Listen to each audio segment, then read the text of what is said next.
This is Audible.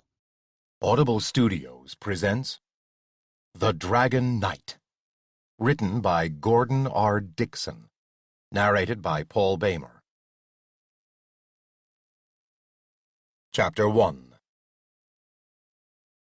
It was a frosty March morning, just at daybreak in the Malencontré woods, which, with a name like that, should have been somewhere in France or Italy, but was actually in England.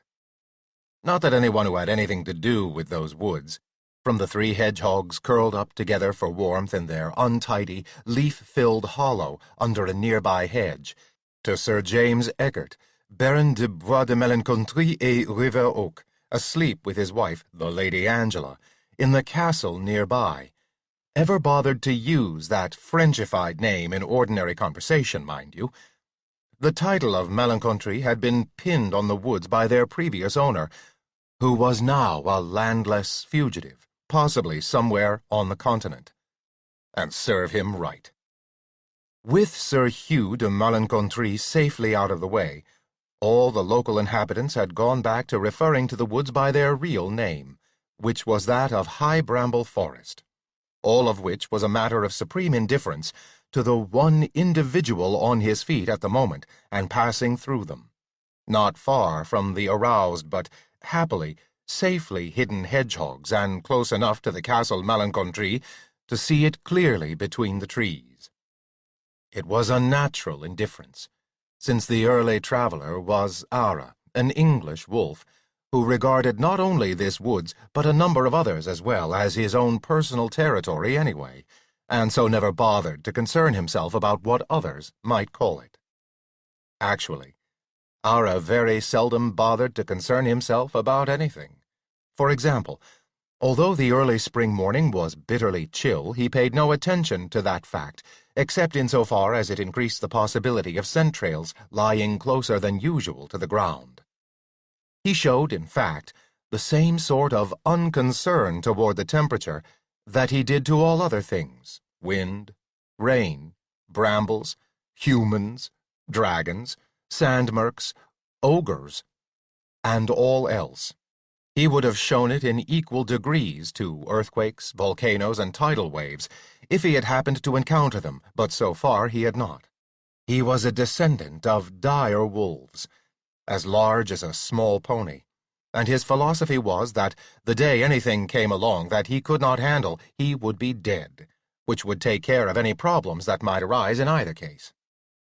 He did pause now, to glance briefly at the castle and at the square box of its solar chamber, with the newfangled glass panes in the arrow slits that were its windows just now beginning to reflect the first light of the dawn sky.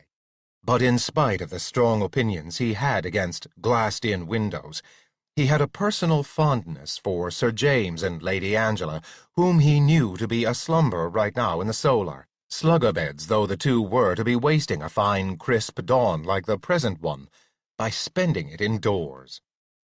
The fondness was one that went back to the time he and Sir James, with some others admittedly, had been involved in a certain small altercation with an ogre and some other similarly unwholesome creatures at the Loathly Tower out on the meres.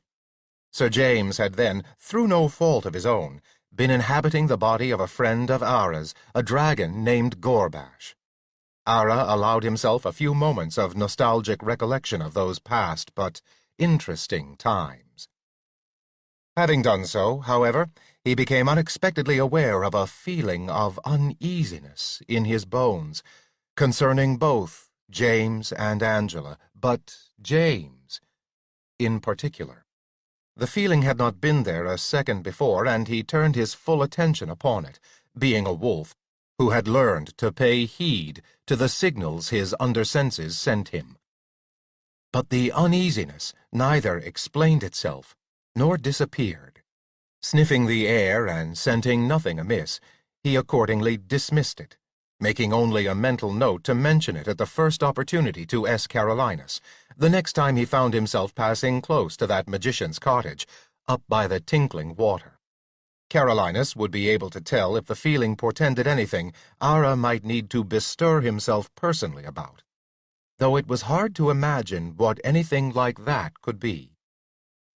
Putting the matter sensibly from his mind, therefore, he trotted on, and his lean, dark form swiftly disappeared from the view of the hedgehogs, much to their relief, seeming to vanish all at once among the underbrush and tree trunks of the wakening woods.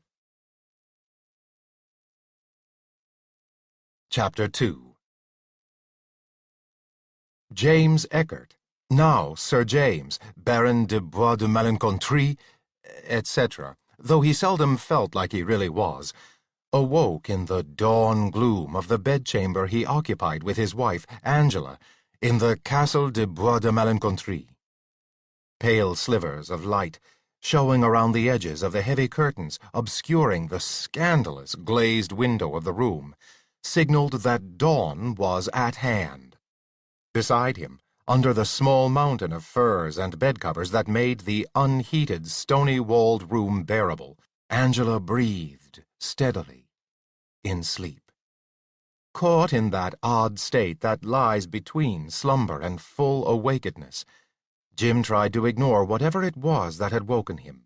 He had a vague sensation of things not quite right, a sort of hangover of the sense of general depression that had been clinging to him the past few dreary weeks. It was a feeling something like the oppressiveness felt by anyone when a storm is just over the horizon and headed his way. In the last few weeks he had found himself coming close to regretting his decision to stay in this world of dragons, magic, and medieval institutions, instead of returning himself and Angie to the drabber but more familiar world of 20th century Earth, wherever in the regions of overlapping probability it might be now. Contributing, no doubt, to this feeling was the season itself. It was at last the end of a winter that had been stimulating at first, but which had finally seemed to drag on endlessly, with its early twilights, its guttering torches and candles, its icy walls. Affairs of business to do with the barony he had gained from Sir Hugh de Bois de Malencontrey, the previous baron, had been relentlessly concerning Jim lately. There were buildings and roads to be mended, several hundred serfs, freemen and retainers, who looked to him for direction, and all of the necessary making of plans for this year's planting. The heavy total of these duties had turned this strange other world about him into a place just about as dull and workaday as the remembered 20th century Earth itself. Accordingly, Jim's first impulse now was to close his eyes, bury his head under the covers, and push himself back into sleep, leaving whatever had wakened him behind. But when he tried this, sleep refused to return. The sense of something being wrong kept growing until it clamored at last all through him, like a silent alarm bell. Finally, with a snort of exasperation, he lifted his head and opened his eyes again to the light spilling around the edges of the window covering, light which was just bright enough now to dimly show the interior of the bedchamber. He chilled, and not by reason of the cold bedchamber alone. He was no longer in his own body. Once more, as it had been when he had originally come to this world by astral projection to rescue Angie, his body had become the body of a very good-sized dragon. No! The word almost escaped from Jim out loud, but he stifled it just in time. Of all things, he did not want to wake Angie now and have her see him as he was. A frantic feeling possessed him. Had he turned into a dragon for good? If so, why? Anything was possible in this crazy world where magic was part of reality. Perhaps he had only been destined to stay here in his own human body a certain length of time. Perhaps whatever rules governed this kind of thing ordained that he should be a human only half a year and then a dragon half a year. If that was the case, Angie would not like his being a dragon 6 months of the time at all. Not at all. He had to have answers. The one possible source of answers was the accounting office, that odd, invisible bass voice that seemed to know everything, but chose to tell only what it felt like telling. Apparently, it kept some kind of a record of the magic credit of people who dealt in that commodity, which evidently now included him. First, because he had come to this world by magical means, and second, because he had been involved in the frustration of the evil powers at the Loathly Tower less than 10 months before. He opened his mouth to speak to the accounting office. As far as he knew, they were open 24 hours a day, if "they" was the right word for them. Just in time, he remembered that speaking to the accounting office was just about as likely to wake Angie as suddenly shouting "no," the way he had been about to a moment before. The only thing to do was to sneak out from under the covers, get out of the room and far enough away so that he could speak to the accounting office without waking Angie. Gradually, he began to ease his enormous body out from under the covers. His tail slid out without trouble. He got one leg out, then the other. He was just starting to move his enormous body when Angie stirred in her sleep beside him, yawned, smiled, and, still without opening her eyes, stretched out a pair of long, lovely arms into the cold air as she arched her body and woke up. Just as Jim, by the grace of whoever or whatever was responsible, suddenly reverted to being his own human self again. Angie had wakened smiling. She continued to smile at Jim for a drowsy moment. Then, gradually, the smile faded, and a frown creased a faint line between her eyes. "I could swear," she said, "you weren't going someplace just now, were you? I had a feeling. You sure something unusual wasn't going on with you just a second ago?" "Me?" said Jim. "Unusual?" A sense of sudden cunning overcame him. "Different, me?" he said. "Different how?" Angie propped herself up on one elbow just under the blankets and stared at him with her intense blue eyes. Her dark hair was tumbled by sleep, but still very attractive. He felt a moment's sharp awareness of her trim, naked body only inches away from him, but this emotion was wiped away a second later by apprehension. "I don't know exactly how," Angie said. "I just have this feeling that there was something different, and you were going. Why are you practically out of bed?" "Oh, am I?" Jim hastily pulled himself completely back under the furs. "Well, I just thought I'd go down and get them started on breakfast, and in fact I was thinking of—" He crossed his fingers under the cover of a particularly fine bearskin, "bringing you up a tray." "Oh, Jim," said Angie, "that's so like you. But it isn't necessary. I feel marvelous. I can't wait to get up." She had put her hand on his arm under the covers, and he responded to her touch, and then was struck with sudden horror at the thought that his smooth skin suddenly might develop scales under her fingers. "Fine, fine," he yelped, popping out from under the furs and beginning to pull on his clothes. "I'll go down and get them started on breakfast anyway. You come along as quickly as you can, and maybe we'll have it there waiting for you." "But, Jim, there's not that much hurry." Jim did not hear the rest of it because he was already out of the door, closing it behind him and moving off down the corridor, still dressing as he went. Not for decency's sake, since decency had a rather lower rating in these medieval times he now inhabited, but because the stone-walled corridor following the inner curve of the keep's walls was chillingly cold. At a safe distance from the solar bedroom door, he stopped, caught his breath, and then spoke to thin air. "Accounting office," he said. "Why did I change into a dragon?" "Your account has been activated," responded the bass voice, about on a level with his thigh, causing him, as usual, to start, even though he knew what to expect. "Activated? What does that mean?" "Any account of which the owner is still alive and able to make use, but has not for at least 6 months, is always activated," said the accounting office rather primly. But I still don't understand what activated means, Jim protested. The explanation is self-explanatory, replied the accounting office. It stopped talking. Jim had the uneasy feeling that it had stopped talking permanently, at least on that subject. He called it a couple more times, but it did not answer. Left not knowing where he stood, he suddenly remembered the business of breakfast and gloomily went down the winding stone stairs from the solar level of the keep. You might as well tell me the truth, Angie was saying an hour later over their breakfast platters at the high table of the castle's main chamber. Something happened just before I opened my eyes, and I want to know what.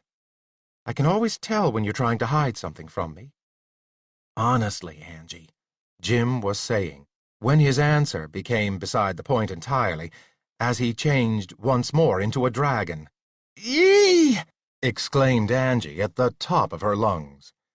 Pandemonium erupted in the hall, which was large enough to contain somewhere between 30 and 40 people of both sexes, either concerned with the business of seeing that the Baron and his lady got their breakfast, or ranging from the armed guard of about 8 men-at-arms, who were normally there, through a selection of other castle personnel and servants, down to May Heather, at 13 years of age, the youngest and least ranked of the kitchen staff. Danger was something everyone lived with. The unexpected was the expected, in general terms, and weapons of all kinds were never hard to find in an establishment of this kind. Within a couple of minutes, everybody there had some sort of edged or pointed instrument in their hands, had formed into a rough hedgehog shape with the men-at-arms in point position, and were about to advance on this dragon that had suddenly appeared in the hall. At this point, Angie, having gotten an instinctive, healthy, and rather refreshing scream out of the way, took charge of the matter. The hem of her wine-red morning robe swept the stone floor as she bore down regally upon the hedgehog. "Stop there!" she ordered it sharply. "There's no danger here. What you see is simply our lord, who has made use of his magic talents to momentarily put himself into dragon form. May, put that battle-axe back on the wall at once." May had possessed herself of a battle-axe belonging to the former Baron. She was now carrying it on her shoulder like a woodsman's tool, and it was very doubtful if she would have been able to do anything with it, even if she had been able to get it off that shoulder safely. But there was always one thing you could say about May Heather. She was willing. Abashed now, however, she turned back toward the wall on which the battle-axe had originally been hanging. The rest of the servants and retainers scattered back to their original duties, looking at each other meaningfully, but bottling up the story they would now be able to tell of Sir James turning himself into a dragon at breakfast time. Happily, a second later, he was back in human form again, though his robes had split apart and was in rags at his feet. "Ho there!" cried Angie to the room at large. "Another robe for his lordship." There was a few minutes of scampering around before another, untorn robe of Jim's was produced. He slipped into it gratefully. "And now you, Theolaf," Angie went on to the chief of the men-at-arms. "See that Sir James's horse is saddled, provisioned, equipped, his light armor brought down, and everything made ready for him to leave immediately." Theolaf, having started off with her first words, turned back briefly. He was a man of middling height with a not unfriendly smile when he smiled, but a face badly disfigured by the scar of some form of the pox. "Right away, milady," he answered. "How many men will my lord be taking with him?" "None," boomed Jim, louder than he had intended. The last thing he wanted was for the people he governed to see him switching back and forth between the human and dragon forms, and possibly come to suspect that he could not control the change. "You heard your lord," said Angela to Theolaf. "Yes, my lady," answered the man-at-arms, who would have been very deaf indeed not to have heard. He headed toward the exit door at the end of the great hall. Angie came back to Jim. "Why are you doing this?" half-whispered Angie angrily as she came close. "I wish I knew," answered Jim grouchily, but in an equally low-pitched voice. "You must know I can't control it, or else I wouldn't be doing it." "What I mean is," insisted Angie, "what do you do just before you turn into a dragon? What makes you do it?" She paused and stared at him with a suddenly stricken face. "You're not Gorbash all over again?" Jim shook his head. Gorbash had been the dragon whose body he had inhabited when he had first come to this strange world. "No," he answered. "It's just me in a dragon body. But it just happens to me without warning. I can't control it." "That's what I was afraid of," said Angie. "That's why I ordered your horse and armor. I want you to talk to Carolinus right away about this." "Not Carolinus," protested Jim feebly. "Carolinus," repeated Angie firmly. "You've got to get to the bottom of this. Do you think you can stay human long enough to put on the armor, get on the horse, and get out of sight before you do any more changing?" "I haven't got the slightest idea," said Jim, looking at her unhappily. Chapter 3. Jim was lucky. He got safely out of sight of the castle and into the woods without changing back into a dragon again. Happily, the tinkling water where S. Carolinus lived was not far from the castle. Carolinus was the magician who had been involved with Jim in the matter of the Loathly Tower the year before. He had turned out to be a trusty, if equally crusty and short-tempered, friend. He was a magician with a AAA+ rating. There were only 3 magicians in this world. Jim had been advised by the accounting office, who had not only the AAA, which was the highest rating awarded, but the plus, which lifted it above even the extraordinary level of those 3 letters. Jim, by contrast, was a magician, if only an involuntary one, with a mere D rating. Both Carolinus and the accounting office had intimated that he would be very lucky indeed if, in his lifetime, he ever progressed up to the C class. In this world, apparently, as in the 20th century one that Jim and Angie had left behind them, you either had it or you did not. As usual, riding in the woods had a calming effect upon Jim's nerves. There was something marvelously relaxing about being out by yourself alone on a horse, which, for the sake of common prudence and economy, you rode at a walk. You were in no hurry, and usually whatever urgency there was in you tended to bleed out gradually. Furthermore, the 14th century English woodland, even in the early spring of this world, was a pleasant place to be. The trees had all grown high enough to throw enough shade so that only a little grass, by way of ground cover, appeared in the sunnier spots and survived. There were occasional brambles, thickets, and thick stands of willow, but the road sensibly avoided them by simply going around any such obstacles. Like many things here, the road was very pragmatic. It dealt with things as it found them, without trying to adapt them to its own will and circumstances. Also, it was a very pleasant day. It had been raining for the past 3 days, but today the sun shone, and the clouds that could occasionally be seen between the treetops were few and far between. It was warm for a late March day, but just enough to make Jim's clothing and armor bearable. He was not dressed in the suit of plate armor he had acquired by involuntary inheritance from the former lord of his castle. The armor had required some adjustment. The former Baron de Bois de Malencontrie had been heavy-bodied and wide-shouldered enough, but he had not had Jim's height. As a result, some changes had been made by an armorer in Stourbridge. But even with these, the suit of plate armor was still uncomfortable to wear for any length of time, and particularly when there was no need to. Today, Jim had felt that there was no need to. Such heavy armor was kept, as Jim's good friend, neighbor, and comrade-in-arms, Sir Brian Neville Smythe, was fond of saying, for hunting mere dragons, spear-runnings, or otherwise important business. What Jim wore now was essentially a light mail shirt over a leather hauberk, the whole reinforced with rings along the arms and plates over the shoulder, where the impact of an edged weapon might not cut through to him, but could easily break the bone beneath. He also wore a light helmet covering the upper part of his head, with a nasal projecting down from it in front to protect the bridge of his nose and try to keep it from being broken in case of trouble.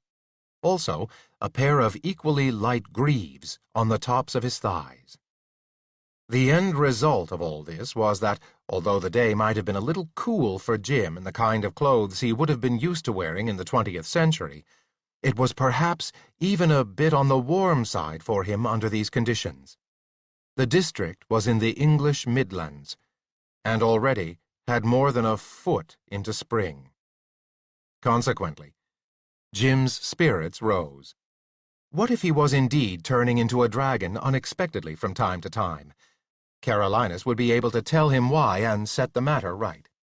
The closer he got to the tinkling water where Carolinus lived, the more peaceful and cheerful he became. His spirits had lightened to the point where he was almost on the verge of breaking into song, so good was he feeling.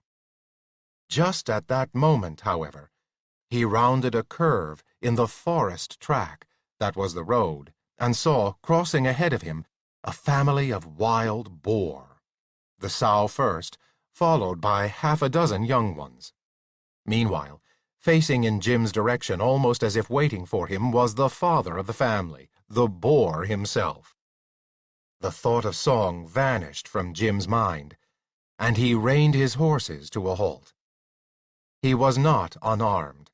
He had learned not to be in the long winter sessions with Sir Brian, as he practiced with that good knight at using the weapons of the period, and picked them up remarkably well and swiftly, which was not surprising, seeing that Jim was a natural athlete, having been a AA-class volleyball player back in his own 20th century Earth.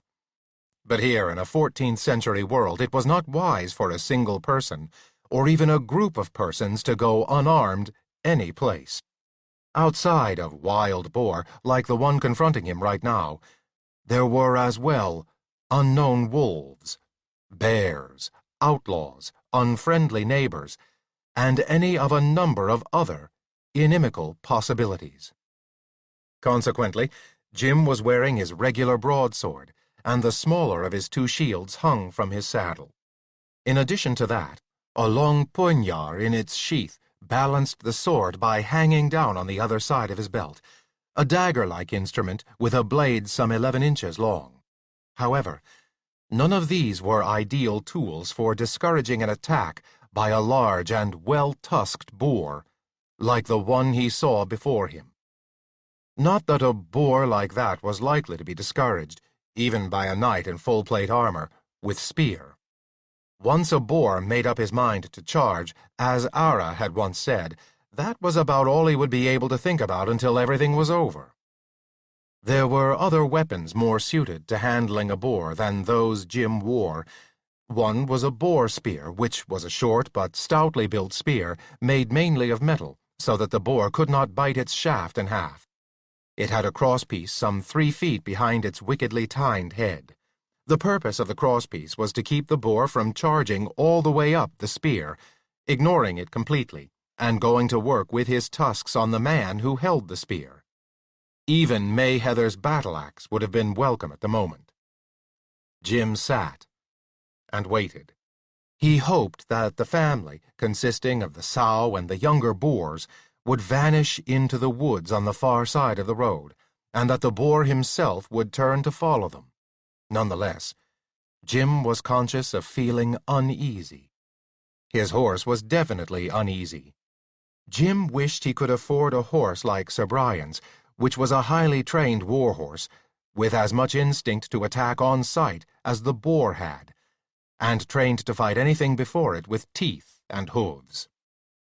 But horses like that were worth a young fortune, and while Jim had a certain amount of magic credit to his name, plus the castle, his supply of ready coin was small. The big question was, would the boar's natural desire to attack any potential opponent on sight overcome its other natural desire to move on peaceably with its family? The answer could be given only by the boar itself. Now, however, the boar had apparently thought the matter over. The sow and the last of the young boars had disappeared into the further woods. It was time, the boar seemed to feel, to put up or shut up. It had been snorting and pawing the turf with its front feet. Now it began not merely scratching the earthy surface, but throwing up small clods of it. Clearly, it was getting ready to charge. At this moment, Jim's horse literally screamed and, as literally, bolted from under him, so that he fell to the ground with a thump. As he fell, he felt a second of almost intolerable pressure, which was as suddenly relieved. He found himself looking at the scene from a slightly different angle. He was a dragon again. In the process of turning into one, he had literally burst out of both his armor and his clothes, with the exception of his hose, which, being made of a stretchy, knitted material, instead of tearing or breaking its fastenings, had simply rolled itself down his legs, so that now he gave the rather ridiculous picture of a dragon hobbled by what looked like the lower half of some long underwear equipped with booties. But at the moment, this was unimportant. What was important was that the boar was still there. Nonetheless, things had clearly changed. The boar had stopped kicking up dirt and snorting. It was frozen, staring at the dragon that now confronted it. For a moment, Jim did not appreciate his good fortune. Then, understanding overcame him. "Get out of here!" he bellowed in full dragon voice at the boar. "Go on, get!" The boar, like all its kind, was assuredly no coward. Cornered, even by a dragon, it undoubtedly would have charged. On the other hand, a dragon was not the ideal opponent, even for a boar, and in addition, this dragon had appeared out of nowhere. Combative the boar might be, but after the manner of all wild animals, it had an instinct for survival. It turned and vanished into the undergrowth in the direction the rest of its family had gone. Jim looked around for his horse. He found it behind him about 20 yards, and a little off into the woods, peering out at him, and to his telescopic dragon vision, clearly shivering. Thoughtfully, Jim disentangled his hind feet from his hose. He inspected them. They, at least, might be wearable again. He contemplated the rest of his clothing and armor. Even if he had his human body back, it would be difficult to redress and rearmor himself in the pieces that were about him. On the other hand, it would not do to leave them here in the road. He gathered them up and made a small pile, which he tied together with his sword belt. It had broken when he had become a dragon, but its ends could be tied, clumsily. Gazing at it, he thought that the bundle would probably ride all right on his back, if he fitted the edge of the belt between a couple of the diagonal bony plates that stood up along his spine and out over the top of his tail. He turned to his horse, gazing at it slantwise out of the corners of his eyes so as not to alarm it by appearing to put his attention full upon it. It had ceased shivering, though its skin shone damply with sweat. It was definitely not the equivalent of Sir Brian's noble war-horse, Blanchard of Tours, as Jim had been thinking earlier. But it was a valuable beast, the best of his stable, and leaving it loose here in the woods would be the way to lose it, most likely. On the other hand, it was clearly as uneasy about him in his dragon form as the boar had been. He sat, thinking. Any attempt to approach the horse would frighten it away from him. Furthermore, any attempt to speak to it would result in the words coming out in his dragon voice, which would also frighten it. He mulled over the problem. A sudden inspiration came to him. The horse. In a nostalgic moment, Jim had named the stalwart bay gelding Gorp, after the ancient automobile that had been the only transport Angie and he could afford back when they had been graduate students in the 20th century world, was in no way trained like Blanchard of Tours. But Sir Brian had pointed out that a certain amount of simple, Gorp-level training might still be useful. One of the most rudimentary bits of training Sir Brian had recommended Jim start off with had been teaching Gorp to come when Jim whistled. It was highly important to anyone fighting on horseback. If a knight got unhorsed, but his horse was still serviceable, he should be able to call it to him so he could remount. In the noise and shouting of battle, with the clang of swords and armor, one more voice would not be distinctive. On the other hand, a whistle could be heard by the horse over the other sounds, and be immediately identifiable. Consequently, Jim had worked at training Gorp to come to his whistle and had, as much to his surprise as to Angie's or anyone else's, succeeded. It was just possible now that the horse would come in this moment also to his whistle. That is, if this other body of his could whistle. There was no way to find out but by trying it. Jim pursed his lips, which felt very odd in that position to his dragon senses, and blew. At first he produced no noise at all. Then so suddenly that he himself was startled, his customary come-hither whistle emerged from the dragon lips. Within the trees, Gorp picked up his ears and stirred uneasily. He stared at the dragon shape in the road, but Jim was still carefully not looking directly at him. Jim whistled again. In the end, it took 5 whistles, but eventually, almost plodding, Gorp sidled up to the dragon shape, and Jim was able to close one clawed fist on the animal's trailing reins. At last he had what he wanted. He could lead Gorp along with him until he came to Carolinus's. In fact, he could do better than that. He could hook his sword belt to the pommel of the saddle and let Gorp carry the bundle of his clothes, armor, and weapons. He allowed the horse to smell the bundle of clothes first, and Gorp evidently found it reassuring, so that he did not protest when Jim's mighty claws hooked the belt around the pommel of the saddle. Gently, Jim turned and attempted to lead Gorp slowly forward along the road. Gorp dug in his feet at first, then yielded. He followed. It was only a little distance to Carolinus's cottage at the Tinkling Water. As he got closer, a feeling of peace began to overcome Jim, at first suddenly and then powerfully. It was always so with anyone approaching the residence of Carolinus, and Jim no longer wondered at it. He now knew that Carolinus's powers as a magician were such that not only was the spot itself peaceful, but it would remain so in the face of almost any eventuality. Should a forest fire sweep through these woods, an unlikely possibility because of the relatively small amount of undergrowth in the shadow of these monarchical elms, Jim had no doubt that it would carefully part well short of the Tinkling Water glade and pass by at a decent distance on either side before reforming its line once more beyond it. Jim led Gorp into the glade at last.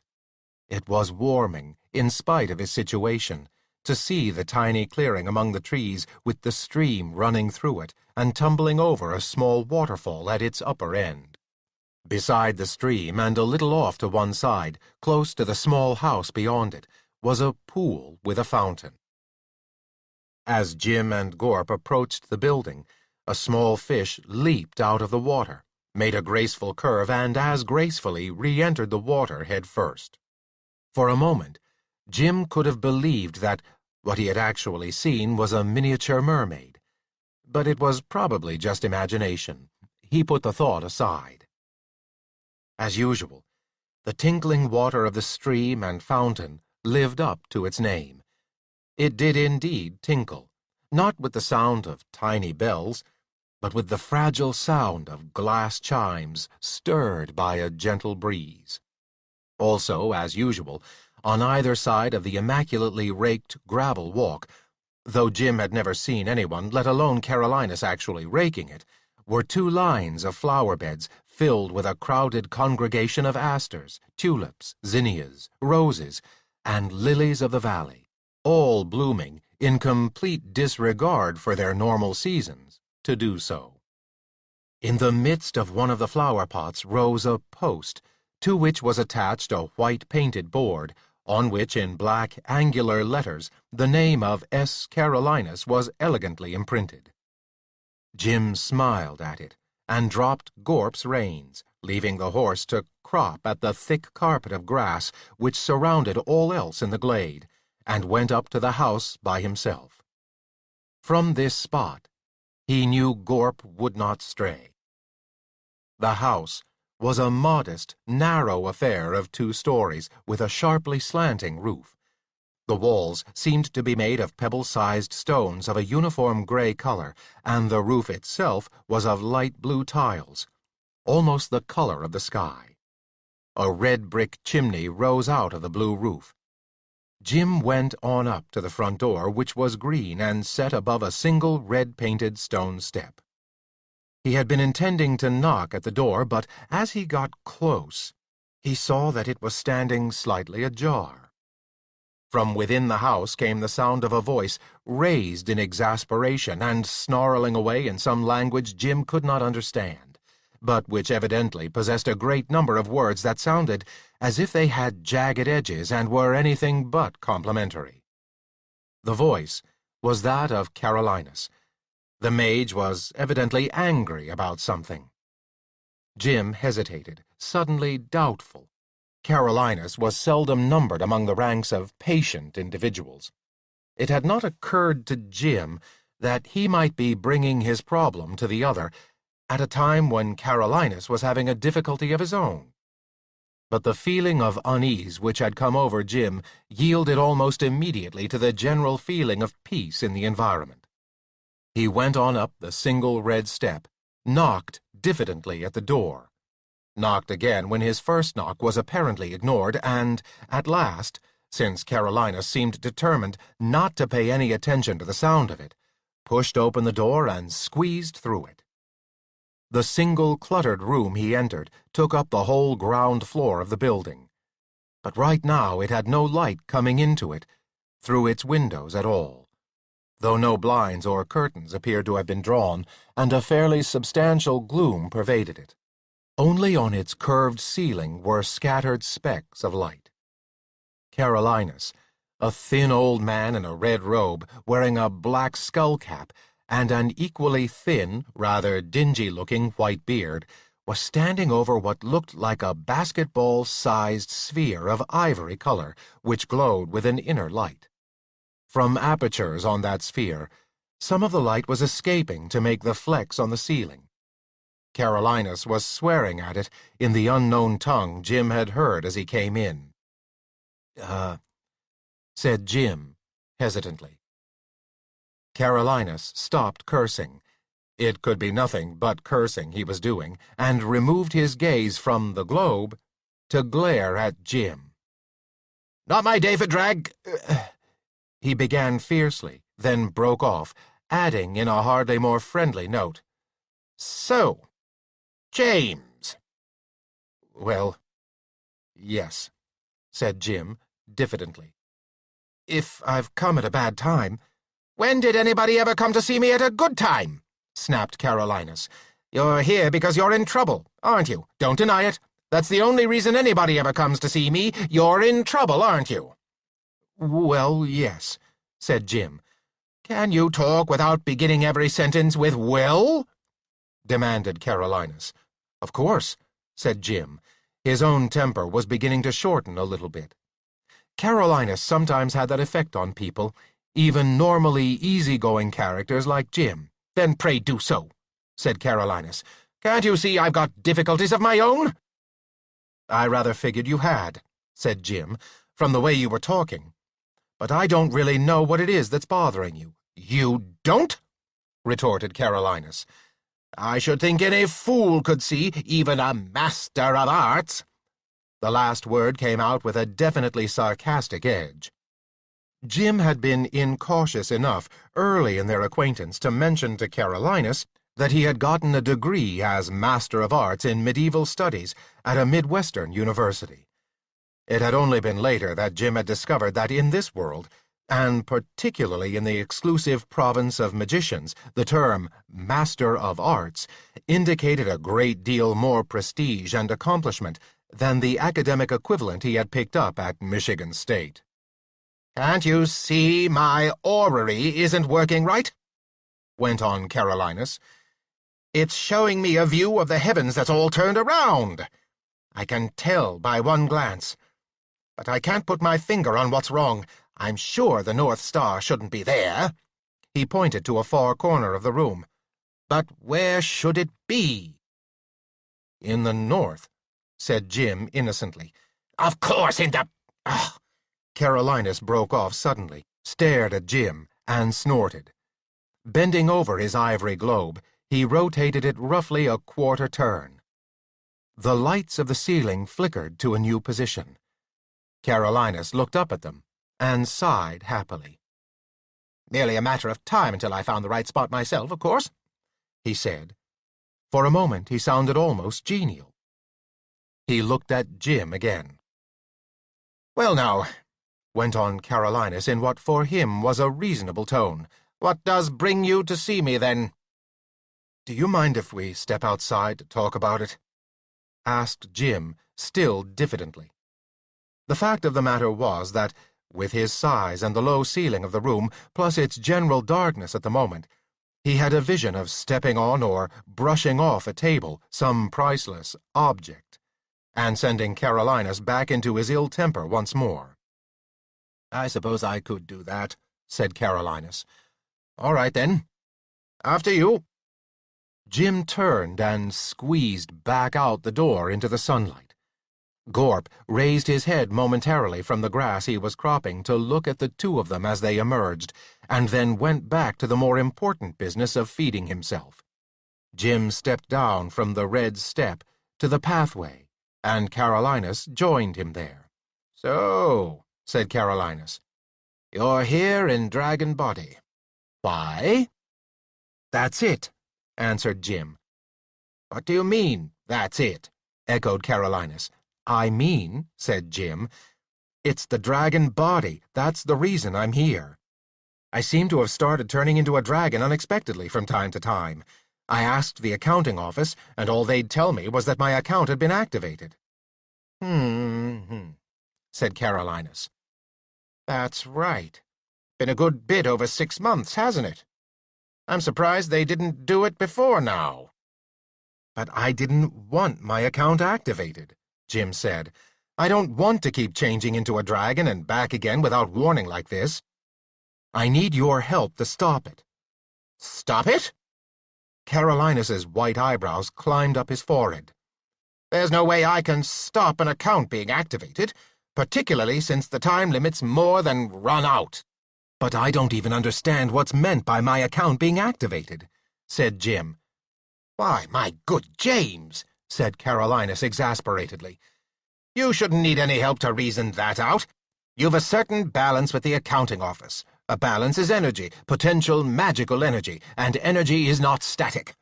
It has to be active, by definition. That means you put it to use, or, as now, very evidently, it puts itself to use. Since you haven't done anything with it, and all it knows as far as your taste and choice of use go is that you once were in the body of a dragon, it's started turning you into a dragon, and from a dragon back into a human at random, quod erat demonstratum, or in the language you can understand, as has been demonstrated," translated Jim, a little testily himself. He might be an ordinary 20th century M.A., but he did know Latin. He forced his voice back into reasonable tones. "Well, that's all very well," he said, "but how do we get it to stop turning me into a dragon and back again without any warning?" "We don't," said Carolinus. "You've got to do that for yourself." "But I don't know how," said Jim. "If I knew how, I wouldn't be here asking you for help." "This isn't the sort of thing I can help." Carolinus said grumpily, "It's your account, not mine. You've got to handle it. If you don't know how, you've got to learn how. Do you want to learn how?" "I have to learn how," said Jim. "Very well, then. I'll take you as my pupil," said Carolinus. "The usual 10% of your balance for my fee will therefore automatically and immediately be transferred to my balance. Noted?" "Noted," said the bass voice of the accounting office, from its customary height of a few feet above the ground and with its customary effect on Jim, as if a firecracker had gone off between his toes. "A pittance," Carolinus was grumbling into his beard. "However, since it's the customary fee—" He raised his voice to a conversational level again. "You will be counselled by me in all things magical, as was Merlin by the mighty Blease, his master," he said. "Answer no, and the bargain is unmade. Answer yes, and you pledge your total account to your word to obey." "Yes," said Jim readily enough. He was thinking he might actually be a great deal better off without that ridiculous account, so it would hardly break his heart if it came to a matter of disobeying Carolinus on some magical matter. "Well," said Jim, "now about getting me out of this dragon body and back into my regular one—" "Not so fast," snapped Carolinus. "First, we've got to feed you with knowledge." He turned aside and snapped his fingers at empty air. "Encyclopedia!" he commanded. A red-bound volume of the Encyclopedia Britannica materialized out of thin air and fell to the gravel below. A second volume was just about to follow it. In fact, it had half materialized, when Carolinus's rather brisk attitude changed to one of fury. "No, not that, you idiot!" he shouted. "The encyclopedia! The necromantic!" "Sorry," said the deep bass voice of the accounting office. The already extant and the half-materialized volume of the Britannica disappeared. Jim stared at Carolinus. He had never spoken at all irritably to the accounting office himself. Something in his bones warned him that it would not be a wise thing to do, even if he had not remembered the single moment, some 9 months ago, in which earth, sky, and sea had spoken with a single voice, echoing what the office had just said.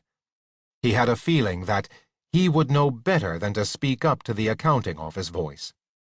It had been true that the one word the accounting office had uttered then had not been addressed to him, but all the same, he would remember it for the rest of his life.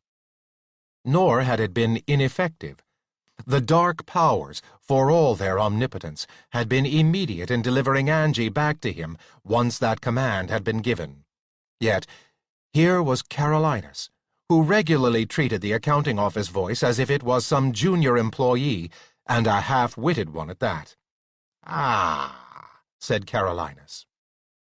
A leather-bound book, big enough to make the first volume of the Britannica look like a postage stamp, appeared out of empty air and fell downwards. Unbelievably, Carolinus caught it as lightly in the palm of one hand as if it had been a feather. Jim was just close enough to read the slanted writing in gold across the cover of the book. Encyclopédie Nécromantique. "Complete with index." "That's right," said Carolinus, balancing the volume in his hand and gazing piercingly at it. "Now you small down." The huge volume began to shrink. It got smaller and smaller, until it was the size of a sugar cube, until it was no more than the size of a very small medicine tablet. He passed it over to Jim, who automatically braced his arm to receive its weight and was surprised to find that he could hardly feel it in the palm of his dragon's horny paw. He stared at it. "Well," said Carolinus, "don't just stand there. Swallow it." With some misgivings, Jim flicked out a long red dragon tongue, curled it around the tiny pill-sized thing he was holding, drew it back into his mouth, and swallowed. It vanished down his throat without any feeling, but a moment later he felt rather as if he had eaten an enormous meal. "There you are," said Carolinus satisfiedly. "Everything a young magician needs to know. In fact, everything any magician needs to know. Those who still have to go by spells, of course. You've got the knowledge now, my boy. It's just a matter of your learning how to use it. Practice, practice. That's the answer. Practice." He rubbed his thin hands together. "How "How do I practice?" said Jim, still battling with the feeling of having eaten 2 Christmas dinners at once. "How do you do it?" said Carolinus. "I just told you. Practice. Look up the spell you need in the index. Find it in the encyclopédie and apply it. That's what you do. Moreover, you keep on doing it until you have the whole encyclopédie by heart. Then, if you have the talent, you move up a step to the point where needing to use such crutches is no longer necessary. Once you've learned all the spells in that encyclopédie, you can construct your own. Once you know 1,000,000 spells, you can construct 1,000,000,000, 1,000,000,000,000, however many you want. Not that I think you'll ever reach that point." Jim agreed. Moreover, he felt as if he didn't particularly care to reach that point. "How long do I go on feeling like a stuffed goose?" he asked feebly. "Oh, that." Carolinus waved a hand negligently. "That'll pass off in half an hour or so. You just need to digest what you've swallowed." He turned back toward the house. "Well," he said over his shoulder, "that takes care of your matter. I can get back to my orrery. Remember what I told you? Practice! Practice!" "Wait!" yelped Jim.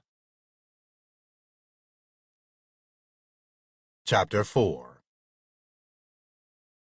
Carolinus stopped and turned. His white eyebrows were drawn together in a frown, and he was looking definitely dangerous. "Now what?" he asked, enunciating the words slowly and ominously. "I'm still in my dragon body," said Jim. "I need to get out of this. How do I do it?" "With magic," retorted Carolinus. "Why do you think I took you on as a pupil? Why do you think I had you swallow the encyclopédie?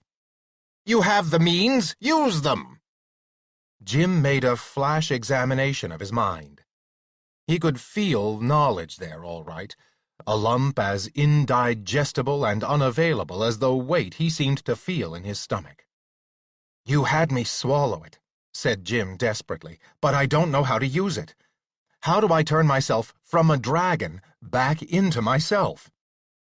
A malicious smile crept across Carolinus's face, but it relaxed from the ominous scowl that had held it a second before. "Aha!" he said. "As a teaching assistant, I naturally assumed you'd know how to make use of resource materials, but clearly you don't." For a moment, the frown came back. He muttered something in his beard about disgraceful younger generation. "However," he said, "I suppose I'll have to walk you through your first use of magic. Look on the inside of your forehead," he added. Jim stared at him. Then he tried what Carolinus had said. Of course he could not look at the inside of his forehead, but strangely enough, he now had the feeling that, with a little bit of imagination, he could imagine a curved sheet of darkness, as available as a blackboard to write upon. "Got it?" demanded Carolinus. "I think so," answered Jim. "At least, I've got a feel for the inside of my forehead."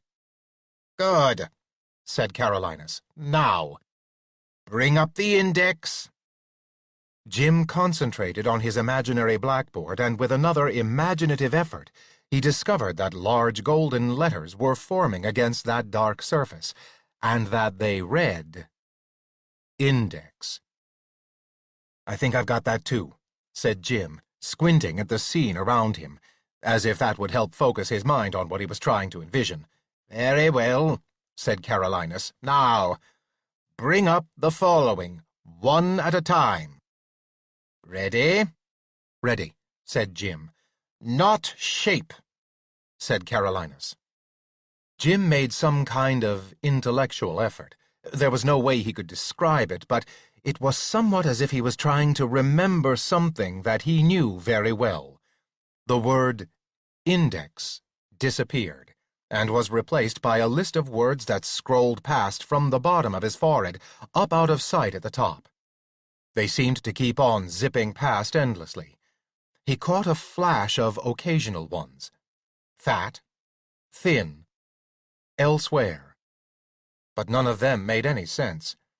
He assumed that these were somehow attributes of shape he was looking at, but how to slow down the scrolling or find what he wanted among them, even if he knew what he wanted, was a problem that right now seemed absolutely insoluble.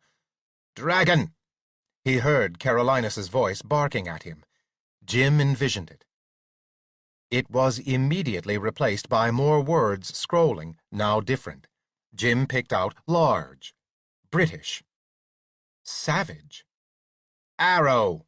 Carolinus was commanding. Jim struggled to obey. After a moment, he got a straight line with what looked like the literal broad point of a cloth-yard arrow on the right end of the line he was looking at.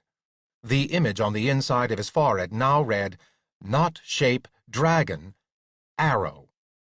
"Got it," said Jim, beginning to feel a first tendril of pleasure at his own accomplishments. "Got it all so far. Not shape, dragon, arrow." "Me," said Carolinus. "Me," echoed Jim, summoning up the word just beyond the point of the arrow on the forehead blackboard of his mind. It flashed for a moment on the inner forehead of Jim's imagination. Not shape, dragon, arrow, me. Abruptly, he felt extremely chilly. Forgetting about the blackboard and returning his attention to his outside surroundings and himself, he discovered he was standing, naked, on Carolinus's graveled path. "And there you are," said Carolinus, beginning to turn away once more. "Hold on!" cried Jim. "What about my clothes, my armor? It's all in pieces." Carolinus slowly turned, and the expression on his face was clearly not agreeable. Jim hurried over to Gorp, unhooked his sword belt from the pommel, and brought it back, together with its bundle of weapons and bits and pieces of his clothing and armor, to where the other was standing. The March day was definitely cool. You could almost call it cold, after all. The gravel of Carolinus's walk definitely hurt the soles of his feet. Nonetheless, he dumped the package at Carolinus's feet, undid the sword belt, and displayed the remnants of his personal wear. "I see," said Carolinus thoughtfully, stroking his beard. "I was wearing this when I turned into a dragon," said Jim. "Naturally, when I switched to the bigger body, it sort of exploded off me." "Yes, indeed," said Carolinus, continuing to stroke his beard. "Interesting." "Well?" asked Jim. "Will you tell me how to put these things back to the way they were, magically?" "Heal them, you mean?" Carolinus's bushy eyebrows were making a single line over his eyes once more. "That's what I had in mind, yes," said Jim. "It can be done, of course," said Carolinus slowly. "But there are elements here which you have yet to discover, James. Perhaps... Indeed, I think..." "Yes." "Yes, what?" inquired Jim. "It may just be time for your first lecture as my pupil," said Carolinus, casting a thoughtful glance at the sky overhead before looking back at Jim. "I will now explain to you some of what lies behind the elements of magic. Pay heed." Jim shivered. The day was not merely cool or cold, it was positively icy. There were goosebumps all over him. On the other hand, he knew Carolinus well enough to know that the other was now embarked on an action which probably could not be frustrated, diverted, or, in fact, done anything with but accepted. He wished he knew whatever spell there was for keeping himself warm. He tried to ignore the goosebumps and listened. "Imagine," said Carolinus, "what it must have been like in the beginning. Back when man was a Stone Age savage and before, everything was magic. If you and the rest of your tribe pounded away on a dangerous bear, let us say, until it fell over and did not move any more, the reason you had conquered it was magic, not the clubs. There was no connection between pounding something with clubs and the life going out of the creature that had been a threat to you. That, at least, is the way it was in the beginning. Carolinus cleared his throat. He was speaking to Jim, but also to the little glade of the tinkling water itself, and to the sky overhead, lecturing the world in general, as a matter of fact. "Conceive this now, James," he said. "This is a time when everything happens by magic. Rain is magic. Lightning is magic. Thunder is magic. There is magic all around you. There is magic in everything that is done by animals and by other humans. If not directly magic, it is affected by magic. You get my point?" Now he did bend his eyes directly on Jim. I think so," said Jim. "You're saying that in the beginning, magic was an explanation for everything. Everything was done by magic."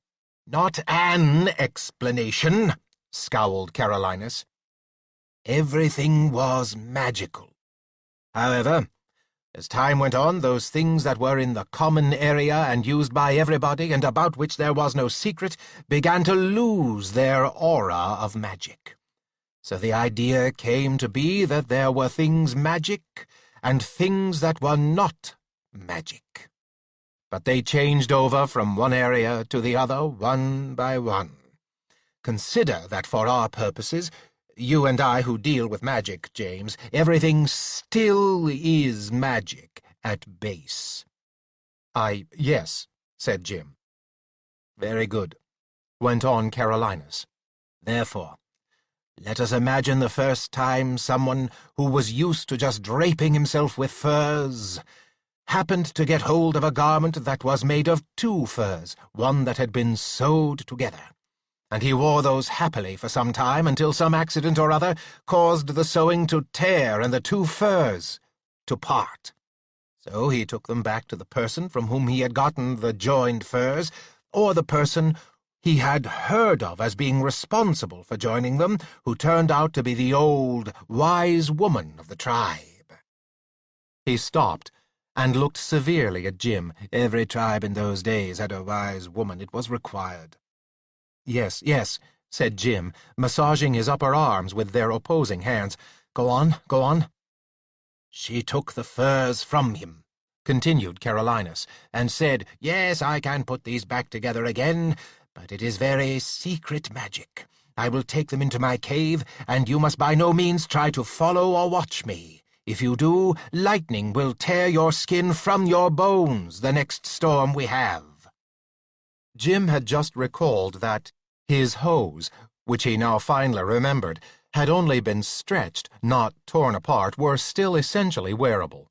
He put them on and began to drape himself with bits and pieces of his shirt and doublet. It was not much, but it made the outdoor air a little more bearable. "Go on," said Jim, looking at his boots, which, unfortunately, had been rather badly torn apart.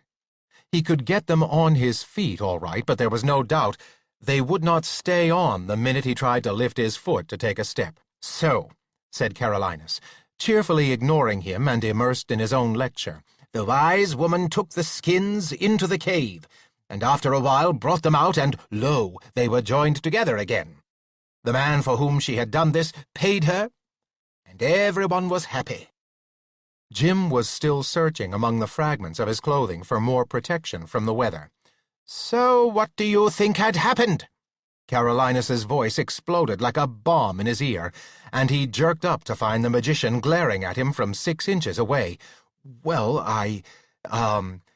she sewed them together again," said Jim. "Exactly," said Carolinus.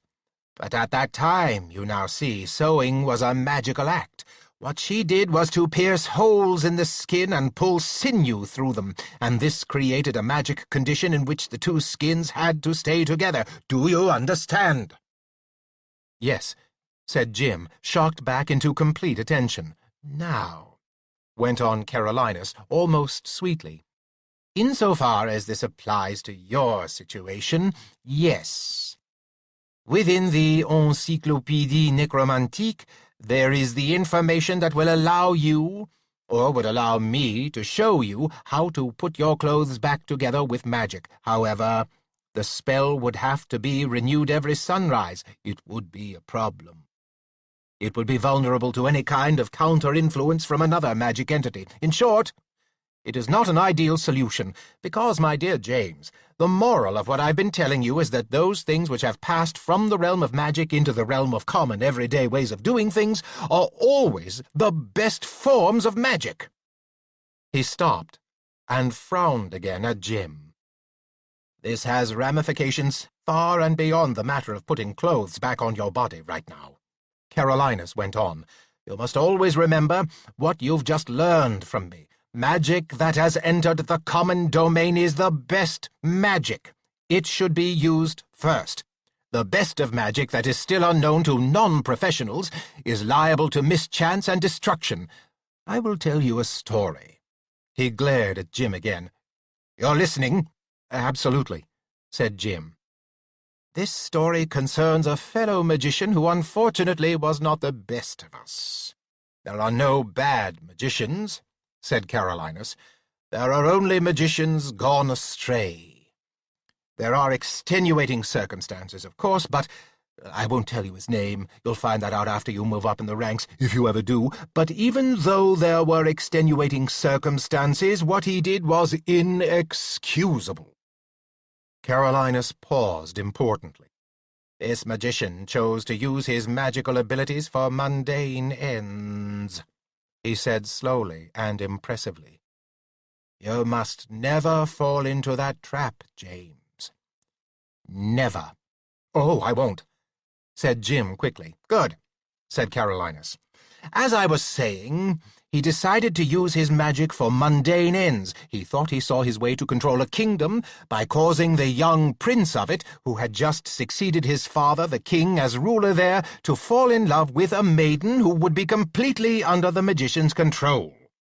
A contrived maiden who would direct every move the young prince made, and consequently made him a puppet of the magician." Carolinus had paused again, and Jim felt that he was waiting for Jim to make some kind of comment. Jim could think of nothing to say, so he merely clicked his tongue. He said, "Yes, indeed," said Carolinus. "So the magician imported the finest and purest snow from the top of the highest mountain close enough so that the snow would not melt in its journey to him, and fashioned from it the most beautiful maiden that the world has ever seen. He introduced her to the prince. The prince fell deeply in love with her. They were married amidst great rejoicing throughout the kingdom." Carolinus paused to draw a breath. "All through the introduction, the courtship, the marriage, and so forth," Carolinus went on, "the magician was very careful to make sure that no moisture touched the maiden, who, of course, being made of snow, would melt if it did. He impressed on the prince the fact that the maiden had such delicate skin that she could only be touched by moisture in the form of a magic potion that he himself imported at great cost from the other side of the world, and that even her bathing must remain a secret from the prince." "But," began Jim. "I am talking," said Carolinus frostily. "Sorry," said Jim. "Go on." "All other forms of moisture the princess must be shielded from," continued Carolinus. "On the day of the wedding there was a slight shower, but there were plenty of ready coverings to protect the princess. All went well until the newlyweds started to re-enter the castle of the prince, who was now king. Without any thought for possible dangers, the prince swept up the maiden in his arms to carry her in over the threshold. The magician was too far away to reach him, even if he had foreseen the danger in this. Unfortunately, the threshold of the castle lay beyond a short bridge that covered the castle moat. The prince started up the slight slope of this bridge, but it was now wet from the rain. He slipped. He fell. He and the maiden were both plunged in the moat. You can guess, I suppose, that he came up alone." Carolinus paused at last on a deep and impressive note. Jim felt vaguely as if he was expected to bare his head at this point and place his hand over his heart. Unfortunately, he had nothing to take off by way of a hat, and he decided he would feel decidedly silly putting his hand over his heart. "She melted in the waters of the moat, of course," said Carolinus. "Tragic." Jim tried to look properly impressed. "Particularly for the prince it was tragic," went on Carolinus.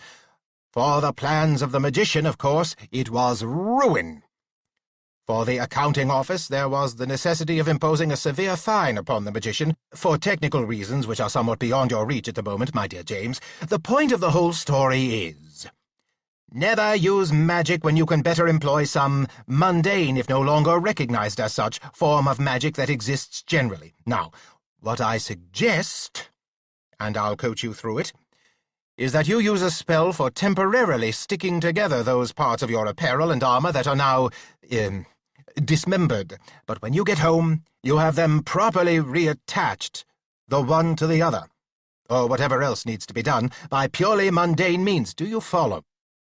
"Certainly," cried Jim, relieved to be done with the lecture, and overjoyed to know that he was going to be clothed once more.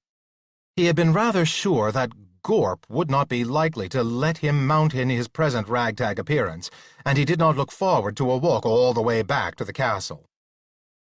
Carolinus accordingly put him through a procedure with the inside of his forehead, the index, and the Encyclopédie Necromantique, and Jim found himself at last, to all intents and purposes, dressed, armored, and on his way home. A couple of hours later he reached the portal of his own castle, feeling more than a little contented with himself. He had the technique for changing himself back from a dragon to a human firmly in mind now, and he should have no more trouble with that. Under Carolinus's tutelage, he had even experimented with turning himself back into a dragon, simply so he could turn himself back to human again, back and forth several times, to make sure the lesson stuck.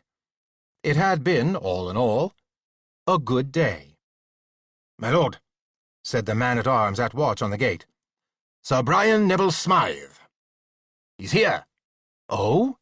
said Jim. "Good." He got rid of his horse and hurried to the great hall, which was where Sir Brian was most likely to be, unless Angie had taken him up into their solar bedroom for privacy. The fact of the matter was, there were not a great many places in the castle that were not essentially public. The result was that both Jim and Angie had fallen into the medieval habit of simply living and talking with all sorts of people around them. Eventually, they had simply gotten to the point where they ignored being watched and overheard, except in their most private moments. Sir Brian was seated at the high table in the great hall with Angie, pretty much as Jim had expected. Jim strode up to the table, clasped hands with Sir Brian, and joined them. "Jim," said Angie, "what happened to you?" It was plain, to Jim at least, that the minute the words were out of her mouth, she was wishing that she had not said anything. However, his appearance was bound to be remarked on in any case, and Jim had already come up with a temporary, stop-gap answer. "Oh," he said, "it's a matter of magic gone wrong, nothing important. We'll just have to get these clothes of mine sewed back together properly, and my armor straightened out where it needs to be." He was conscious of at least 20 other people in the hall drifting close as he spoke. "Indeed, you do look somewhat the worse for wear, my lord," said Sir Brian. "Nothing important, Brian," Jim said, wincing a little at being milorded by Brian. He covered up the reaction by hastily half-filling one of the extra flagons on the table with wine from the pitcher that had been placed between Angie and Brian. When they had first met, nearly a year before, in the matter of the Loathly Tower, and Sir Brian had offered to be the first of Jim's necessary companions in matching forces with the evil powers within that tower, Jim had informed the other, purely in a spur-of-the-moment attempt to give himself some status, that he was Baron of Riveroak, back in the land he came from. Sir Brian had accepted this quite naturally, but had always addressed Jim simply as Sir James, until Jim had taken over the castle and lands belonging to the Baron of Melancontry. After that, he had begun using the "my lord" term of address to Jim, something that made Jim very uncomfortable indeed. They were old friends now, close friends. Jim had argued with him on this point of the "my lord" several times, asking Brian to simply call him by his first name of James, as he called the other Brian.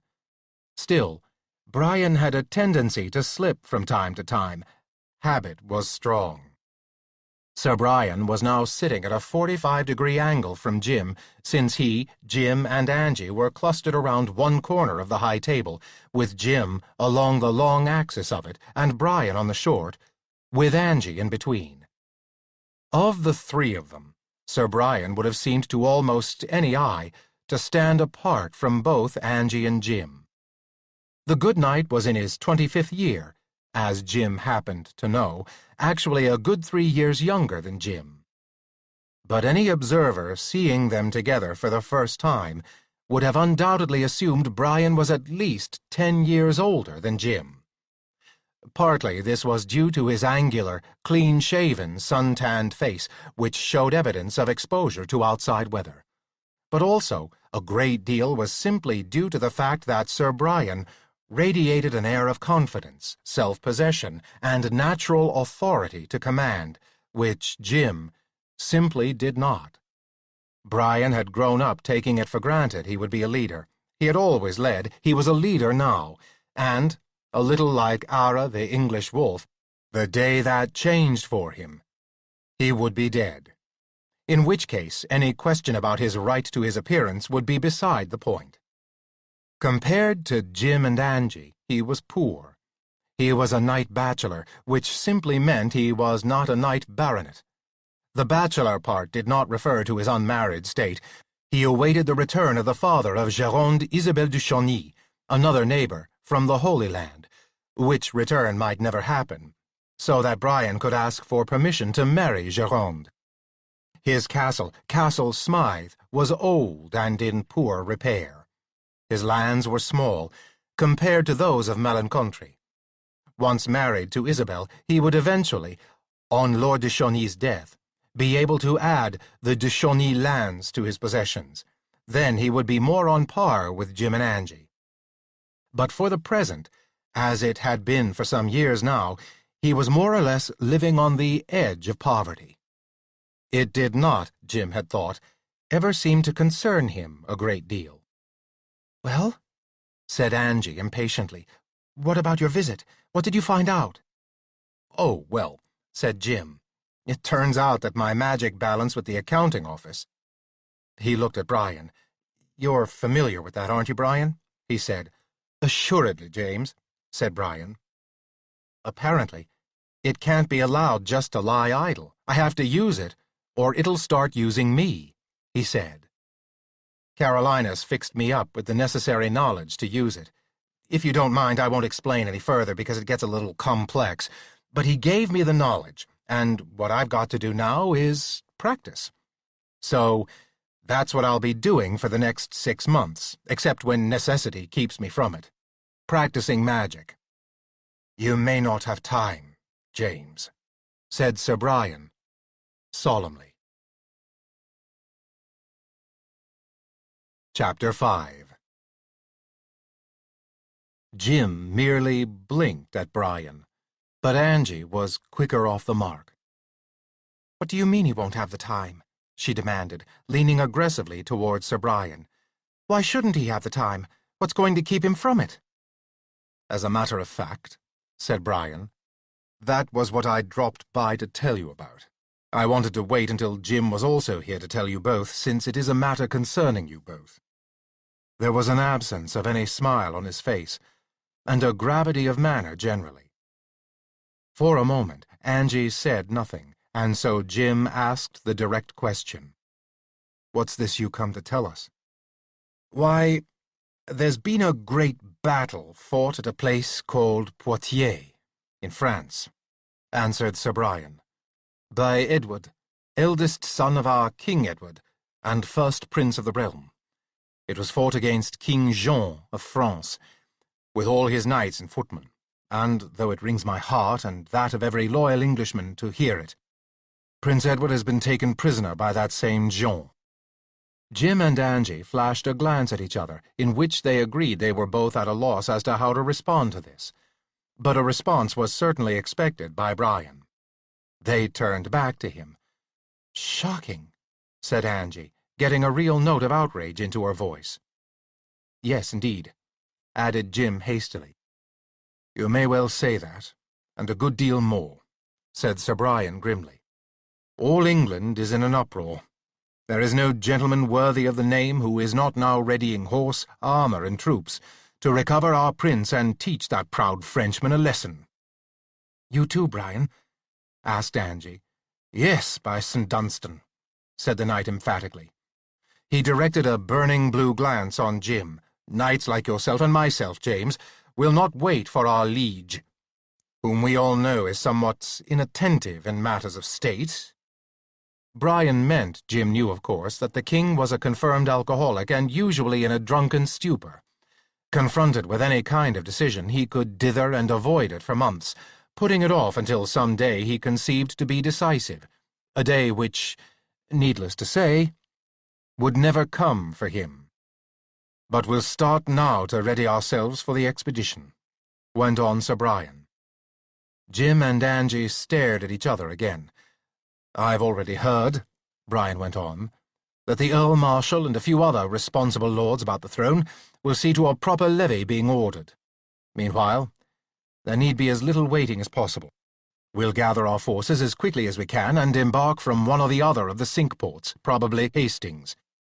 The gravity had largely gone from Brian's voice, pushed into the background by what was plainly and unmistakably a note of pure enthusiasm. Jim felt his heart sink.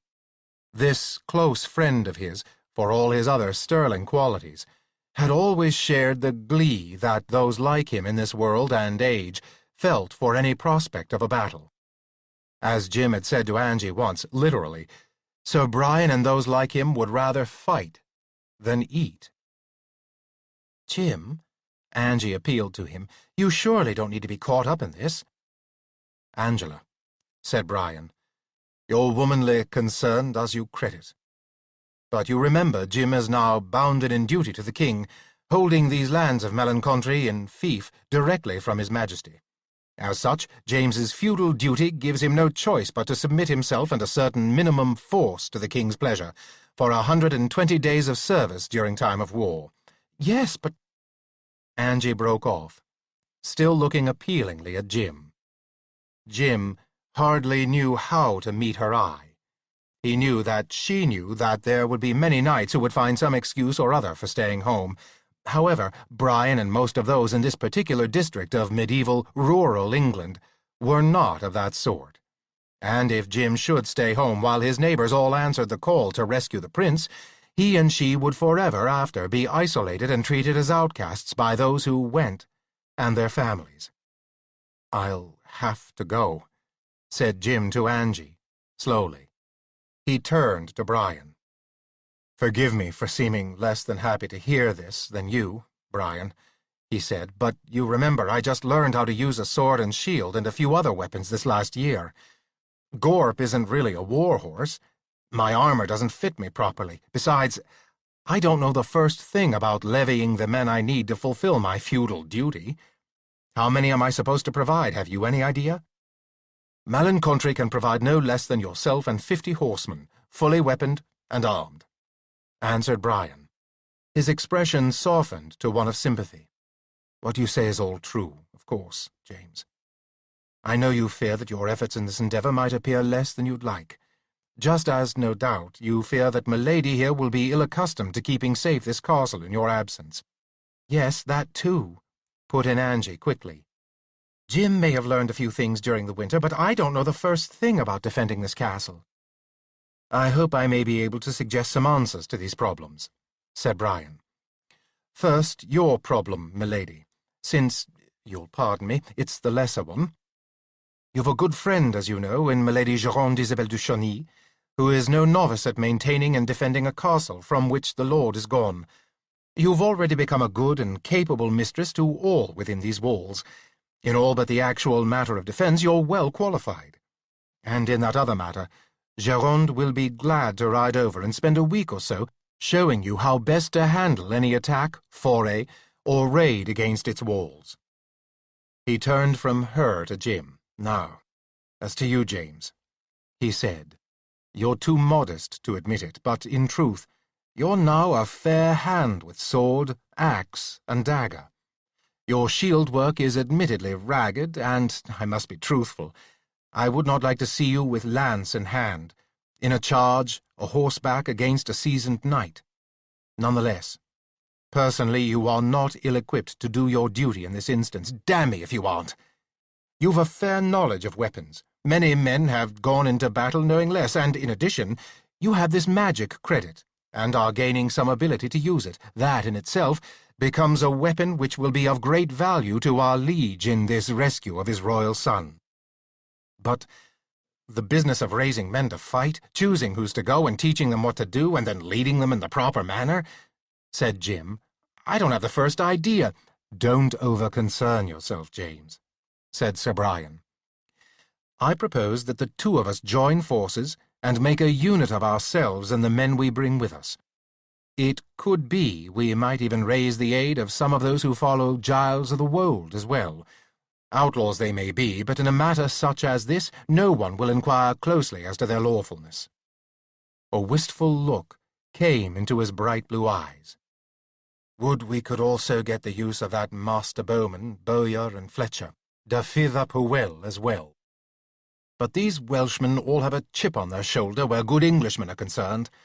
He's not likely to want to help rescue our prince, even if Danielle of the Wold, now that she is his wife, would agree to his going. Besides, he has more of a chip on his shoulder even than most Welsh toward things English, at least as far as our men of the longbow are concerned. But what an archer to have in our ranks!" "He always said, and Danielle said," put in Angie, harking back to the adventures that had concerned all of them with the Dark Powers and the Loathly Tower, "that he would come to your aid or ours, as we would go to theirs, if needed." Jim found it hard to believe that Angie had given up on keeping him from going to the war in France. He rather doubted it.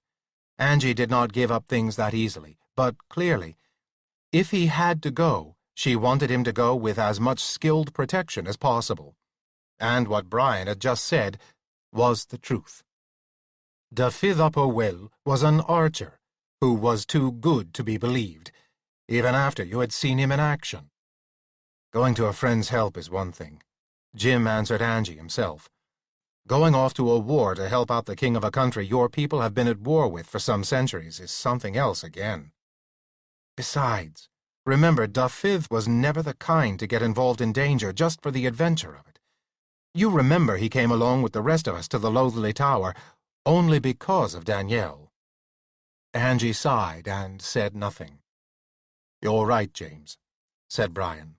"However, come to think of it, we lose nothing by asking him, just as we lose nothing by asking the merry men at Giles of the Wold, if any of them care to come with us to France, for glory and for loot." "How soon do you actually have to leave?" asked Angie of Sir Brian. "As soon as possible." The knight rubbed his chin thoughtfully. "Yet it'll take 3 weeks, perhaps more, for some good men to reach me. There are those who said they would follow me in any great endeavour such as this one, but are otherwise in the service of someone else. Those who can get permission to come will come. They will already have heard of what is happening, and know I have need of them. I would certainly wait about 3 weeks. Moreover, James," he turned to Jim, "it will take at least 3 weeks to instill some knowledge of weaponry into your levied men, and teach them how to behave on expeditions such as this into a foreign land. Yet we should be gone as soon as possible. Should be a matter of a few days only to reach the nearest port, but then up to possibly several weeks after to find a ship to take us to wherever in France the gathering point's to be, possibly Bordeaux, though it may be Brittany, which is closer, although the coast along the Brittany shore is perilous." He turned back to Angie. "Call it 3 weeks before we leave our homes, milady," he said, "and you won't be far off. The time's short enough, God knows."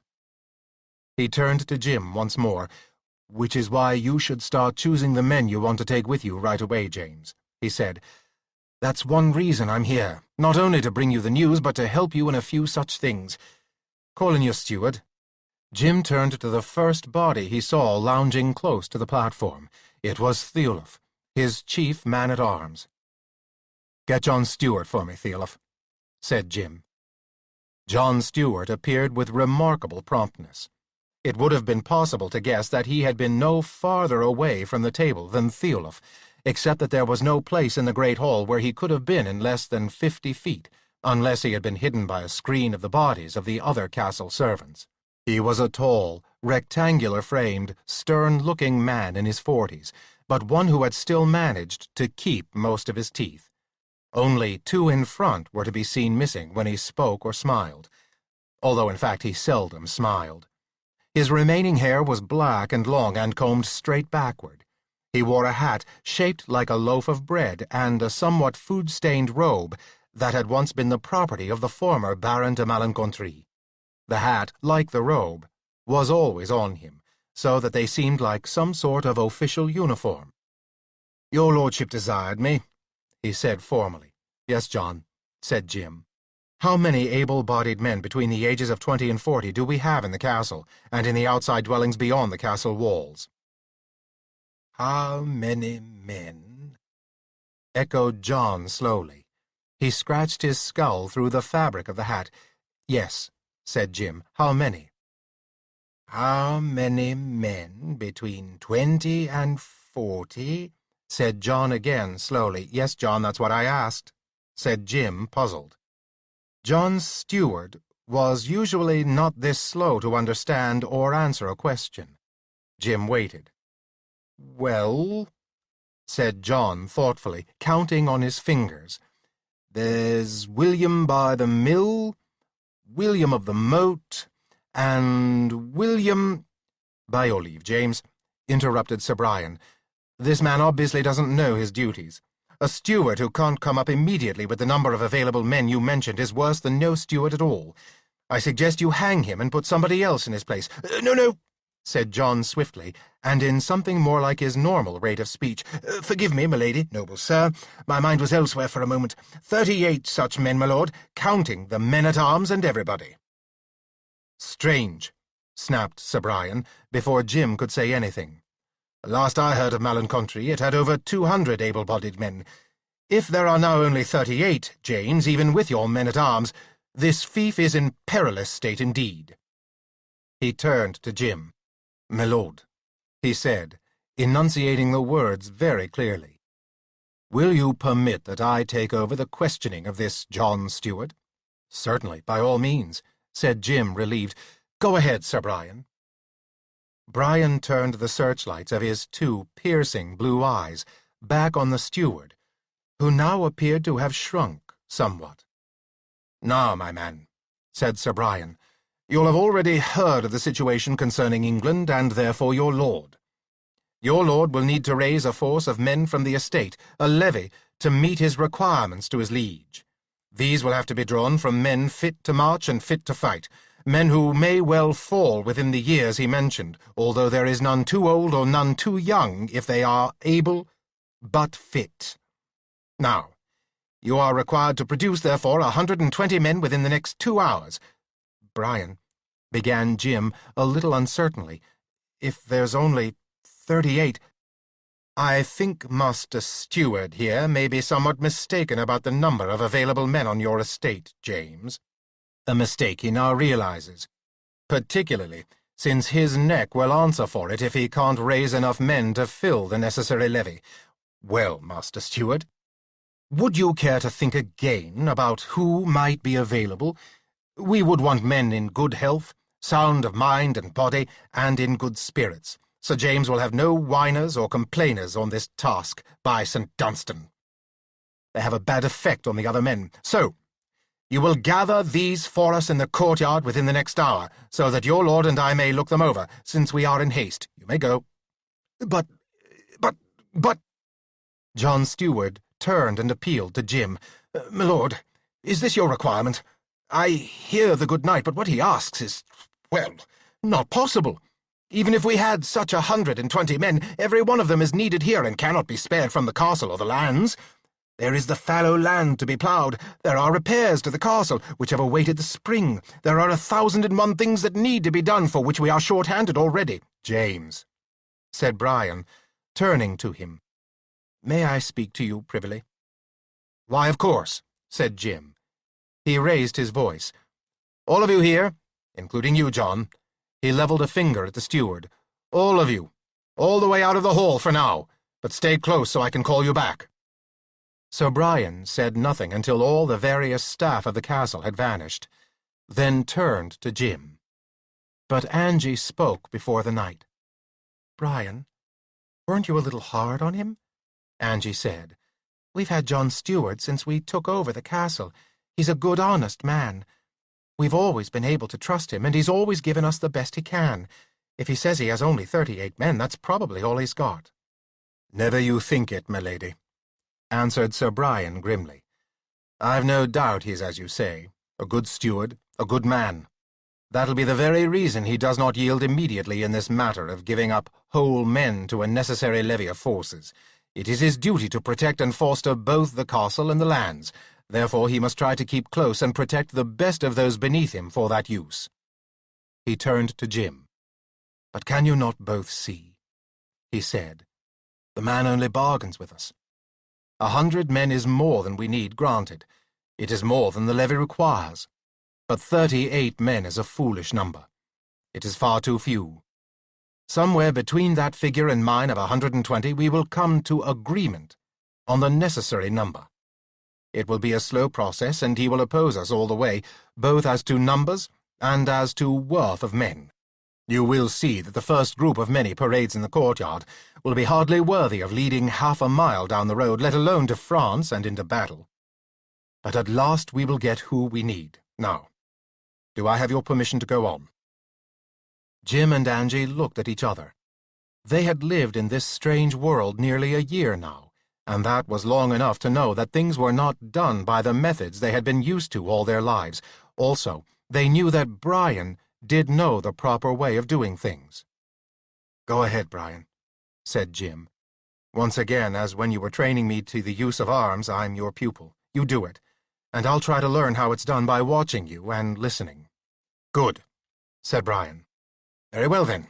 I think we'll let Master Steward cool his heels a bit and wonder if perhaps I wasn't serious about the 120 men and the chance of his being hanged if he didn't provide them. While he's doing so, call you your chief man-at-arms, and we'll talk to him next. Jim raised his head. Theolof! He bellowed. A figure popped immediately out of the entrance to the solar staircase and came forward to the table. All of the castle people, Jim thought, must be packed like sardines back there, just behind the entrances, out of sight. Theolof came up to the table and stopped. "My lord," he said. Theolof was in perhaps his mid-30s, but like Sir Brian, the life he had lived made him look older, still fit, but older. In many ways, thought Jim, looking at him, he was a great deal similar to John Stewart. Both were men of authority and showed it. Both had courage and knew they had it. Theolof was, in fact, a smaller man than the steward, shorter, not as broad across the shoulders, and wiry rather than solid. But he wore his leather hauberk with the steel plates over it, and the sword and dagger balancing at either side of his sword belt, as if they belonged on him. Like the steward, his hair was black but cut shorter, and he wore a steel cap without a nasal, which he now took off and held in his hands, as a mark of respect.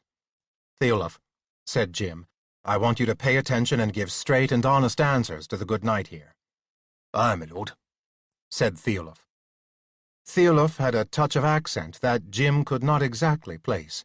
It seemed halfway between Scandinavian and Germanic, which was odd on this world where everybody, including wolves and dragons, seemed to him to speak the same language. But it was only a trace. The dark eyes in his V-shaped face went to Sir Brian. Sir Brian? Theolof, said Sir Brian. You and I know each other. That we do, Sir Brian, answered Theolof, with a slight, harsh grin. We've even looked at each other from opposite sides of these battlements when Sir Hugh de Melancontry was Baron. That is so, said Sir Brian firmly. "But though we have been close to swords' points on occasion, I know you for a good and faithful man to your present lord, who is Sir James. Am I mistaken in this?" "You are not, Sir Brian," said Theolf. "Who Theolf serves, he serves heartily. I fight now for Sir James, and will die for him, if need be, against any." "You are not required to die this day," said Sir Brian, "but to answer some questions straightly and to the point. You have heard, as all in this castle will have by this time, of what has happened in France, and that Sir James and I march hither. We intend to combine our forces. You also know that Sir James must raise a levy of men to meet his duty to his liege. Now, are any of those not presently men-at-arms here fit and good material to be trained for that work?" "Would I could say there were," answered Theolf. "But these turf-brains and ladle-skulls have no idea of weapons and less of fighting, let alone any notion of what war can be like." "I believe you," said Sir Brian. "But I think you take too dark a view, Theolf. As I was saying to Sir James just a moment past, people have gone to war with less. We will have 2 to 3 weeks here, and more time on the road. It will be up to you and the men you take with you to see that those we pick are ready when the time comes. Battles have been fought and won by those who never took weapon in hand in their life before, but you realize that some of your better men must stay here, for the defense of Melancontry itself and the Lady Angela." Theolf's face darkened. There was a moment's pause. "If it must be," he said then. He swung his attention on Jim. "My lord, I myself, however, go with you?" It was not a question as much as a challenge. Jim, for once, found himself thinking very clearly along 14th-century lines. "You, of all people, go with me," said Jim. Theolf's face lit up. "Why then," he said, looking back at Sir Brian, "we will do our best, Sir Brian. Happen all of the levy are sound of limb and wind and have some small wit. We'll teach them what they ought to do at any rate." The light on his face dimmed, and was replaced with a frown, however. "We lost what few decent crossbowmen we had to that devil of a tall Welsh archer you had in the matter of the Loathly Tower, Sir Knight, my lord and lady," he answered. "We badly need archers of our own. There will be archers in the forces of others, who go to rescue Prince Edward, no doubt, but archers who belong to Melancontry—" "Now, damn my bad memory," said Sir Brian, turning to Angela. "I had a message to pass on to you, that Dafydd and his wife Danielle were on their way to visit you. I was to pass this on, and in the more important matter of the prince I completely forgot. I crave your pardon." "Dafydd and Danielle," echoed Jim. "What would Dafydd have to see me about?" "As I understood, it was rather Danielle who wished to see her ladyship," answered Sir Brian. "However, word came last week that they are on their way. Should be arriving any day now." Said Angie thoughtfully. "Well," said Jim, "in any case, I'll be glad to see them." He was interrupted by a noise at the front door of the great hall. A man he recognized as one of Sir Brian's men-at-arms literally stumbled in, with a couple of Jim's own men-at-arms trailing along beside him. The man paid no attention to them, to Jim, or to Angie, but made directly to Brian. "My lord," he gasped to Sir Brian, catching hold of the far edge of the high table to hold himself upright. "Castle Smythe is attacked, and I have near ridden one of your horses to death, to get the news to you as quick as possible." Chapter 6. "Theolf!" shouted Jim, jumping to his feet. "Fetch the men, as many as can be spared. Someone get me some fresh clothes and my plate armor. Brian?" But Brian had already leaped from the table and was putting on his steel cap. "Follow me as best you can, James," he threw over his shoulder. "I cannot wait." He caught the messenger by the arm and swung him around. "Can you still ride?" "Aye, Sir Brian," answered the man-at-arms, who had brought the news. "Give me a fresh horse only." "Take what you want from my stables," shouted Jim, as Brian and the man-at-arms headed out the door, Brian's grip on the other's left upper arm both supporting the man and impelling him forward at what was almost a run. Jim and Angie followed him to the front door, where someone had already brought Brian's palfrey plus a fresh horse for the Castle Smythe man-at-arms. Jim and Angie were just in time to see Brian vault from the ground into the saddle of his horse, in spite of the armor he was wearing, and touching only a toe to the near stirrup on the way. Jim felt a twinge of envy. He could not do that himself, but then Brian had practiced the vaulting mounts since he was a boy. Jim, on the other hand, had always been proud of his jumping ability. In AA class volleyball, he had been able to out-jump anyone else with ease. However, something about that vault onto the horse, particularly wearing heavy armor, which Brian could also do, defeated him. Jim could get up there, but he could not seem to land squarely in the saddle, and it could be very painful not to. Jim and Angie turned back into the castle. It was a good 15 minutes before new ordinary clothes, its separate parts strongly attached to each other with old magic, could be brought for Jim to replace those which had been temporarily put back together at Carolinus's home, and Jim had been helped into his inherited, restructured suit of ill-fitting plate armor. He had half expected objections from Angie, but apparently she was becoming as much a denizen of this world as he himself was. She kissed him goodbye just before he climbed up on Gorp. "Watch yourself," was all she said. "Believe me, I will," answered Jim grimly. He clambered aboard Gorp and led off his meager, hastily formed troop of some 16 men-at-arms, Theolaf at their head and riding just behind his own left elbow. They all left the castle for the route that would lead them to Castle Smythe, Jim leading the way at a canter. "My lord," said the voice of Theolaf at his left ear, "we must spare the horses." True. Jim reluctantly slowed Gorp to a trot. He had hoped to catch up with Sir Brian and learn more about what was going on at Castle Smythe, but reason now told him that he had no chance of catching them. Brian would be going all out with his single man-at-arms to get back to whatever people of his own were still free to oppose, whoever was doing the attacking. The two of them could not be caught unless Jim and his men-at-arms also rode their own horses full out, and, as Theolaf had just pointed out, this was not a sensible thing to do. Jim had hoped to learn from Brian's man-at-arms about the attackers and the situation at Brian's castle, but clearly it was not possible. It was best that Jim and his men arrive in the best possible condition to fight. In fact, Castle Smythe was not that distant, perhaps an hour and a half with a horse at a walk. Jim drew back even further on his reins and slowed Gorp to that pace. Even once they were there, it would be foolish to dive into battle until they had looked over the situation and talked to Sir Brian. The attackers might outnumber them by as much as 10 or 20 to 1, though it seemed unlikely that a really large force would have penetrated this far without the news of it reaching them from other neighbors. Jim and all of his men-at-arms were now at a walking pace. He beckoned Theolaf to ride up level with him.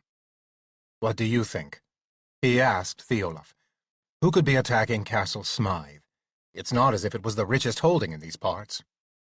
"It might be thought by a stranger to be one of the easiest taken," observed Theolaf. "I see what you mean," answered Jim, suddenly thoughtful. "In that case, there's probably not too many making this attack. It wouldn't be one of the neighbors. Sir Brian's on good terms with all of them, and Norman law forbids us to fight each other in any case." "Law is as law does," answered Theolaf skeptically. "Nonetheless, my lord, I think you're right. They'll not be neighbors, nor are there any bands of outlaws large enough in this area to try such a thing. and we are too far south for raids by Scotsmen. Possibly these attackers were shipborne and have come from the coast to search inland at a venture, looking for anything that they might take quickly and carry off before this part of England is raised against them." Jim nodded. The words of the man-at-arms clearly drew the most possible picture. He said no more, and Theolf let his horse drop back to a more proper position, half a horse-length behind Jim and still to his left. They rode on, Jim containing his impatience as best he could. It had been noon when he had come back from visiting Carolinus. It was now barely afternoon. Jim was suddenly and ridiculously reminded that he had had nothing to eat. Also, almost nothing to drink, except half a flagon of wine, which was now beginning to wear off, leaving him feeling rather dull and dispirited, even though he had of necessity come to adopt the rather heavy drinking standards of those about him. The thought reminded him of something else. He turned his head, and with a jerk of it beckoned Theolf up beside him, so they could speak without being overheard by the rest of the men-at-arms behind him. "Theolf," he said in a voice that was just above the sound of the hoofbeats of their horses, "have the men had anything to eat since daybreak?" Theolf gave him a half-grin. "Never fear, my lord," he answered. "A man-at-arms learns to make sure his belly is full at all times against some emergency such as this one." He paused and looked narrowly at Jim.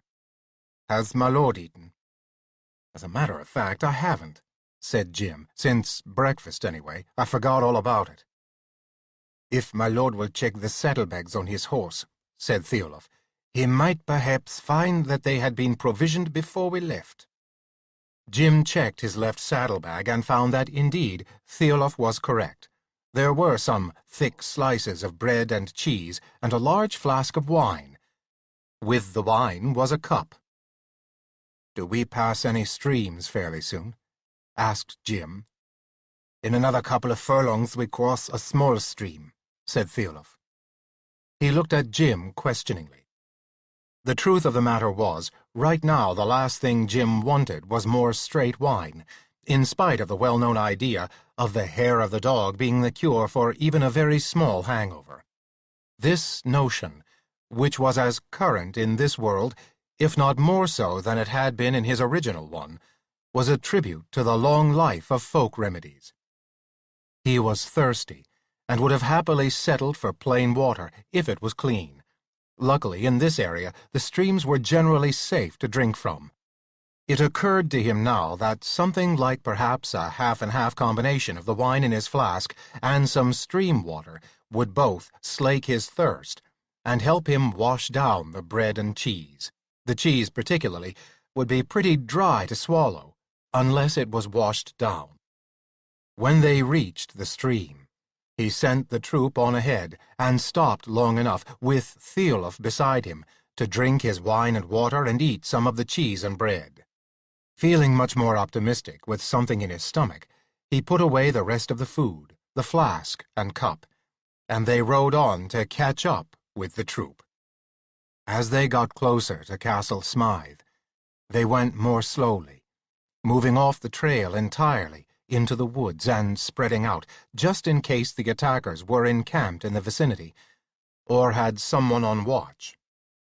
However, the precaution turned out to have been unnecessary. They made their way right to the edge of the cleared space which, like all castles, Castle Smythe maintained about itself for purposes of defense. Looking out through a screen of leaves, Jim saw a ragtag-looking crew, perhaps a few less, but only a few less, than 100 armed men. These were clustered in an untidy gang before the main entrance to the castle, clearly under the command of a large, black-bearded individual. Castle Smythe was closed up tight, that is, as tight as it was possible to close up. Its moat was half dry.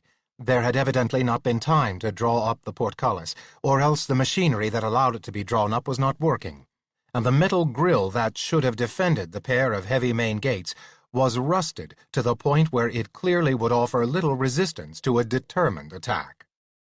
The gates themselves, however, were tightly closed, and still looked stout enough to offer some considerable resistance. However, it was just at this point that Jim noticed one reason the gang of attackers was not busy against the castle itself.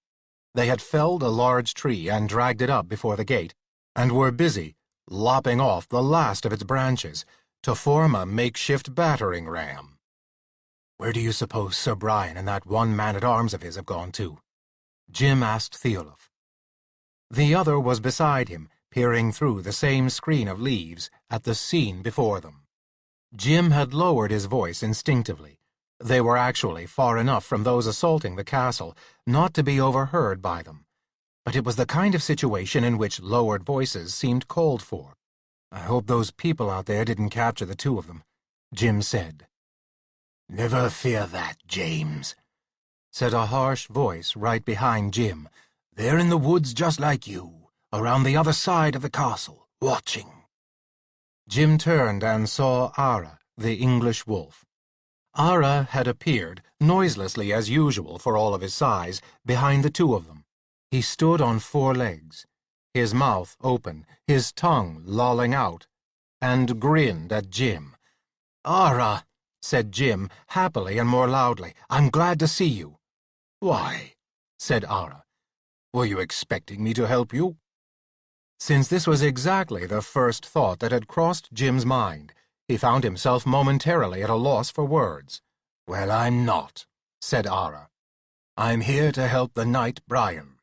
He's also a friend, ever since we were companions together before the Loathly Tower, as well as yourself. Did you think I would abandon a friend?" "No, of course I didn't think that," said Jim. "I merely meant I was glad to see you, in general." "In general or in particular?" "I'm here," said Ara. "Fair number of strangers out there, isn't there?" And he grinned again at Jim, his red tongue lolling out. "Ara," said Jim urgently, "you can move faster and more quietly than any of us, and besides, you know where Sir Brian and his man-at-arms are right now. Would you go get them and bring them back here to us, so that we can all make plans together?" "No need," answered Ara. "They're already on their way here, since I told them some time since that you were coming. Anyone but humans like yourself would have heard you and those great horses of yours crashing through the undergrowth 10 minutes back. I was speaking no less than the truth back when you and Gorbash were in his body together, Jim, when I used to tell him he was somehow slow of wit. But at least his ears would have heard you coming, and his nose smelled you, long before you got here. Not that any dragon was ever a match for any wolf in the matter of nose and ears. But at least his were useful for something. All you humans have are eyes. Or at least, that's all you use. But to answer your question, Sir Brian and that man with him should be here any moment now." In fact, it was not more than a few minutes later that Sir Brian and his man-at-arms showed up, the latter leading his horse and Brian's. "James," said Brian as he came up to Jim, "I'm glad to have you here. How many men did you bring with you?" 16, I think, wasn't it, Theolaf?" Jim looked around for Theolaf, and the chief man-at-arms nodded. "I left orders for the others to be gathered and follow me as soon as there were at least a dozen of them to come as a group. I'm afraid more than another 12 we can't count on. A lot of them weren't likely to be back at the castle until the end of the day, or even for a day or two. Even if they get here, we'll only have some 28 or 30 men, counting you and I. Of course, there's Ara here." "Of course," said Ara sarcastically. "James, you should know I'm worth half a dozen of your lazy men all by myself." "What we really need," said Sir Brian, "are some archers and crossbowmen. With them we could send a message to my people in the castle. As it is, they've no knowledge we're out here." "How many do you have in the castle, who could fight, I mean?" asked Jim. The minute he said it, he realized that he should have phrased the question a little more delicately. Sir Brian looked definitely embarrassed. "At present," he said, emphasizing the words perhaps a shade more heavily than was necessary. I have only 11 men-at-arms there, and perhaps half as many of the castle staff who could use a sword or other weapon if they had to. Perhaps another 16 all told? Asked Jim. Call it 70, answered Sir Brian, though the last is my squire and little more than a boy. Still, this is a scurvy lot in front of us. Even the 17 could be of use, if they could sally at a moment when the rest of us are hitting these rivers from without. He looked grimly at Jim. They and we together make 37 at most. To attack more than double our number, he went on. For I fear me we've no time to wait for the rest of your men-at-arms to catch up with you. Those out there will be using their tree trunk against my gates within the quarter hour. The gates are good, but they are also all that keep the castle now. Once these attackers break through, they'll be inside. I fear me we must do what we can with what we have, and no further delay. As I say, the gates are stout, but that battering ram will be through them in half an hour. Ah, said Ara beside them, cocking his head to one side. 2 more come, and a pair more used to moving through the woodland at least a little more lightly than the rest of you. Ha! There was a note of pleased surprise in his voice, a strange thing for Ara. It is Danielle, and that long Welsh arrow-shooter of hers she now calls husband. Ara went on. Jim and Sir Brian looked at each other, startled. I did pass word to you that she was coming to visit. They are coming, I mean, said Brian, though, come to think of it, Castle Smythe is somewhat on the way. They would wend to Mallon-country, in any case, but still, how do they know of us being here? If they've anything in the way of ears at all, they've probably heard the lot of you tramping around, said Ara sourly. In any case, here they are now. A moment later, both she who had been Danielle of the Wold, daughter of Giles of the Wold, who was leader of the outlaws in the Wold, and Dafydd ap Hywel, a master bowman, indeed the master bowman of all bowmen, if there was any justice in the world, thought Jim, appeared through the greenery. Dafydd's great longbow, that only he could pull and hold steady on target, and which he himself had made, as he had so lovingly and magnificently made his arrows, the stave of that long bow, unslung, was being carried on his back. His left arm was in a green cloth sling. "Father's on his way with his men," said Danielle without preamble as she came up to them. "He heard about this raiding group, judged it was headed this way, and that Castle Smythe might well need aid. But it would take him a little time to get the men together. Dafydd and I came on ahead, both being able to move light and fast. Ah, Ara!" She stopped to caress Ara, who was fawning upon her and doing his best to lick her face at the same time. "What happened to your arm, man?" commanded Brian. "A light strain only," Dafydd was beginning, when Danielle interrupted sharply. "A broken collarbone, you mean?" she said. "Wrestling 2 of father's band at once, showing off, as usual?" "Well, perhaps it may be," said Dafydd, in that mild, musical voice of his that seemed so at odds with his Herculean frame. He tapered from his broad shoulders to his narrow hips like some statue which had aimed to exaggerate the physical attributes of an athlete. And he was even taller than Jim, as well as standing as straight as one of his own arrows. "By myself, I would have thought little of it. Still, sorry I am that I and my bow can be of little use to you in this hap, Sir Brian." "It can't be helped," said Jim, "though it's sad. Sir Brian here was just hoping we had some means of sending an arrow with a message over the wall to his men within the castle. We need to let them know we're here, and warn them of some signal from us, so that they can sally at the same time as we attack those men from here. If you look, you'll see that they're just about to start battering down the main gates of the castle, and Sir Brian says that's all there is to hold them out. Once inside, their sheer numbers will overwhelm anyone there." "Indeed, I may be of little use," said Dafydd, "but still, we do not lack a bow." He looked at his wife. "Absolutely not," snapped Danielle, darting an angry glance both at Jim and Brian. "You know perfectly well I can put an arrow inside that castle from here as well as any bowman." "To be sure, mistress," said Brian hastily. "I merely had not thought—" "Well, do so next time," said Danielle. Ara growled an agreement. "I take it you were thinking of an arrow shaft shot high above the heads of those men out there and also over the walls to drop inside the interior courtyard?" went on Danielle in a calmer voice, "possibly with a message wrapped around the shaft? Can anyone inside your castle read?" "There is at least one, possibly two," said Brian, "who might be able to understand such scratchings in words as I myself might write, but I can make the message a better way. I thank you, Mistress Danielle.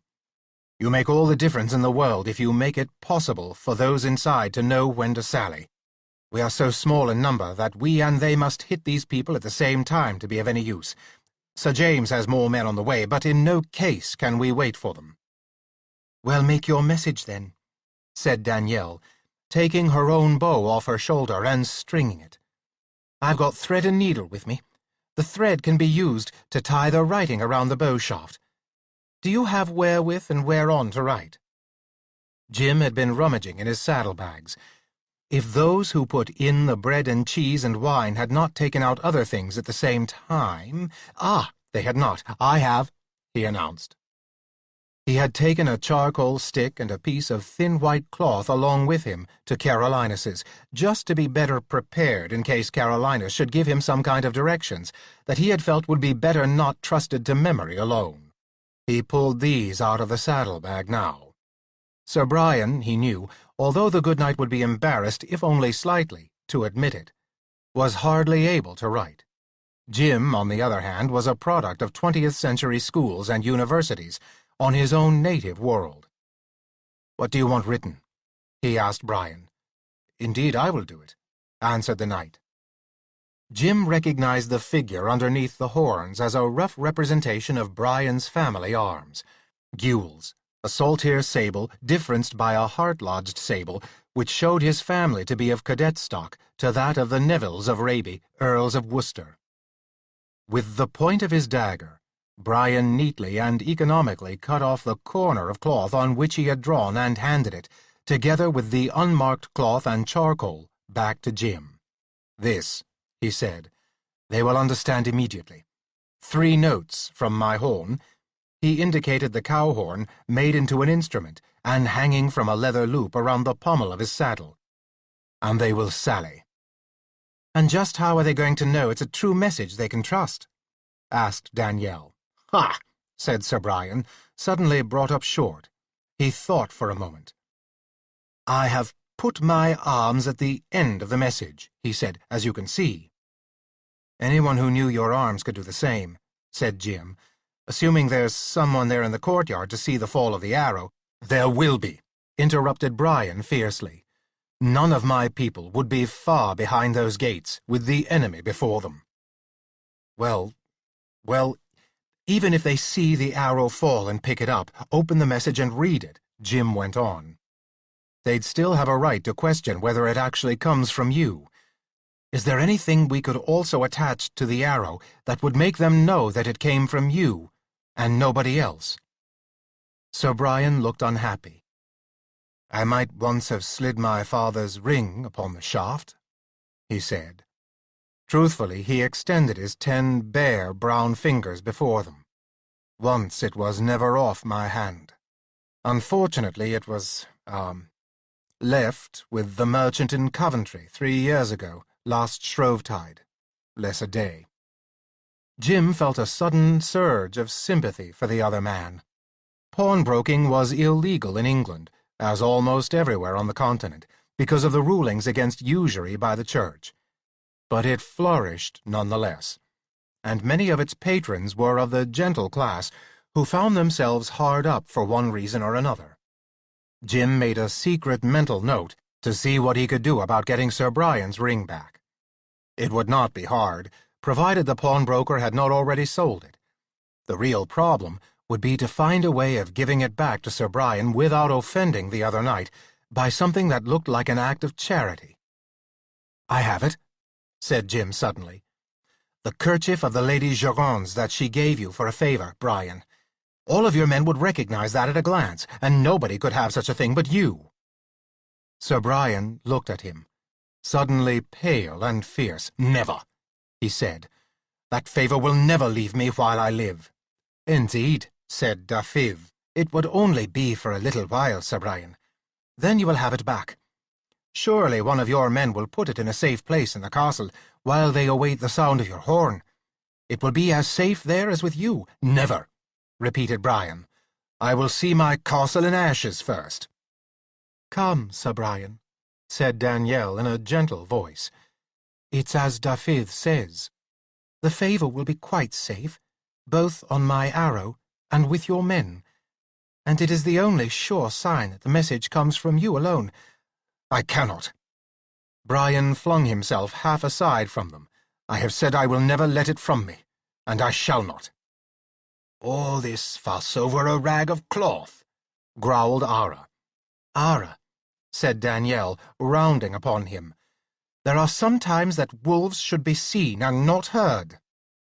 Ara, who would have taken such words from no one but Danielle, put back his ears, dropped his head, and lowered his tail between his legs. Danielle turned back to Sir Brian.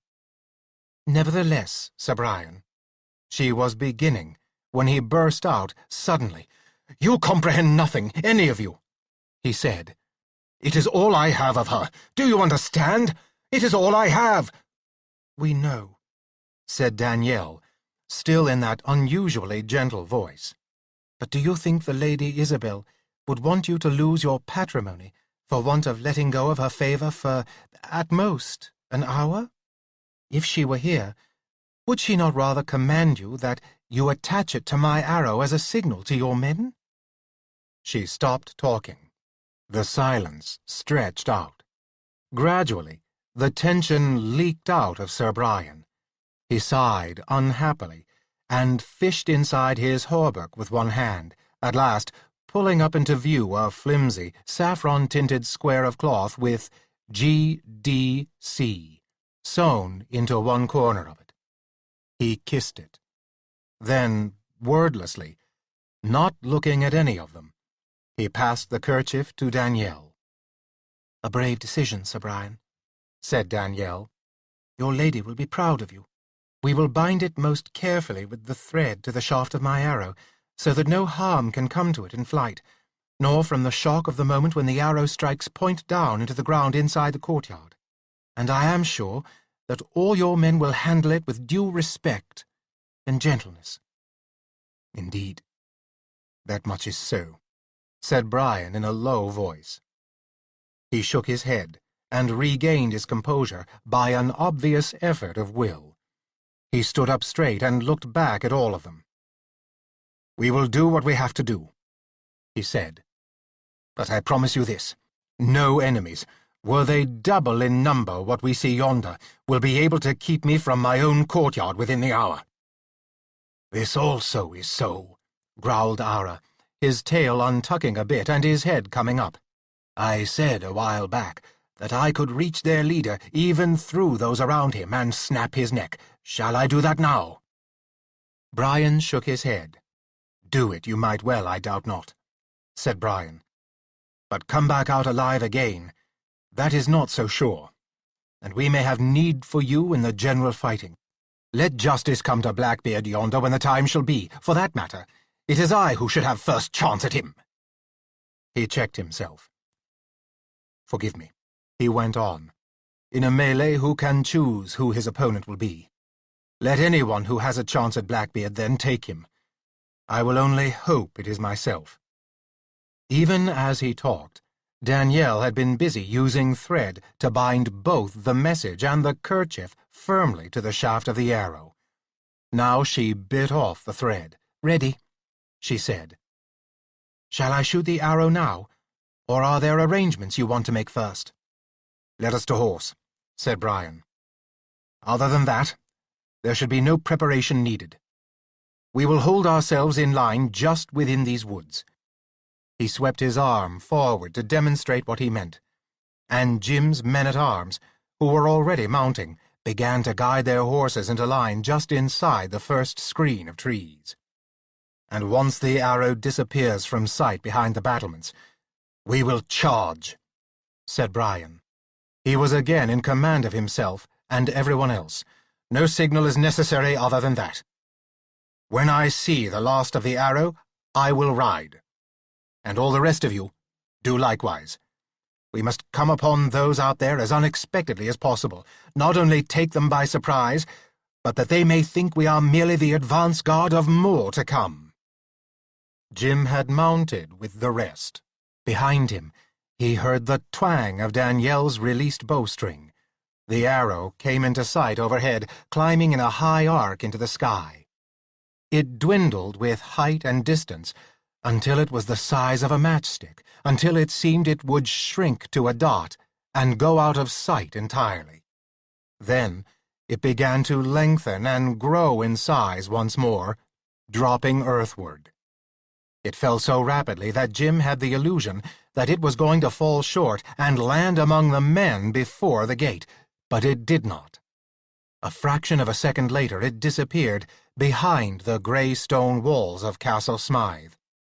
And at once they were all at a gallop together out of the woods, headed across the cleared space toward the gang of men before the gate, who now were beginning to swing their tree trunk against the gates. The 3 notes of Sir Brian's horn rang out loud and clear. Chapter 7. Jim found himself pounding across the open space at the full speed of his horse, with everyone else galloping beside him. In spite of himself, he found it a heady moment. He felt a second's wonder that no one had suggested that he turn himself into a dragon for this part of the attack.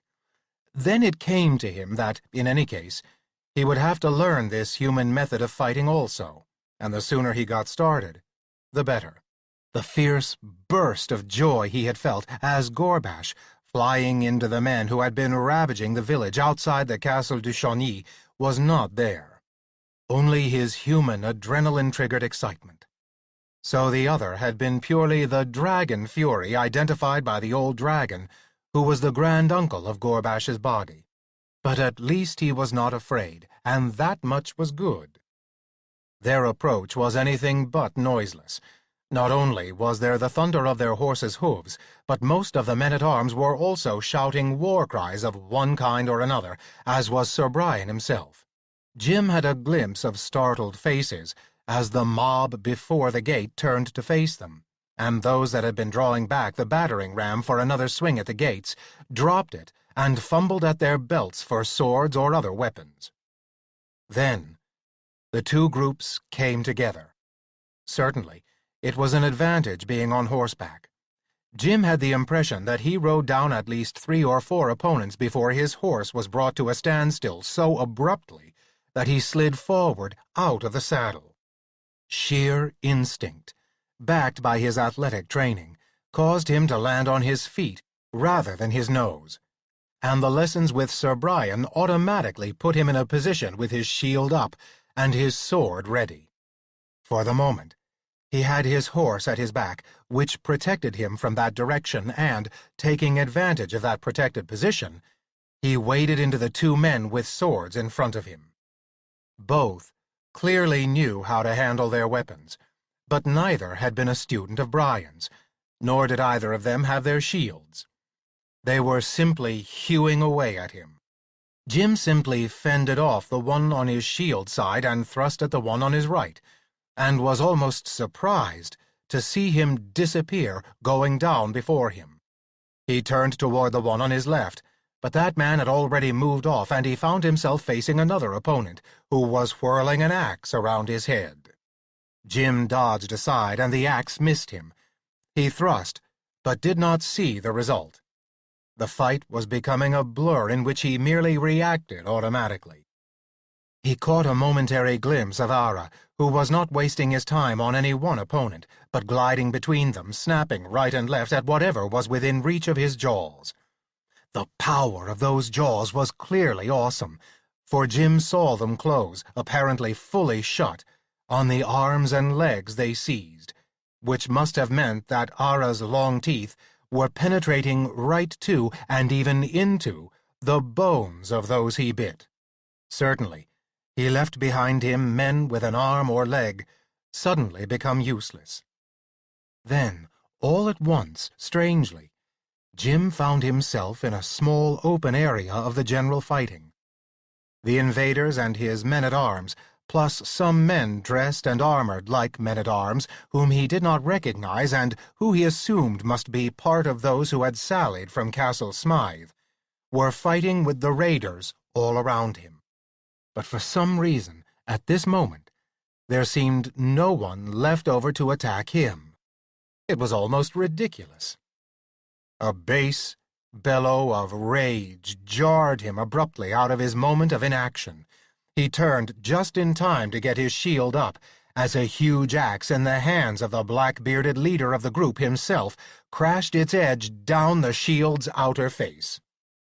The metal held, but Jim was driven almost to his knees by the force of the blow. Somehow he disengaged. This was that same raggedness of his shield work that Brian had been speaking about. Jim had not yet picked up the ability to instinctively angle his shield to a coming blow, so as to cause the enemy's weapon to glance off to right or left, up or down. He merely shoved the shield out between him and his opponent, as if to push the other's weapon back. Now, his shield had caved in, but protected him. However, his arm had paid a price for protection. It was numb from fingertips to shoulder, and the next blow of his opponent's axe swept it out of his now feeble grasp.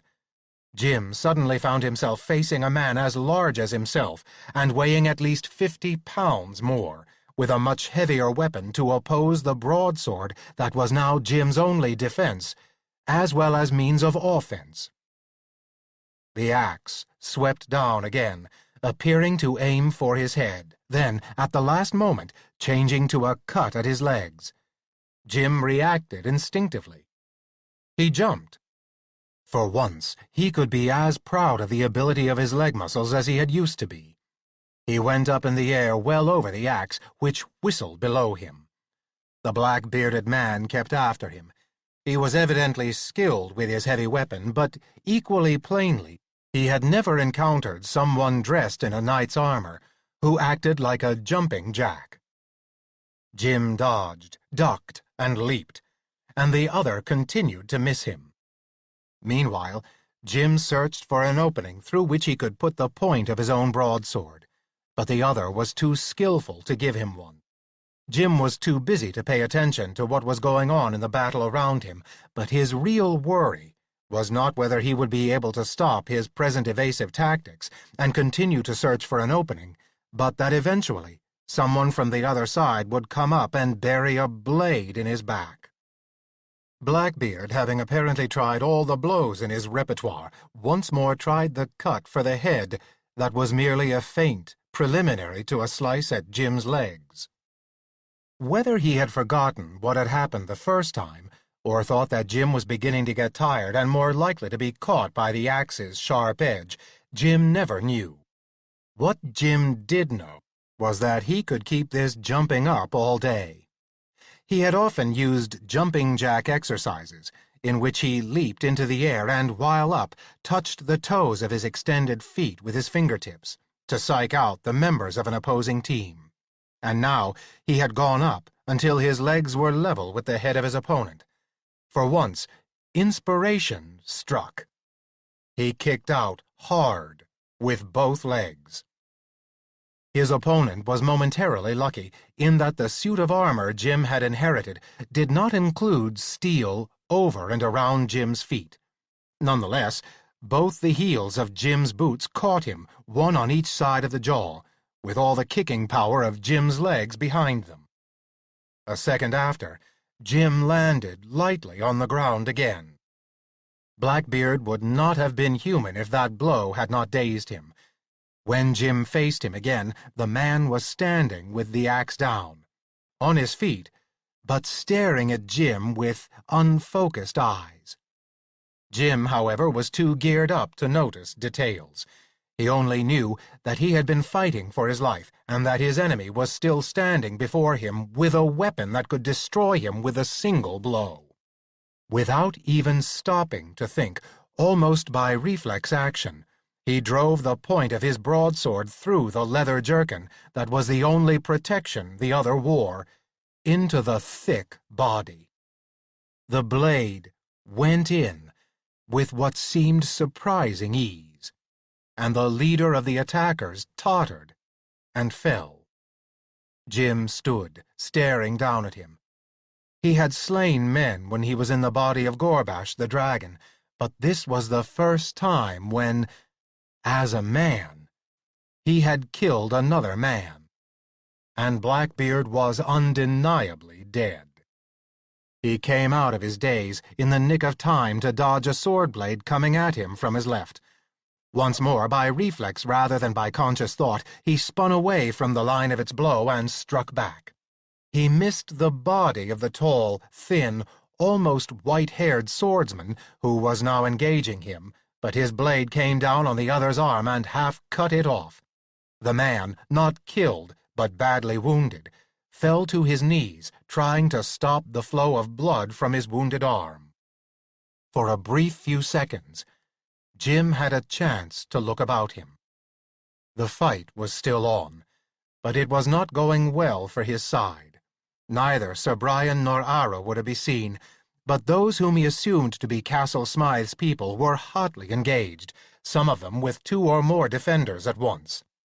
Jim suddenly woke up to his obligations. His dented but still serviceable shield was only a couple of paces away. Surprisingly, the place where he had first encountered the leader of the attackers was still fairly clear. Jim could only guess that the leader had originally called to those with him to leave Jim to him, and the others had obeyed. After that, they had all been caught up in the general fighting, so that only the man whose arm he had just wounded had bothered to attack him.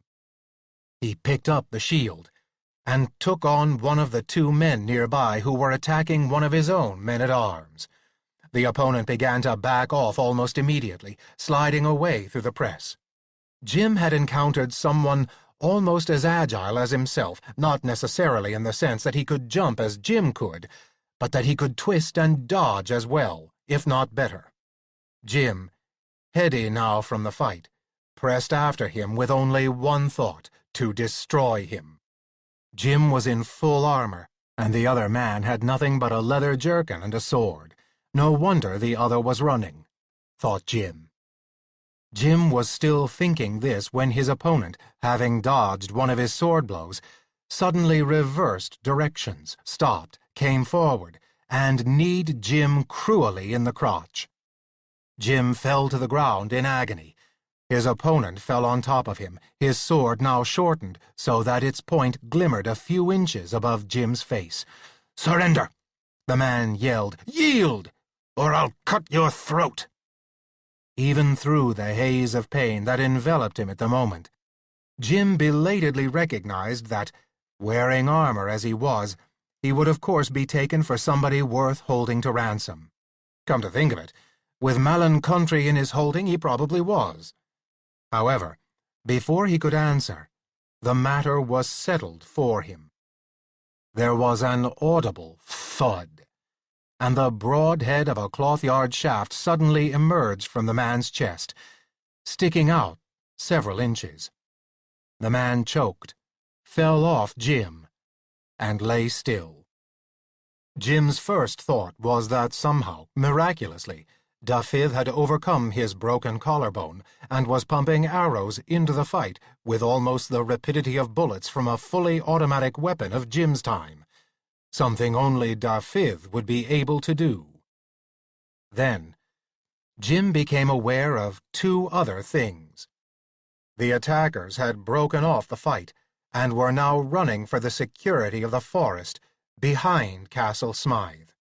Through the open spaces their leaving made, Jim could see not only that Ara and Sir Brian were still on their feet, but that beyond them a number of brown jerkined archers were coming toward the castle, running forward, pausing to draw bow and shoot, running forward once more and pausing to shoot again, and so continuing directly toward the spot where all the fighting had been going on.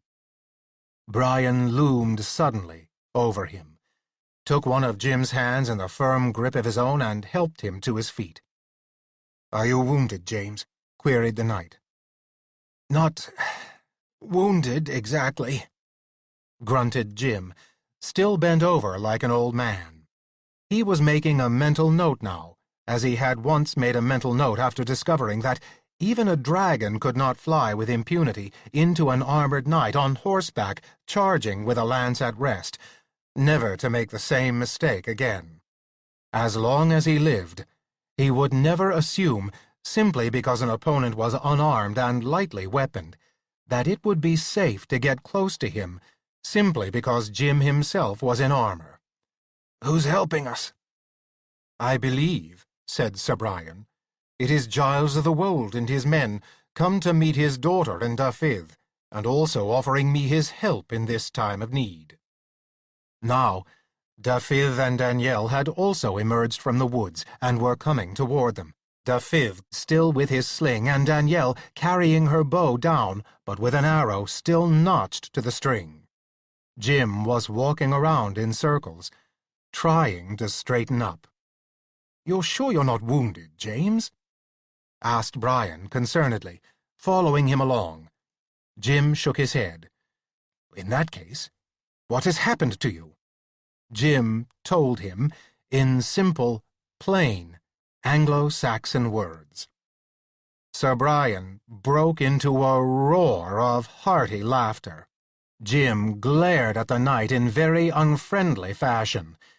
He would have thought the occasion called for a little sympathy rather than this robust humor at his expense. "Come, James," said Brian, slapping him on the shoulder. "You'll not die from it." He caught the eye of one of Jim's own men-at-arms, who was standing not too far off. "You," Sir Brian said. "Sir James's palfrey is just over there. Run see if there is not some wine in the saddlebags." The man-at-arms turned and set off, in fact, at a run. It had taken Jim some months to get used to the fact that in this world, whenever any superior sent an inferior on an errand, the inferior did it at a run, even though he might be a fully grown man or she a fully grown woman. Stranger still was the realization that Jim came to accept eventually, that if someone of superior rank should send him on an errand, he also would be expected to run. In fact, it was a highly structured world. Inferiors invariably stood in the presence of a superior, even if the inferior was simply the second son of the lord of the estate and the superior was his older brother. He had begun to feel a little better when the man-at-arms came running back with the wine flask that Jim had drunk from earlier. Sir Brian had him swallow a fair amount of the straight wine, and Jim, after a few moments, found that either it did make him feel better, or else it helped him to imagine he was feeling better. Gradually he was recovering, and in the process straightening up, so that he did not advertise his mishap to everyone within sight. This was just as well, because Danielle and Dafydd were upon them, now flanked by Giles of the Wold himself. And Jim knew Danielle. She would have no inhibitions about inquiring as to what had happened to him, and would probably laugh just as uproariously as Brian had on hearing what the cause was. As it happened, Danielle did not get a chance to ask any questions after all, because Sir Brian spoke first. "Welcome, friends. Welcome, and my thanks," he said. "Without the help of all of you, I don't know how Castle Smythe could have been saved." "It couldn't have," said Ara, who had just now joined the rest of them. "Indeed, Sir Wolf," said Brian. "I think you may be right. Nonetheless, it is saved, and this is a festive occasion. Let us all repair within my castle, where I can feast you and entertain you in proper style." He was interrupted by a large, rather fat man in clothing that was a walking structure of grease stains, and who carried a strange knife in his hand, one that was either a very odd axe or a very ornate cleaver. "What?" began Sir Brian irritably, as the other man plucked at the elbow of his sleeve and whispered in his ear. "Well, there must be—" He stopped speaking, and allowed himself to be drawn off to one side by the man with the cleaver. From a little distance, the rest of them could see a sort of violent, whispered argument going on between Brian and this man, who was plainly one of his people from the castle. "Winning a battle may be one thing," said Ara grimly. "Feasting your guests, something else." "Hush," said Danielle. The truth suddenly burst upon Jim's mind. He should have realized before this. It was the most ordinary sort of hospitality for the owner of a castle to invite inside those who had just helped him save it from raiders. But the truth would be that there was not the wherewithal in Brian's castle to put forth the kind of feast he had in mind. Jim was fairly sure that the knight drank small beer and ate coarse bread as an ordinary dinner repast by himself, right along with the rest of his people in the castle. Jim knew how indifferent Brian was to his hard life ordinarily. He would think nothing of such a diet for himself, but when it came to entertaining guests, it would be a totally different matter. His family pride, let alone his own, would be shamed utterly if he had to bring guests into a ruined hall and feed them the sort of rough fare that kept him alive from day to day. Jim had an inspiration. "Sir Brian," he called, "if I could interrupt your talk with your man there for just a moment." Brian turned an unhappy face to him, muttered an order to his retainer to stay put, and came back to the rest of them, trying to smile as he approached. "I just had an idea, Brian," Jim said. "I didn't get a chance to tell you sooner, but after you left so suddenly and I had to follow after you, the Lady Angela made me promise that I would bring Danielle to her immediately. Without any delay, she said, as soon as Danielle and Dafydd should be met with. I wouldn't miss this feast of yours myself on any account, but I can hardly disobey my lady, though it seems equally impossible to take away not only myself, but one of the other guests, perhaps two of the other guests. I was at my wit's end just now, and then this idea came to me." "James, I'm sure—" Brian began unhappily, but Jim hurried to cut him short. "But listen to this notion of mine first, Brian," he said. "Why shouldn't you just change the location of your feast to my castle? You can use any of my castle stores for the moment and simply replace them whenever it's convenient for you. That way all of us will be together there. Not only that, but Angie herself will be able to be one of us, and she'd never forgive me if she wasn't." The look of unhappiness on Brian's face slowly drained away to be replaced by one of growing joy. "James," he said, "this is good of you." "No, I really can't allow—" "I know it's an imposition," said Jim hastily. "In fact, I fully realize how rude it is of me to keep your guests from your castle on this occasion, but perhaps, just this once, you could make an exception?" "Jim," said Brian, shaking his head, "I don't know what to say, but thank you. Thank you. Yes, I will accept your kind offer, and we will move to your castle for the feast, and I pledge my honor as a knight that you will be repaid every—" "Never mind that," said Jim, turning away and starting to lead the way toward where the horses were. "We don't need pledges from each other, Brian. Surely we know each other well enough by this time to simply take such things for granted. Now, let's get back to Malin Country." Chapter 8. Jim and Angie had started a number of new customs, unheard of before in castles like Malin Country.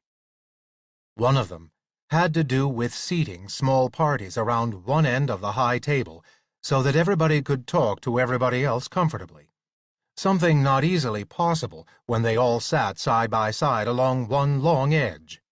Their new way worked very well, unless the number dining at the high table was so large that the whole table length was required.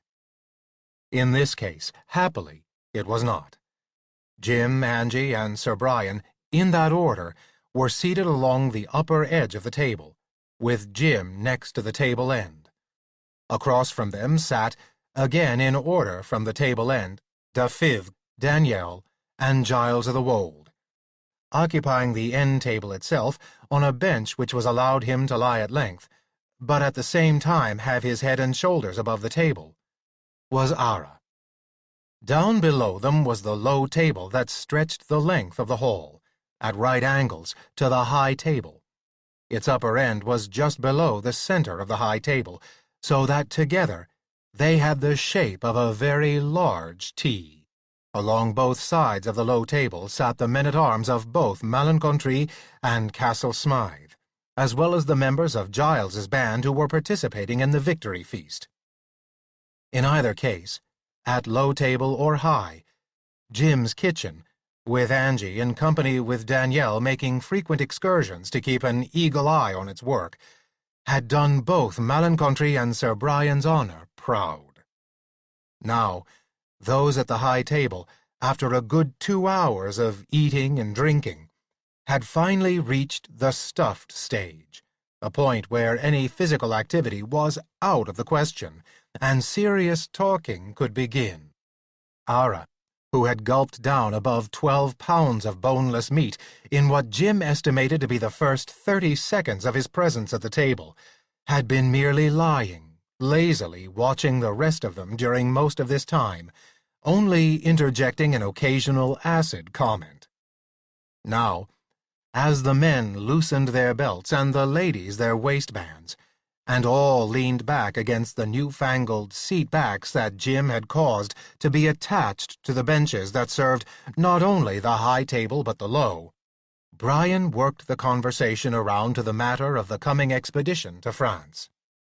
Lord James and I have determined to make a single unit of our forces, and both travel and fight together, he was saying to the three across the table. We wait only a few weeks for some good men who have promised earlier to serve me in such a case as this. In those weeks, of course, we will be training some of the untutored lads from James's holding here. James will have his full levy, and I, of course, will bring all but a few of my men-at-arms, along with perhaps some of my other people who will wish to come. But it cannot be denied that we could also use some good archers. He looked across the table at Dafiv. It would be a wondrous thing, of course, if you could join us, Dafiv, he said. His eyes shifted to Giles. And you, and as many of your lads as might wish to come. Giles's face darkened. No, he said briefly. I and any of my men would be fools to leave a life which is sure, only to go out and scrabble with half of England for whatever loot is left in the fought-over regions of France. And as for me, said Dafiv mildly, I and my people have little enough cause to love the king and princes of England that I should go to rescue of one of them. As for the making of war for its own use, you know my feelings on that. So there is all this against my going, even if I would consider leaving my wife for any cause whatsoever other than our own good. He looked fondly, if a trifle ruefully, at Danielle. Even if she would allow me, I think, he added. You're right, said Danielle. I'd not have you going off on any such business. It certainly wouldn't be wise, murmured Angie, but with a note in her voice that caused Jim to look at her curiously. Angie was gazing down at her plate and toying with a few morsels that were left of the very rich dessert they had been served, and which it was quite beyond the capability of either Jim or Angie to finish. At the end of the table, Ara yawned hugely, showing his wicked yellow canine teeth. You know better than to ask me, he said. I didn't intend to, Sir Wolf, said Brian a little sharply. In any case, it's archers we need, not wolves. If this was a world of wolves, there would be no wars, said Ara. Because you'd kill each other off first, said Brian. No, said Ara, almost lazily. Because there'd be nothing to be gained by such fighting. If your prince cannot win a battle, of what use is he? Let the French have him. We do not do things so." Brian's voice was sharp. He controlled the slight edge that had crept into his voice. "Well, well," he said, after a second, his voice calm again. "I blame no one for not going who has no duty to go. For James and myself it is a duty, of course." "Also a pleasure," put in Ara. His golden eyes and the furry mask of his face gave a hint of wicked humor. Brian ignored him. "As for our need of archers," said Brian, "we should be able to supply that once our forces are gathered together on French soil. The gathering will attract many worthy people. The best of knights will not want to miss such an opportunity, and there will be free lances, as well as men of foot, crossbowmen, men-at-arms, and archers who have been given leave by their feudal lords to fight where and as they will. The best of them will be drawn to such gathering simply because they are the best, and will let pass no opportunity to be among others of their own skill and rank. There are always those who choose to live by war and pillage, I know," remarked Dafiv. "But I know of none except knights who choose to engage in such bloody work for the sheer pleasure of it. It is not so much a pleasure as a pride, in knight and man alike," said Brian. "Would the greatest crossbowman of Genoa sit at home there at ease while men who are not perhaps as skilled as he are doing deeds of great worth and being acclaimed where he is not? As I say, many will be there. We will have some of the worst, no doubt, but certainly also we will have the best." "Do you say so now?" said Dafiv, toying with the meat-knife beside his plate. "I have seen it myself," answered Brian, "on other such occasions. Though it's true I've never seen any as great as this, but, as you yourself will have seen, every fair of any size draws out the best archers from the country around to compete." "I've been in some small contests in archery myself," said Dafiv, still playing with his knife. "You say both crossbowmen and men of the bow, who are also men of great worth and skill, will be there." "You are letting him cozen you," said Danielle to Dafiv angrily. "He is merely tempting you with this idea of great bowmen. You are so easily tempted to any trial between yourself and someone who thinks himself a better man than you." Dafiv pushed the knife away, raised his head, and smiled at her. "Indeed," he said, "you know me too well, my golden bird. I am indeed easily tempted by such things." His free hand reached out and played, for a second, with the soft ends of the blonde hair on the back of her head. "Fear not," he said. "For you I will resist all temptation, and that will always be true, mark you." "Your pardon, mistress," said Brian. "I own I was indeed trying to tempt your husband, but I now own that to have been an unworthy attempt, and I crave your forgiveness and his." "Indeed, there is no need, Sir Brian," said Dafiv quickly. "Is there, Danielle?" "Of course not," said Danielle, but the tone of her voice did not quite match her words. That was, in fact, just about the last 2 words spoken at the table about the war. The combination of the heavy meal, plus the fact that the day had almost worn itself out, put an end to the grouping at the high table shortly after. Jim and Angie, like the others of this time and world, had come to see sundown as a signal to fold up for the night, just as they took sunrise for an alarm clock. Not until they were in their own solar chamber, however, did Angie drop a bombshell into their desultory and sleepy conversation. "She's pregnant, you know," Angie said. Jim paused in the act of pulling his undershirt off over his head. "What?" he said. "I said," repeated Angie, enunciating clearly, "Danielle is pregnant." Jim absorbed this in the process of finishing the pulling off of the undershirt. "I didn't think Brian had any real chance of recruiting him anyway," Jim said. "But of course, with a baby on the way, he's not going to leave his wife." Angie dropped her second bombshell. "He doesn't know." Jim stared at her, for a moment not understanding. Then he did. "Dafydd doesn't know his wife is pregnant?" he asked. "That's what I said," answered Angie. "I'd think the first thing she'd do would be to tell him," said Jim. "Isn't that the natural thing to do?" "Usually," said Angie. Jim finished undressing and crawled in under the pile of furs, watching Angie cautiously. He knew Angie. At the moment she was either very angry or at least emotionally worked up over someone or something. Jim's instincts were betting on anger. In such instances, Jim had learned, the trick was to avoid saying anything that might sound as if he were at least unconsciously on the side of whoever or whatever Angie was angry with. Further, the best way for him to do that was to establish as quickly as possible just who the target of her anger was and the situation involved.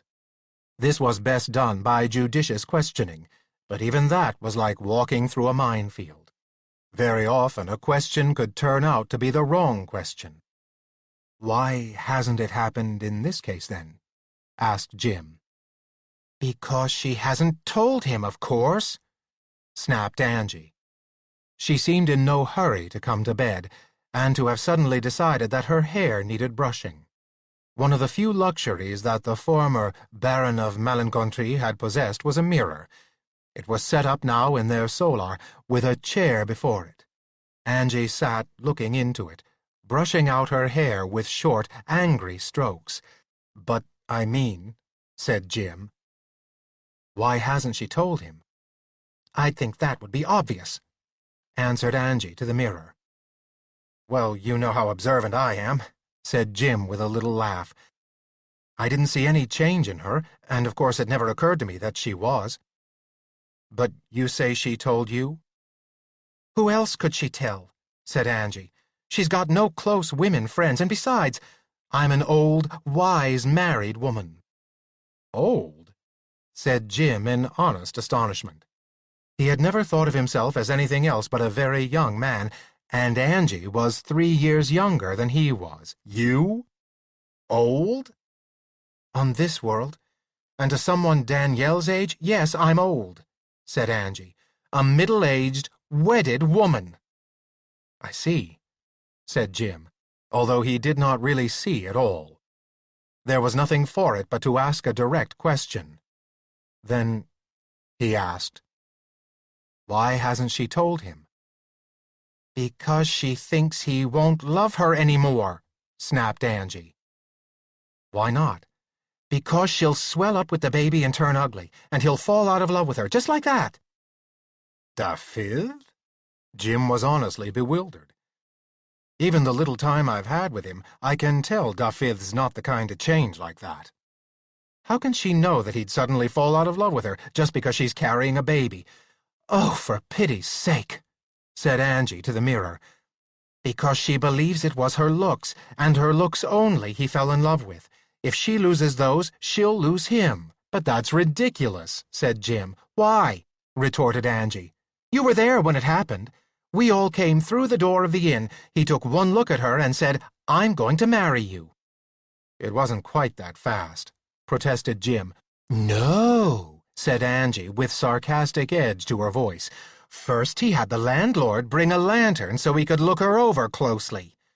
"That's not the way it was," said Jim.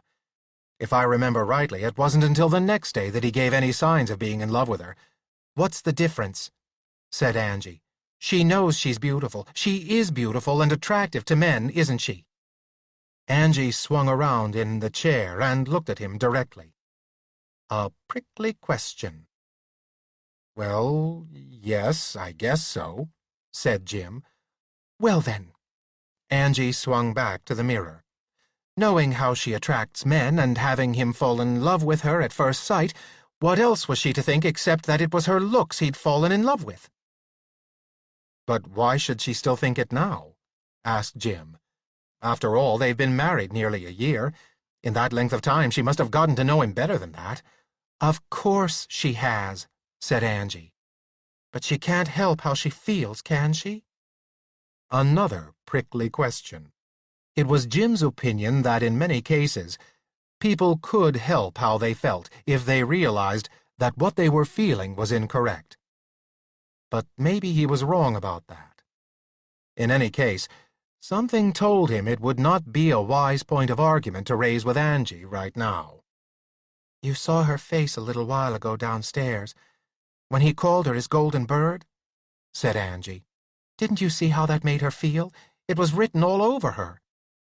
Jim actually had not seen anything written all over Danielle, simply because he hadn't been paying any attention to her at the time. He had been concentrating his attention on Dafiv. "As a matter of fact, I didn't," he said. "At any rate, what could she expect you to do about it?" "Give her advice," said Angie. "She knows Dafiv wants to go off to this war, just to see if there's anyone there who thinks he's better than Dafiv with a bow. So she's torn between not wanting to let him go and not wanting to keep him around where he'll see her get big with her pregnancy and fall out of love with her.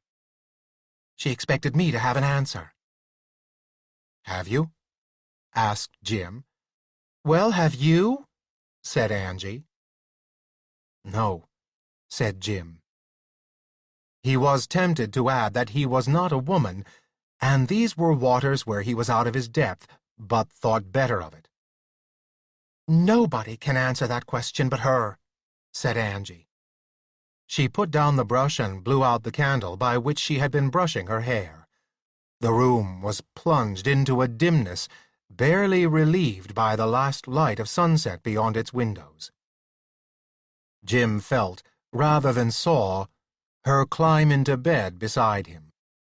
But she lay down and covered herself up, far enough away, so that she did not touch any part of him. She said no more on the subject, and Jim asked no more questions, although he would very much have liked to have known if Angie also believed that Dafiv was in love with Danielle only for her looks. Because he, Jim, did not believe that for a second. Chapter 9. The next 3 weeks passed swiftly. Dafiv, Danielle, and Giles of the Wold with his men departed. Brian became a regular resident of the castle, together with a number of his men-at-arms, busily engaged with Jim in training the 60 men that had been chosen from the men of the lands and staff of the castle to help fill out Jim's levy requirement of 50 lances. Of the 60, only the 22 most promising would actually end up being classed as men-at-arms. For this, they had to show that they could ride and handle weapons with some promise of skill in the future, if not a great deal of skill now. The rest of the 60 would be horse handlers and personal servants for Jim, Brian's squire, a pleasant, open-faced, blond 16-year-old lad named John Chester, and the present and soon-to-be men-at-arms generally. The 50 lances that Jim was required to supply technically meant 50 fighting men, each one of them horsed and able to handle a full complement of weapons, consisting of heavy dagger, broadsword, shield, and, in the case of the men-at-arms, a light lance or spear. Brian ended up adding 26 men to the total strength, these being made up by his own force of all but 5 of his castle men-at-arms, plus 5 others, who were recruits from his household staff, and the rest consisting of experienced men-at-arms who had come from elsewhere to fight under his command. Properly speaking, Jim as well as Brian should have had a squire, but there was no hope on this short notice of getting one of the sons of a neighboring noble family to train as one, even if there had been time to train him. Brian's counsel was that Jim take one of his men-at-arms, whom he got along particularly well with, and name him squire, since it was unlikely anyone they were likely to encounter would know the difference. England, as Jim remembered from his medieval studies back in his original world, unlike France and some other continental countries, did not allow a common man to rise to knighthood, and the preparatory stage for knighthood was that of squire. So it was not unheard of for a man-at-arms to become a squire, although he would have to do something exceptionally remarkable to go on to become a knight. At most, as Brian pointed out, if it became common knowledge that Jim's squire was a former man-at-arms, nothing about the situation would be altered, except that Jim would be a little less respected than he might be if some son from a house of gentle blood was holding that office for him. The first 2 weeks proceeded pretty much as expected, but the last week was enlivened by 2 visitors, each with a separate word of particular importance to Jim. The first of these was Seco, the mere dragon. He belonged to that unfortunate branch of the local dragons which had suffered from the dark powers which had chosen to locate themselves in the Loathly Tower. This was the same tower by the seashore to which the renegade dragon Braiach had stolen away Angie when she and Jim had first ended up in this world. Seco's tribe, as a result, had become small, weak, and timid, as dragons went, and Seco had been no exception. He changed, however, when old Smurgle, a dragon who was the grand-uncle of Gorbash, the dragon whose body Jim had inadvertently taken over, shamed him into standing up for himself, as a dragon should, mere or not. Seco had ended by helping old Smurgle, after Smurgle had been crippled by a stroke, to battle and kill the powerful rogue dragon Braiach in the final battle at the Loathly Tower. Meanwhile, Jim, in the dragon body of Gorbash, fought and slew an ogre. Sir Brian killed a worm, and Dafith's arrows shot any of the tower's harpies who flew down to attack them. Ara kept off the sandmerks, and Carolinus held back the emanations of the dark powers. So Seco had ended up being one of Jim's companions, and had helped him deliver Angie from the dark powers. Since then, Seco had been a different dragon. He did not hesitate to challenge any other dragon, regardless of size. They, on their part, usually backed away from him.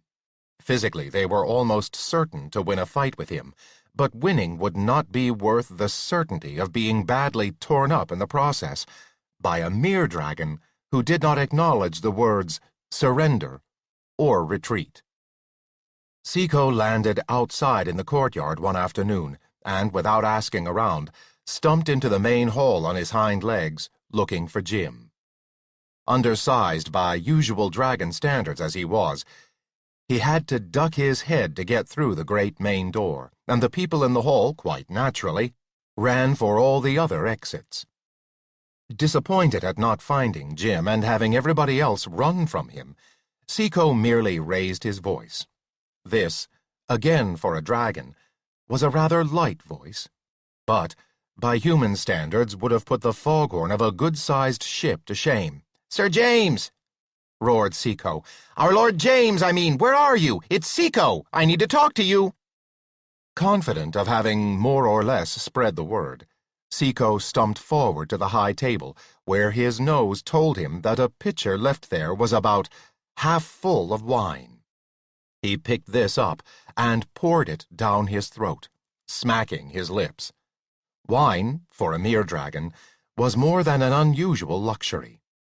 Jim had not so far appeared, so he sniffed at the empty pitcher regretfully, put it down on the table, and curled up behind it, with only his chin resting upon the board so he could keep an eye out for his host, and went into the pleasant half-doze that dragons are capable of doing at any time when there is nothing else in particular to do.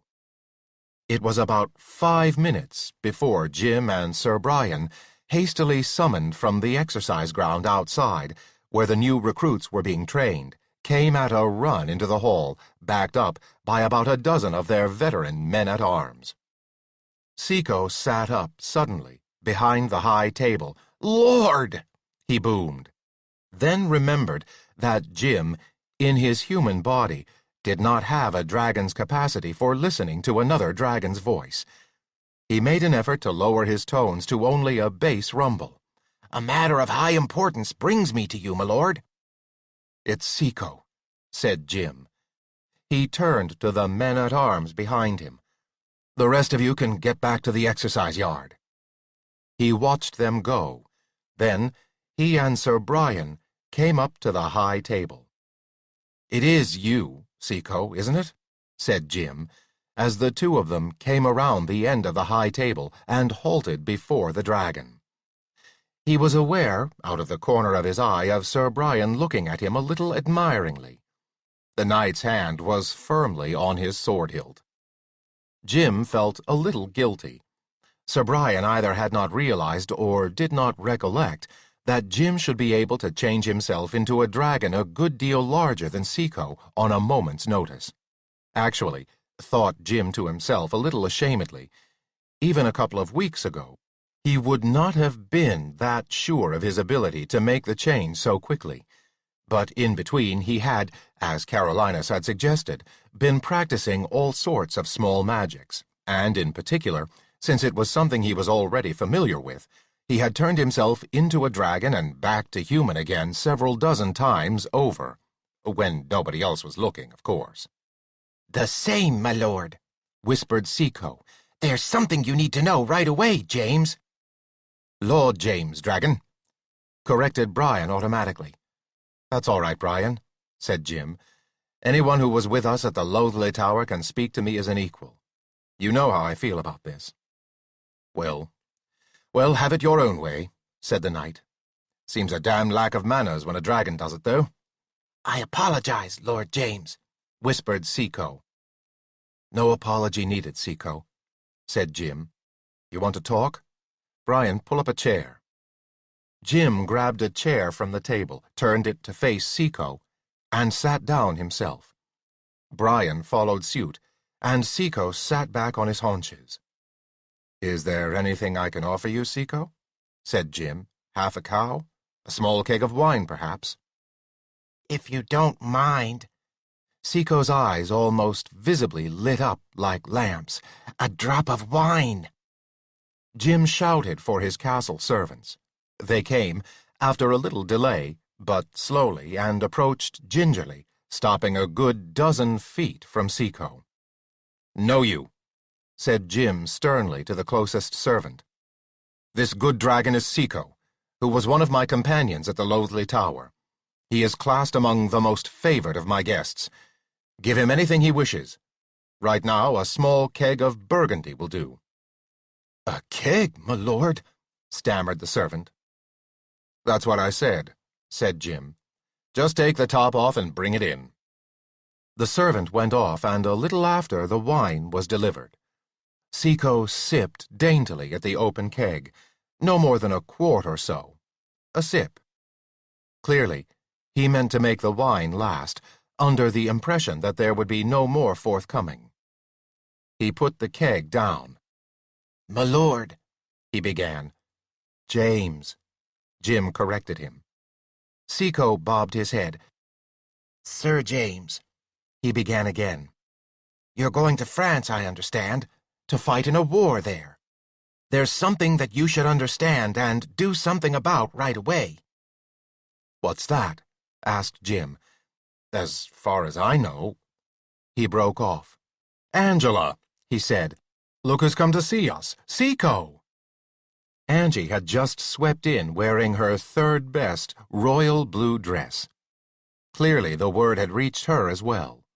She came right up to Seco, who got up off his haunches, with his tail carefully tucked close to his back so that it would not knock anything over, and turned to face her. "My lady." He attempted a bow, which, with his dragon's body, was not all that successful. It looked more like a dart of his fearsome head toward her, as if he was going to bite her in half. Angie, however, was not flustered, having encountered this bit of manners from Seco before. She curtsied in return, knowing that that would please Seco enormously. "You are welcome to our hall, Seco," she said demurely. "Seco has come to tell me something important," said Jim, getting a chair for her and bringing it around so that she sat with Brian and himself facing the dragon. They sat. Seco himself sat down again. "I never thought at first that James might not know about this," said Seco in a cautiously low voice. "Then it struck me that maybe he didn't." So I came right away. He turned directly to Jim. James, he began again, I hear you're headed toward this humans' war in France. That's right, Seco, answered Jim. In fact, we're getting ready for it right now, Sir Brian and I, as you might have noticed when you were flying in. So that's what all the running around was about outside the walls, said Seco. I should have realized. But my real question is, James, while you're in France, do you intend to be a dragon for any length of time? We dragons understand that with the magic at your disposal, you can become one of us at any time. I hadn't planned on it, answered Jim slowly. But I suppose the need might arise. Why do you ask? Well, there's some rules and regulations to all this, said Seco. I know most people think we dragons don't have much order and discipline, but there are a few things that we're pretty strict about. Now, to begin with, if you plan to be a dragon in France, even for a short while, at least long enough for the local dragons to discover you're there as a dragon, certain matters come up. What sort of matters? Challenged Sir Brian. Well, matters, Sir Brian, said Seco. He looked almost apologetically at Jim. For one thing, James, you can't just be a lone dragon, a dragon with no affiliations. There's no such thing, unless you're a rogue dragon like Braich turned out to be. So you've got to belong to one of our communities. I hadn't realized I had to do that, answered Jim. Oh, but you do, said Seco earnestly, and there's no choice about it. Since you were in the body of one of our local dragons, and since you live in the territory of the cliffside dragons here, you're a member of that community whenever you turn into a dragon. Like it or not. I see, said Jim. Exactly, said Seco.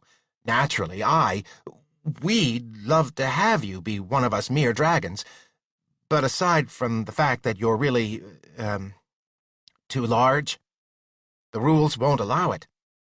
A cliffside dragon you were to begin with. A cliffside dragon you will always be, no matter how much of a magician or sorcerer you become or where you go. That's the way we dragon people have been for 40,000 years. You can check with your accounting office if you like. No need, said Jim. I'll be glad to take your word for it. I wouldn't doubt you in any case, Seco. Well, thank you, said Seco. Now your belonging to the Cliffside Dragons is going to be something of great importance when you're in France, because it gives you an identity, a homeland. You aren't just, as I say, any lone dragon, an outlaw dragon, but a respectable member of a dragon community. So the only way you can be in France safely as a dragon is to be there with the consent of your community. In short, you need a passport. What the bloody hell's a passport? Demanded Sir Brian. Permission to travel, Sir Brian, Seco answered. What it means is, Sir James here, Lord James here, has the permission of his community to travel to France, and his community as a whole vouches for his good conduct, dragon-wise, while he's there. What wouldn't be good behavior? Asked Jim. Oh, for example, said Seco, getting yourself into some trouble that left the dragons of that particular neighborhood in trouble too, and then flying away and leaving them to deal with it. I see, said Jim. What does a passport consist of, then? Well, that's the thing, said Seco. Your passport would have to consist of the best jewel from the hoard of every dragon in the community. There was a moment of silence in the great hall. Having been a dragon long enough to understand what the least jewel in a hoard would mean to the dragon owning it, Jim had some idea of what would be involved in the cliffside ones lending him the best one each owned. Are the rest of the dragons likely to all part with their best jewel? To let me carry it? Said Jim. To France? It is asking a bit of them, I know, said Seco. Usually a dragon going someplace else like that has some official business to transact for the community, or else he's got a great deal of respect and power in the community. But I'll help you talk to them, and I think we can talk them into it. But we ought to go right now. You mean this minute? Asked Angie sharply. I'm afraid, milady, said Seco, I do. I really believe we can talk them into it in one session, but they just might want to talk it over among themselves and think about it and delay things for some time, maybe even a month or so. So the sooner we get started, the better, and this minute is a better time than any because it's the soonest we've got." Jim looked at Angie. Angie looked at Jim. "I think I ought to go," said Jim. "You could just not be a dragon while you're in France," put in Brian. "And what if my turning into a dragon turned out to be a useful way, perhaps the only way, to rescue the prince?" asked Jim. "Dammy," said Brian uneasily. "Yes, I suppose you must go then." So it was that a very short while later, Jim found himself in company with Seco, winging his way toward the cliff, from one of the high dragon entrances of which he had first emerged in his present shape, into this medieval world. It had been so long since he had flown in a dragon body that he had forgotten the sheer pleasure of soaring. Flying, that is, using his wings to gain altitude until he could catch a thermal so as to ride higher up until he was ready to start gliding toward his destination with stiffly outstretched wings, was work. Soaring, gliding silently over the surface of the earth with unmoving wings, was sheer joy. He made a mental note that he would make time in the future to get off by himself and do a little flying, just for the sheer pleasure of it. Perhaps, he thought, he could even become a good enough magician so that he could change Angie into a dragon also, and the two of them could go soaring together. "There it is, right ahead of us." Seco's voice woke him out of his thoughts. The cliff face and one of the high entrances to the caves was straight ahead of them. Seco, who was a trifle in advance of Jim, made a neat landing on the lip of the opening and disappeared inside. Jim had a moment of panic over whether he remembered how to land under such conditions, but his dragon body seemed to have reflexes that took care of that for him. His hind feet grasped the lip of the entrance, and his wings folded almost simultaneously as he touched down and moved inside. They had entered a completely empty, small cave, the sort of a place, Jim remembered, is which he had awakened in the body of Gorbash, the sort which dragons liked for curling up and sleeping. "No one close around here," commented Seco, cocking an ear toward the further entrance of the cave. "They must be down in the main cavern. Do you remember the way?" "I don't know," said Jim hesitantly. "I don't think so." "Never mind, I'll find it," said Seco. He led the way out of the cave in which they had landed, into a tunnel in the rock which wound down into the bowels of the cliff. They went down and around for quite some distance, farther than Jim remembered having gone to reach that central chamber of the dragons when he had woken up in the body of Gorbash. But Seco seemed perfectly confident about the route he took, and the branching tunnel openings he chose among. This suggested that he either had been here before or was following his nose in some way that Jim did not quite understand. Jim also had a dragon sense of smell now, but to him, all the tunnels smelled of dragon. However, he had to admit that as they went on the smell grew stronger, and after a while he began to be conscious of the distant rumble of voices which steadily mounted in volume as they got closer and closer to what was obviously their goal, until it was perfectly clear to Jim that a very loud argument was going on with a great many voices, dragon-style, talking at once. Jim and Seco came out on the scene at last, emerging from a tunnel high on the rim of the bowl-like amphitheater that was the base of the great cavern. It was indeed an enormous place. Its walls were of some dark granite, but they were patterned with a perfect lacework of streams of what appeared to be molten silver, each no thicker than a pencil, but covering the walls densely. All of them radiated light. The result was that the full cavern, including its dark, overarching natural roof, was lit by it. It was not as bright as day, but very close to it. Right now, it was filled with dragons, all of whom seemed to be in hot argument with each other, but as Jim knew, were actually just chatting. The noise was deafening, or it should have been deafening. Dragon hearing was much better than human, Jim had discovered, but also, rather strangely, it could endure more in the way of a sound. A human would have been dazed in the great cavern at that moment. Jim found that in his dragon body, he simply found the roar of sound somewhat exciting. He and Seiko stood where they were and waited. Gradually, one by one, the dragons below became aware of them. Those who had caught sight of them jogging the dragon body next to them and pointing out the newcomers. Eventually, an unaccustomed silence fell on the whole huge chamber. All the dragons were staring particularly at Jim. They ignored Seiko, but their eyes on Jim seemed to express both non-recognition and astonishment. Jim was just thinking about introducing himself when one of those before him did speak up at the top of his dragon voice. "Jim!"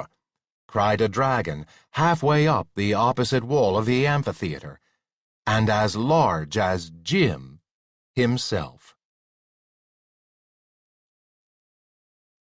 Chapter 10. It was the dragon called Gorbash. Jim remembered then that the largest dragons in this community had always been Gorbash, whose body he had once been in, Smergel, Gorbash's granduncle, and Brajach, the dragon who had turned rogue and stolen away Angie. Hearing his name called, Jim remembered with almost painful clarity those days shared with the other. Gorbash was the only one in this medieval world who called him always by the name his friends and acquaintances had used. Once upon a time, back in the world he and Angie had come from. Why Gorbash preferred Jim to James, Jim had never really found out. Certainly there was adequate excuse. He and Gorbash had shared the same body and brain, the body being Gorbash's, and it was hardly possible to get closer than that. So it would be natural that Gorbash would have come to think of him as Jim, and as Jim only. Now, all the other dragons switched their stares of astonishment and incredulity from Jim to Gorbash. "What's the matter with you all?" roared Gorbash. "It's the Mage George, who shared my body when we defeated Brajach and the Dark Powers at the tower. He was right here with me all the time while we won the victory. I told you all about it many times."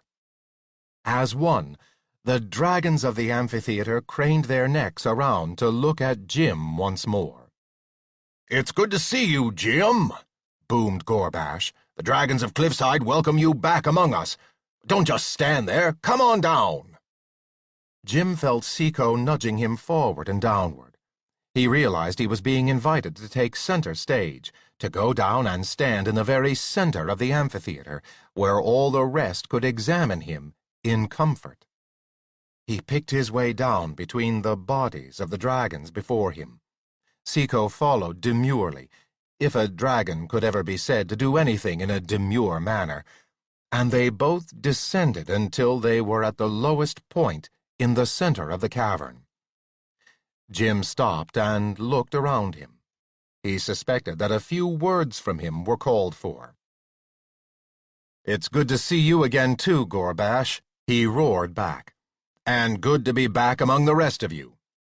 "Yes," thundered Gorbash, "and a credit to all the Cliffside Dragons to have as one of their members not only a dragon of courage like myself, but one who is also a mage among the Georges, and one of their respected leaders. It gives us all stature and standing in the eyes of the Georges, and the world in general."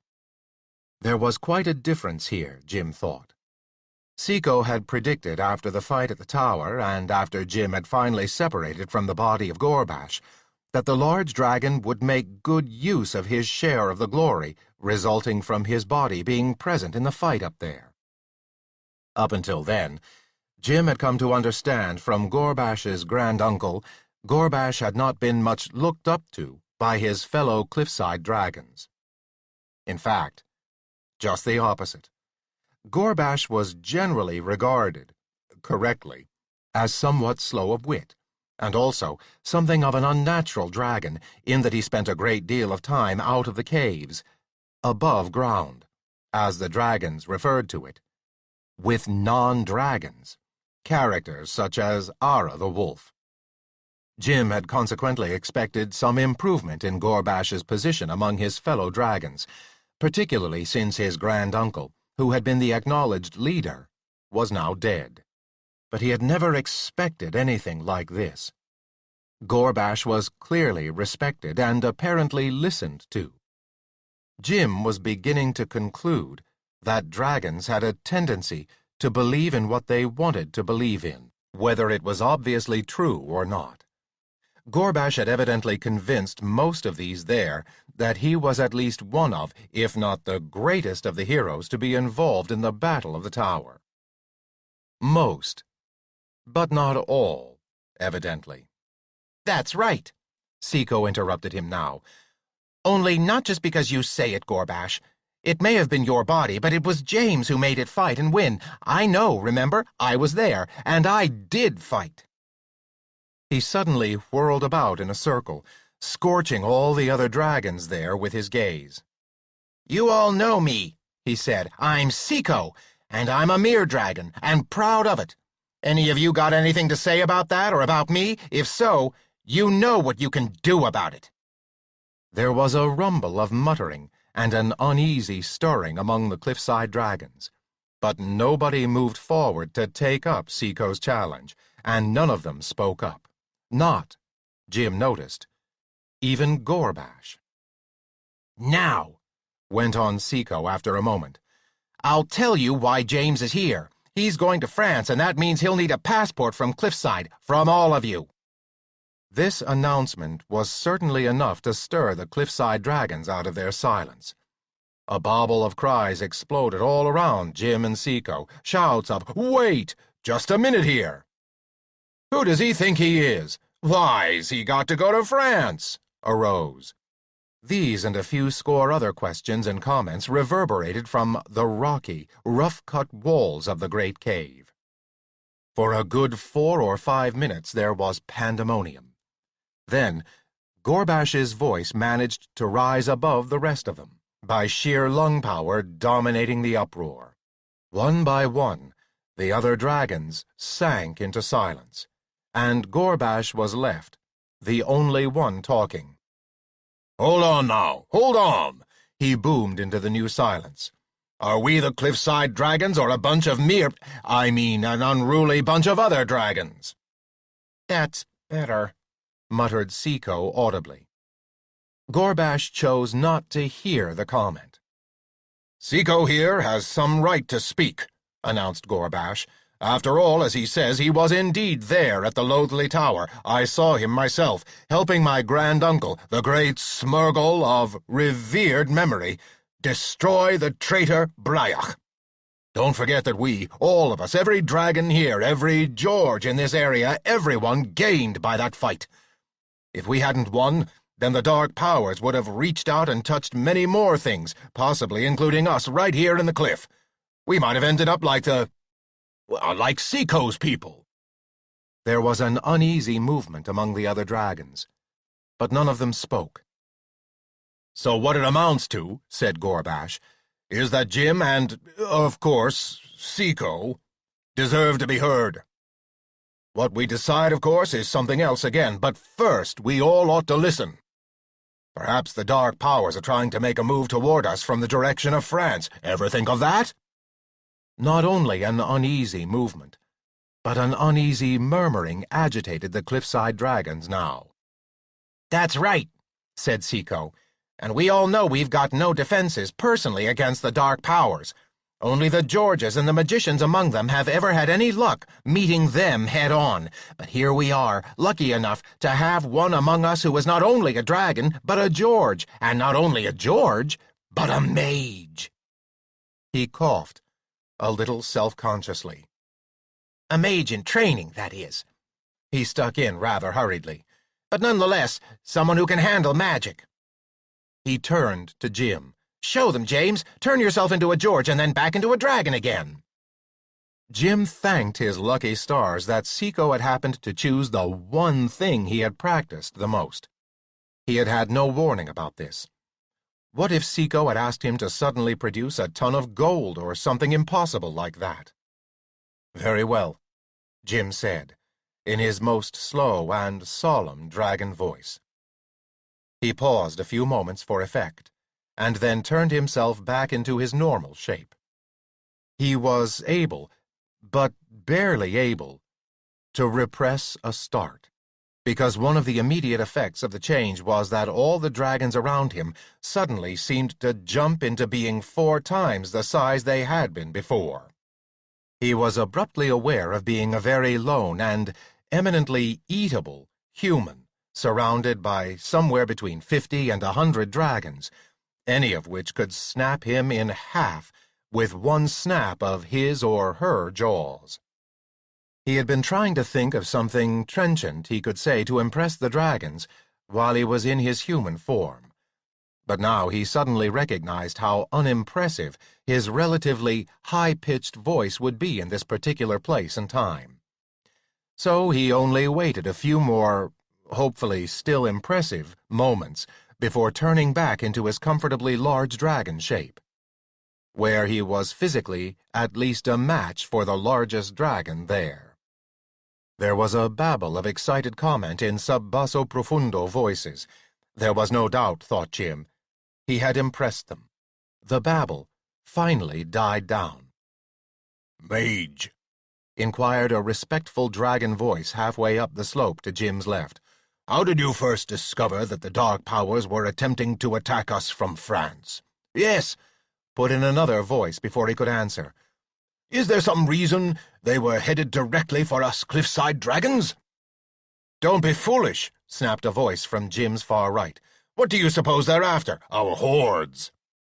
"Dark powers haven't any use for hordes," put in yet one more voice, and the babble broke out all over again into full-voiced argument, this time about whether or not the dark powers had a use for gold or jewels. "Let's ask the mage," put in the first, respectful voice, finally making itself heard. Silence fell.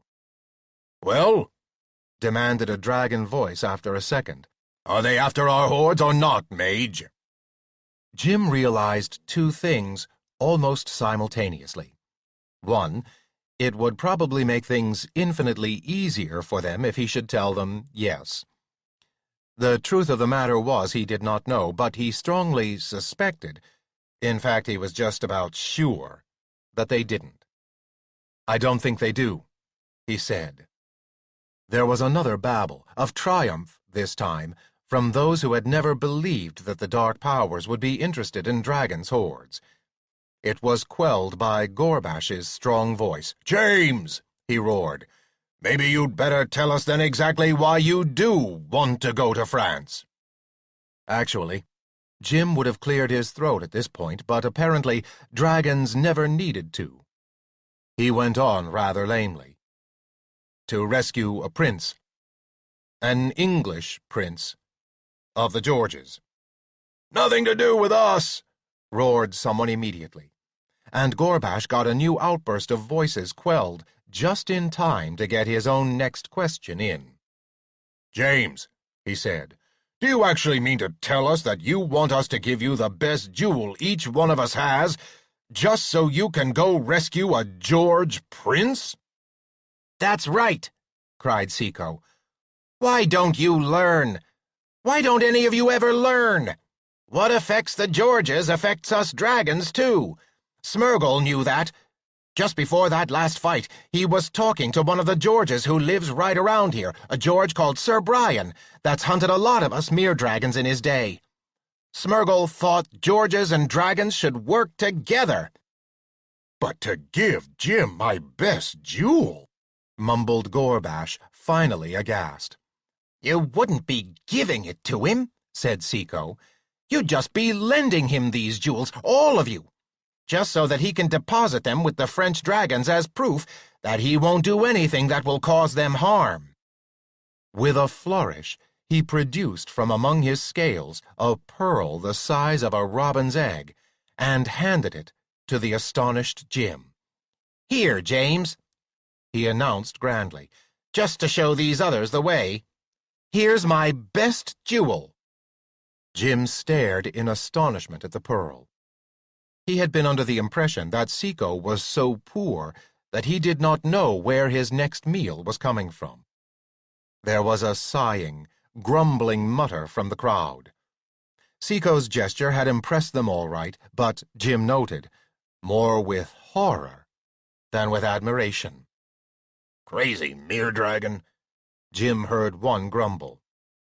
The comment was a signal for another full-fledged, full-voiced argument among the dragons in the great cave. Listening to them, Jim felt his heart sink. Clearly, almost all, if not every one of them, were against giving up their best jewels, even temporarily. To a certain extent, particularly now that he was in his dragon form, Jim could feel how the idea might affect them. A dragon's hoard was passed down through the generations, growing as it went. The best jewel that any dragon owned might well be one first gained hundreds of years before. It would be as much an heirloom as something of quality and value. To put that heirloom at any risk at all would be almost unthinkable to the individual dragon. They might quite honestly believe that Jim was trustworthy, and that, furthermore, he was capable of guarding their jewels as well as they could themselves. Nevertheless, the world they shared with the Georges, the Dark Powers, and all the other elements in it, this medieval 14th century type of world, was one in which the unexpected could happen all too easily. It was that unexpected that would frighten them now.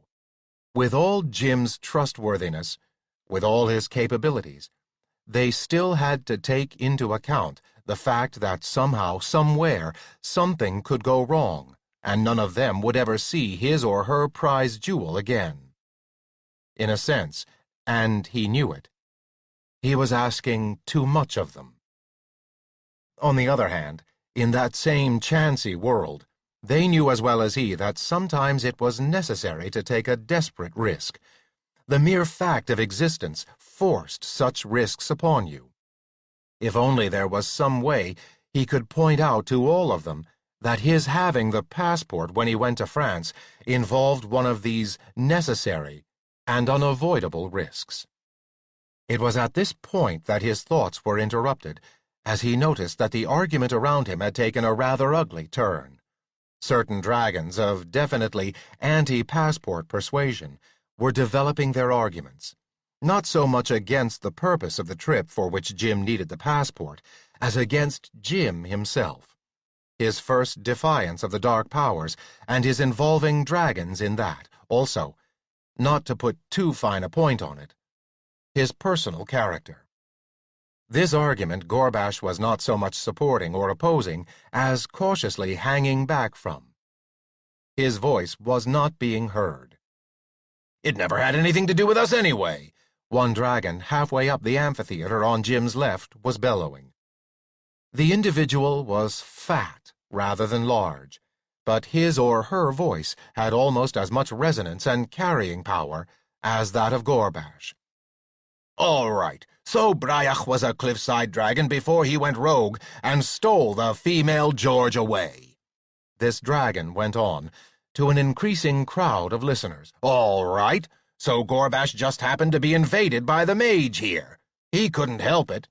That's magic, and nobody, not even a dragon, can stop magic. But were we asked about getting involved anywhere along the line? Was the cliffside community asked if it wanted to attack the creatures of the Dark Powers at the Loathly Tower? No! We were simply dragged into it whether we liked it or not, as if we had no rights at all. In fact, the whole business was George business right from the beginning." The shouter went on. "This mage invaded Gorbash without asking his leave. None of us asked to be visited by that skinny, bony, no-good female George that began the whole problem in the first place. If it hadn't been for that useless, smelly, female George— All right. Just hold it right there, roared Jim with the full power of his lungs. He was a dragon as big as Gorbash, and in this moment he discovered that his voice could be equally, if not more, powerful. The truth of the matter was that, being in dragon form, he had fallen victim to that same instinctive dragon fury that Smeargle had warned him about when he had been in the body of Gorbash. In human terms, he was seeing red, and not stopping to think of the consequences. His sudden outburst silenced everybody, even the dragon who had been doing the shouting. "You're talking about my mate," thundered Jim.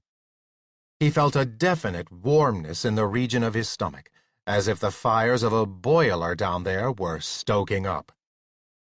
He had never himself experienced the breathing of flames, and he had never seen any other dragon of this world do it. Possibly, it was only a form of speech, but it was a feeling that suited his present mood, and he enjoyed it. If he had been able to breathe flames at that moment, he would have been doing so. "No one, dragon or anybody else," he roared, "is going to talk that way about Angie. Try it and you'll see what happens to you, and something else. I've been patient. I've sat here and listened to you all argue and make excuses and do everything else to get out of giving me the passport I need. A passport that in the long run is going to be as much for your good as for anybody else's. This is England, and what happens to one happens to everyone here, George and Dragon and everybody else alike. Well, I've had enough," he bellowed at them all. "I've waited for you to listen to reason, and you're not doing it. Now I'm through waiting. Seiko told you, and I showed you, I'm a magician, a mage in training. I hadn't wanted to use that, but you're not leaving me any choice." He had a sudden inspiration, remembering something Carolinus had once said to a watch beetle less than a year before, when trying to get answers for Jim as to where Braiach had taken Angie. The watch beetle had given an incomplete answer, then ducked back out of sight under the ground. Carolinus's words, only slightly altered, came conveniently to Jim at this moment. "So you won't be dragons of integrity or valor, won't you?" he roared. "Well, there's other things than being dragons. There's watch beetles." He snapped his jaws shut in the middle of an awful silence. The dragons before him were as silent and still as statues carved from the rock of the great cave around them. They stared, frozen, at him. As the silence stretched out, Jim began to come slightly out of the red rage that had possessed him. He began to appreciate the effect of what he had said. The threat had come out of him without any real idea of what he was saying. He had absolutely no knowledge of how to turn dragons into beetles. No doubt, the proper magic was locked up in the miniaturized volume of the Encyclopédie Necromantique somewhere within him. But he had never gone looking for it, and he did not know it now. If these dragons challenged him to be as good as his word, he could only show himself completely incapable of making good on it. For a moment, a spasm of anger at himself flashed through him. How could he have been so stupid as to lay himself wide open this way? Effectively, his whole purpose in coming here was lost. Then, looking at the still unmoving dragons, and the nearly 100 pair of eyes fixed, fascinated on him, his understanding of the situation suddenly changed. Perhaps he had not lost, after all. Just because he knew that it was impossible for him to carry through his threat and turn them all into beetles, didn't mean that they knew that he could not. They had no evidence that would indicate that he couldn't, and they had a great deal of evidence that he might be able to. He had been identified as a magician, a mage in training. Before their eyes he had turned himself from a dragon into a human, and back into a dragon again. If he could do that much, what was there that he could not do? In fact, considering the available evidence they had, the indications might well be that his ability to turn them all into beetles was child's play, compared to turning himself from dragon to human, and back to dragon again. The more he looked at them, the more convinced he became that this was the fact. Conviction spilled over into a deeper understanding of dragon nature than he had ever had before. He suddenly understood how much more powerful the nature of his threat had been than he had ever intended. Now, in his dragon body, he could appreciate dragon feelings. Dragons were a race apart, neither bird, animal, nor flying mammal like a bat. They were a people powerful, apart, and with pride. It was not just their size. They were bigger than almost any other creatures, but they were not the biggest by any means. Sea serpents, for example, were larger. He could hear in the back of his head, almost as if it was yesterday, Smeargle speaking to him in that split second before the fight started with the worm, the harpies, and the ogre, nearly a year ago now. "Remember," Smeargle had said almost softly, "that you are the descendant of Ortosh and Aktval, and of Gleingel, who slew the sea serpent on the tide banks of the Grey Sands, and be therefore valiant."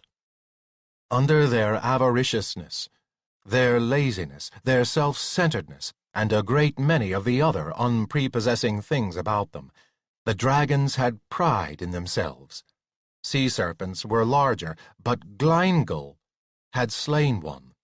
Ogres were born larger and more dangerous, but Smeargle had killed one in his youth, and Jim, in Gorbash's body, had killed one at the Loathly Tower. To be a dragon meant a great deal to a dragon. To become a beetle was to lose all that being a dragon meant to each of these winged monsters before him, even more than their hordes. That was precious to them. For a moment, he felt a twinge of guilt at how he had threatened them. Then he realized that it had been necessary. He did need the passport. He might have to be a dragon, and this was the only way to get it. "Well," he said. The sound of his voice broke the spell that held them all. They turned, without a word, all of them, and slowly began to shuffle up the amphitheater and out the many exits near the top of the grand cave.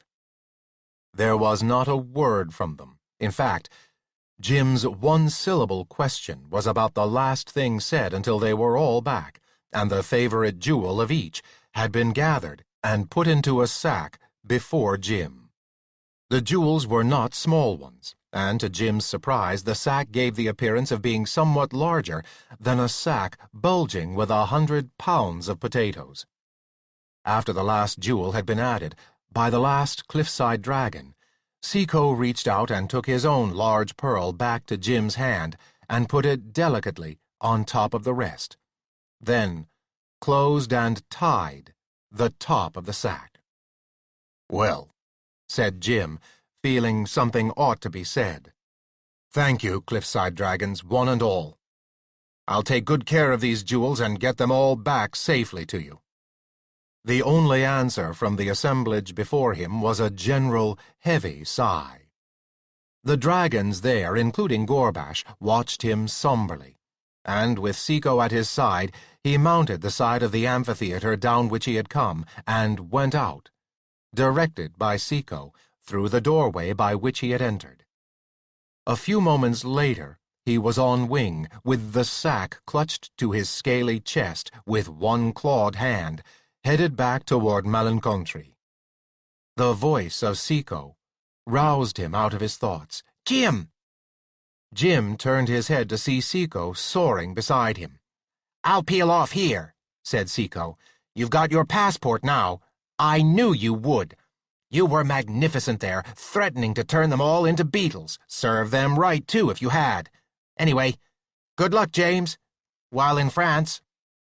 At that, Seiko went into a wing-over and swooped down and away from Jim, leaving him traveling on by himself toward his castle. Jim found the mere dragon's comments did not exactly soothe his somewhat guilty conscience. Something inside him seemed to insist that he had obtained his passport jewels not only under false pretenses, but by definitely bullying the cliffside dragons. He pushed the voice from him and told himself that somewhere along the line he would make it up to the cliffsiders. He remembered then that Smurgle had tried to get them to come and back up himself, Seco, Carolinus, Brian, Dafiv, and the others at the Loathly Tower. And they had not come.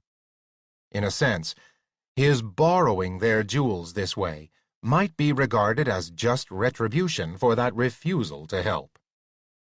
But while this was true, the fact was, it did not make him feel a great deal better.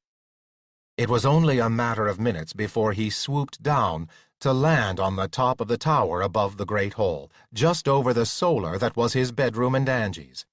The one man-at-arms on the tower, after bringing his spear around to ready position at Jim's approach, now saluted with it.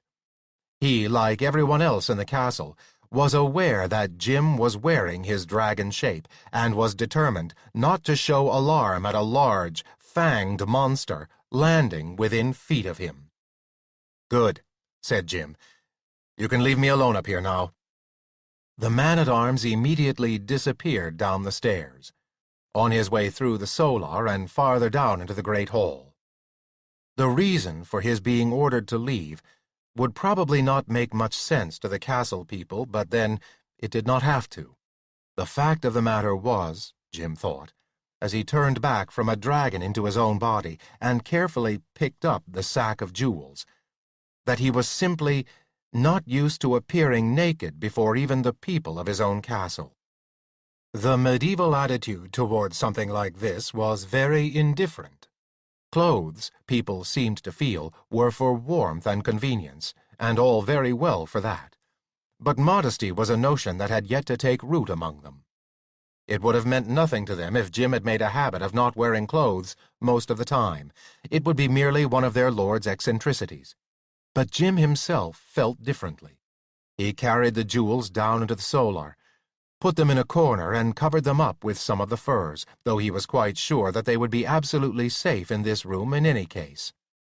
In the first place, none of the people in his castle would dare to touch any of his things, being as much in awe of him as a magician as the dragon had been. Secondly, a sack that size, with jewels in it, of a size that could scarce be believed, would be enough to give any would-be thief pause. Jim pulled on hose, shirt, doublet, and boots, and hurried down the rest of the winding stone stairs jutting out from the walls of the tower and into the great hall. Arriving there, he was surprised to see, with Angie at a high table, the second of their unexpected visitors. Carolinus. "Mage!" he cried happily, hurrying forward to the end of the high table, where Carolinus and Angie were seated on two sides of that end. Jim pulled a chair up to the third side. "You're just the person I wanted to see." "That's what they all say to me," muttered Carolinus. "Matter of fact, I came by because I had something to tell you. Can't think of it right at the moment, though." "Carolinus just got here, Jim," said Angie. She turned graciously back to the magician, who was clad as usual in a long, rather dingy red gown and black skull-cap, contrasting with his wispy, pointed white beard, above which his blue eyes glared fiercely at both of them. "Or will you take milk instead?" "No. The ulcer demon seems to be exorcised finally, thanks to that milk spell of yours, James," said Carolinus. He helped himself to wine from the pitcher on the table, half filling the wine-cup before him. "Must say I'm glad to get away from it, too. Milk's the worst-tasting food ever invented, and they force it on helpless babies. Barbarous." "I think the babes have a different attitude toward it than someone like yourself, Mage," said Angie soothingly. "Not old enough to think yet, that's why," said Carolinus. He set down his wine-cup after taking a small drink from it. "What was it that I was going to mention to you? It's about this business of your going to France." "Oh," said Jim. "You heard about that?" "Who hasn't heard about it anywhere within 50 miles?" retorted Carolinus. "Not that I'd have to wait for common gossip to inform me. It came to me immediately that you'd made your decision to go. It was then that it struck me that if you're going to do something foolish like that, then you ought to be warned about—" He broke off, drumming his fingertips irritatedly on the tabletop. "About what now?" He asked himself and fell silent, evidently busy exploring his memory. Jim and Angie sat politely silent for a few moments, and then, as it seemed that Carolinus had gone off completely into his own thoughts, Angie spoke again. "I take it you don't exactly approve of Jim going to France, Mage?" she asked. "Oh, that," said Carolinus, coining to with a start. "Oh, I don't know. Good experience and all that, particularly for a young magician with a lot to learn in every direction anyway." He looked sharply at Jim. "Don't go getting yourself killed, though, now," he said. "Absolute waste, people getting killed right and left for no good reason. Now, what we did at the Loathley Tower had some purpose to it, but this business of galloping off to France to bring back some youngster who shouldn't have been there in the first place, ridiculous." "I'm going to do my best not to," said Jim sincerely. "But speaking of that business of going to France, I'm awfully glad you're here. You couldn't have come at a better time. I've got a very important question to ask you." "I'm sure I could remember it if I could just stop trying to remember it," muttered Carolinus to himself. "Right on the tip of my tongue. But I can't seem to think of the words." "You see," Jim cleared his throat, "I have a slight problem. I've got a large sack of superb jewels upstairs." "Like jewels, do you?" said Carolinus, still absent-mindedly. "Never cared much for them myself, I must say. Still, lots of people do like them. There, I almost had it. Beelzebub and Black Thunderbells." "Jewels," echoed Angie, staring at Jim. "Did you say jewels, Jim?" "Yes, said Jim. "Tell you all about it later, Angie. The point is, Carolinus, it's the best jewel from the hoard of every one of the cliffside dragons." "Ah, yes," said Carolinus, drinking again from his flagon. "Passport. Of course. Should have thought of that myself, but then I can't think of everything, and it's not as if it's important like this other thing I'm trying to bring back to mind here." "Jim, you got the jewels for the passport?" Angie said. "Where are they? I'd like to look at them." "Upstairs in the solar," said Jim, still concentrating on Carolinus. "The point is, Mage, they make a pretty bulky package. Now, I was thinking, if you could just point me in the direction of finding that spell that allowed you to shrink down the Encyclopédie Necromantique—" "Impossible!" snapped Carolinus. "Remember, you're only a D-class magician, James, and a pretty ignorant D-class, to be truthful about it. That shrinking spell is C-class at the very least. Unless, of course, you're talented enough to find it in the Necromantique yourself and teach yourself how to use it. No, it's out of the question. Step by step, James. That's the only way to progress. Learn how to walk before you try to run." "But this sack of jewels is practically half as tall as I am," protested Jim. "It is?" said Angie. Yes, Angie," said Jim, a little irritably. "As I say, it's up in the solar. I'll show it to you as soon as we're through here." "In the solar?" said Angie, rising. "I need to run up there for something anyway. I'll just be gone a moment." "Mage, you have to help me," said Jim seriously. "I'm responsible for jewels that must be worth more than the whole treasury of the Kingdom of England added up together. How am I going to carry that around and keep it safe from thieves? Almost anyone who would even entertain the thought of robbery would risk his neck for just one of those jewels. Can you imagine the position I'm going to be in if I lose even one of them?" Well, said Carolinus. "Perhaps I'll have to help after all. I'll shrink the jewels down for you." "I'll go get them," said Jim. No, never mind that." Carolinus waved his hand, and the sack Jim had so carefully covered with furs up in the solar appeared upon the high table between him and Carolinus. Angie abruptly sat down again. "Would you open—" she was beginning, when the sack abruptly shrank down to what appeared to be a speck on the table. Carolinus reached down and picked it up. If anything, it was smaller than the Encyclopédie Necromantique had been after he had shrunk it so that Jim could swallow it. "Here you are." Carolinus handed it over to Jim. His tone became testy. "Well, don't just sit there. Swallow it." "Swallow this, too?" echoed Jim, thinking uncomfortably of the bulk of this, plus the bulk of the Encyclopédie Necromantique, even though shrunk, inside him. What if something happened and they suddenly decided to explode to their natural size? He would explode right with them. "Of course," said Carolinus. "You want to carry it safely, don't you? What safer way is there than inside you? Don't worry, it won't pass on through you any more than the Necromantique did." Jim put the tiny object on his tongue and swallowed it. It stuck a little in his throat. He washed it down with some wine.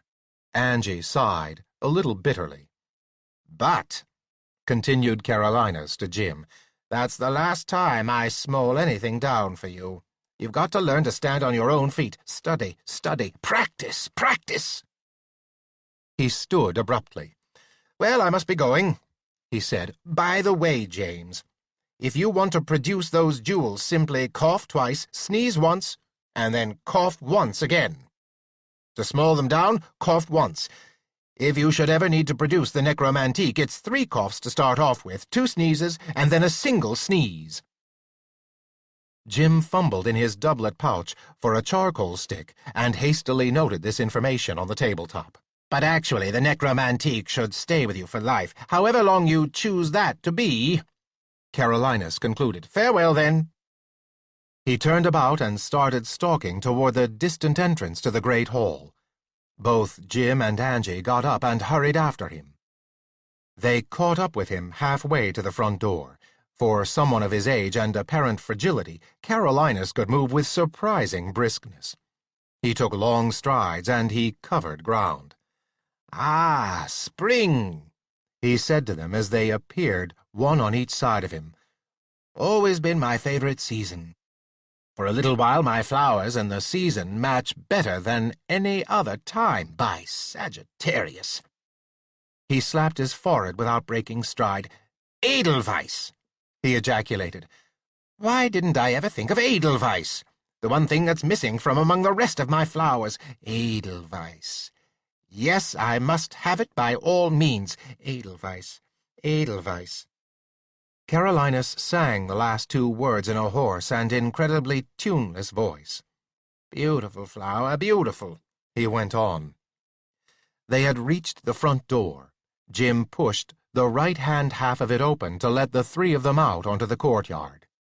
Together, they walked to the drawbridge entrance, and their footsteps sounded hollowly on the drawbridge's wooden surface as they passed over the waters of the moat which, in spite of all Jim's and Angie's efforts and orders to the castle people, still contrived to smell pretty badly, particularly close up. Jim and Angie both had hopes that continued dredging, a redirection of sewage disposal, and a few other things could eventually get it to the point where it would be, if nowhere near swimmable, at least bearable to be close to. Not for the first time, Jim blessed his magician's credentials. Any ordinary castle staff would have been up in arms long before this at the type of changes he and Angie were trying to make. The sound of their feet ceased almost immediately as they stepped off the end of the drawbridge onto the soft spring earth. Unfortunately, a little muddy and entirely free of grass in this particular area. "Well, thank you for your hospitality. Good to see you both again. I think I'll just dematerialize back to my cottage. Quickest way." He extended both his arms full out at shoulder level and began slowly to rotate, beginning to turn a little dim around the edges, even as they watched. "Farewell." Even his voice had dimmed, seeming to sound thin, and a little bit farther away than it should have. "Ha!" he cried, distant and far away. He stopped revolving suddenly. His outline firmed up, his arms fell to his sides, and his voice, when he spoke again, was at its usual strength. His blue eyes snapped at Jim. "I've just remembered, James," he said, "the reason I came over to see you. King Jean of France has a very powerful minister named Malvine." "Oh?" said Jim. "Will that be important to me?" "It could be," said Carolinus. "He's a mage, AAA. Doesn't have the plus after his 3 A's the way I do, of course. Has a large estate on the Loire there below Orleans. You'd be well advised to steer clear of it. An excellent master of arts, great grasp of thaumaturgy, brilliant. Stinky, we used to call him in college." Jim started. It was the first he had heard of any school, let alone a college, existing upon this other world. "Obnoxious little beast." Carolinus was winding up. "Never could stand him myself." "Look out for him." With that, he spread his arms again, spun rapidly into a blur, and disappeared. Chapter 11. 5 days later, Jim and Brian marshaled their forces and left for Hastings, the closest of the Cinque Ports, that confederation of seaports which acted as shore headquarters for the English Navy of the time. Hastings was the chief of these ports, which included New Romney, Hythe, Dover, and Sandwich, to which Jim knew would afterwards be added Winchelsea and Rye. Their leaving was almost a festive occasion. For several weeks now, Angie had shown almost a light-hearted attitude toward Jim's going. But the night before he was to leave, she suddenly burst into tears in the solar, under their heap of furs, and clutched him tightly to her. "Don't go," she said. He did his best to comfort her, but he also had to point out how impractical it would be for him to change his mind at this late date. It was only at the very beginning that he might have refused to go, and even then at the expense of being scorned by everyone else in the region, very probably including Brian himself. "I have to go now," he said to her. But it was a long time before her storm of emotion passed. "There's that Malvine Carolinus warned you against," she said. "Don't be silly," answered Jim, stroking her hair. "I won't be going within miles of him. Why should I?" "I don't know," wept Angie. "I just know if you go I won't like what's happened to you after you get back, if you get back." There was no good answer for this. Jim merely continued to hold her, and eventually they both fell asleep. The next day Angie was as cheerful as ever. Whether it was a real cheerfulness or simply a front she was putting up for his benefit was impossible to tell. Jim suspected it was only a front. But what he had said to her the night before was incontestable. He could not change now. So they left, he and Brian leading the way on their palfreys, with their war horses being led behind them by their squires. They went almost directly south, avoiding London, since Brian had feared that the men might be tempted by the attractions of that metropolis. Most of them had never been to any place larger than Worcester or Northampton. Below Reading, they swung eastward, passed through Guildford and out onto the North Downs, and then headed directly southeast to Hastings. It was a port town that had built up in two converging valleys running seaward, that split through the shoreline of chalk cliffs. Most of the important buildings were clustered near the shore, including the inn to which Brian had sent a couple of his men-at-arms ahead, 2.5 weeks earlier, to reserve space for them. It was an inn called the Broken Anchor, and both Brian and his father had used it before on trips to Hastings. The space in the inn would be only for Jim, Brian, and their squires. The rest of their men would be making do with whatever space the stables afforded, or neighboring stables, if the inns were too small. They could expect, Brian had said, that Hastings would be swarming with gentlemen and their troops, headed for France.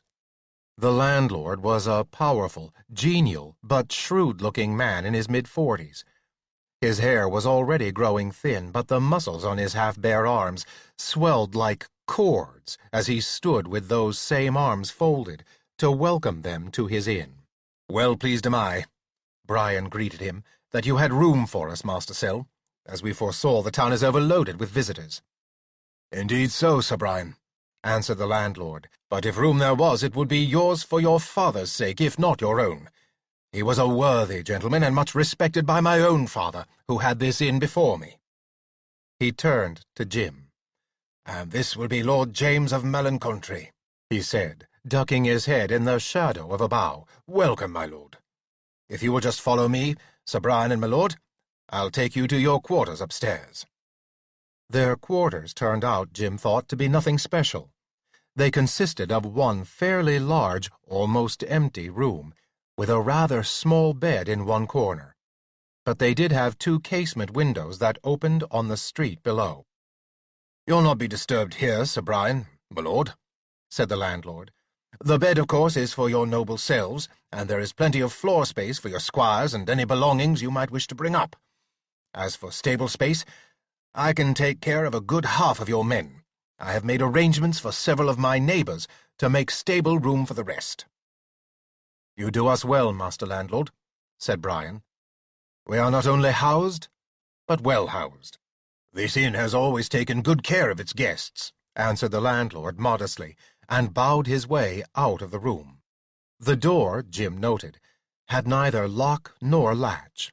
But then, he had already learned enough about this world and its people to realize that the landlord would assume that if they had valuables there, somebody would be with them at all times. "You stay here for the present," Brian said to Jim. "I'll take my squire and seek out the king's representatives in this town to find out what I can about our chances of sailing soon. For the moment, if you wish it. The bed is all yours." Jim politely declined the bed, on the grounds that he had made a vow that, until he had achieved something toward the rescue of the prince, he would sleep on the floor. His real reason was that he knew, without checking, that the bed would be full of lice and fleas. Sir Brian might be able to lie there all night and even sleep soundly, ignoring the bites and the itching. Jim had never learned how to do this, and profoundly hoped he would never have to. Brian went out, taking his squire John Chester along with him, in case it should be expedient to send a message back by the young man to Jim. Jim rather liked John Chester. He was obviously not the brightest of youngsters, and the fact showed in his wide, innocent gray eyes, white blonde hair, and a face that would have looked well on someone 4 years younger than his 16 years. Nonetheless, he was loyal and honest to a fault, and clearly worshipped Sir Brian. Jim was left alone with Theolof, whom he had elevated to the post of his own squire. A man-at-arms named Yves Mortain had replaced Theolof as chief man-at-arms. "Theolof," said Jim now, "go out to my sumpter horse. It's probably in the stables by now. Bring in my valuables and necessary goods, and in particular that pallet stuffed with clothes that Lady Angela had made for me. Bring them up here." "Yes, my lord," said Theolof, and was gone. Left alone, Jim looked around the room and congratulated himself on not making the mistake of trying to share the bed with Brian. Aside from the fleas, lice, bedbugs, and what all else there might be in its furnishings, the structure was barely big enough for a single person, let alone two. The idea of sleeping as entangled with Sir Brian as he might with Angie was a rather uncomfortable prospect. He was just turning his attention away from the bed when an uproar arose downstairs, the noise of which filtered up through the thin floor of his room. He could hear the voice of their landlord and someone else clearly enough so that, while he could not understand everything that was being said, he got the gist of the argument. Whoever the unknown voice was, it was demanding that the landlord give it the very room that Jim and Brian had been assigned. In spite of the wisdom acquired in the last years that had taught him to prudently keep his distance from any disagreements, he found himself feeling a certain responsibility in this situation. He reached for his sword belt, which he had taken off a moment before, and strapped it back around his waist so that he was now armed. It was not that he had any intention of using it. In fact, he fervently hoped that no occasion like that would come up. But a gentleman just did not appear in public without one. He went downstairs. In the large common room that took up most of the ground floor of the inn, just inside the front door, their landlord was being confronted by a somewhat stout-bodied young man a few years younger than Jim, with a beak-like nose above a flourishing mustache and taffy-colored hair on a round skull. "Did or did not your great-grandfather run this inn?" This individual was demanding fiercely as Jim came down the stairs. His thick mustache went out to points that bristled as fiercely as the tones of his voice. It was of even a paler blonde than his hair. Below this was a generous mouth and a strong, determined chin. In spite of the fact that he was possibly half a head shorter than Jim, he struck Jim as possibly a rather tough customer. "Of course, Sir Giles," the landlord answered him, "but that was 80 years ago, and never a word have I heard from one of your family from that day to this." "Nonetheless," snapped the other, "did or did not your great-grandsire promise my great-grandsire that there would always be a room for him under this roof?" "Well, yes, he did, Sir Giles," said the landlord. "But it never occurred to him that your respected great-grandfather or any of his family would show up without sending a message in advance to prepare for them. Also, it happens that I've just given out the last private room I had to a worthy knight and lord from western parts." "Which was the first promise?" roared the short gentleman. "The one to my great-grandfather, or this recent one of yours to these two gentlemen, whoever they may be?" "To your grandsire, of course," said the landlord. "But as I have explained already, Sir Giles, I received no message that you were coming, and I did receive a message from them. Also, you see how full the town is with gentlemen of rank from every part of England, all eager to find quarters for themselves and their men until they can take ship to France. What else could I do, not knowing one of your family was coming, but give out a room which otherwise would have stood vacant when many would like it?" "Confront me with them," roared Sir Giles. "Let them show themselves to me. If, so be it, they are willing to abandon peaceably what is rightfully mine, then they may go their way. If not, I, Sir Giles, will prove my right to have that room upon their bodies." He twisted the right end of his mustache savagely. "Sad I would be to be the occasion of a dispute between gentlemen over a room in my house," said the landlord. "Further, with all respect, Sir Giles, I must say that I do feel they have a better right to the room than yourself, under the circumstances, that is." He broke off suddenly, catching sight of Jim approaching. "My lord," he said, "I am dismayed." "I do not know this gentleman," snapped Sir Giles, glaring at Jim. Jim felt a slight prickle of temper beginning to germinate inside himself, in spite of his better intentions. There was something so fiery and combative about this Sir Giles that he seemed to automatically heat up anyone who came within range of his voice or eyes. "My lord," stammered the landlord, "may I introduce Sir Giles de Mere? Sir Giles, this is the noble Lord James, Baron of Malencontry et Riveroque." "Ha!" said Sir Giles, twisting his moustache and shooting glances of fire at Jim. "My lord, you are occupying my room." "As I am pointing out, Sir Giles," interrupted the landlord, "it is not your room. It has already been given to Sir James and his companion-at-arms, Sir Brian Neville Smythe." "And where is this Sir Brian?" demanded Sir James. "He is momentarily gone," said the landlord. "Nonetheless, he will be back shortly to the room that most assuredly is his and Sir James's." Sir Giles advanced his left foot, put his left hand on his hip, and jutted out his jaw pugnaciously, his eyes boring into Jim. "Sir James," boomed Sir Giles, "I dispute your right to my room. I challenge you to defend with your body your right to it. Let us step into the courtyard. You may arm yourself as you like. I will do likewise. or failing the convenience of the proper arm and armour to me, I will meet you even as I am." Things had turned very nasty indeed. Even as he finished speaking, Sir Giles had turned around and stamped out the door into the courtyard. There, he turned again and stood waiting for Jim to follow him. Seeing no other choice, Jim did so. As he stepped onto the cobbles of the courtyard, he was acutely conscious of how they had been worn smooth and round, and were rather greasy for reasons he felt he would rather not speculate upon. It was a bright, cheerful day, with a sky as blue as the sea, and with little white tufts of clouds scattered here and there about it. "Well, damme, sir," snapped Sir Giles. "Have you no voice? Answer me. Do you wish to cry recreant and abandon the quarters, or will you meet me, man to man, with weapons of your choice?" Sir Giles, like Jim, had only the single broadsword hanging from his belt, and was wearing no armour. Jim was uncomfortably aware of what Sir Brian's response would have been, an enthusiastic agreement to fight.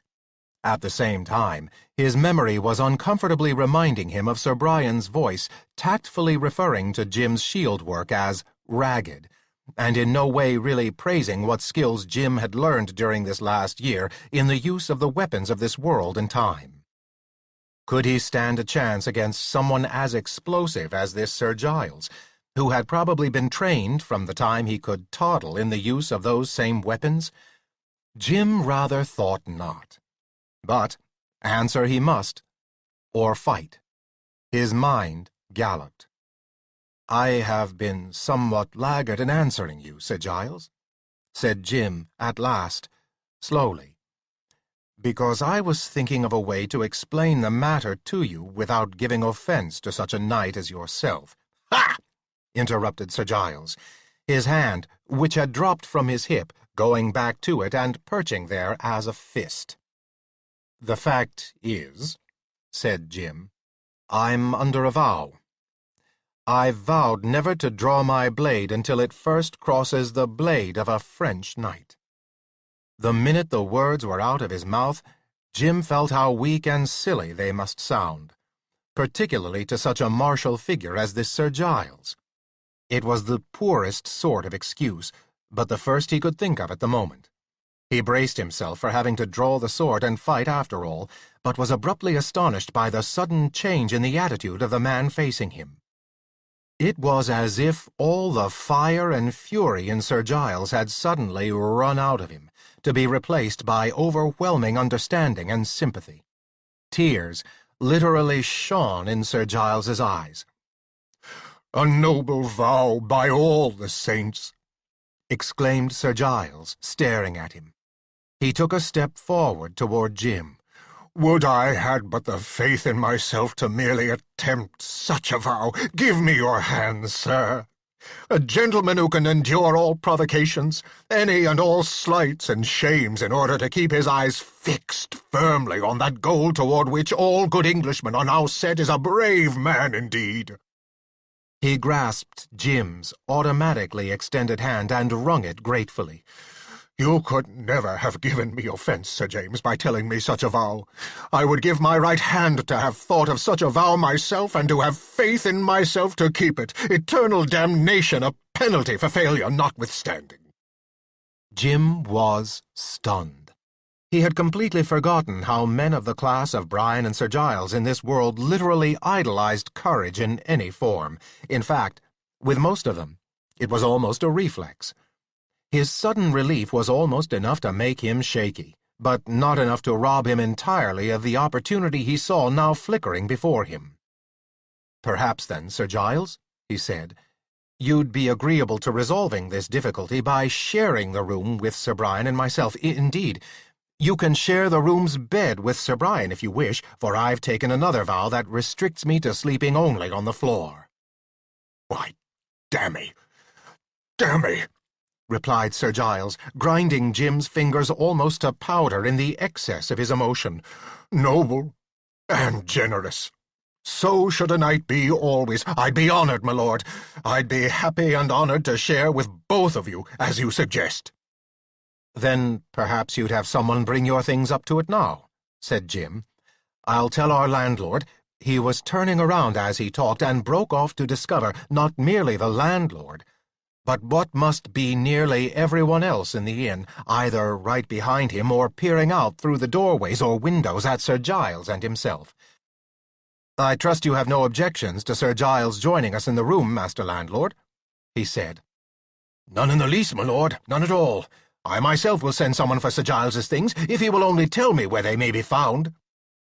"A man of mine has them with our horses outside the courtyard," said Sir Giles with a negligent wave of his hand. He coughed, a little embarrassedly. "Others, of course, will be along in due time."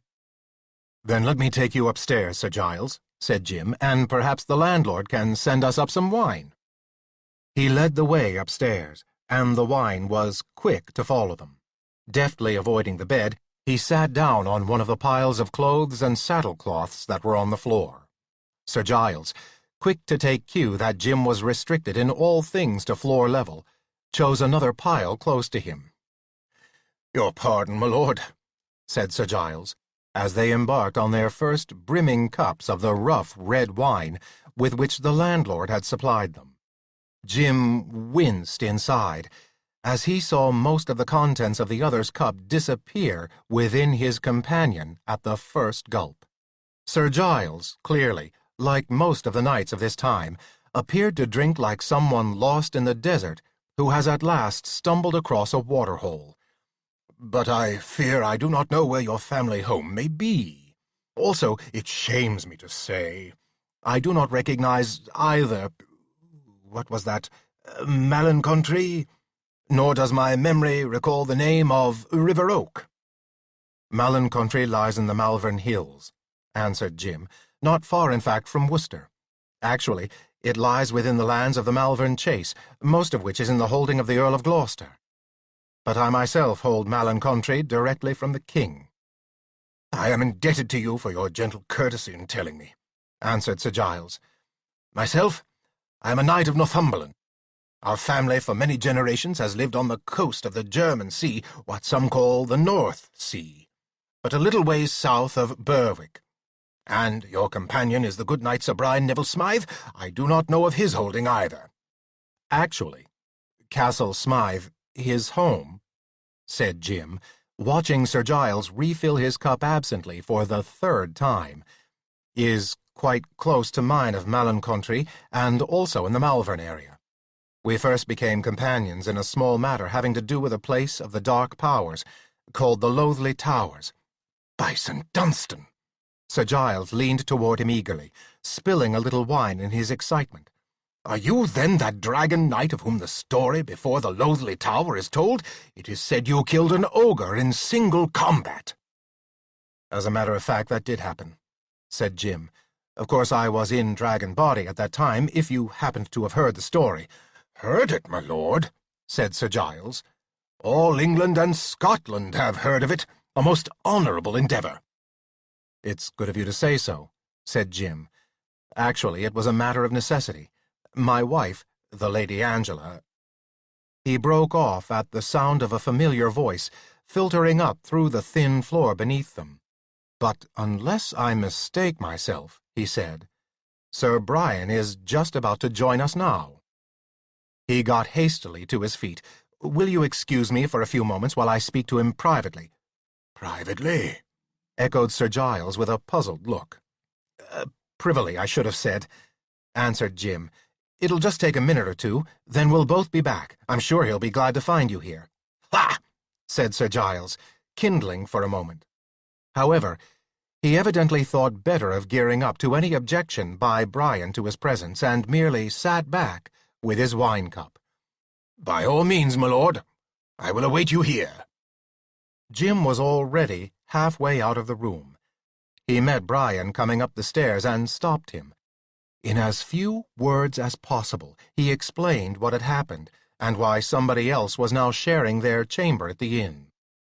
"Ah," said Brian, nodding understandingly, when Jim explained how the other had challenged him. Then he looked at Jim a little dubiously. "Did you indeed make such a vow about your sword, James? You said nothing of it to me." "Forgive me, Brian," said Jim. "There are some things... you understand." He dropped his voice conspiratorially. "The vow mentioned my broadsword only." Brian's face broke into a happy smile. "Say no more, James," he said. "A matter of magic, or somewhat between your lady and yourself, I have no doubt. Forgive me if I seem to pry." "Not at all, Brian," Jim said, with a twinge of conscience. "But come on upstairs and meet this Sir Giles de Mayor. He's a little quick-tempered, but he cools down just as fast. I think you'll like him." The last few words were as much an inner prayer as a comment on Jim's part. In the back of his mind was an uncomfortable image of Brian and Sir Giles, striking immediate sparks off each other. To his surprise, however, Brian seemed already to be acquainted with the name of the other knight. "Sir Giles de Mayor," he echoed thoughtfully. "But this is convenient. I have somewhat to tell you, Jim, and, curiously, it affects this Sir Giles as well. By all means, bring me to the gentleman." Chapter 12. Jim's fear that Giles and Brian might immediately strike sparks off each other had some reason behind it, both knights being very definite-minded individuals, if in slightly different ways. But it turned out he had no need to concern himself. "Sir Giles," he said, introducing them up in the room, "this is my old friend Sir Brian Neville Smythe. Brian, this is the worthy knight Sir Giles, whom I have just invited to share our quarters, since he'd expected lodging here, and the inn is unfortunately filled up." "Ha!" said Sir Giles, genially twisting the right end of his moustache. "An honour and pleasure to make your acquaintance, Sir Brian." "An equal honour to meet and make yours, Sir Giles," responded Brian. "I was just about to tell Sir James that I am charged with an important message for him. Curiously enough, I am charged also with one for you, Sir Giles." "Say you so? One for me?"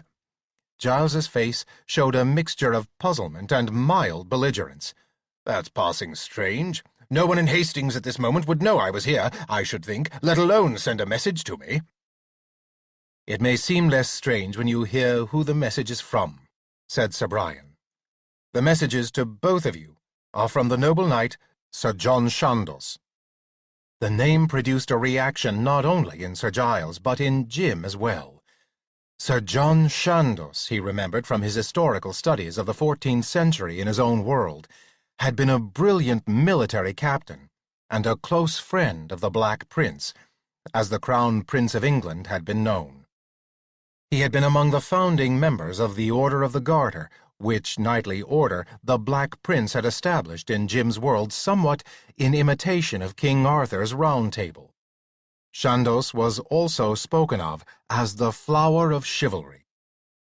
What such a man could have to do with someone like himself, Jim thought, was beyond guessing. Meanwhile, after uttering a feeble "Ha!", Sir Giles was almost twisting the hairs on the right side of his moustache out by the roots. Either, Jim thought, he must have some reason for knowing why Sir John Chandos would send a message to him, or else he was as completely overwhelmed by the source as well as the unexplainable nature of the summons as I am. "The message in either case is the same," Sir Brian went on. "Sir John wishes each of you to come to him as quickly as possible." "That means right now?" asked Jim uncertainly. "It could hardly mean anything else, James," said Sir Brian, frowning at him, and with a mild note of reproof in his voice. "Naturally, at once, of course," echoed Sir Giles, his voice still slightly muted by the tone of shock in it. "Where is the gracious Sir John, that Sir James and I may find him?" "I will take you to him," responded Brian. He led them out into the street. Their destination turned out to be another, larger inn, some little distance back from the waterfront, which seemed to have been completely taken over by someone of importance. Half a dozen flags, with coats of arms, none of which Jim could identify, hung over its front entrance. Jim made a mental note to start studying up on his heraldry. He had been paying some attention to it, but mainly to the arms of those in his own neighborhood, here, where a good share of the knighthood of England was gathered, and where nearly all of them recognized at least the arms of the important personages among them on sight. He could find himself in trouble if he showed too blatant an ignorance. Brian slipped them through the front door, and Jim discovered that the large common room of this establishment was almost filled, shoulder to shoulder, standing room only, with men, most of them in quite resplendent clothing. Jim, not someone who ordinarily paid much attention to how he was dressed, was suddenly very aware that neither he, Brian, nor Sir Giles were anywhere near respectably adorned, in terms of their present company. Brian was leading them around the walls toward the staircase to the upper floors at the far end of the room, when his sleeve was suddenly caught by one of the brilliantly dressed men there. "Hold, fellow," said the individual. "Keep your place. Speak to the steward when he comes by, and if so be it, you have some business here, speak it to him." "Did you call me fellow?" flared Brian. "Take your damned hand off me, and just who the bloody hell do I have the dishonor of addressing?" The other's hand let go. "I am Viscount Sir Mortimer Fairweather The other trembled on a reiteration of the word fellow, but avoided it. "And not to be spoken so by any hedge knight. I can trace my lineage back to King Arthur." Brian told him in fulsome scatological terms what he could do with his lineage. "As for me, my lord," he concluded, "I am of the Nevilles of Arabia, and need look down in the presence of no man. You will answer to me for this." Both men were now grasping the hilts of their swords. "Willingly," Sir Mortimer was beginning, when a stout, very well-dressed man with a heavy silver chain around his neck and some sort of medallion hanging from it pushed his way between them. "Stop this at once, gentlemen," he ordered fiercely. "What? Brawling in this of all chambers?" He checked himself suddenly. "Sir Brian." His eyes had rested on Brian's face. The change in his tone of voice was surprising, although the sternness remained. "You left us but half an hour since. I did not look to see you back so soon." "As it happens, Sir William," answered Brian, letting go of his sword and speaking in a calmer voice, "I've already found and have with me both the gentlemen that were spoken of." "Excellent," said Sir William, smiling. "Sir John will want to see you immediately. Come with me." About to leave, he turned back to Sir Mortimer. "As for you, my lord," he said sternly, "it would not bear you amiss to remember to mind your manners in this place. Sir John will see you when he sees you." He turned back to Brian. "Come, you and the two you bring." He led the three of them to and up the staircase, with the gaze of all eyes in the room following. Jim found himself feeling ill at ease as he mounted the staircase behind the substantial and dignified figure of their guide. In fact, uneasy would not be too strong a word to put on the present state of his emotions. He had been aware of, and also found useful, the instinctive dragon fury of his dragon body. He had also found himself thoroughly caught up in the battle with the raiders outside Sir Brian's castle, to the point where he had not noticed, until some time afterward, some cuts and bruises, and the places where his ill-fitting plate armor had scraped his skin raw. But a 20th-century upbringing on his own world had badly prepared him for this kind of society, where it seemed you had to be ready to explode into fury at a second's notice. His training as he was growing up had been the other way around. In fact, when James and Sir Mortimer had been standing toe-to-toe downstairs, Jim's first thought had been how he could smooth over the confrontation, though he found himself beginning to get his back up in response to Sir Mortimer Fairweather as the exchange continued. He decided now that, somewhere along the line, he was going to have to develop quicker responses, whether it went against the grain of his upbringing or not. He had a role to play in this society, and evidently that was a part of it. On the upper floor of the building, they were ushered into a room not much larger than the bedroom back at their own inn, and furnished very much the same. A typical undersized bed fitted in one corner of the room. The bedding on it tumbled about. A thin, middle-aged man with a few lank strands of black hair remaining on his nearly bald skull stood at a sort of tall lectern, writing with a quill pen on what, to Jim, looked like parchment. Another man, in a dark blue doublet, managed to lounge, somehow, in a perfectly straight-backed, unpadded chair at a small square table on which were some papers, plus the omnipresent pitcher and wine cups.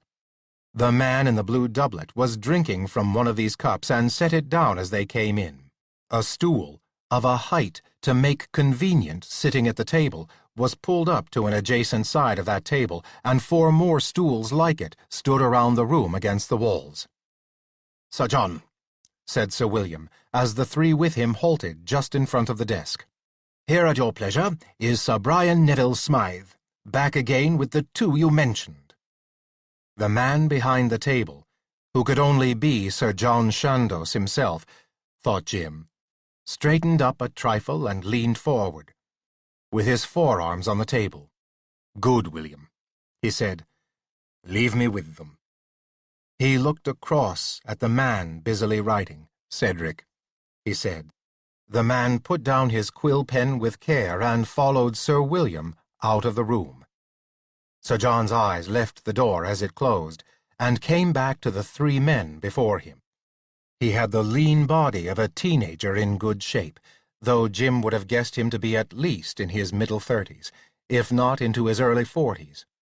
There was a sort of languid grace about him, but nothing of the fop, or the sort of pretentiousness that Sir Mortimer Verweather had shown downstairs. Rather, it was like the intimidating relaxation of one of the large and dangerous members of the cat family. Jim found himself studying the man, fascinated. When he had been a graduate student, there had been no known picture or description of Sir John Chandos which agreed with the man he was facing now. That this man was not only intelligent and capable, but accustomed to command, radiated from him like heat from a fireplace. He did not invite them to sit down, nor did he offer them the wine cups that stood available on the table. "Gentlemen," he said, still in that soft voice, "wars are not won by fighting alone. In particular this war, where the main object is to recover safely our sovereign prince, whom may God protect. It is in one of the other necessary ways that I require the services of all 3 of you, although you, Sir Brian, may find that your part may require somewhat more in the way of combat than that of these other 2 knights." Sir John looked at them each in turn, his eyes moving from one to the other, as if he would judge and weigh them with his glance. His eyes were brown-flecked with gold, as was the dunning dark-brown hair upon his head. "To bring our prince home, safely," he went on, "we must undoubtedly meet the forces of King Jean of France in battle. We will win or lose that battle as God wills. Nonetheless, the actual immediate recovery of the prince will be in great measure up to you 3 gentlemen and some others." He paused, as if to give them a moment to digest this information. "None of you, I'm afraid," he went on, "will have had experience with work of this sort. But you must understand that the stability of this kingdom does not rest merely on charging with sword and lance at full gallop against the first enemy in sight, but on many things done quietly, and often, by necessity, secretly, which means that they are not spoken about by those engaged in them, either at the time of their doing or afterward. I will require that type of silence from all 3 of you, most particularly with regard to any connection between your actions and myself and the Crown of England. Do you understand me, gentlemen?" They all said they did. Jim was a little surprised to find his voice as respectful as those of the other 2. He had not expected to meet this kind of authority in any knight or noble of this world. "Very well, then," said Sir John. He glanced down at one of the papers in an untidy pile on the table by the wine pitcher. "What I tell you now must remain forever untold. We have certain advisers in France who can supply us with information which you will need to carry out the work I'll give you, and whose lives may depend on the closeness of your mouths." He glanced up at them for a moment with a slight frown, then looked back at the paper. "These advisers are friends of ours, who in France are thought to be wholeheartedly in the service of the French crown." He went on. "Some may say that the work they do is not work for gentlemen, and that this must also be true of the work on which I send you." He looked up at them again, but this time without any frown. "I tell you that such a judgment lies," he said. "Rather, it is the work that only true gentlemen can do, since it calls on everyone concerned to fight, not easily and in the open, but with difficulty and in darkness. Your job, Sir Giles and Sir James, will be to actually recover the person of our prince from wherever the French king may have him held prisoner. Yours, Sir Brian," his eyes moved to Brian, "will be to come to the aid of these gentlemen if and when they need you, with what small force with which you may be provided. You will therefore follow them by markings and indications they shall leave as to their routes, at perhaps a day's distance behind, and rendezvous with them at Amboise, which is deep in France. Then you will make such plans as to rescue the prince as you may think necessary. Is this understood?" "It is, Sir John," said Sir Brian. "You, Sir Giles and Sir James," Chandos continued, "have been chosen for the actual work of rescue because of certain special talents that you each possess. You each know what these are, without any mentioning them. And if either of you does not know of the other's talent in this respect, then it may remain that way, unless at some time you wish to exchange confidences on the matter. Enough to say that the Earl of Northumberland has spoken at length to me about you, Sir Giles, and you, Sir James, are already well known from your bicker at the Loathly Tower, in song and story, to all England. The three of you will leave on tomorrow's early tide for the port of Brest in France. Can you both read and write?" "I have been taught my letters," said Sir Giles, twisting the right side of his moustache with a touch of pride, "and can both read and write some little Latin. Also I can use those same letters to write somewhat in English." Sir John nodded, pleased. He turned to Jim. "Yes," answered Jim. Sir John's eyebrows went up. "You speak as one oddly sure of yourself, Sir James," he said. "Am I to take it you write and read very well?" "I can write both Latin and English, and also French, come to think of it," said Jim. Sir John turned over one of the sheets on the table in front of him, so that its blank side was upward. "Fetch the quill from where Cedric left it, if you will, Sir James," said Sir John's, "and write on this paper as I speak the words to you." Jim went and got the quill, and, seeing that there was a small pot of ink also on the lectern-like piece of furniture Cedric had been using, he brought that back with him also to Sir John's table. He dipped the quill in the ink, wiped off the excess fluid from the nib, and poised the quill over the paper. A thought suddenly occurred to him. "Forgive me, Sir John," he said. "I had forgotten that perhaps my style of writing and manner of spelling may not be familiar to you. If you wish, I can print the letters, although it will be slower than if I wrote in script." Sir John smiled. Jim got the uneasy feeling that the knight thought he was trying to back away from too exaggerated a claim. However, Chandos made no comment, but leaned back in his chair. "Write this," he said. "There are 5 French ships on the sea." Jim printed the words in block letters on the parchment, leaving a good space between the words, so that there could be no doubt of what letters belonged to which word. He paused and looked up to hear the rest of what Sir John had planned to dictate, and saw the knight looking at him with his eyebrows raised once more. "You certainly are fast with a quill, Sir James," he said. "Rarely have I seen a clerk move one so speedily." I think perhaps I will look at this before giving you the rest of the sentence. It may not be necessary." He turned the paper around so that the letters faced properly toward him and frowned at them. "You do indeed write oddly, Sir James," he murmured. "But if one makes allowances, it is easily readable. But you spoke of 2 ways of writing." "Yes, Sir John," Jim said. "I printed these words.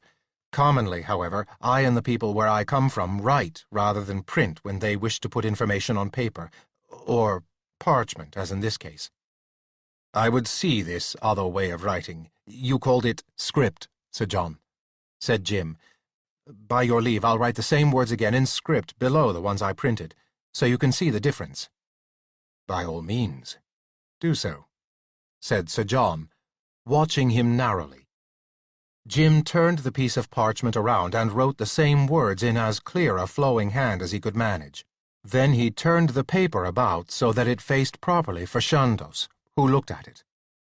"This is indeed difficult, if not impossible, for me to read," said Chandos, "though I make little doubt we have scribes who would be able to puzzle it out. But I must be truthful with you, Sir James, and say that you amaze me with the speed of this latter form of writing. It will not do in this instance, however. You had best write the first way. What was that called again?" "Printing," said Jim.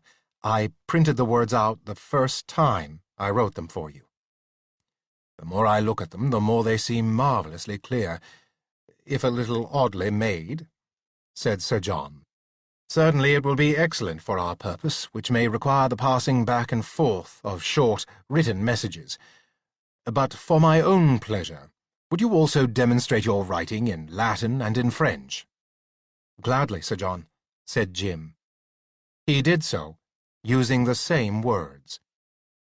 "Wonderful," said Sir John, shaking his head in admiration over the other 2 lines, which Jim had also both printed and laid out in ordinary handwriting. "I cannot say that I can read either one of them in script, but I have no doubt that you yourself can, and possibly a cleric, and particularly a French cleric, could read them both, at least those lines done in the manner you call printing. This will be excellent." He looked almost narrowly at Jim. "I take it the ability you show me here has something to do with that special talent I spoke of earlier?" Jim was tempted to answer that in his own place and time there were multitudes of people who could write as he had just demonstrated. Caution reined in his tongue. "If you will forgive me, Sir John," he said, "that is a question I am enjoined not to answer." "Ah," said Sir John, looking very serious. He nodded. "Of course.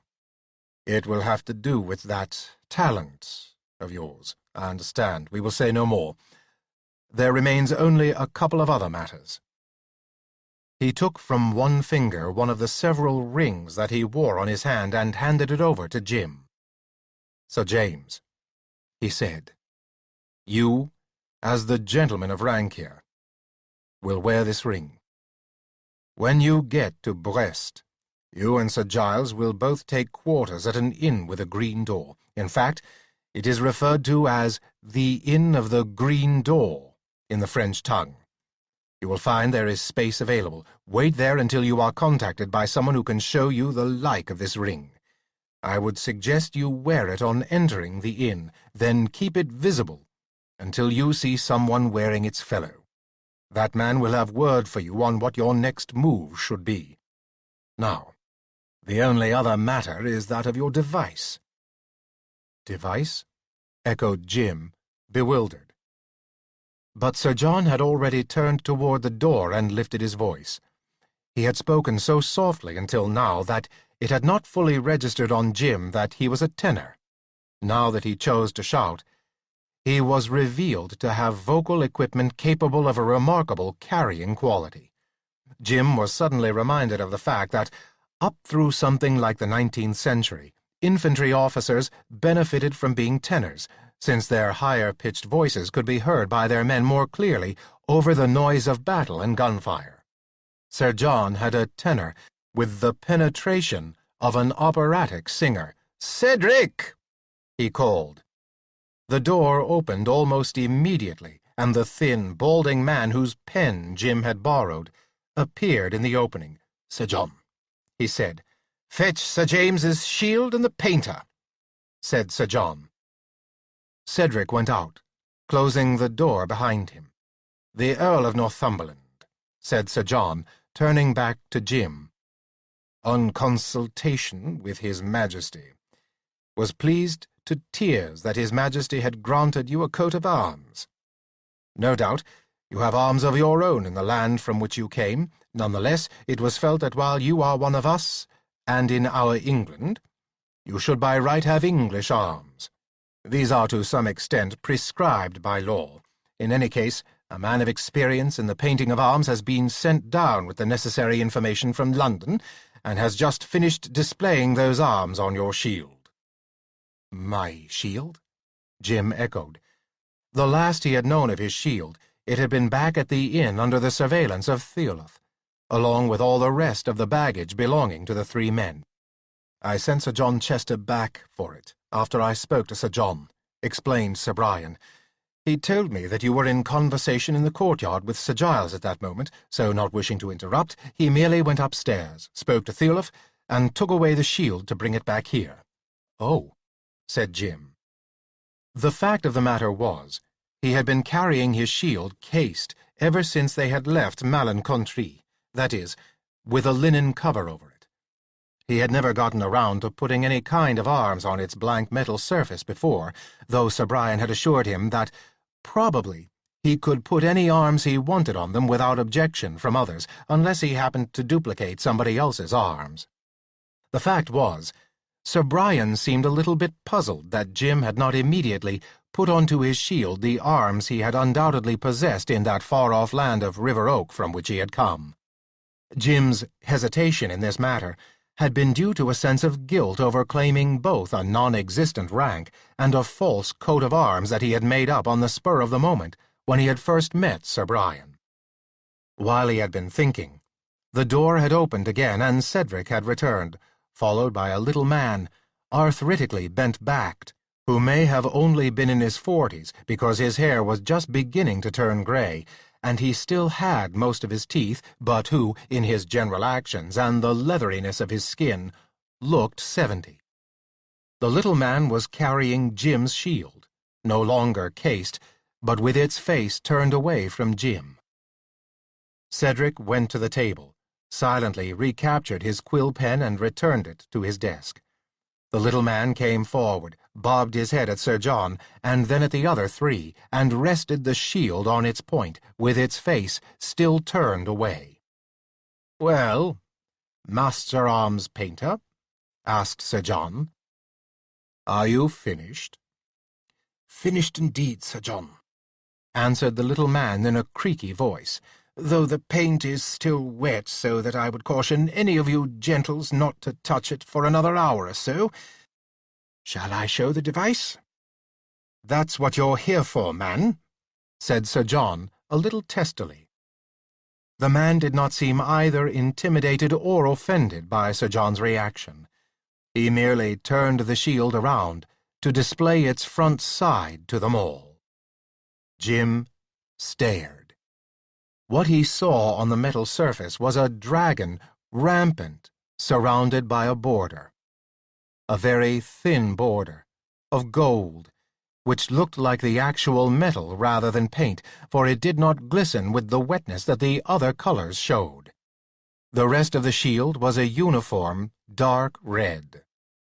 "You understand that it's the law of England, and of all Christian countries," said Sir John, "that one of your, talent should always show some red upon his arms, so that any other worthy knight having cause of dispute with you will be duly warned of whatever advantage you might have by cause of that talent." Jim understood immediately. He hardly knew enough magic now to make him dangerous under ordinary battle conditions, if you accepted the fact that he could change from a human being into a dragon. But it was not surprising that someone who could work any form of a magician's art would be considered to have what amounted to an unfair advantage over a knight who could not. It was rather a nice piece of caution, he thought, considering the fact that large knights might be considered quite fair in attacking a knight much smaller and weaker than themselves, as long as the one attacked actually was a knight and carried weapons. But he had learned a good many months back not to question the ways of this world, but to merely accept and fit himself to them. Some gesture of appreciation was required, however. He turned to Sir John. "I am indebted to His Majesty and the Earl of Northumberland for this coat of arms," he said, "and also to yourself, Sir John." He turned toward the little man. "And to yourself, Master Painter. I shall be honored to bear these arms granted to me by the King of England. Would you convey my deep appreciation and thanks to both His Majesty and the noble Earl, if you should ever find yourself in a position to do so, Sir John? I would appreciate it most highly." "Indeed I shall be glad to, Sir James," said Sir John. "You speak your gratitude in a manner most gentle, it seems to me, and I am sure the Earl of Northumberland and His Majesty will feel likewise." Over at the writing-table, Cedric cleared his throat. Sir John glanced at him for a second and then back to the three. "But I see time presses," he said. "I have much to do, getting all things ready and embarking as many of our forces as is possible.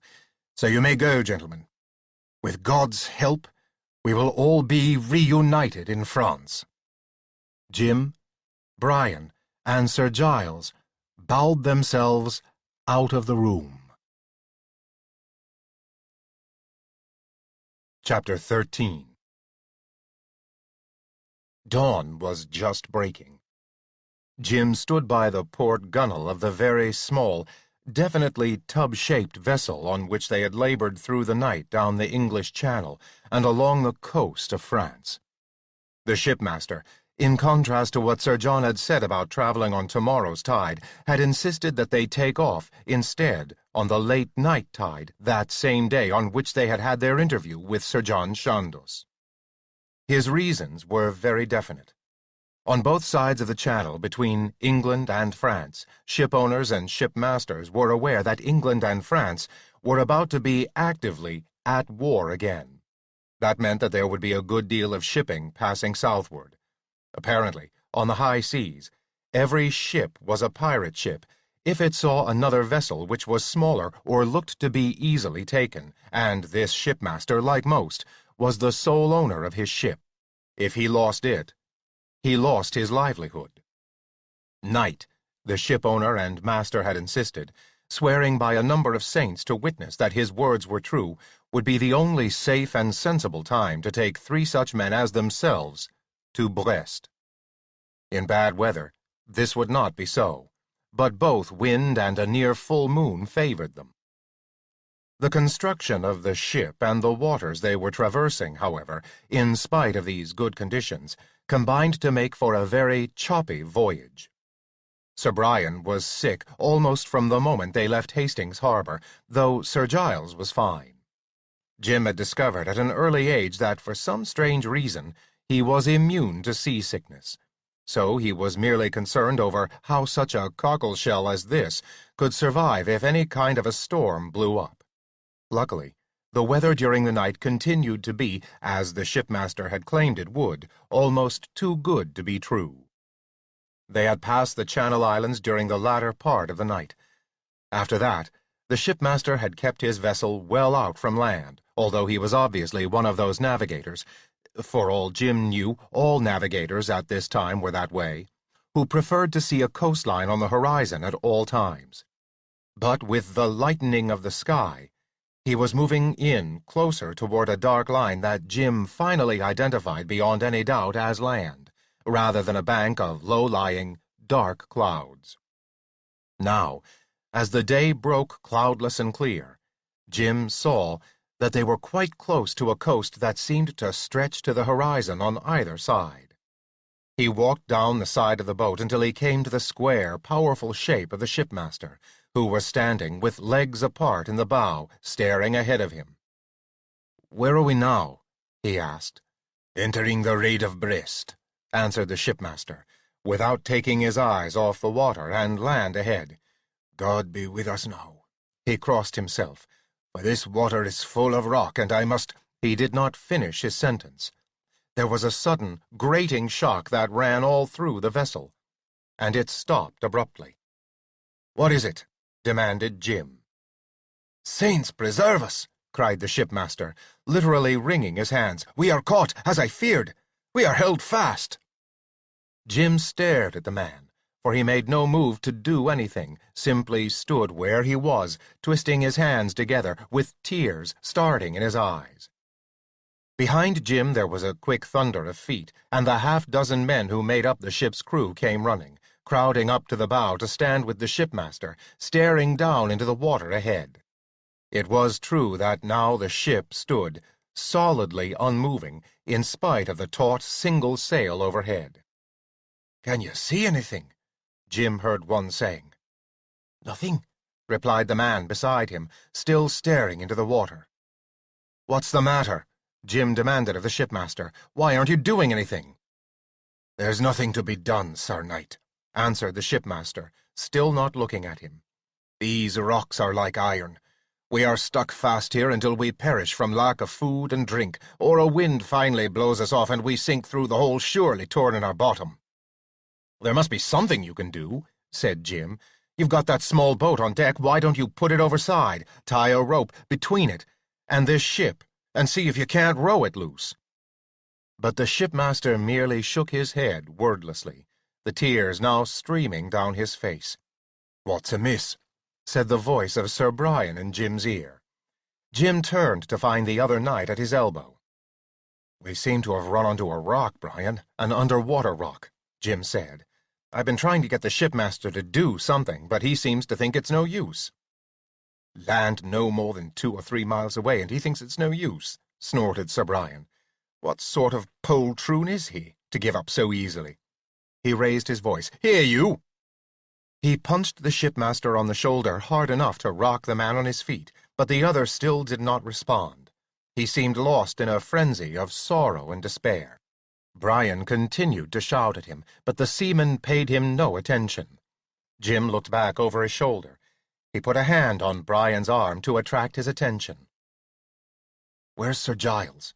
he asked. "Damned if I know," growled Brian, punching the shipmaster again. "Pay me some mind, you! Are you a man or some puking child to stand there and weep and do nothing?" He might as well have talked to a man in a trance. Jim, driven by a sudden curiosity, left him to deal with the shipmaster and walked back the length of the ship, looking for Giles. It was most odd that the other knight had not joined all the rest of them up in the front of the vessel, where the excitement was. The deck of the small vessel, as well as its hold, was loaded with boxes and bales, all strongly tied down so that they would not shift as the vessel moved about. As a result, Jim had to thread his way among these goods, some of which were piled higher than his head, and look out that his feet did not get caught and tripped up on the anchoring ropes that held this deck cargo in place. The result was that he did not find Sir Giles until he was nearly to the back of the ship, and came on the other night suddenly around the corner of a large stack of kegs. To his surprise, Sir Giles was taking off the last of his clothing. He was very round and pink without it, so that he looked rather like a white-moustached cherub. Jim stared at him in surprise. "What are you up to, Giles?" he asked. "All right then, damme, watch if you want." Sir Giles glared at him. "It's good blood. Been in my family for generations, not the least ashamed of it. Just don't go around announcing it to any Tom Willerhowl. If you want to know, I'm going to have a look at the underside of this boat and see what it's hung up on."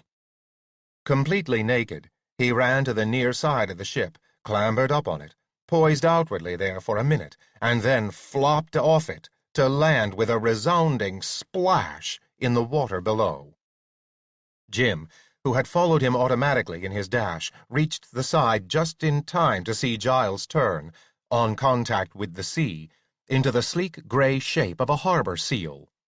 The seal righted itself, stuck its head out of the water momentarily to look up at Jim with the eyes of Sir Giles, barked once, then turned, dived, and was gone.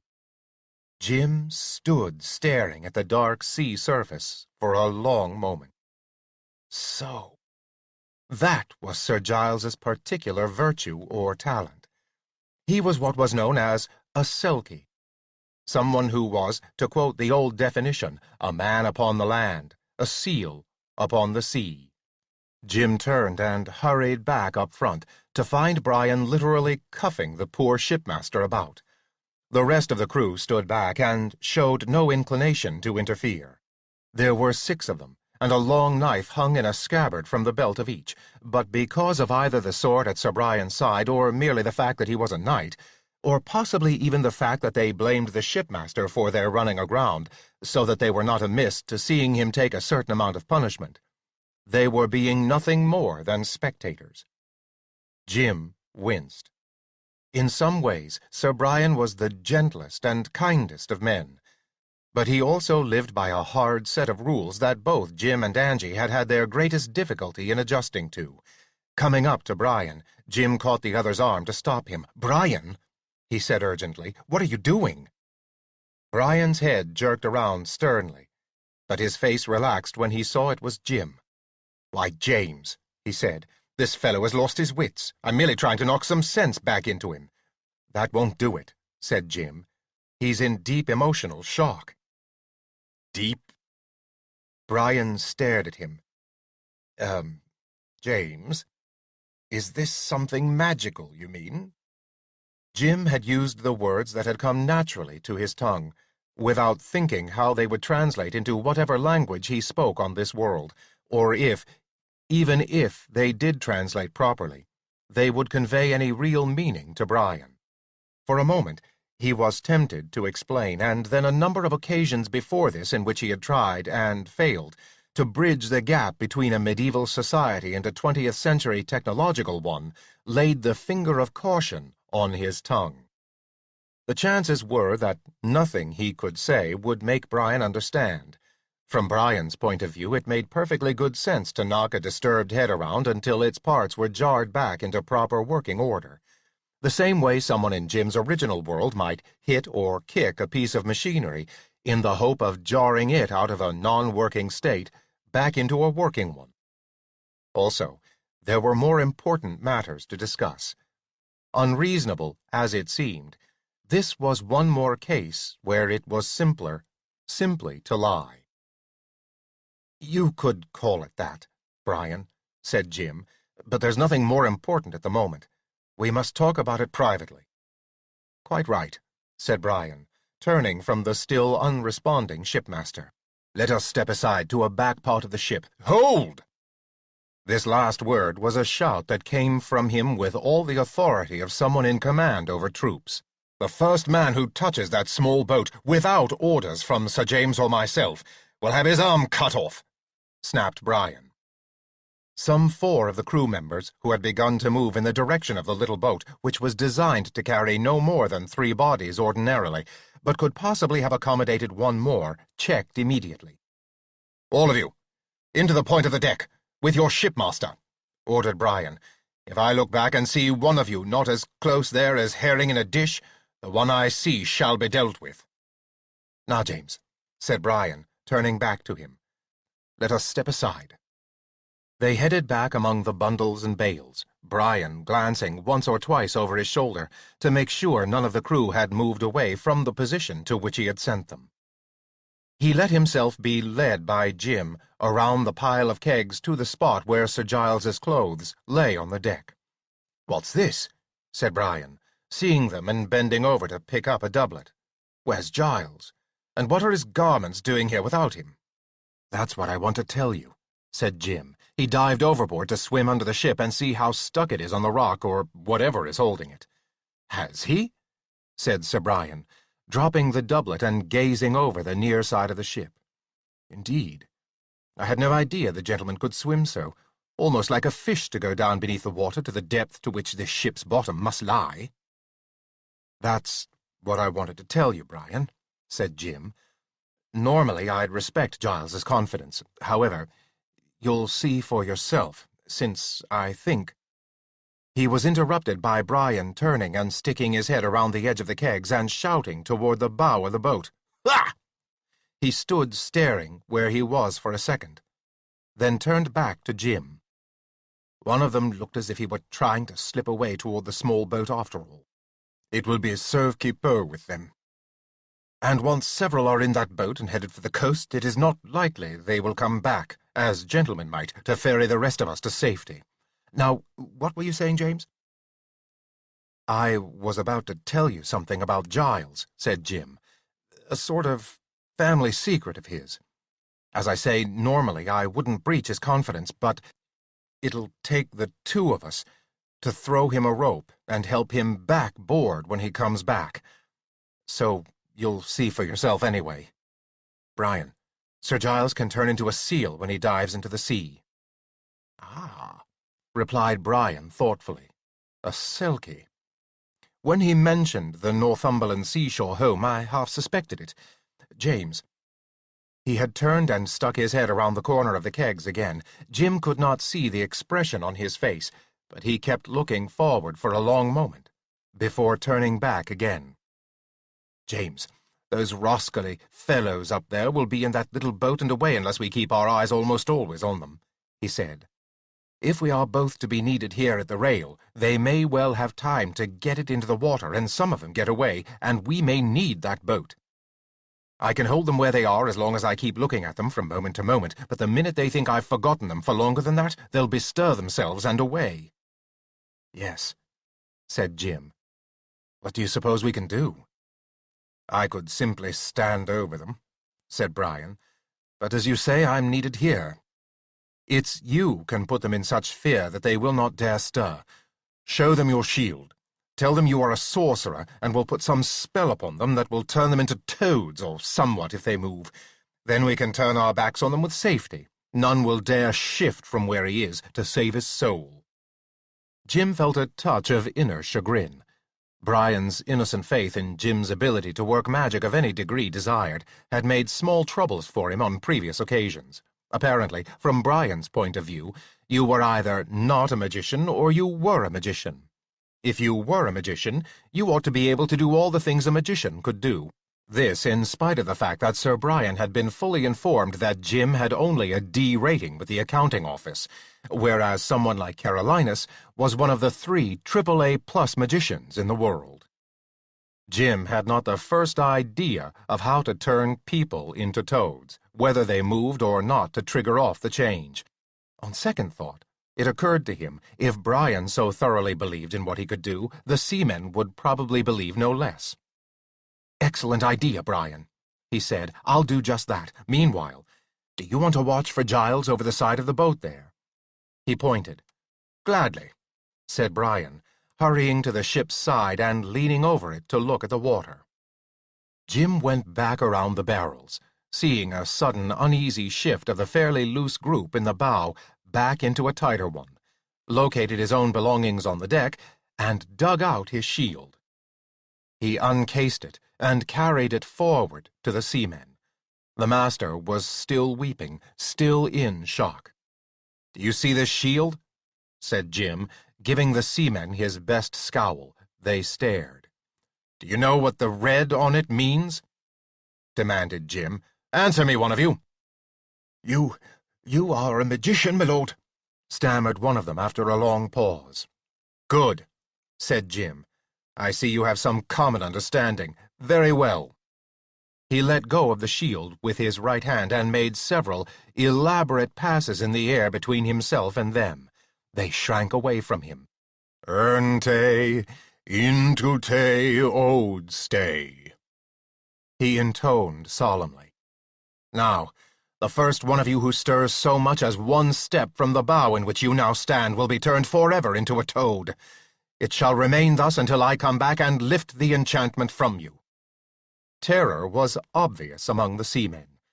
They seemed already about as close together as they could get, but now they huddled even closer. Jim turned and carried his shield back, recasing it as he went, and put it with the rest of his belongings. He could now hear Brian's voice shouting something from farther back. He hurried to reach his friend. Sir Brian was leaning over the rail as Jim rounded the corner of the kegs. "Wait but a moment until James gets back," Brian was calling down to the water alongside the vessel. Jim came up with him just in time to see the seal down there swimming in place and looking at them. "You might have thought about how to get back aboard before you went into the sea," said Brian to the seal, "if that's an example of Northumbrian sense." Down below him the seal barked twice, and the barks did not sound complimentary. "Oh, there you are, James," said Brian. "Here is Giles. I've just been telling him you'd be back in a moment. Did you bring a rope with you?" "No," said Jim. "I didn't stop to think about it in the midst of putting a spell on those sailors up there to keep them in place. Would you like to look for one? I'll keep an eye on Sir Giles meanwhile." "I'll be back in a moment," answered Brian, disappearing from beside Jim. "It shouldn't take longer than that. There are hundreds of the pesky things around the deck." "Are you all right, Giles?" Jim asked, leaning over the rail. "Did you find out anything useful?" The seal barked up at him. The barks were still testy, but did not carry quite as sharp-edged a note as those which had replied to Brian. But they were still, at the very least, impatient. "Here we are," said Brian, reappearing at Jim's elbow. He was holding the end of what looked like a half-inch line. Together, they dangled it over the side to the seal, who lunged out of the water at it. As the seal emerged, it sprouted a couple of arms, with which it grasped the rope. As it pulled itself farther out of the water, it resolved itself back into the complete, naked Sir Giles, who, with some struggle and swearing, half climbed, was half pulled, up the side of the boat and helped over the gunwale onto the deck. "Damn cold up here," said Giles, shivering. "All of a sudden I'm chilled to the bone. Help me to somewhat wherewith I can dry myself." "I thought of that, too," said Brian. "Slashed open one of the bales. Here you have a length of cloth of Lincoln green that I cut off with my sword." Giles snatched it from Brian's grasp, his teeth chattering, and proceeded to rub himself dry. "Cold up here?" asked Jim. "It must have been freezing in the water, then." "Not at all. Quite pleasant, really," said Sir Giles, as he rubbed himself down. "But, of course, I was in my other body." Since the sea in this particular area was far from what an unclothed man might consider warm, Jim could well believe that wearing a seal body instead of a human one would be the only possible reason for finding immersion in it comfortable. "What did you find?" demanded Brian eagerly. "One moment, Brian," interrupted Jim. "Giles, Brian here, of course, now shares the knowledge of the, talent in your family to which Sir John Chandos referred. You both know mine. I am a magician, indeed," said Giles humbly. "I learned as much back at the inn. If I have offended through my ignorance of your true work, my lord mage, I do most heartily beg pardon." "Nonsense." Jim cut him short. He had expected the other, being a Selkie, not to take the fact of magic in Jim as seriously as Brian and others did. "I only have a D rating, which makes me a very junior sort of magician." "Nonetheless," put in Brian swiftly, "he was able to put a spell upon the sailors up front so that they should not escape with the small boat we have on deck, thus leaving us free to lift you from the water." "Huh?" said Sir Giles. "That's good. That's very good. If you would hand me my underclothing and hose, my lord." "Giles," said Jim, handing the clothing to him, "to get back to what I was just saying, we were at the point of first names between us, if you remember. Please, let's stay on that level. You're a Selkie. I'm a beginning magician. Sir Brian is simply a worthy and valiant knight. Nonetheless, we are all three equal here, and all good friends. Call me James, then." "If you wish.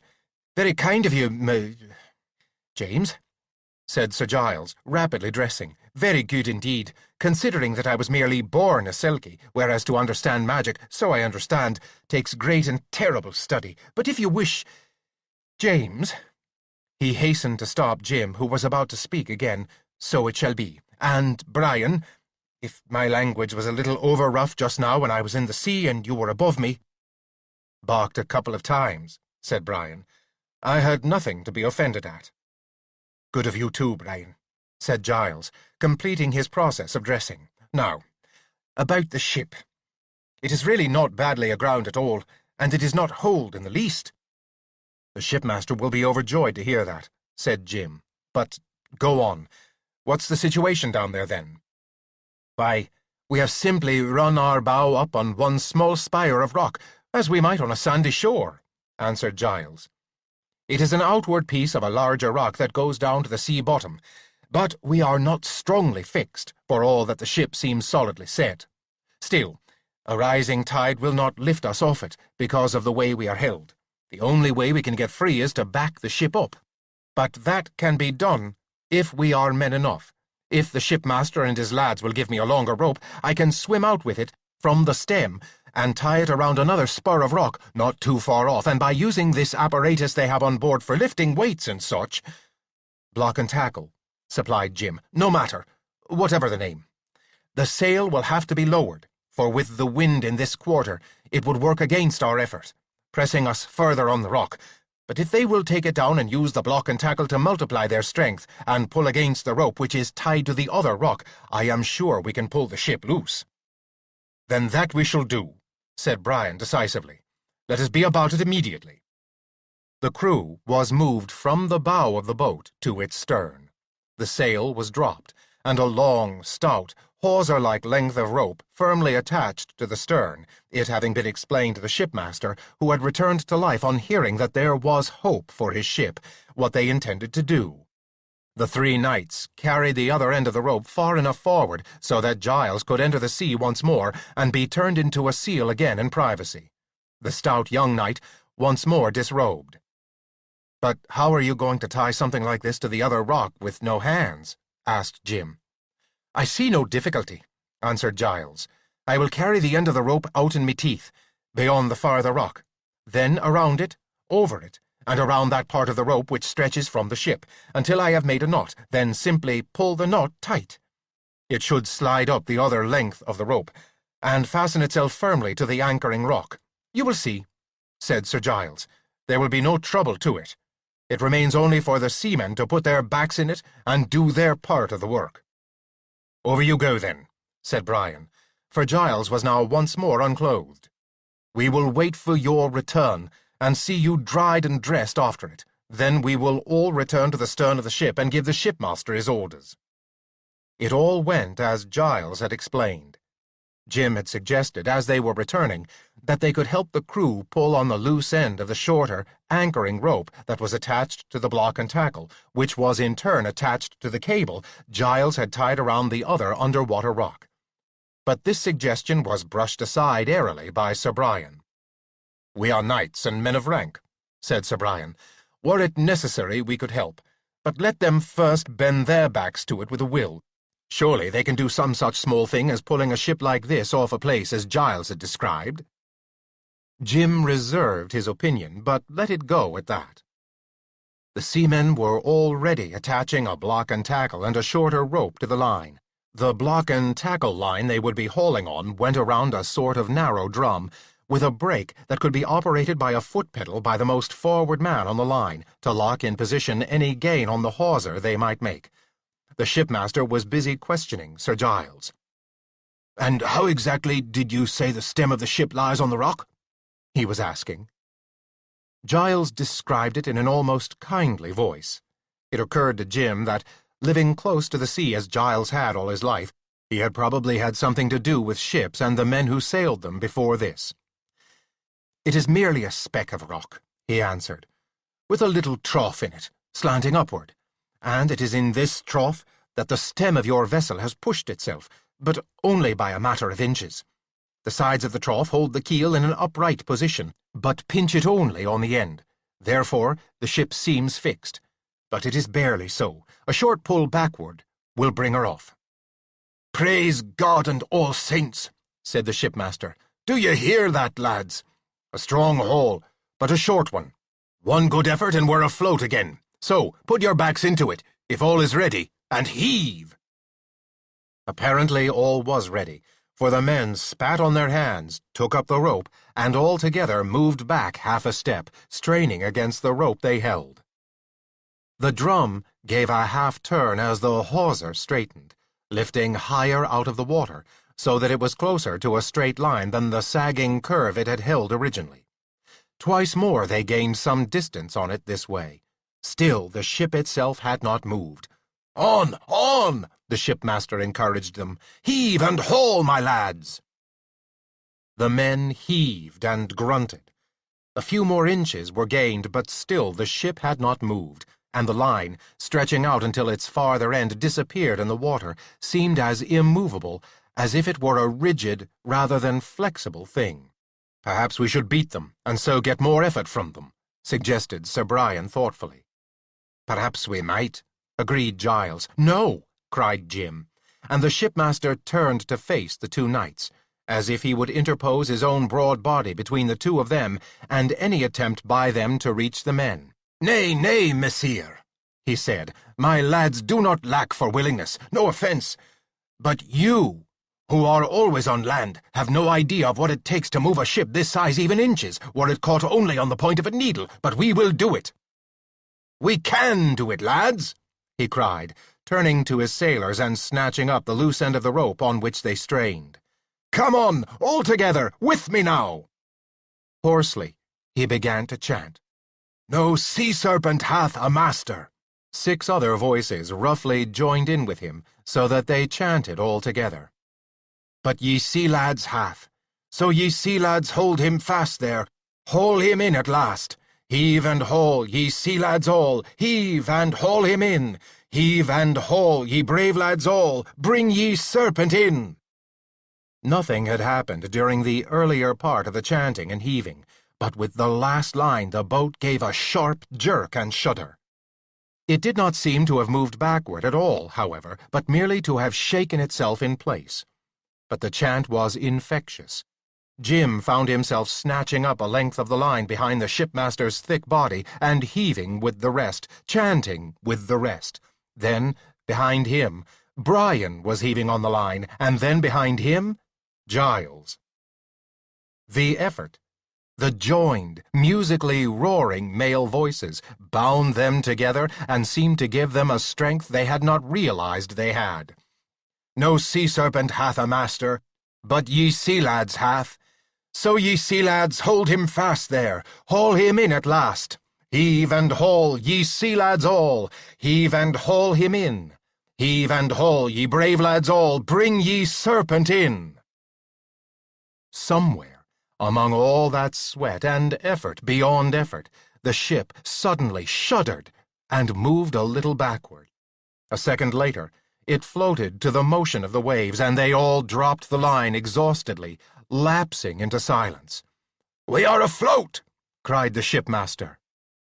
He sank on both his knees, joining his hands and raising his eyes toward heaven. His lips began to move as he prayed silently.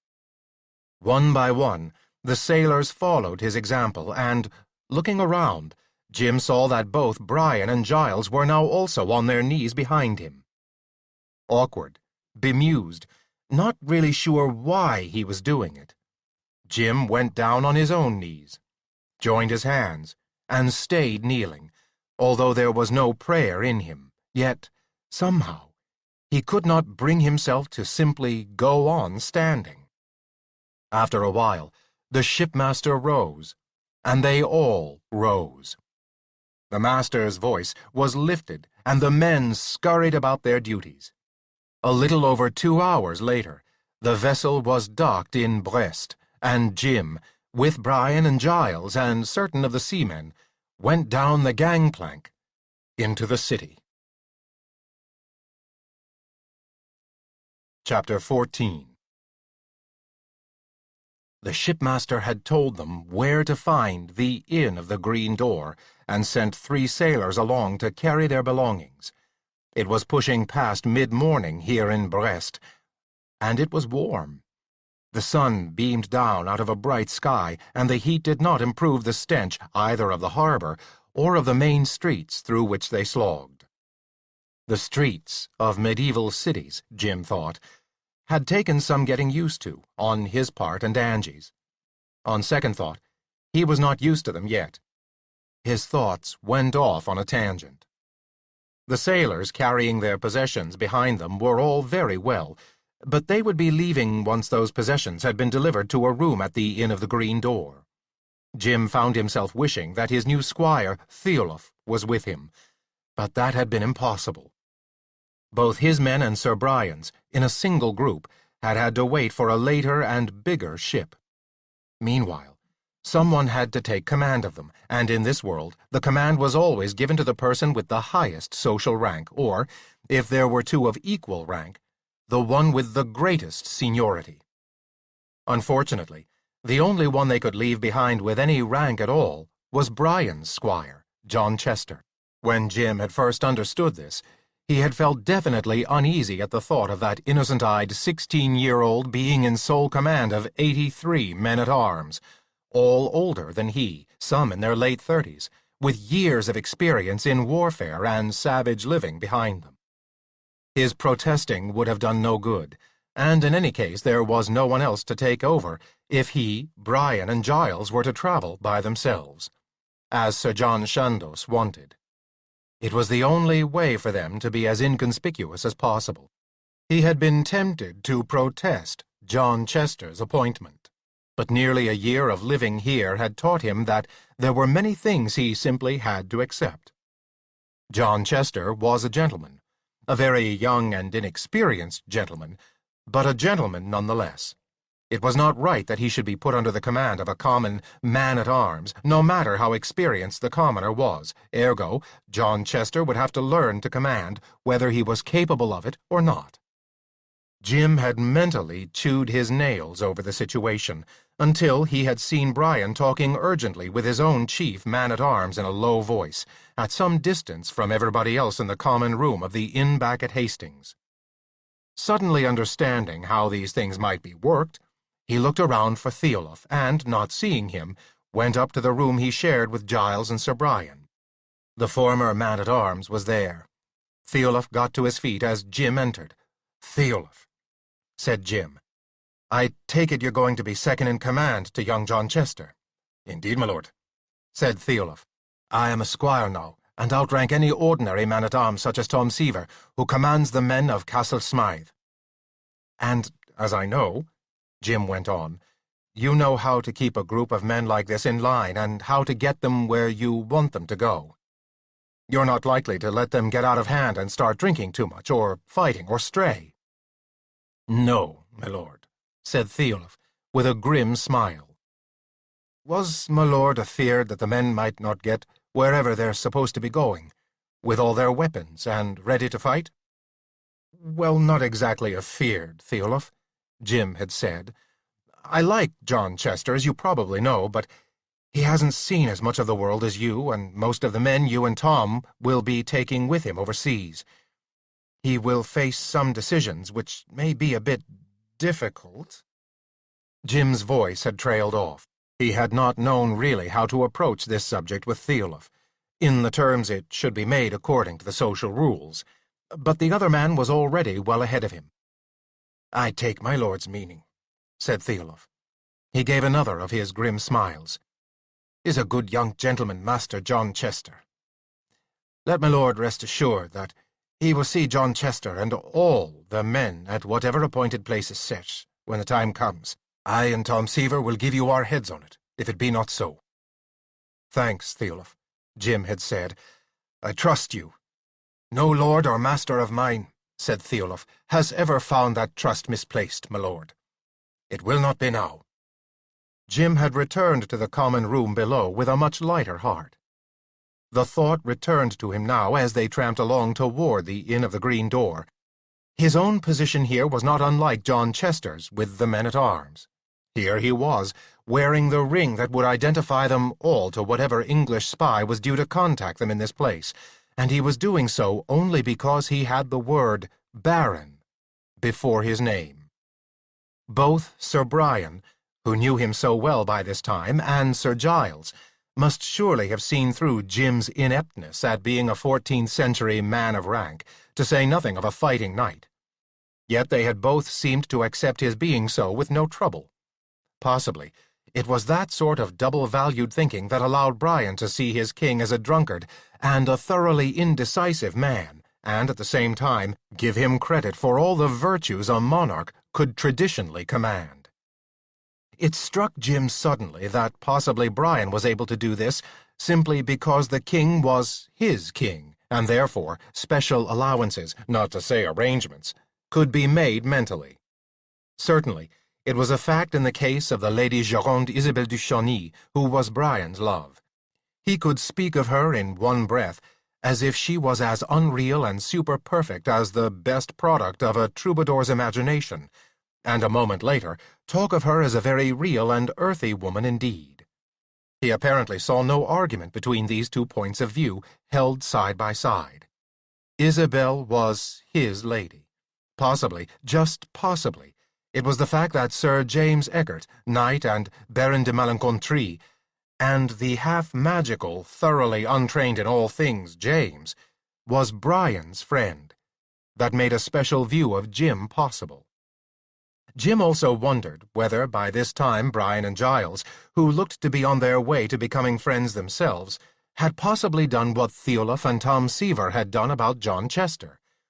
They might have made a sort of silent agreement to take care of Jim and steer him in the right direction, while carefully not allowing him to lose any prestige in the process. His thoughts had finally lasted him until they were at the entrance to the Inn of the Green Door. They stepped into its large common room filled with long, picnic-rough tables, supplied with benches on either side. The shade within was welcome after the mounting warmth of the day outside, but the smell of the common room was hardly better, if different from the reek of streets and harbor, and the landlord who came to greet them was a far cry from the one they had known at the Broken Anchor in Hastings. His name was René Perrin. He was a young man, but fattish rather than stout, with a stubble of dark beard that apparently had not been shaved too recently. There was an equally dark suspiciousness about his eyes. He gave the impression of mistrusting them on sight. Perhaps he did not like the English. Nevertheless, he went through the regular innkeeper motions of greeting them, but with patently false warmth. His manner seemed to say that they were unwanted interruptions in his work, and he would be glad to get rid of them and back to it. He ushered them to an upstairs chamber that was, if not quite as big as the one at the Broken Anchor, almost as clean. The bed was not so much a bed as simply a platform of about the same shape and size as the actual medieval beds Jim had seen, and, as usual, it was in the corner of the room. There were also a table and a couple of stools. Grudgingly, it seemed to Jim, the innkeeper sent one of his servitors for another couple of stools, since Brian pointed out that there were 3 of them, and they might well have a visitor, at least one. The sailors settled their gear where they asked to have it put, and left, each with a small tip from Jim. He was quick to offer these tips, since he knew Sir Brian did not have much, if any, money, and he rather suspected that Sir Giles was in very much the same condition, from the fact that his talk of a servant who was supposed to be with him had never produced an actual person. While he was at it, Jim ordered up some wine. The wine came promptly enough. Both the pitcher and the wine cups were far from what Jim would consider clean. He openly rinsed one out with some of the wine and wiped it with a clean cloth from his gear. He had come to do this frequently in this world, and Sir Brian, and evidently Sir Giles, accepted it as also having something to do with magic. But the wine itself was a surprise. When they sat down to it at the table, Jim was startled to discover that it was as good as anything he had tasted anywhere in England. It appeared to be a young wine, with a light red color and a fresh taste. He was tempted to remark on how good it was, but since neither Brian nor Giles made a point of mentioning it, he thought perhaps it was wiser to simply take it for granted. "Well," said Sir Giles, drinking generously from his cup before continuing, "now we're here. What's first to do?" "Wait, I should think," Brian said. They both looked at Jim. He had been asking himself the same question, and now, for the first time, it occurred to him that perhaps, after all, he had advantages that the other 2 lacked in dealing with this situation. Sir John seemed to be, in this world at least, in the position of being a sort of spy-master for the English. As such, he struck Jim as a cross between a man of his own historical period, who simply gave an inferior an order to accomplish something without going into detail about how it was to be accomplished, and a truly intelligent, thinking man of Jim's original century. Half medieval, half modern, in a sense. "We can hardly do anything else," said Jim. He looked down at the ring, which fitted a little loosely on the middle finger of his right hand. "I'll stay around the inn here and let myself be seen wearing this ring, and we'll see what happens." "Plague take it," said Sir Brian. "I much dislike this sort of waiting." "Still," said Jim, looking at him and Sir Giles, "I think it's necessary. Remember, we were to be as quiet and attract as little attention as possible, except for the attention of the one who should contact us." "True," growled Brian, "and I do not quarrel with Sir John on the wisdom of that. None the less, it's not easy for one of my nature." "Nor mine," said Sir Giles. He and Brian touched cups on the statement, ceremoniously. Indeed, in the next few days, Brian had adequate cause to complain, and Jim could hardly blame him. He and Giles were not built for undercover work. Their proper field of endeavor was the open field of battle, and an enemy plainly in sight before them. Nonetheless, they conducted themselves well, although, with nothing to do but drinking, they did what Jim considered perhaps a little too much of this, including cruising the various inns and drinking places of Brest. By the third day, both knights were bored with drinking. This followed a pattern that Jim had remarked in this world. Its population seemed to do a tremendous amount of imbibing, by 20th century standards, but the beer was weak and the wine not exceptionally strong. Also, they had a different attitude toward alcoholic liquors than Jim had been used to in the 20th century. Beer or wine were drunk to help get food down, in preference to water, which could make you sick, and because each acted as an all-purpose stimulant, relaxant, analgesic, and a means of generally making you feel better. Enough wine, for example, Jim had discovered this in spite of all his precautions, could put you in a condition to ignore the biting and itching of the lice and fleas which you carried around in your clothes and hair. It also made it easier for you to forget the hardness of the benches or stools you sat on, the cold or heat you happened to be enduring at the moment, and various other uncomfortable things. The result seemed to be, from what Jim could tell, that although almost every knight he knew was a heavy drinker, he did not know of one alcoholic among them, except King Edward. No doubt when they got too old to do anything but sit at home by the fire, they would drink themselves into alcoholism. But both social custom and their own bounding energy, which seemed to come from living a very physical sort of life, militated against sitting still too long, even for the pleasure that wine could give. He also mentally apologized to his two companions, after finding that their 3-day drinking bout had enabled them to gather a remarkable fund of information about the other English in Brest, as well as about the general condition of the town, and even something of France in general, according to the latest talk and rumors. Almost to a man, the English forces in Brest reflected Brian and Giles's boredom. There had been much talk over the wine jugs of forays and raids, including the idea of marching on the French without waiting for the rest of the expeditionary force to arrive from England. My lord the Earl of Cumberland, who was in command there, had been having great trouble restraining them from such a move, particularly since, basically, he secretly felt the same way himself. Meanwhile, Brian and Giles were eager to get busy at anything useful Jim might suggest. "I take it you've had no contact from this man, whoever he is, who is to meet us here?" asked Brian, the morning of the 4th day, as they were seated in their room, working away at some smoked fish, tough boiled mutton, and some very excellent fresh bread that had been sent up to them by way of breakfast. "No sign of him at all," said Jim. "It may well take a week or several," Sir Giles put in, his mouth full of bread and mutton. "We may have outrun the word of whoever it is who is to meet us here, or perhaps he is being delayed in coming to meet us. Nonetheless," said Sir Brian, drinking from his wine-cup and setting it down with a bang on the table, "it is none too soon that we start looking for horses. Also, for what other gear will be necessary for us to travel to wherever we may need to go." "You don't think it likely Sir John arranged for transportation for us?" Jim asked his friend. "After all, he arranged for our lodging at this particular inn." "Lodging. Simple," replied Sir Brian, now with his mouth as full as Sir Giles's had been earlier. He chewed a couple of times and swallowed, then spoke clearly.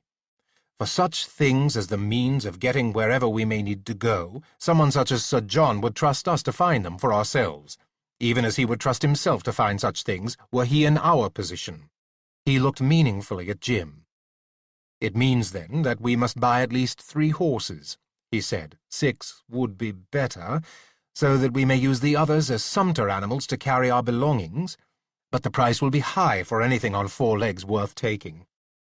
Jim got the message very clearly. He was the only one with money. Indeed, he had some gold coins sewn into the clothing he wore, with lesser-value coins hidden in the lining of other clothes or within the scabbard of his sword. More than ample meant for them to make this trip into France and back out again.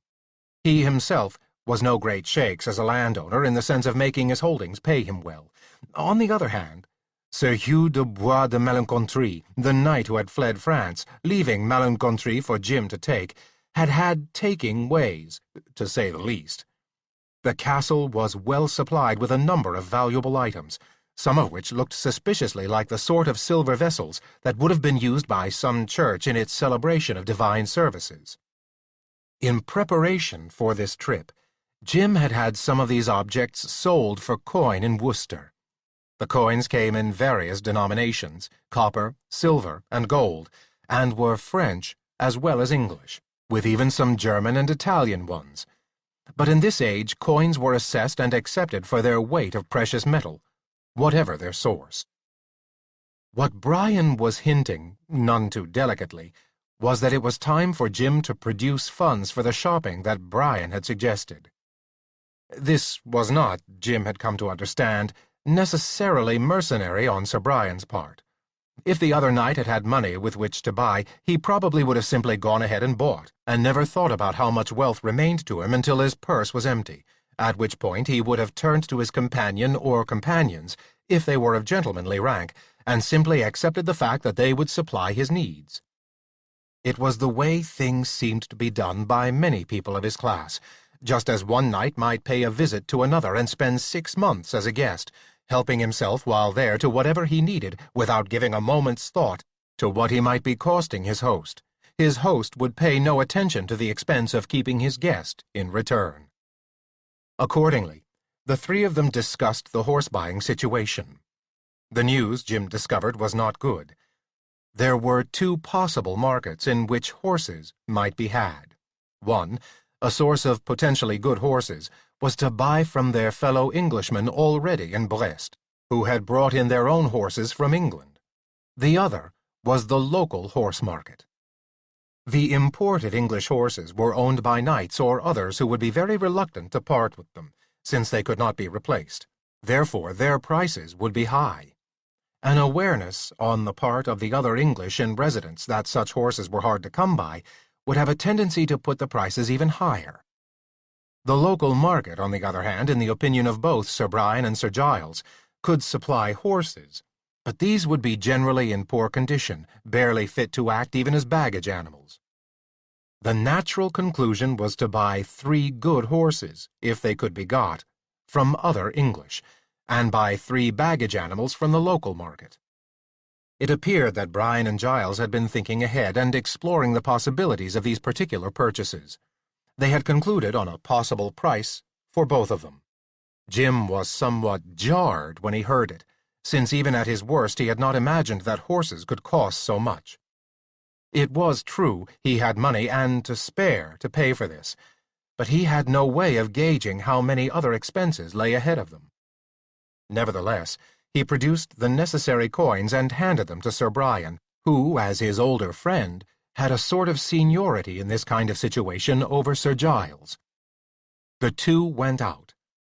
Jim was left with his fleas, his lice, and the temptation to drink enough wine so that he would not notice them.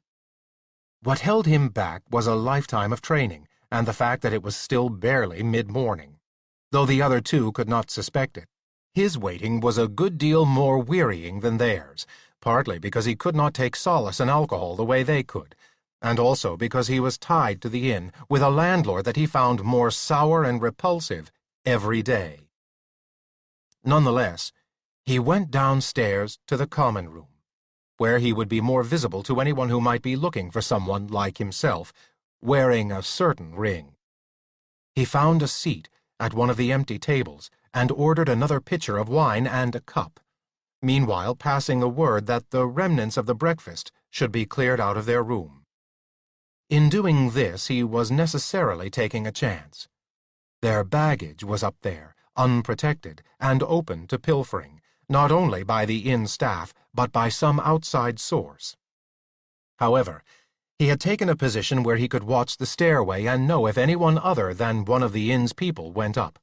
Also, he had made sure the people of the inn knew him to be a magician, and finally, he had left his shield uncased up in the room, so that its device and colors could be seen. The average man in the street might not be able to read. Might was a kindly word, considering that most knights and most of the nobility could not read, but at every level they had learned to read devices and arms. He had no doubt that the color red, with its indication that its owner was a magician, would be enough to deter anybody tempted to take anything from the room.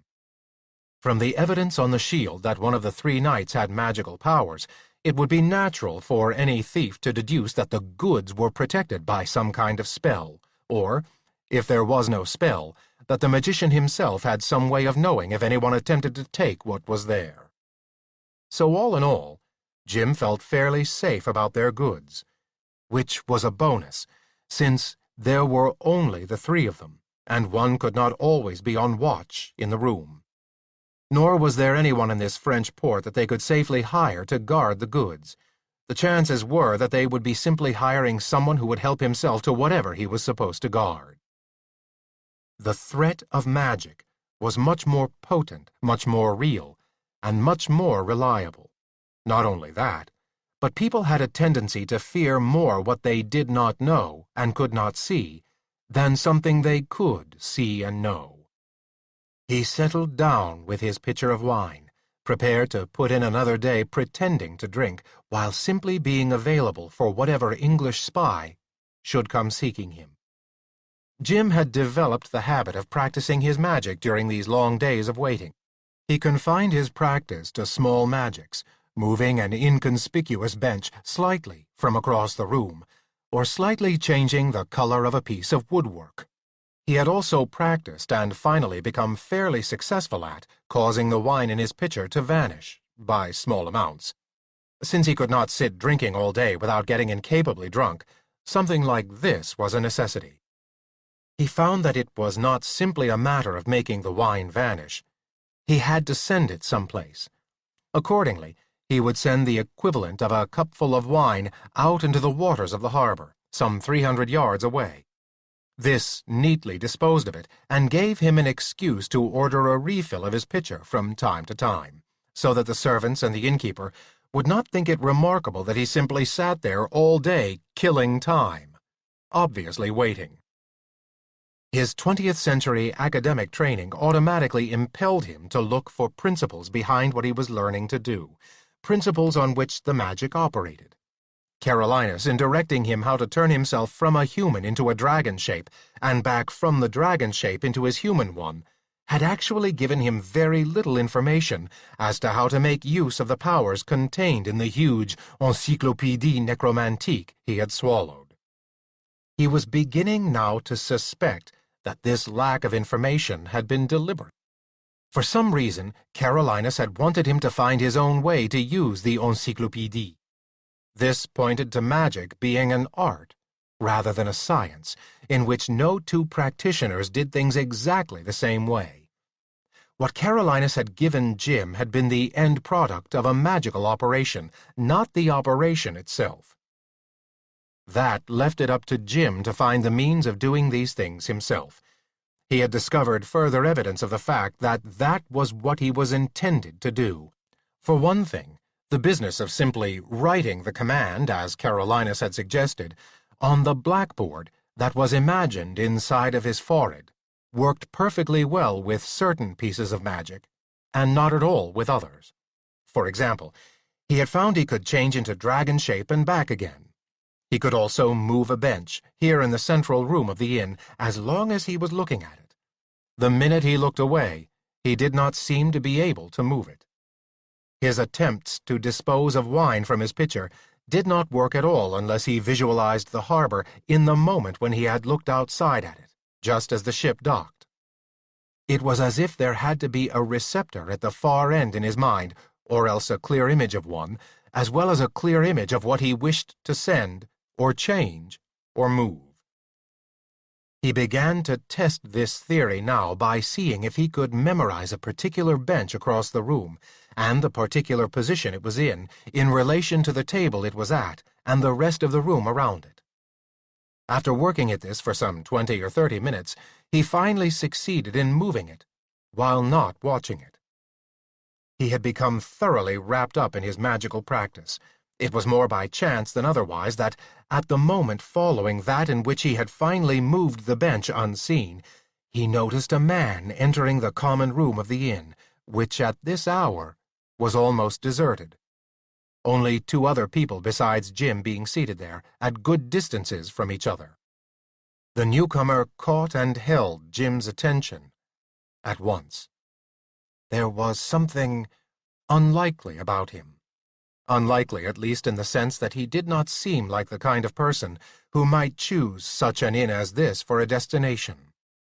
Also, he paused just inside the entrance to let his eyes adjust to the gloom of the interior, which was relieved only by the few small windows that fronted on the street.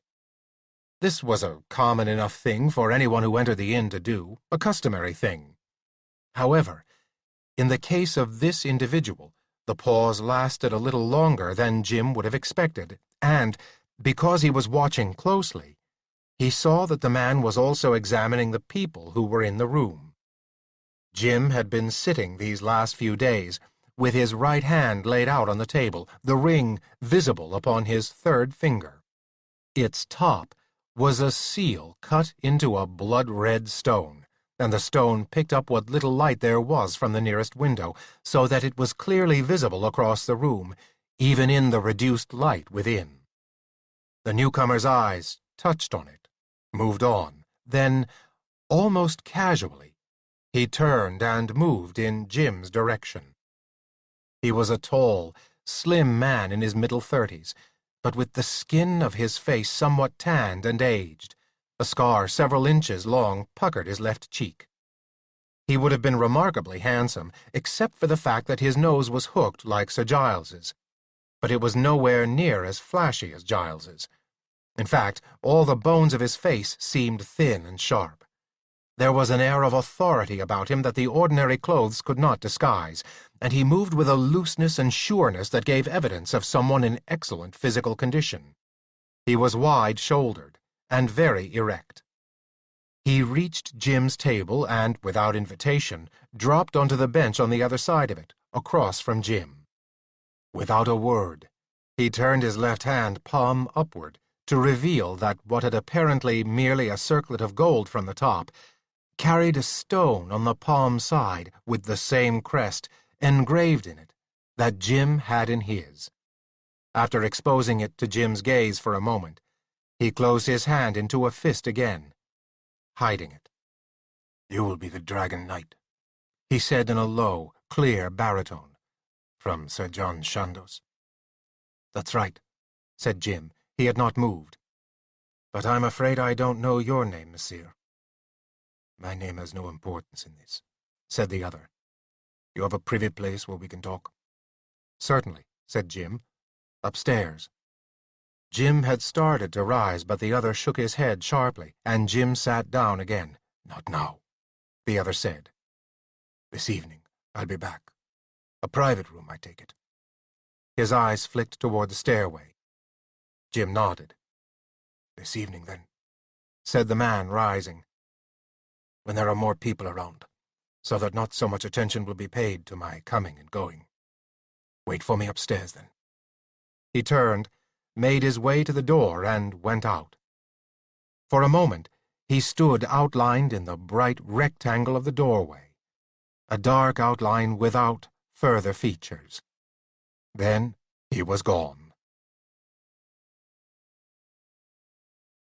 Chapter 15. It was late afternoon before Brian and Giles returned. They had found and bought the necessary horses, and were obviously overjoyed with their purchases. They insisted on Jim coming out into the courtyard to look at them before they were put away in the stables. When Jim saw the beasts, he understood why they had wanted him to look. It was not so much that they felt a responsibility toward the money he had given them to spend, as a desire to prove to him they had returned with usable animals. There were 6 horses in the courtyard. Jim had not been in this world long enough to become a real judge of horseflesh, but he had picked up enough to know and recognize large differences between animals. There was no mistaking which were the riding horses and which were to be the baggage animals. The baggage animals were smaller, more roughly coated, and looked underfed. Of the riding horses, 2 were good, and 1 was an excellent beast, already equipped, as were the other 2, with saddles and bridles that Brian and Giles had also evidently bought this day. Unfortunately, the other 2 riding horses, while they did not look as if they had been underfed or mistreated in any way, were very ordinary horses, not up, according to Jim's limited judgment, to the level of a gentleman's or lady's palfrey, rather the sort of beasts that might be given to men-at-arms to ride. "This," said Brian, patting the saddle of the best riding horse, "is yours, my lord." The title at the end of the sentence tipped Jim off just in time. It was not because of his money that the best horse was to be his to ride, nor was it because he was the leader of the expedition. It was simply, once again, a matter of rank. He outranked the others, therefore he had to have the better horse. It was the John Chester situation cropping up again. But there were all sorts of things wrong with his being given the best horse to ride. This past winter, under Brian's teaching, he had learned to use a knight's weapon while fighting on his feet, but he still knew next to nothing about using them while fighting on horseback.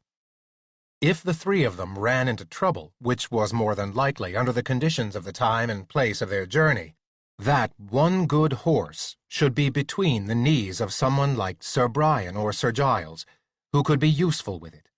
James's best use in a case like that would be either to simply get out of the way, or to try to keep one attacker busy so that Giles and Brian could deal with the rest. But he foresaw trouble in putting this point across to the other 2 knights.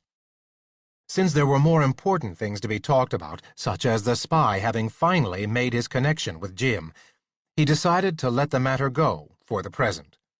Possibly a way would occur to him to politely urge one of the others. Jim secretly favored Sir Brian, whose abilities with weapons he knew, to take the best horse. In any case, he had been brought out here to have the animals shown off to him, and it was up to him to respond appropriately.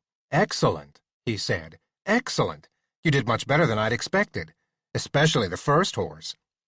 The others beamed, and Brian shouted for stable boys to come and take the horses to the stable. "It was all Brian's doing," said Giles. "Never have I seen sweeter throws. But let us upstairs where we can talk about it. I think some wine is called for, do you not, Brian?"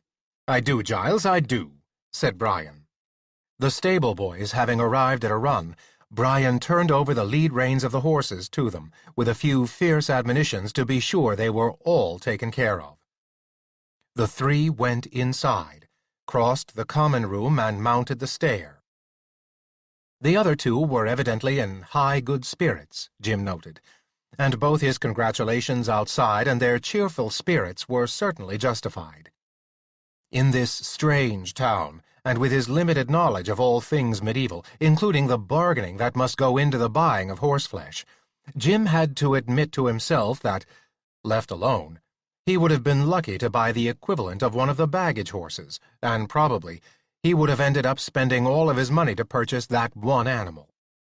But once in the room, a further surprise was in store for them. Reaching both hands into the purse that hung from his sword-belt, Brian brought out 2 bulging fists and dumped on the table a pile of money. As the coins danced and chinked against each other, Jim stared at them in astonishment.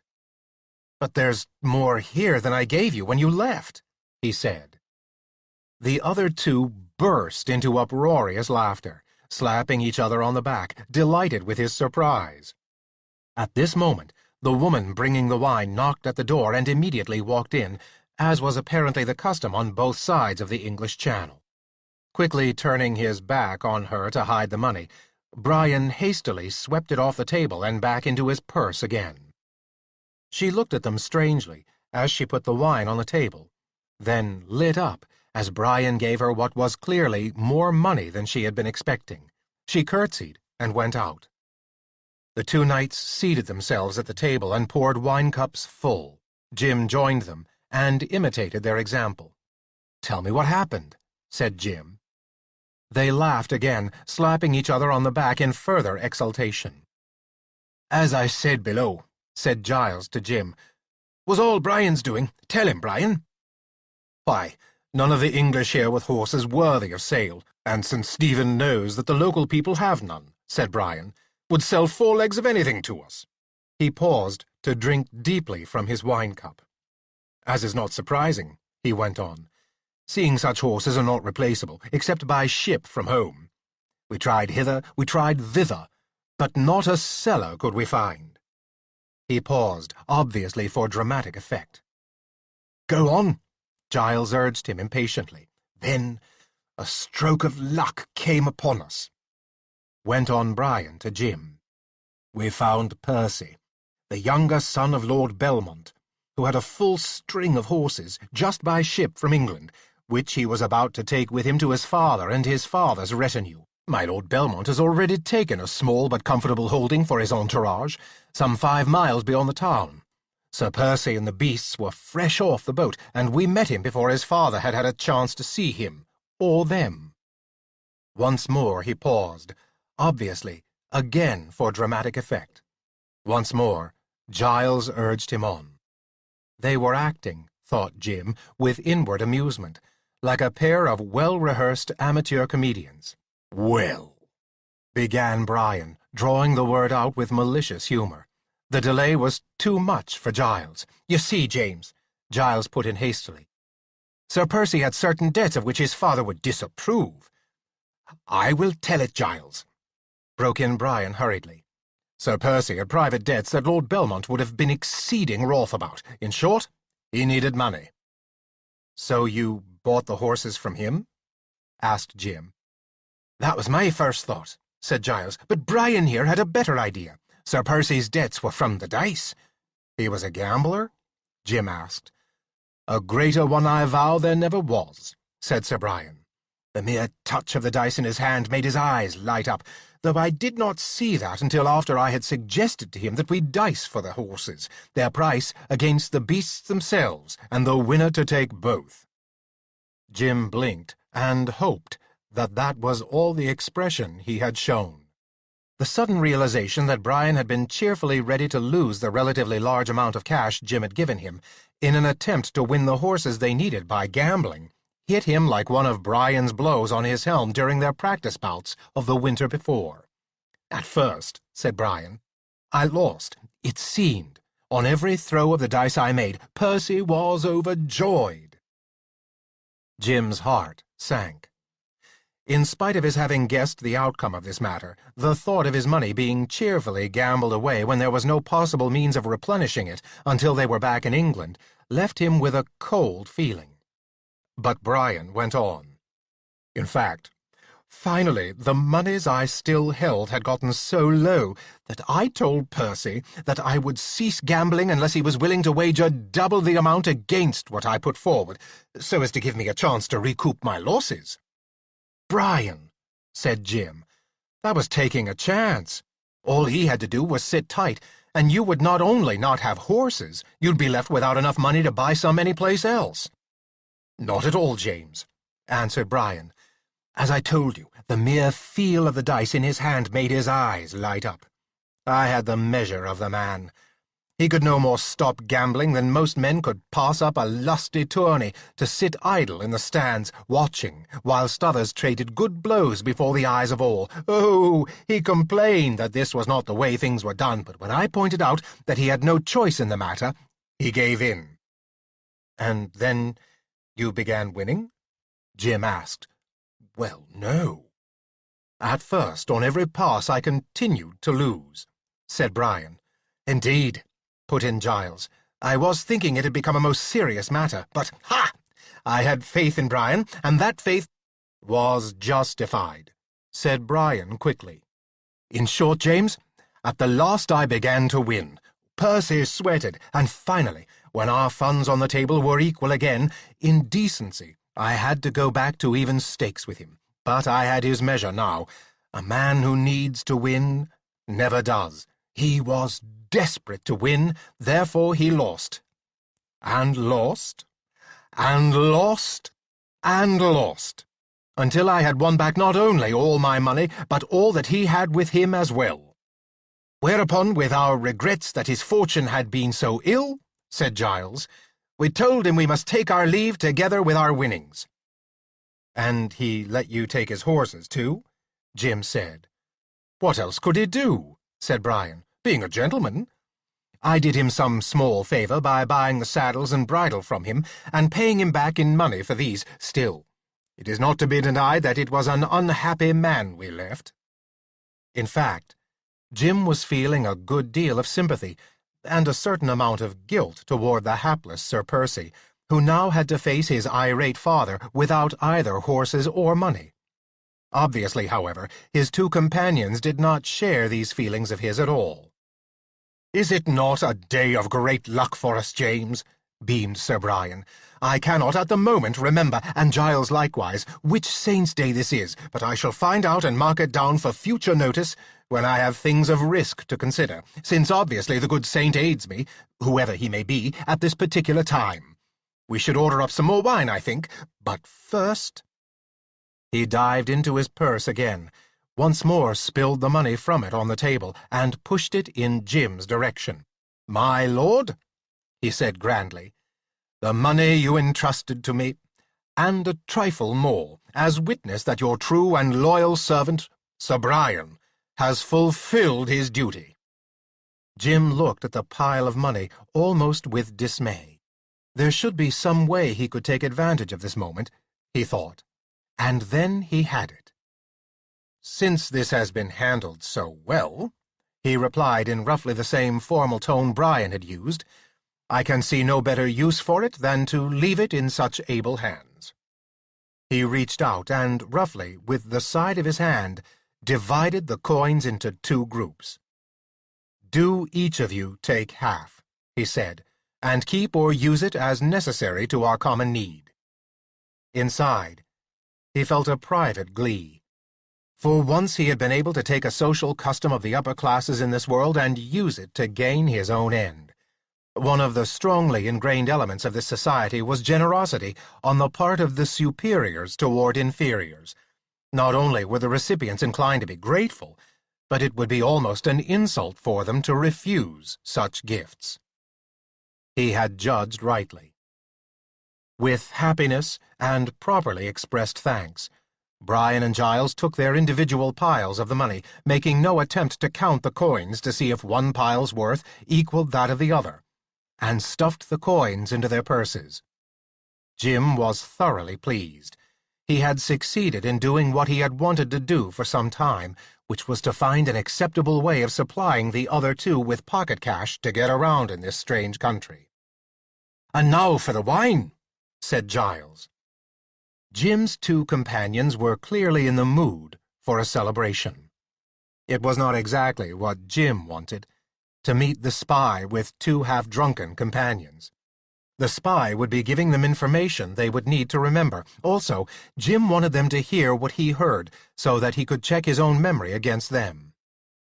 By all means, he seconded Giles's suggestion. However, I'd suggest that we all drink rather lightly. We have an important evening ahead of us. The spy who was supposed to get in touch with me did so. Today, this afternoon. He'll be back at evening, here in this room, to talk to us all." This news, as he had guessed, caught their imagination immediately. All thoughts of a celebration were put aside.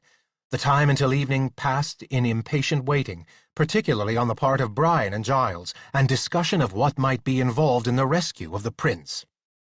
The conclusion reached by all this conjecture was no more than a general agreement that the prince must be being held secretly someplace, undoubtedly well guarded against any rescue attempt, particularly since the French King Jean would realize that, by keeping the young man secure, he held a high card that could be played at whatever time was most useful. If the English army should end up by defeating all opposition and overrunning France, then the English might be bought off by a return of the prince, or, if the English were defeated a second time, decisively, then the prince could be held to very high ransom indeed, including the English crown giving up its claim to a great deal of France. Specifically, the old kingdom of Aquitaine, and the cities of Calais and Guy. But where the prince might be held and how strongly guarded was something that could only be guessed at. They would have to await the coming of the spy, who might be able to tell them more about these things. He came at last. It was still early evening, what Jim would have guessed as no more than 7 or 8 o'clock at night, but it seemed quite late to the fretting Brian and Giles. Jim introduced the visitor to his 2 companions, and ordered up enough wine to last them for some time, with cups for everyone. He then sent down the news that they did not want to be disturbed, and put his shield outside the door of the room as warning against any such intrusion. The spy watched him, with an only half-concealed sneer, as he put the shield outside. "Why the shield, monsieur?" he asked. "It will only draw attention to us and our meeting." "Because I consider it necessary, monsieur," retorted Jim. They adjourned to the table and sat down. The wine cups were filled in a somewhat strained silence. The spy was obviously looking both Brian and Giles over with a critical eye, and they were examining him with undisguised hostility. "It sits ill with me," said Brian, breaking the silence before Jim could start some sort of more reasonable conversation, "to sit at table with a man who will not tell me his name and rank. How do I know indeed that you are a gentleman?" "I have satisfied monsieur here," said the spy, nodding at Jim, "of my credentials this afternoon." He looked directly at Jim.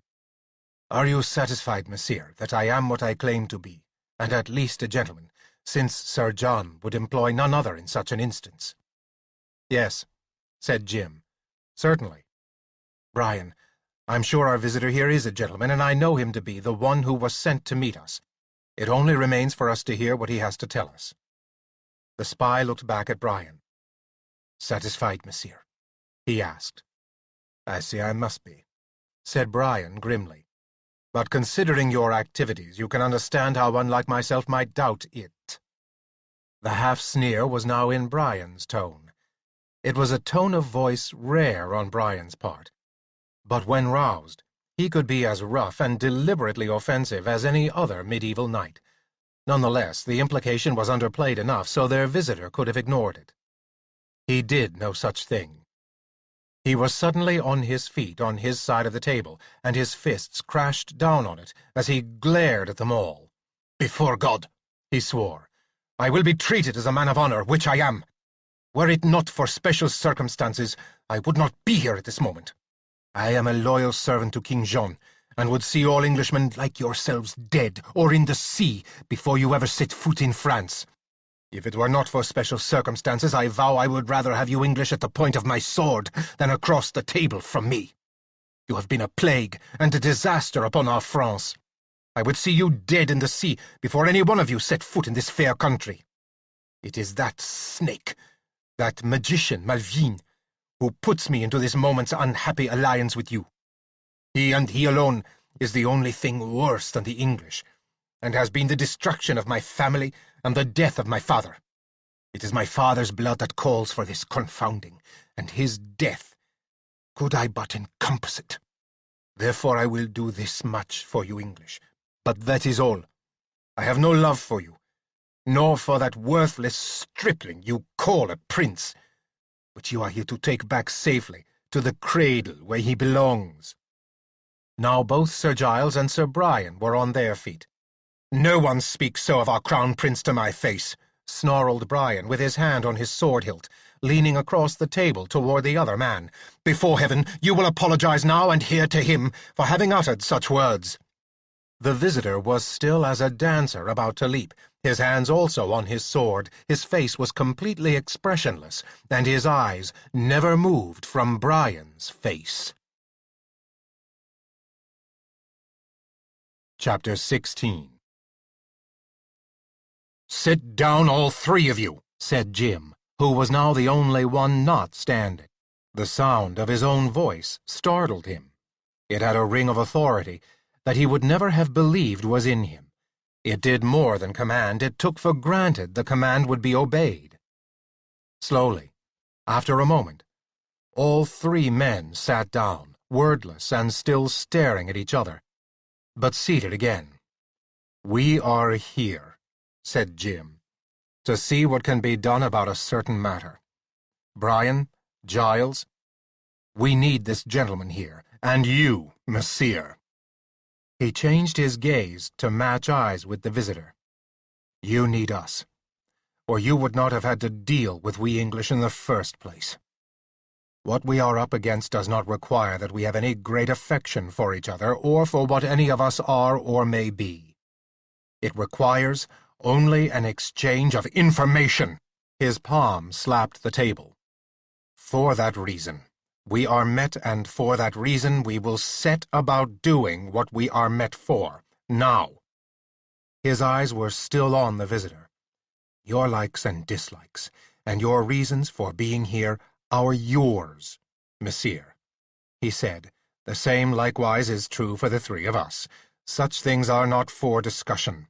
We are here to rescue our prince and take him safely home if possible. You are here to give us whatever information you have that will help us do that. So, begin by telling us what you have come to tell us." For a long moment, the spy sat tensely on his stool, and the dark brown eyes in his narrow face glittered back into Jim's. Then the tension went out of him. He relaxed, picked up his untouched wine cup and drank deeply from it, then set it back down on the table. "As you will," he said in a flat voice. "I will say no more of how I feel if others say none of such to me." He took another drink of wine, and this time Giles and Brian, and, a little behind them, Jim, picked up their cups and also drank at the same moment.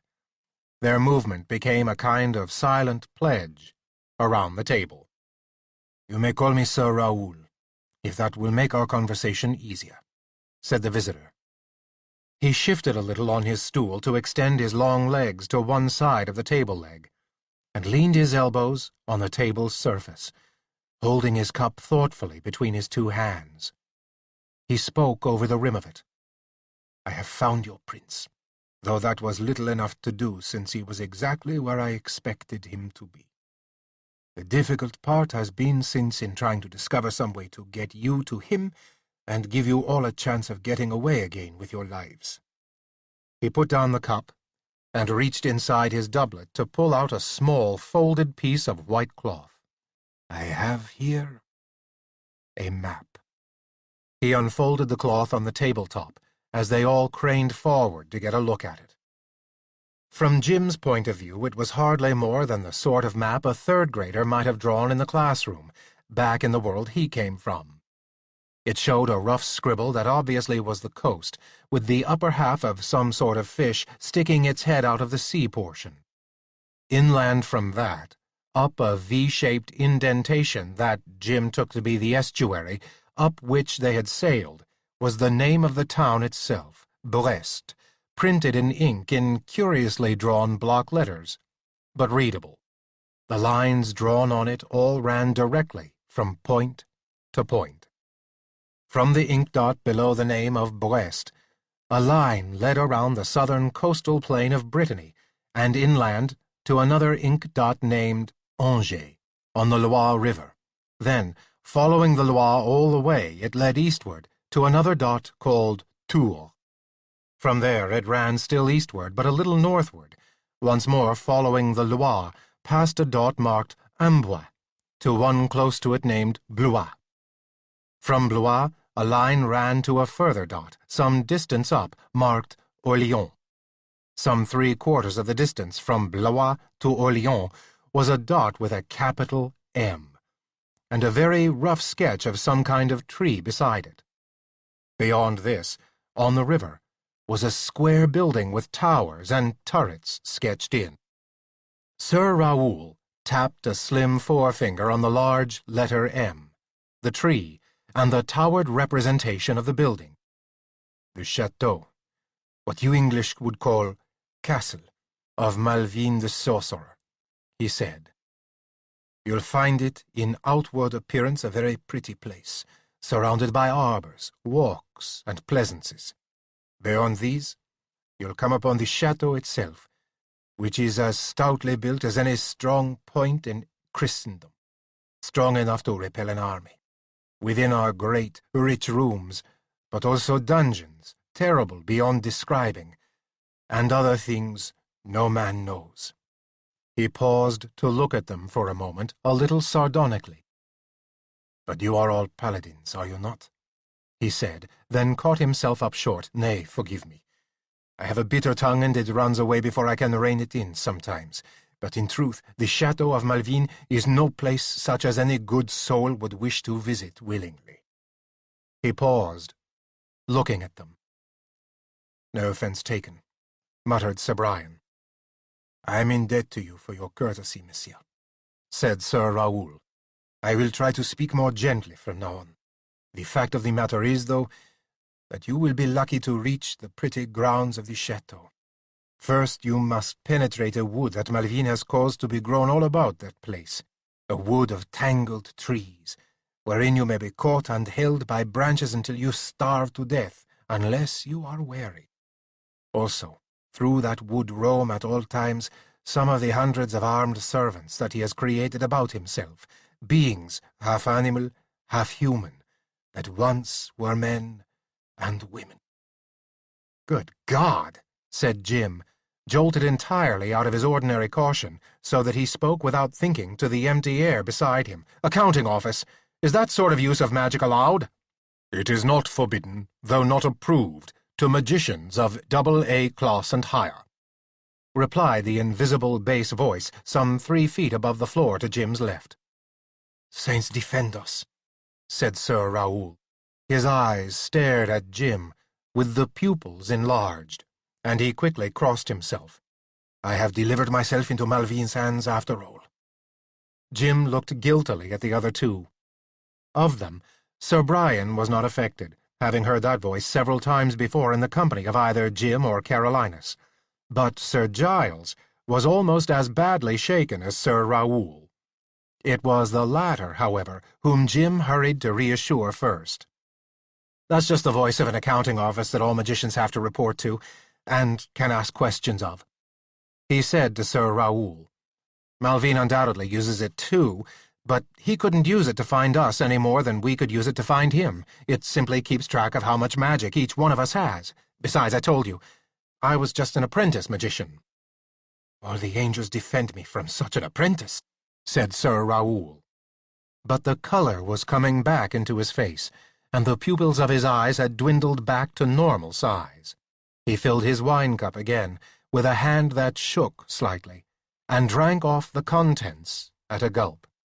I would not hear that voice again, he said, nor does your explanation satisfy me. It proves once again that all magicians, like Malvine, are the same at the core. As he is evil, they are evil. No, no, listen to me, please, Sir Raoul, said Jim earnestly. It's all a matter of the character of the individual magician. I know another magician, a very high-ranking one, who told me just the other day how much he detested Malvine and his ways. Jim was embroidering a little on what Carolinus had said. Nevertheless, after the difficulty in getting Sir Raoul to be even as companionable as he had been for the few previous moments, before the accounting office had spoken, Jim did not want to lose whatever little goodwill had been achieved with the French knight. Under such conditions, he thought, a little embroidery of the facts would do no harm.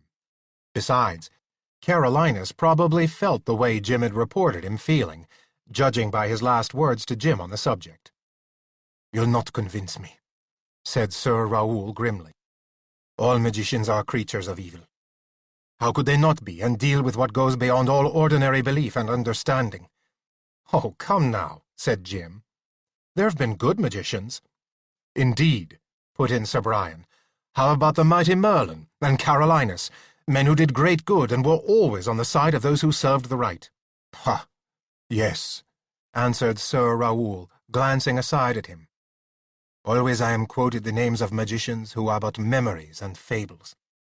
"Carolinus is no fable," said Jim. "In fact, he's my tutor in the subject of magic. He lives less than 7 leagues from my own Castle du Bois de Malencontrie." Sir Raoul looked him squarely in the eye. "He is a fable, as all in this country know." "I tell you," said Jim, "he isn't. He's a wise magician who's alive this moment." "And what reason might I have to believe that, except that you say it to me and are a magician yourself, and I have learned not to trust magicians?" retorted Sir Raoul. "Sir James speaks the truth," growled Brian. "From my own castle Smythe to the place of Carolinus is less than 9 leagues. I have seen it and him often." Sir Raoul looked from one to the other, from Brian to Jim. "You would tell me that this Carolinus, then, who is known everywhere in our France as a fable only, not only lives but is alive today in England?" he said. "How can I believe that?" "Whether you believe it or not is up to you," answered Jim. "But come to England sometime and be my guest at Malencontrie. I'll introduce you to Carolinus myself. You'll find that his home is a lot different from Malvine's. So is he different." "Do your fables say he's evil?" "No," admitted Sir Raoul slowly. "Like Merlin, they credit him with all sorts of good things." "You swear he lives?" "I do," said Jim and Brian in chorus. "Then I will say you this," said Sir Raoul, sitting upright on his stool and speaking deliberately, looking at each one of them in turn. "If you indeed win alive into the castle of Malvine, rescue your prince, and bring him safely out and back to England, then as soon as may be I will make the visit that you suggest and see this Carolinus for myself." He held up a finger, "Not merely to see someone who calls himself Carolinus," he went on, "but to see a magician of that name who will prove to be as good as Malvine is bad, as good as the legends about Carolinus say. So much I pledge myself to do." "You'll be welcome any time," said Jim. "Now, can we get back to what you were going to tell us about how we might be able to penetrate this forest, pass all these armed creatures he's made, and enter the castle to find our prince?" "Yes, very well," said Sir Raoul after a moment. He leaned forward once more on the table. "Mark me now." He again tapped his finger where the M was on the map. "As I have said," he went on, "I was sure your prince would be kept in Malvine's castle. Malvine leads the king in all things, as a sighted man leads a blind one. Malvine would want your prince under his thumb, rather than under the royal one, where he might be too lightly kept and loosely held. But even if it were not for Malvine's influence on our King Jean, he would see the advantage of your prince. Edward, I think his name is. He would see the advantage of your Prince Edward being held in Malvine's grasp, where it would take something more than ordinary rescue to steal him back." He paused and drank from his wine-cup. "As I say, I was sure this Prince Edward was there," he went on, "but could not be absolutely certain. Neither could I penetrate to the castle myself and make sure. I told you Malvine has destroyed my family. I meant that. All are dead. But the most foully slain of all was my father. Though that is not a story that need concern you now. Enough to know that if one of my blood moved within the grounds of that castle, Malvine would be warned of it immediately through his magic and would, without doubt, secure me at any cost to make sure my race was exterminated forever. "I'd only one hope," he said, looking up at them. "It lay in one of Malvine's poor enchanted creatures, with the upper parts of a toad and the lower parts of a man, who once was one of my father's most able servants, leader of his men-at-arms. When Malvine destroyed my family home, it pleased him to take those of our servants who survived to be made into his creatures. There were a dozen, no more. Of those, all but one died within the first year. For having been magicked like that, they do not have a strong hold on life. At a passing breeze they sicken and die, or some small accident that would merely keep an ordinary man or woman from their work for a week will kill them in hours." "For God," swore Sir Brian, "it is an evil doing." Sir Raoul glanced at Brian for a moment with some surprise, and possibly even a tinge of gratitude. His face had been so trained to conceal his emotions that it was hard to read. He went on. "Malvine's castle is deadly to me," said Sir Raoul. "The woods, however, threaten me with no more danger than they would any other man who lacked Malvine's permission to come there. Accordingly, for a number of weeks I have haunted that wood, hiding whenever one of his armed creatures came by, so that I should not be found except by the one I looked for. I would know him when I saw him by the sword cut on his toad face, for either by some whim of Malvine's or some limitation of the magic that had made him so, a scar that he had taken as a man was still with him in his new shape." "And he came at last?" Jim asked. "He did. Bernard, his name is, and knew me. He was willing to help, though it cost him his life, for any chance to strike against Malvine." Sir Raoul sat back on his stool and took a deep breath. "To make it short," he said, "if you go to a certain spot in the wood, of which I shall advise you, and wait there night after night at certain hours, in the end, Bernard will be able to reach you there. Having once found you, he will then conduct you by safe ways through the wood into the castle. But then he will leave you.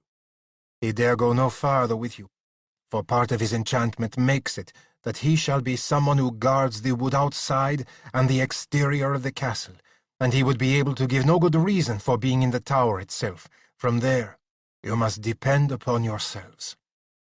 The others considered this. Sir Raoul thoughtfully filled and drank another half-cup of wine. "This Bernard will tell us how to reach the room where the prince is held, you said Brian finally, "and, I suppose, give us some ideas for getting him free from that place. After that, how do we find our way out?" "I'm afraid much of that will be up to you," answered Sir Raoul. "If you can make it back down out of the tower, there will be a place at which Bernard will be waiting for you. If so be it, he is not ordered to other duties. He can then lead you and your prince back out through the woods again. And no more aid is available to us than this?" Sir Giles tugged at his moustache. "If I could give you more, willingly I would do so," said Sir Raoul. "As it is, were it not for Bernard, I would have nothing to offer you but the location of the castle itself and my prayers that you should be successful in getting inside and getting out again with your prince." "If that's all there is, then that's all there is," said Jim. He put his hand on the map. "But there are a number of other things," he said, "that you can help us with. For one thing, you can give us a clearer idea of the kind of country we're going to travel through. Also, how much time it'll take. Also, what we're likely to run into along the way in the shape of other enemies or problems." "That I can do," answered Sir Raoul, once more moving forward to put his elbows on the table. He began to talk. His knowledge of the terrain and the country to be traveled was as encyclopedic as his map had been sketchy. Jim desperately wished that he had the materials for taking notes. Then he remembered, from past experience with Sir Brian, that both Brian and Giles, being men of their unlettered time, were used to absorbing and remembering such heard information. This was still a period in which long messages would be spoken by one lord to a messenger, who would then, some days or even weeks or months later, deliver it word for word to someone else in a different place. In short, their ears were trained to listen, and their minds were trained to remember. Accordingly, he did the best he could to keep up with what he was being told, but realized that he would have to depend on the other two for much of the specific information. He made a mental note that after Sir Raoul had gone, he would find writing materials and make his own map and set of notes, both from what he remembered and from what Brian and Giles could tell him. The telling occupied several hours. Both Giles and Brian had some very important questions about the country and any opponents they might encounter. They thought in terms of such things as men, horses, and weapons that might come against them, the prevalence of large and dangerous wild beasts, the availability of food and drink along the way, and a number of other things that might eventually have occurred to Jim, but probably would not have while he had Sir Raoul before him. In the same process, Sir Raoul also mellowed, until they were all quite friendly by the time the talk wound up. "We will need to buy provisions and possibly even hire some servants to deal with the horses," said Brian, all business once Sir Raoul had left. "If the men we left behind with John Chester were here, we could use some of them. As it is, there is a slim chance I might be able to borrow 1 or 2 men for a short while from one of the other English in the city, but it is a very slim chance indeed. In any case," said Sir Giles cheerfully, "we will begin to be as busy as knights should, starting early tomorrow morning. As soon as we've decided on the provisions and other necessaries, I can see about purchasing those. You, Brian, can meanwhile see if men of trust can be borrowed. To hire any of the local people is taking a chance, but perhaps, with a sharp eye on them, we should be all right, since they will be as dependent on us for protection as we will be upon them to be good servants." On that note, the evening broke up. The next morning, Brian and Giles were up and out at dawn, after a hasty, if, at least by Jim's standard, gargantuan breakfast. He wondered how men could eat like this and not put on weight. Then he remembered that there were times in between the periods of such eating when food was scarce indeed, even for knights. The people of this time had the instinct of wild animals, to fill their stomachs while the chance was good, against the possibility there would not be another chance for some time. After the other two had left, he went on his own search for materials with which to write down what he remembered from the night before.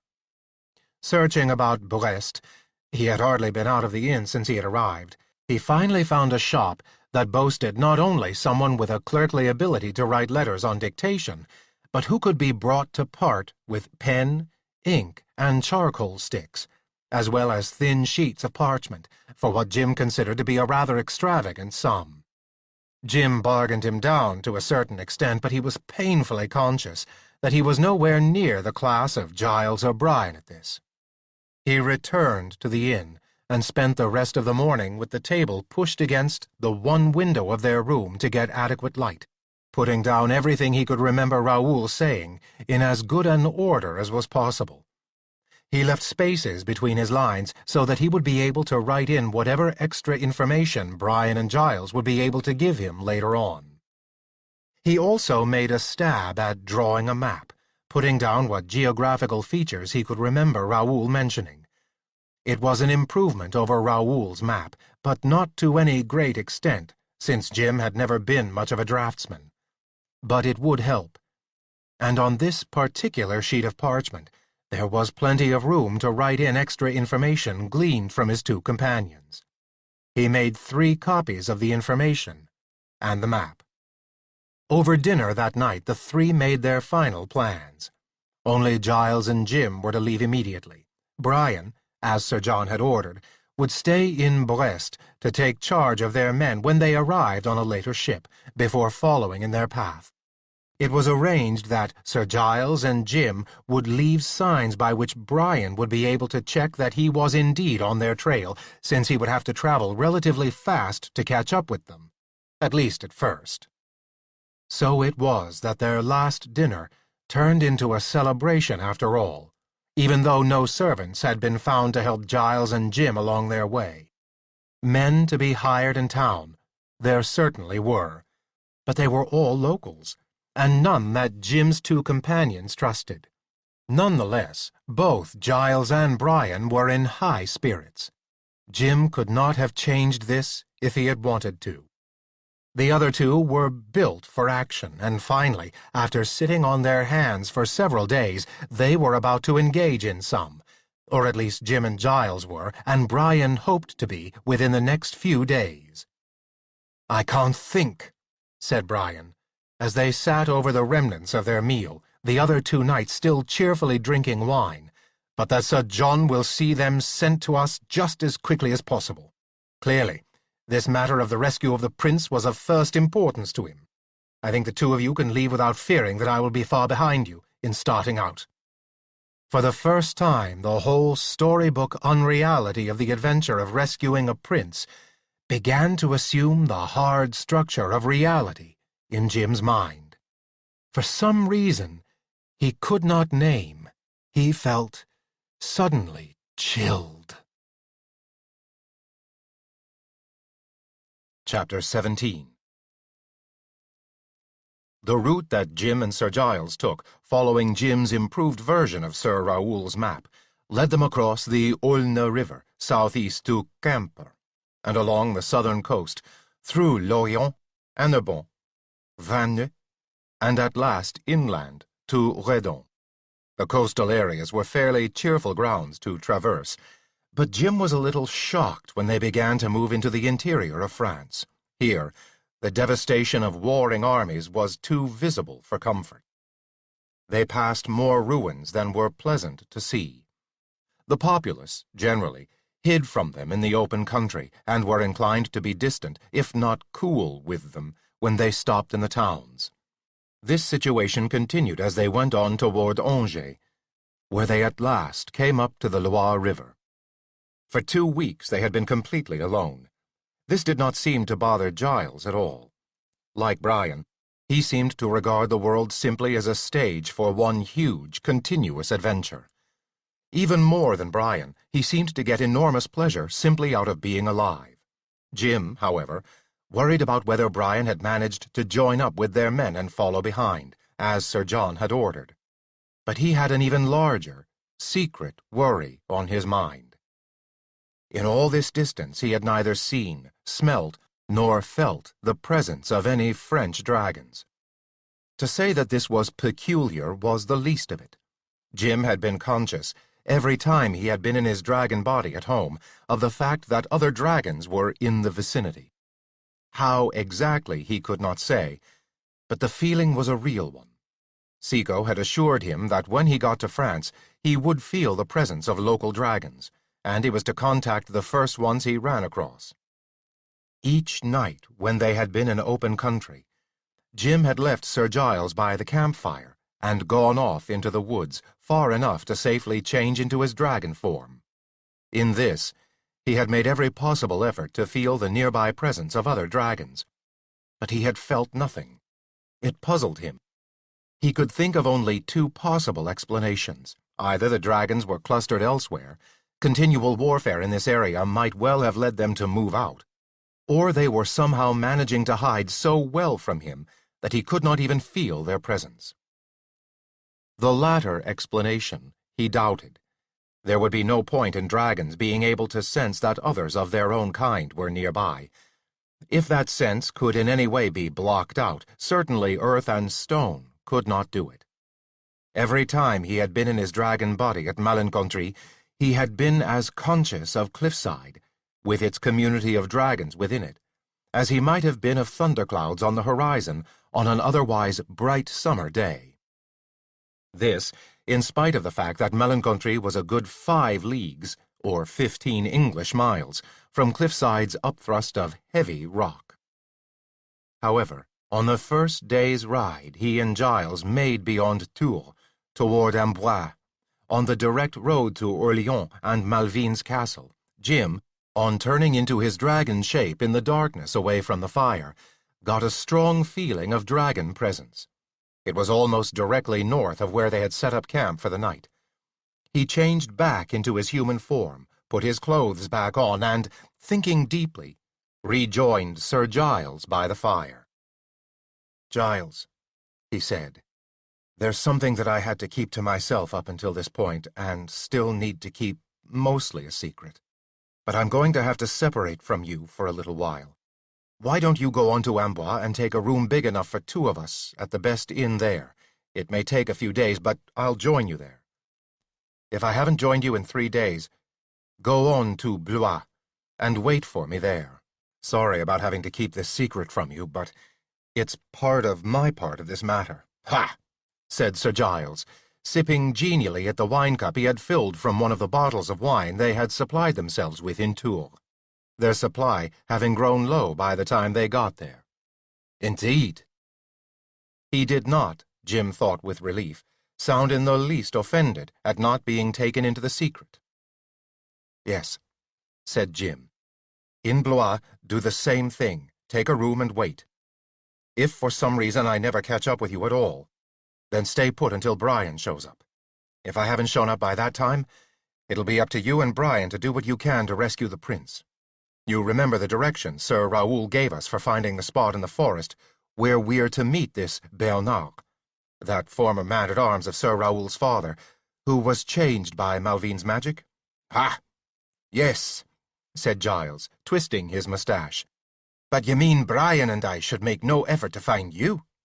"I think that the rescue of Prince Edward is of more importance," said Jim. "True. It must be so," said Giles. "But I am not happy to think that we might lose you, James. I had thought that someday you might come visit me in my home in Northumberland." Jim was deeply touched. He had run into this same sort of thing with Brian. These knights were as quick to make deep friendships as they were to make lifelong enemies, and there was a suspicious shine to Giles's rather liquid brown eyes. Jim had never gotten quite used to the freedom with which these 14th-century men broke into tears. He had to stop to clear his throat. "I think there's no danger of that. It's just that unforeseen things may slow me up to the point where it's better that the two of you go ahead. I was just making sure that we agreed on all possibilities ahead of time. I'm really expecting to see you at Amboise, and if not there, I ought to be at Blois within a day or so of you when you stop there." "I am much relieved to hear you think so," said Giles. "Much relieved indeed. You're a gentleman I have come to like and admire, James." "And I you," said Jim. He took refuge in the universal escape route of this world. "Come, let's have a glass of wine upon it." "Willingly," said Giles, almost fiercely. They filled their cups and drank, and by the time the wine cups were empty, the moment of emotion had passed. "I'll be leaving all my horses and gear with you," said Jim. "The only things I'll be taking will be my clothes, my sword-belt, sword, and poniard, and a short length of rope for which I'll have a special need." "Ha! Rope!" said Giles, then checked himself. "Forgive me, James. This going off of yours is secret, as you say, and I should not inquire. Will you not also need some provisions?" "Thanks," said Jim. To tell the truth, I hadn't stopped to think about that myself, but yes, some easily carried meat, bread, and wine might not be a bad idea, but only a small amount. The sort of emergency rations a knight might take to help him through a day's hunting. "So little," murmured Sir Giles. "Ha! Excuse me, James. I am intruding again on something that's your matter entirely." He looked at his empty wine cup. From what Jim could see, he had drunk about 1.5 bottles of the wine they had been carrying with them. "Best probably we should get to bed early, then," Giles said. "You'll leave at dawn, James, or somewhat later?" "At dawn, I think, yes," said Jim. He thought he detected in Giles's voice a sort of wistful note on the suggestion that Jim might not leave until later on in the day. But the dragon field Jim had sensed had not been close. He might have to cover some distance to find its source. He was very grateful that Carolinus had shrunk the sack of jewels that was his passport to a size he could swallow.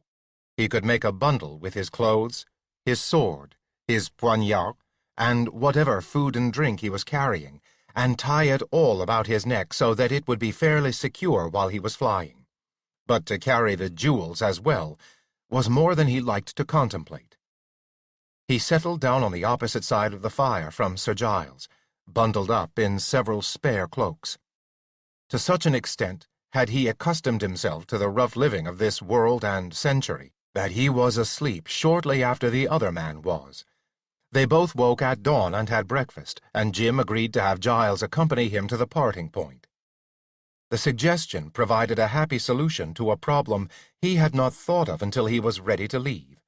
Before, it had been only necessary to get away from the firelight to take off his clothes and change into a dragon in darkness. But it was now daylight, and there were no woods nearby in which he could make the change. He could, of course, leave Giles here and, carrying his food, drink, and rope, tramp off the road into the open wasteland that followed it on both sides, until he came to some dip in the landscape, or some other place where Giles would not see him in his changed form. On the other hand, tramping across an open landscape with nothing but his sword and dagger for protection, he would even be leaving his shield with Giles, posed a problem of personal safety. After all these years of war, the local peasants were as quick to prey on unprotected travelers as anyone else might be. 2 nights on horseback, with arms and shield, might be enough to keep them from trying.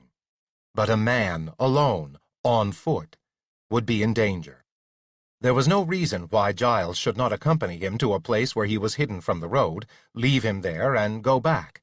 Jim could wait until the other was out of sight before making the change. He had reached this point in his thinking when his conscience suddenly struck him amidships. He had seen Giles change into a Selkie. They were brothers in arms. Moreover, Giles was aware not only that Jim was a magician, but that he was known as the Dragon Knight, and the other had heard the stories about the fight at the Loathly Tower. There was no reason not to turn into a dragon right here with Giles watching. The only problem was that of scaring the horses. He remembered how Gorp had acted when he had unexpectedly turned into a dragon on the way to Carolinus's, and Gorp had been used to him, although admittedly not used to him turning into a dragon.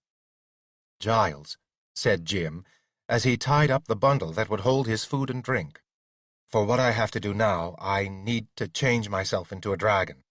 I don't want to alarm the horses, so maybe we should leave them here and walk off some little distance before I make the change." "Ha!" said Sir Giles. "Certainly they would not take kindly to your turning into a dragon a few feet from them. I think we should tie them securely to that dead tree yonder, so that they cannot pull loose, before you go off to change shape, as long as you plan to do so anywhere within their sight." "You're quite right, Giles," Jim answered. There were no living trees nearby, but the tree Giles had mentioned was a dead fragment which looked as if it had been struck by lightning. It stood not 10 yards off down the road behind them. They fastened their horses securely, then walked off together through the knee-high, unkempt grass of the fields, until they were a good 100 yards from the animals. "This far away I ought not to panic them," said Jim, halting at last. "Can't pull loose anyway," replied Giles. He watched as Jim stripped off his clothes and took them from Jim. Giles made them up as a bundle with the rope that already held the food and drink. "Tie all these things tight about my dragon neck once I make the change," said Jim. Giles nodded. Standing clothesless, Jim wrote the equation on the side of his skull, and was instantly a dragon. "I vow," said Giles, staring at him. "I'd thought myself prepared for your change, James, but I did not expect you to be quite so big a dragon." "I don't know why I am," answered Jim from his dragon body, "unless it's got something to do with my size as a human. Will you tie that bundle tightly around my neck? Thanks. Then I'll be off." Giles finished fastening the bundle to Jim's scaly neck. "Is that tight enough, James?" he asked, stepping back out of the way. "It couldn't be better," answered Jim. "Farewell temporarily, Giles. I'll look forward to seeing you soon." "And I you, James," answered Giles. Godspeed! Jim sprang into the air, beating down with his wings, and almost instantly began to mount with that speed that had astonished him the first time he had tried to fly in a dragon body. Reaching a height where there was a thermal, an updraft of air, he soared in a circle for a moment, with wings outstretched, extending his dragon telescopic vision to locate the tiny figure of Giles far below. The figure waved. Jim waggled his wings. Then he pumped his wings again, reaching for greater altitude. He had to climb some distance before he found a higher thermal and began his glide, following the feeling that was attracting him to whatever dragons there were in the vicinity. As had happened on his flight with Seco to Cliffside, he found himself responding with exhilaration to the pleasures of soaring. Certainly it seemed to him the most enjoyable way of travel that had ever been created. Again, he found himself making a mental note to get off by himself and do more such traveling. The day was cloudless and was going to be unseasonably warm. Already, the temperature was rising rapidly. It was noticeable even at his present altitude. In fact, if it had not been for the breeze created by his own passage, he might have felt a little warmer than was comfortable. As it was, he gave himself over to the sheer joy of flight. His mind wandered off on various unconnected issues. He thought of Angie back in England, and regretted that there was no way to send a letter to her with any certainty that it would reach her before his own return, if it reached her at all. Letters here were simply handed from one person to another until they reached their destination. Consequently, their reaching such a destination was often more luck than anything else. He thought about Giles, and how, in spite of the short night's explosive temper and the single-mindedness he shared with Brian, and just about every other such person Jim had met in this world, Giles was a very likable sort of character. Partially, he told himself now, it was because the other had, along with the excessive temper, an equally excessive dose of the common trait here of being very open, direct, and immediate with his emotions. He, Brian, and others like him were almost like children in this. They could be suddenly very happy, or suddenly very sad, or suddenly very outraged, and just as suddenly return to good temper again. To Giles, the world was a never-ending series of interesting things. There were surprises at every turn. Not only that, but Giles expected it to be so. Anything could happen, from Giles's point of view. It often happened that, when Jim's mind was puttering along on something entirely different, the solution to an earlier puzzle would suddenly occur to him. It was as if the back of his mind chewed on the problem all the time and finally delivered a solution. Jim found himself thinking once more about Carolinus and magic, and Carolinus's evident attempt to make him learn the magician's trade for himself. The possible reason that occurred to him now was an extension of a thought that had crossed his mind briefly once more. Magic was not science, but art. It turned into science only when it was adopted into the domain of common use and became universally understood, like the sewing of furs into a garment that Carolinus had used as an example in his lecture. The fact that magic was an art, and nothing but an art, went far to explain a great many things. For one thing, there was essentially no one particular magic, no one particular spell for any situation. Each magician reached into that available pool of energy that the accounting office kept track of and fashioned out of nothing more than pure energy. A magical solution to whatever problem he had in hand. After all, what was art? Jim asked himself. He tried to think of a definition that would include writers, painters, actors, musicians, composers, sculptors, everyone who could possibly come under the umbrella of that word. The answer had to be that art was a process, a development, rather like the equation-like process Carolinus had suggested he envision on the inside of his forehead in order to change from dragon to human, and back again. Art, Jim told himself, a little surprised to find himself in such an intense philosophical vein, was a process, and whatever the process the artist had chosen to work with, it had to follow a certain pattern. First, the artist had to imagine something that had not been imagined before, like a Stone Age man standing on a hill, watching birds in the sky and dreaming of himself flying. That was simple, direct imagination at work. Then, from this chunk of raw imagination must come something that was unique to art, a conceptualization, which was something more specific than just a general imaginative wish. It must throw up some fanciful means by which the imagination could become reality, as Leonardo da Vinci's drawing of the ornithopter was an attempt to conceptualize a human flying machine. Then, that conceptualization had to be refined by a number of generations and experiments, until finally it became a clear visualization of whatever was the ultimate conclusion.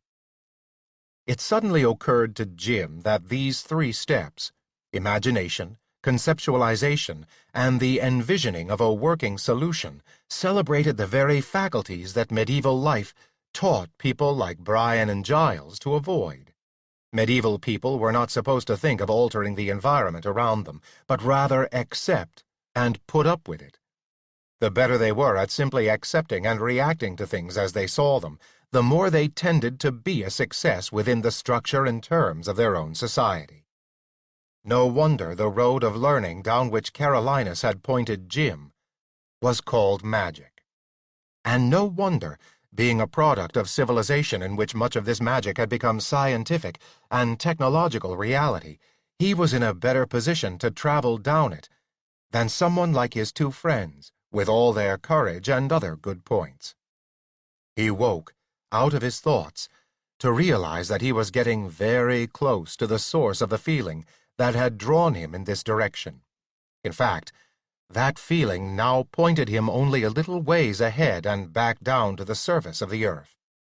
He looked in that direction now, and saw, perhaps a mile or two ahead, a scattering of trees that could hardly be called a wood, but which enclosed an open space at its center, in which sat what looked like a castle. Jim adjusted his vision to the best of a dragon's telescopic eyesight, and was barely able to make out that the castle, while real enough, was to a large extent in ruins. The moat around it was empty, and while most of its roof seemed intact from this distance, in some cases the outer wall had fallen down. He put himself into a glide toward it.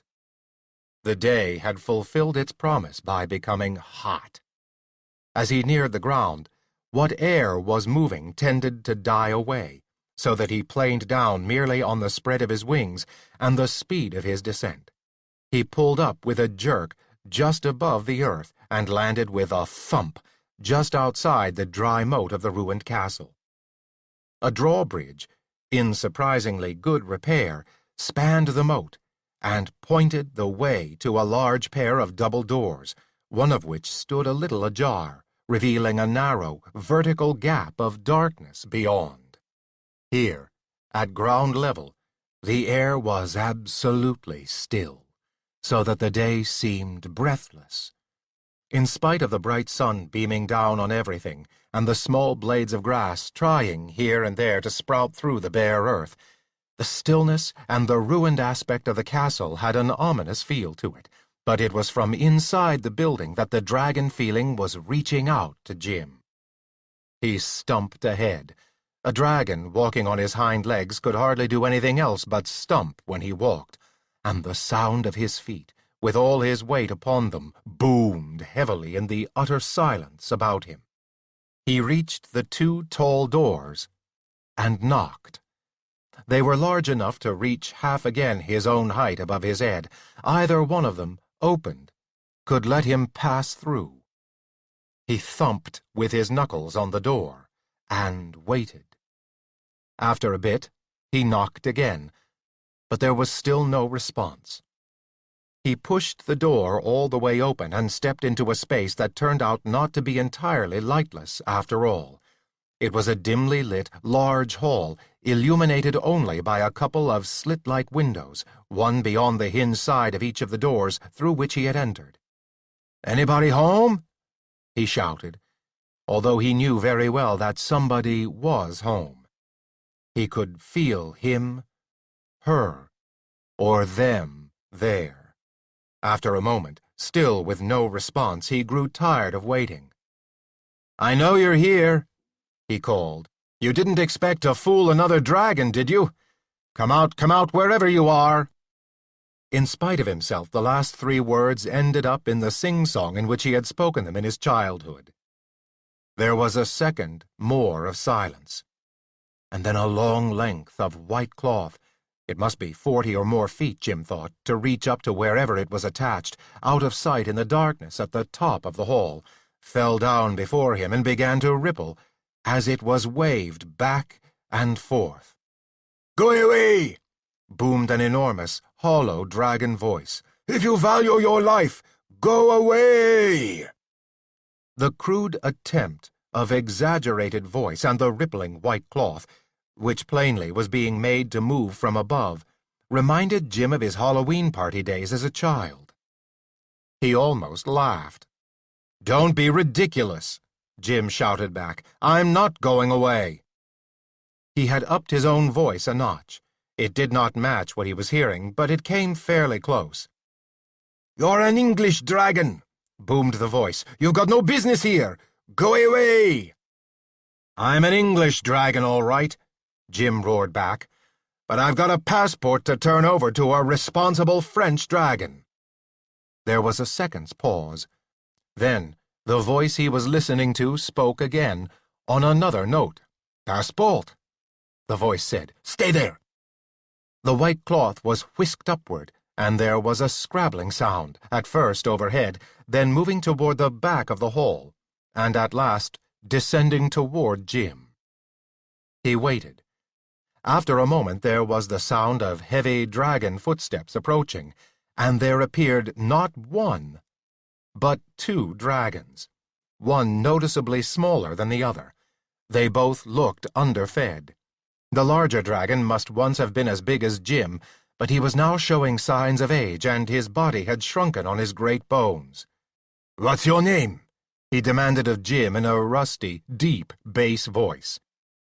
No wonder, thought Jim, that the other had sounded hollow, shouting down from the ceiling of the hall. He was himself hollow. A bag of bones was not an unfair way to describe him.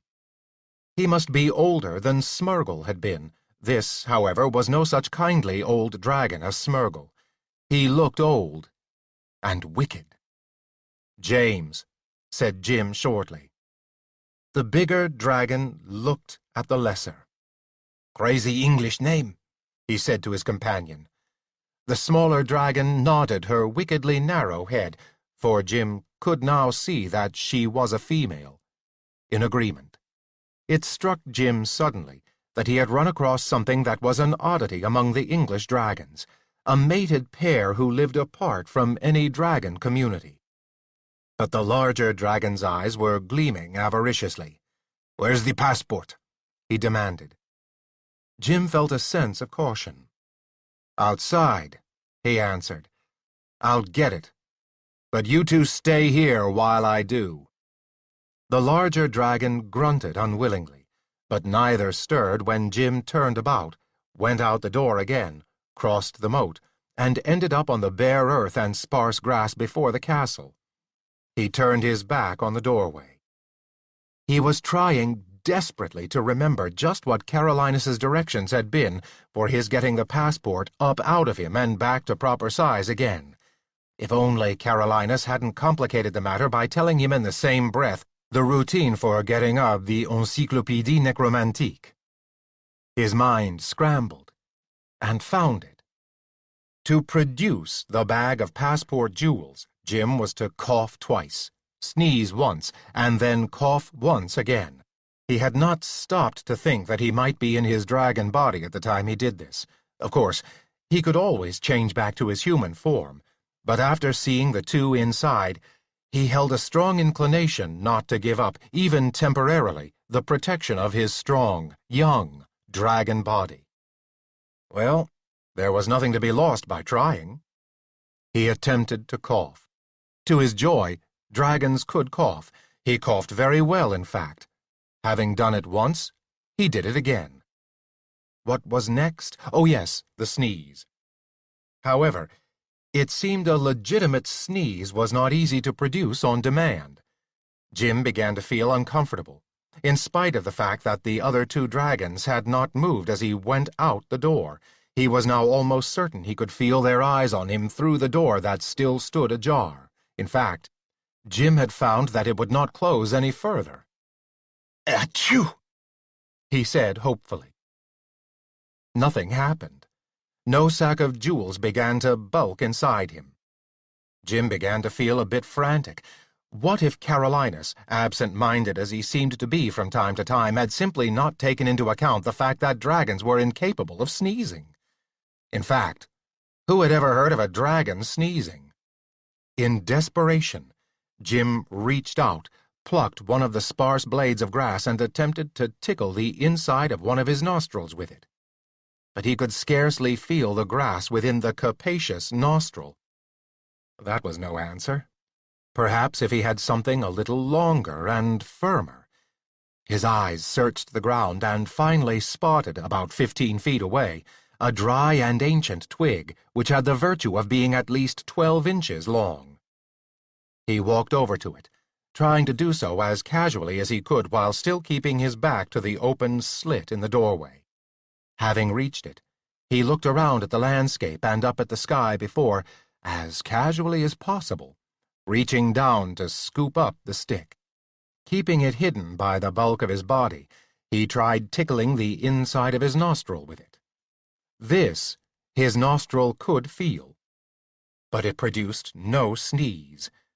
The dry stick, that had several corners of once-budded joints, scratched at the inside of his nostril and brought momentary tears to his eyes. But still, it did not make him sneeze. Well, a dragon's muzzle was long, and therefore his nostrils were long. There was still plenty of nostril to go. He pushed the stick as far up as he could. There was a moment of sharp pain, then a horrendous tickle, then an enormous sneeze that blew the twig somewhere out of sight. Hastily, Jim coughed. When he at last blinked his watering eyes clear, he saw the sack of jewels that was the passport standing on the ground in front of him.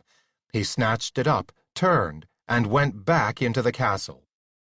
By the time he came through the front door again, carrying the sack, the other two were back where he had left them, but their eyes fastened almost as if hypnotized on the sack.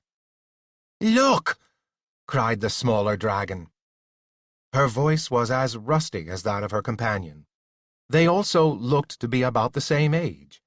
It was a much higher voice, however, and it did not have the tremendous booming quality of the other. "Those Phoenicians," rumbled the larger dragon, "coming up to the Isle of Sicily and other places about 1900 years ago, and those English dragons getting all the best of it." He looked directly at Jim. "So," he said, "hand over the passport." "Hold on a minute," retorted Jim, still holding the sack to him. "What are your names?" "Sorpil," grumbled the big dragon after a moment's pause. "I'm Sorpil. This is my wife, Maigra. Now give me that passport." "Give us the passport," snapped Maigra.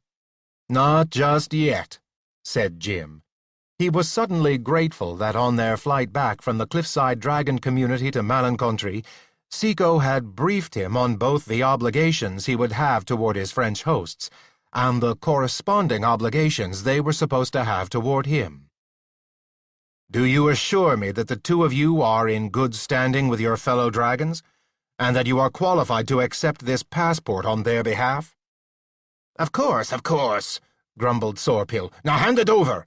"Don't be in such a sulphurous hurry," said Jim, borrowing one of Gorbash's granduncle's favorite dragonish swear words. "We'll go through the whole ritual of transfer if you don't mind." You're agreeable to that, aren't you?" The two looked sour, but Jim knew they had no choice.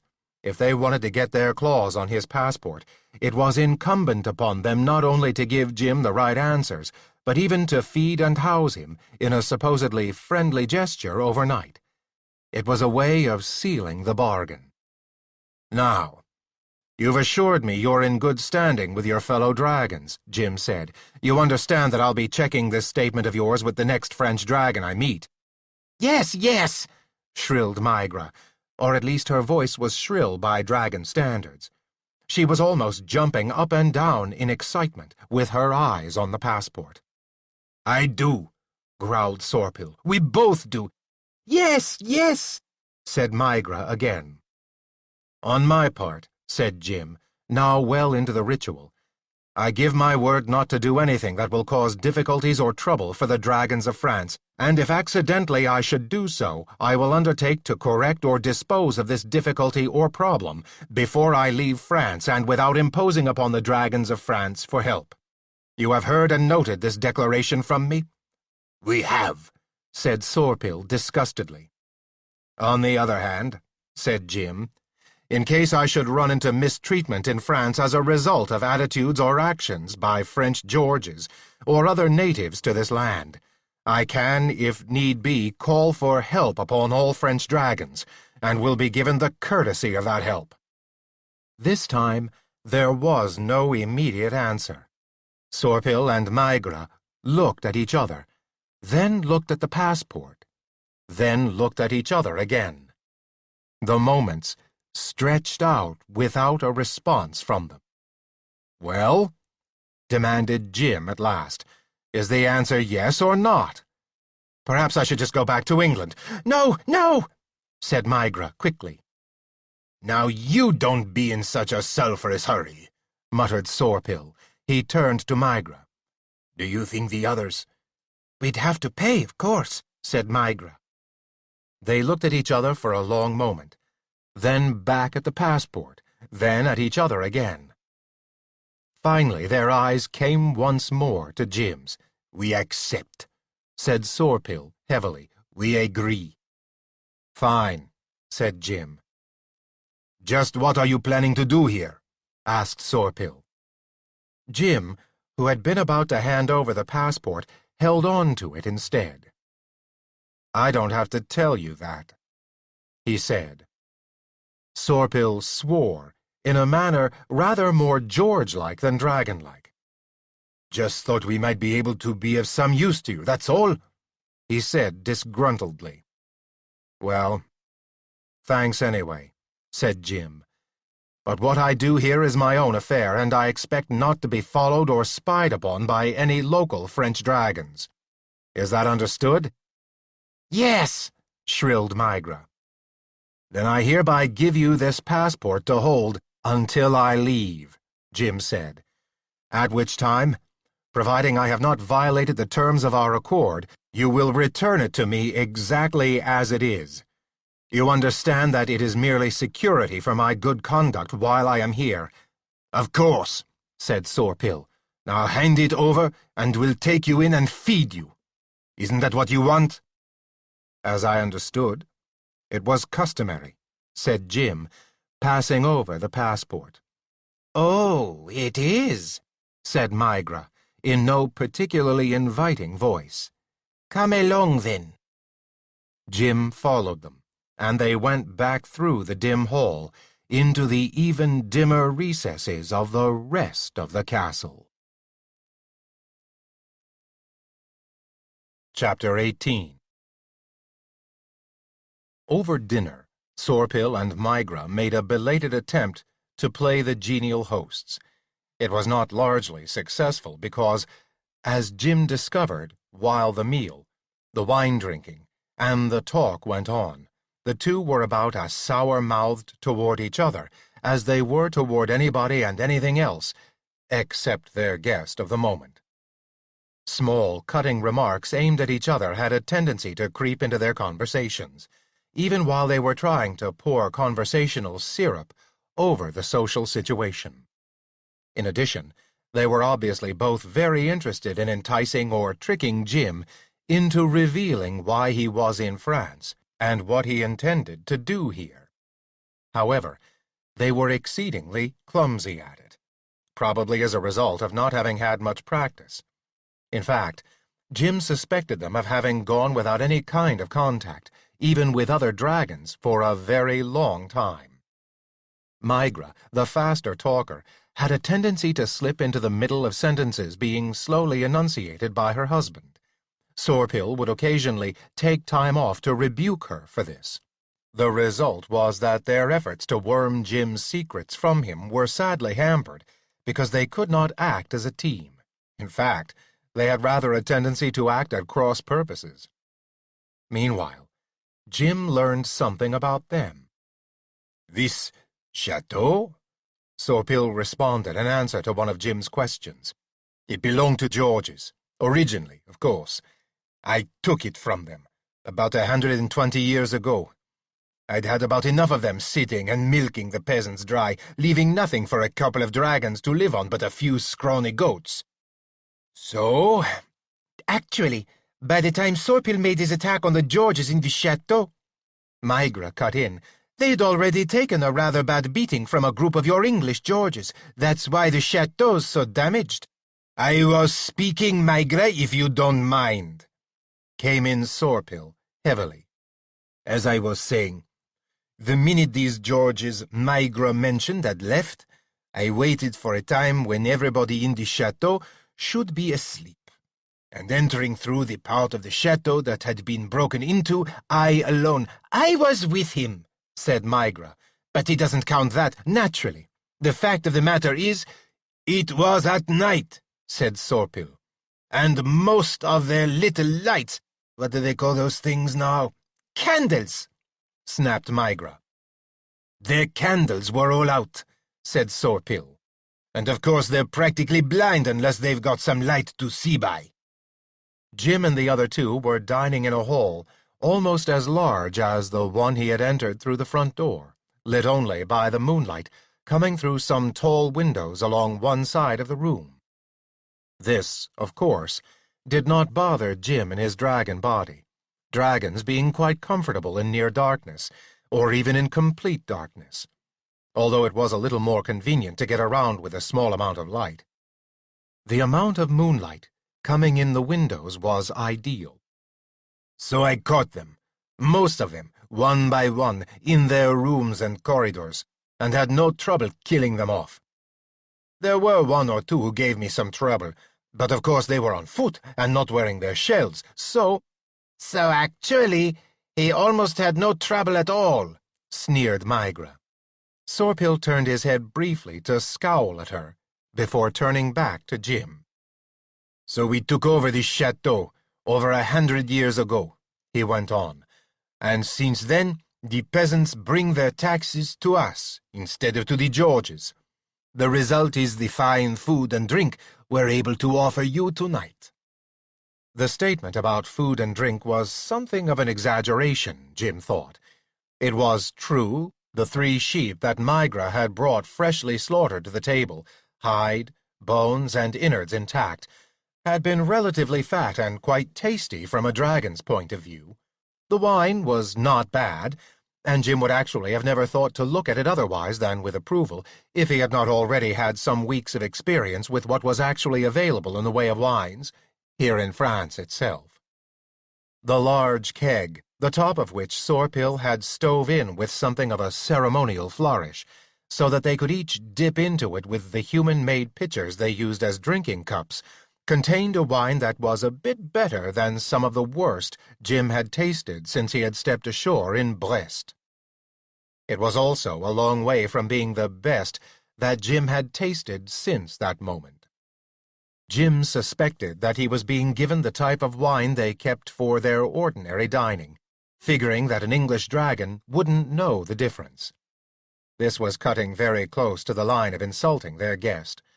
The assumption behind the passport was that, for temporary purposes, Jim owned the gems in it, and therefore was a dragon to be treated with the utmost respect. "Where are you going from here?" Migra asked suddenly in her sharp voice, breaking into and putting an end to Sorpil's no doubt largely embroidered account of how he had conquered the chateau. "East," said Jim with deliberate vagueness, coiling himself up more comfortably on the floor around the end of the George-sized table. The eating was over now, and Jim had taken enough of the wine, even as a dragon, to begin to feel rather relaxed and comfortable. He judged that the keg Sorpil had broached was at least half empty by this time. "But I mean by what way, what route?" demanded Migra. "Oh," said Jim, "I thought I'd just pick my way generally eastward, you know. I'm not particular about exactly which route I travel." "Well, you ought to be," said Migra. "After over 100 years with no one but us to rule them, the peasants for miles around have gotten very bold. Sorpil and I never touch land outside unless we're together. 20 or 30 peasants attacking you all at once with pitchforks and reaping hooks and things like that, if you're alone, particularly if you're a little dragon like I am, is something you need to take seriously." "Well, if you'll tell me the limits of your territory," said Jim, "I'll simply fly beyond them before I go down to earth. Not but what I don't think I could probably handle even 20 or 30 armed peasants if I had to." In spite of himself, the wine was bringing out some of Jim's instinctive dragon's pride in his own size and power. In fact, right now, in a sleepy, wine-induced sort of way, he found rather attractive the idea of having to deal with 20 or 30 armed peasants. He had little doubt that he could kill a good number of them and drive the rest off. He remembered the first time he had flown into a mounted group of men-at-arms belonging to Hugh de Bois de Malencontrie, the former owner of his castle and then his enemy, and scattered them like 10-pins. Of course, that had been before Sir Hugh, in armor, with a war-horse and with a lance, had taught him that there were situations in which even a dragon might want to back off from a single George. Human, that was. The memory of the spear he had gotten through him on that occasion, that had nearly taken his life and the life of Gorbash, who owned the body he had been in, had a sobering effect on him. "What do you suggest?" he asked Migra. "Well, to start off with," she answered, "you should let me tell you the best way to go, the safest way to go. Then you should travel on foot, so you can't be seen by a lot of peasants from underneath, so that they can gather and lay in wait for you. Now, the best route for you after you leave here would be through the woods to our northwest, and then back again to a westerly line until you come to a large lake." She paused to see if he was following her. "Go on," he said. "Follow the edge of that lake around it on your way west," she said. "For some reason the local peasants aren't as likely to attack you if you're close to the lake. None of them can swim, and of course none of them ever learned that we dragons are heavier than water and don't swim either. So even if you are attacked, you can jump into the lake itself. It's quite shallow near the shore for someone like us, but it would be up to the neck on a George and be safe from anything except what they might try to throw at you." Jim grinned a little wickedly inside himself. Migra did not know that he was that anomaly, a dragon who could and would swim. He found this out when crossing the fens on foot on his way to the Loathly Tower, where he had had to swim to get from one piece of land to another. He had not learned yet, then, that his dragon body would be heavier than water, so he had tried to swim across a stretch of water without thinking. Once in the water, after the first moment of panic, he had discovered that if he simply moved his legs and tail hard enough, swishing his tail back and forth the way a sea serpent would, he could not only keep afloat, but make progress. It was tiring, but it was possible. No other dragon that Jim knew had ever attempted it, and all of them believed firmly that they would go to the bottom like a stone if they stepped into water too deep for them to stand up and keep their head out in the air. Nonetheless, Migra's advice, he decided, was good. He mentally apologized to her for thinking that neither she nor Sorpil had any real interest in being useful to him. It had been a natural assumption, dragon nature being what it was, since if anything happened to him, they got to keep the passport. On the other hand, she had also had a number of pitchers full of the wine from the keg, and maybe the alcohol had softened her up also. She must have had an attractive and gentler side, at least when she was younger, he thought. It did not stand to reason that someone like Sorpil, who would have been a mighty dragon when they both were young, would have married her otherwise. "Thank you, Migra," he said, and heard the words come out very sleepily indeed. It had been before noon when he had entered the chateau, but their eating and drinking, as was usual with dragons when they got down to it, had been an extensive affair. The moonlight should have warned him that they had been at it for 8 or 9 hours. Still, the time had rather seemed to have flown. In any case, he was undeniably sleepy. "Have you got a spot for me?" he asked. "Or shall I just curl up here?" He had no great objection to curling up where he was. On the other hand, it was dragon instinct to find a small enclosed place in which to sleep.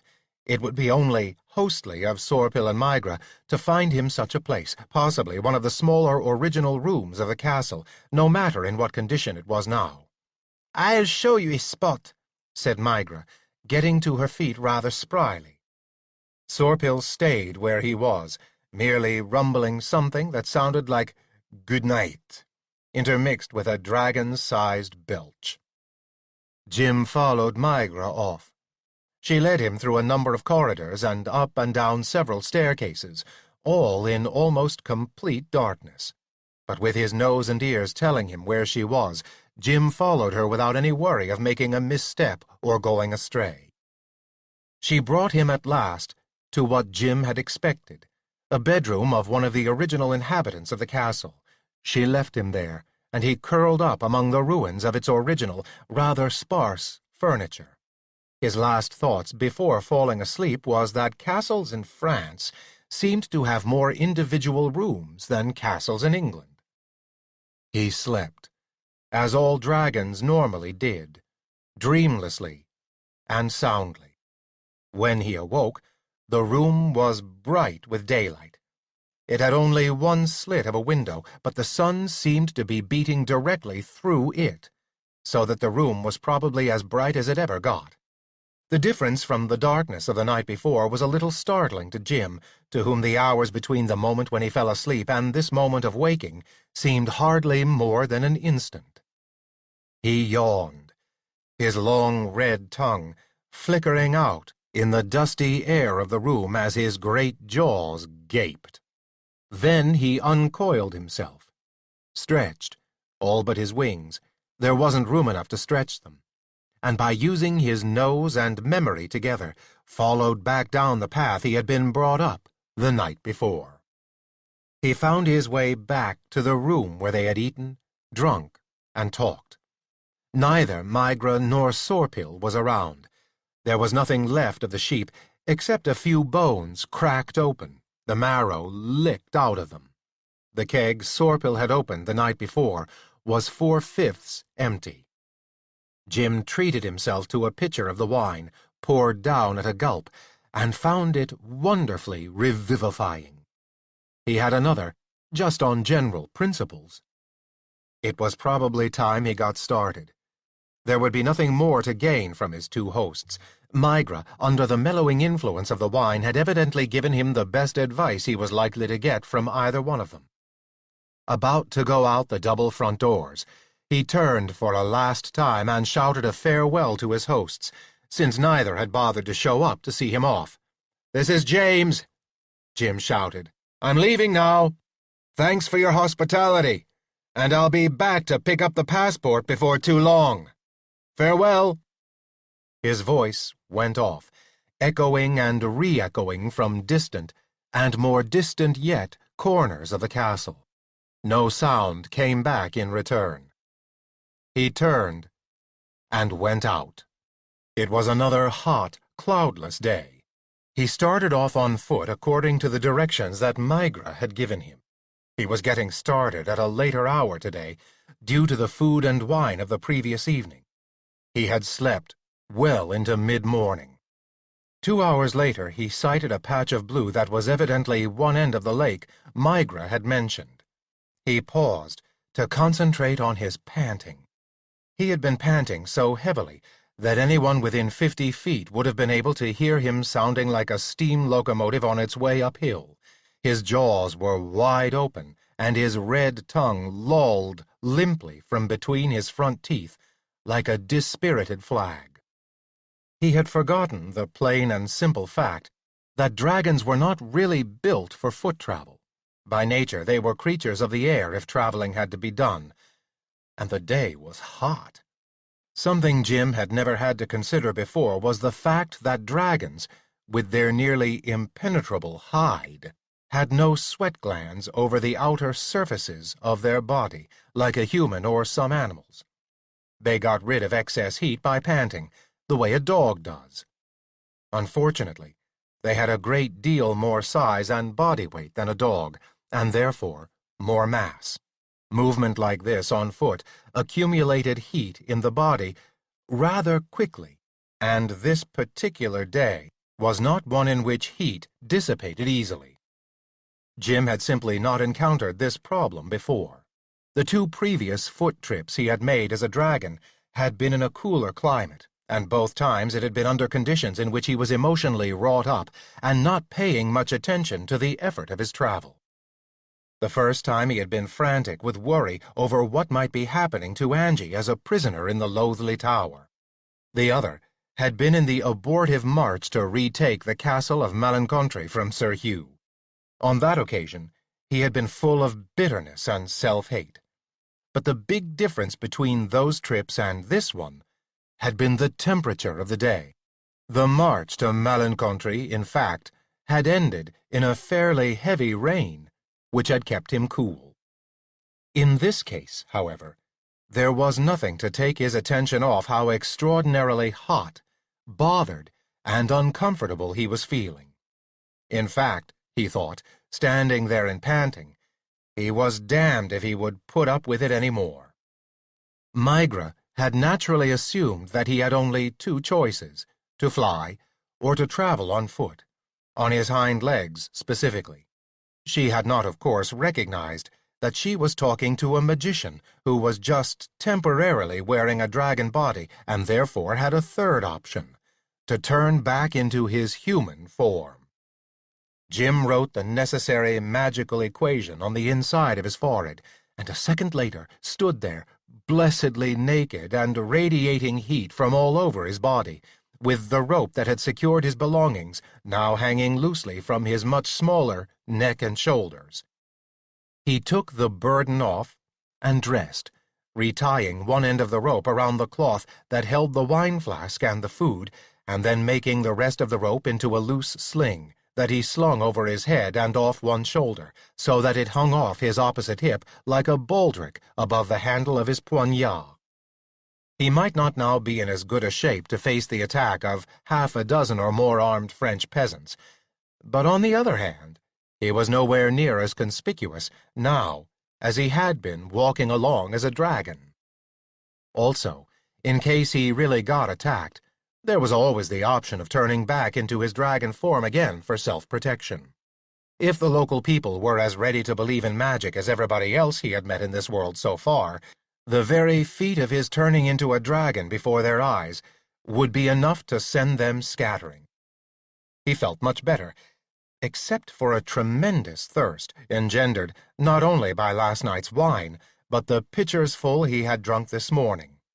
Accordingly, he headed hastily on toward the lake, where he hoped to be able to fill himself to the brim with cool water.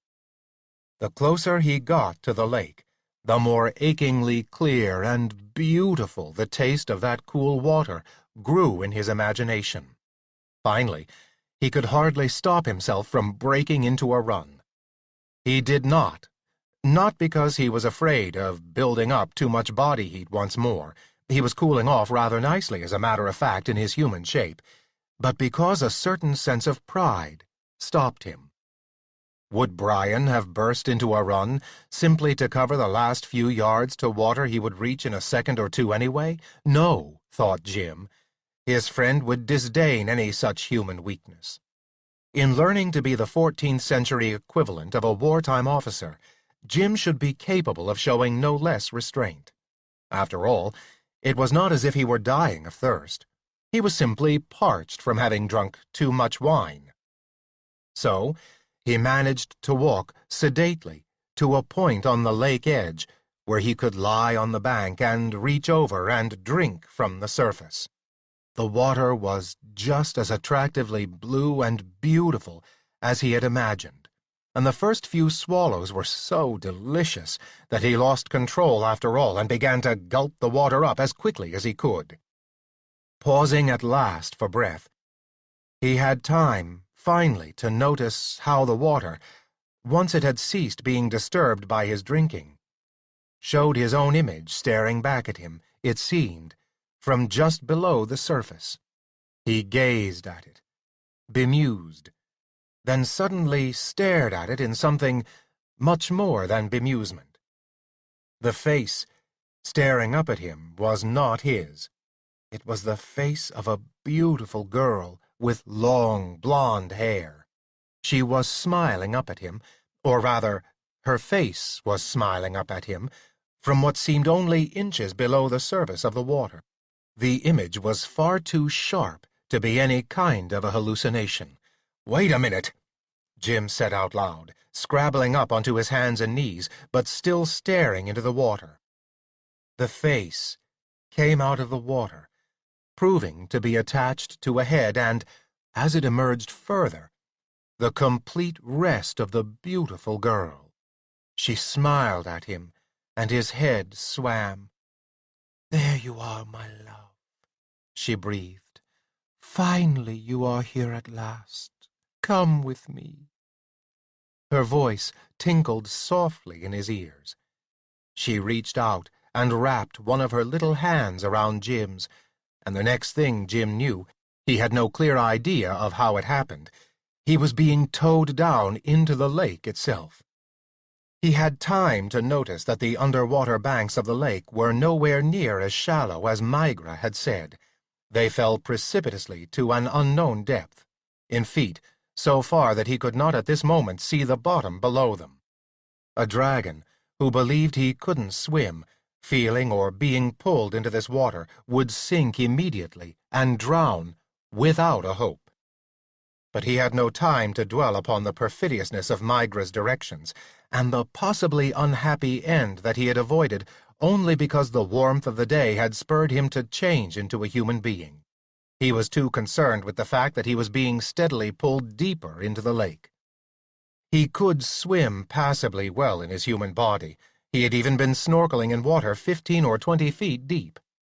But at the present moment, he had no face mask, no snorkel, and for some strange reason, the girl's ability to draw him deep into the lake was completely irresistible. Even if he had struggled, he had the feeling that it would have done no good, and he had no will to struggle. He would drown. It was inevitable. No sooner had he thought this, however, than he realized that if he was going to drown, he should have started to feel some symptoms of it by this time.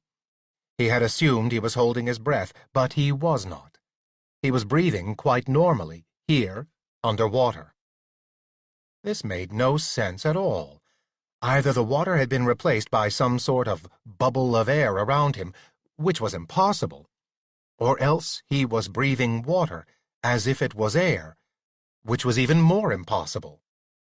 "It's wonderful you're turning up like this at last," the golden-haired girl was saying in front of him, without bothering to turn her head. "You're the last thing I was expecting. I had my eye on a nasty dragon that was getting closer and closer. Then suddenly he disappeared." Her tone became thoughtful. "I don't understand that at all," she said, more to herself than to Jim. "I've never known a dragon to do that before. And he was headed right for the lake, too. I could have drowned him so easily." Why would you want to drown a dragon?" asked Jim bewilderedly. "Why, because they're such nasty things," said the girl. "Those great, ugly, bat-like wings and scary hides. Oh, wish I knew a way to get rid of all of them." As it is, I simply do what I can by drowning any who come close. I draw them to the water's edge with my magic, and then, of course, once I've laid hold of them, they can't get away. I can pull them right into the water and—" Her tone became girlishly happy. "They just drown all by themselves." Jim shuddered inside. "The fishes are so grateful," the girl went on. "They find a lot to eat in one of those dragons. You'd be surprised. It's one reason they all love me so much, and of course they do. I mean, they'd love me anyway because they have to, but they love me all the more because I give them nice, dead dragons to eat all the time." She paused.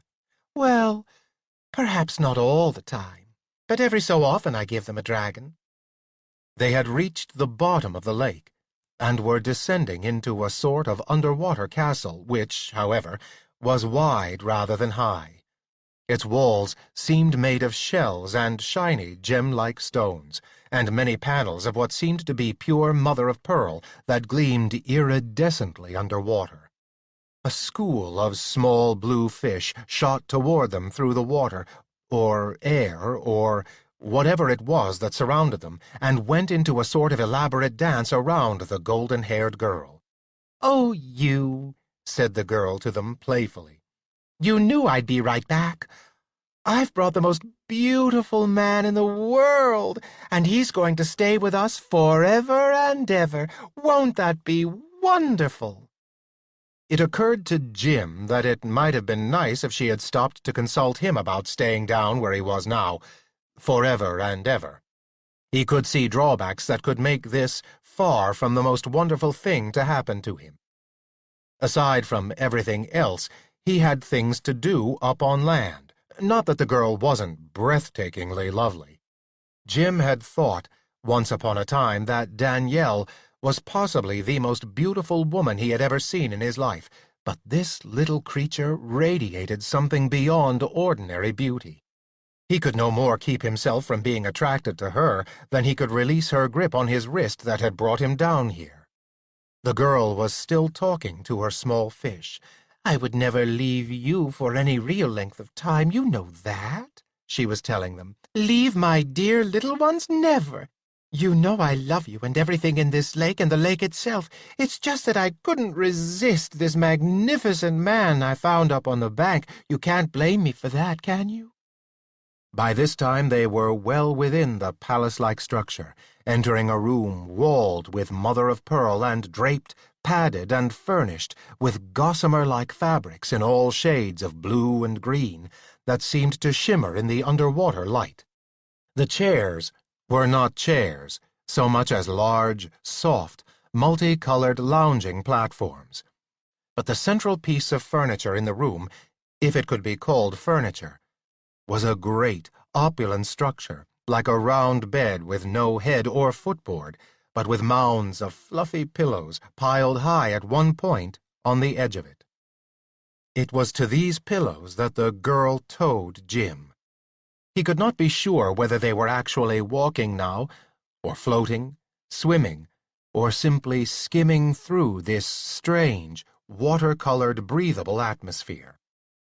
At any rate, they came eventually to rest against the pillow piles.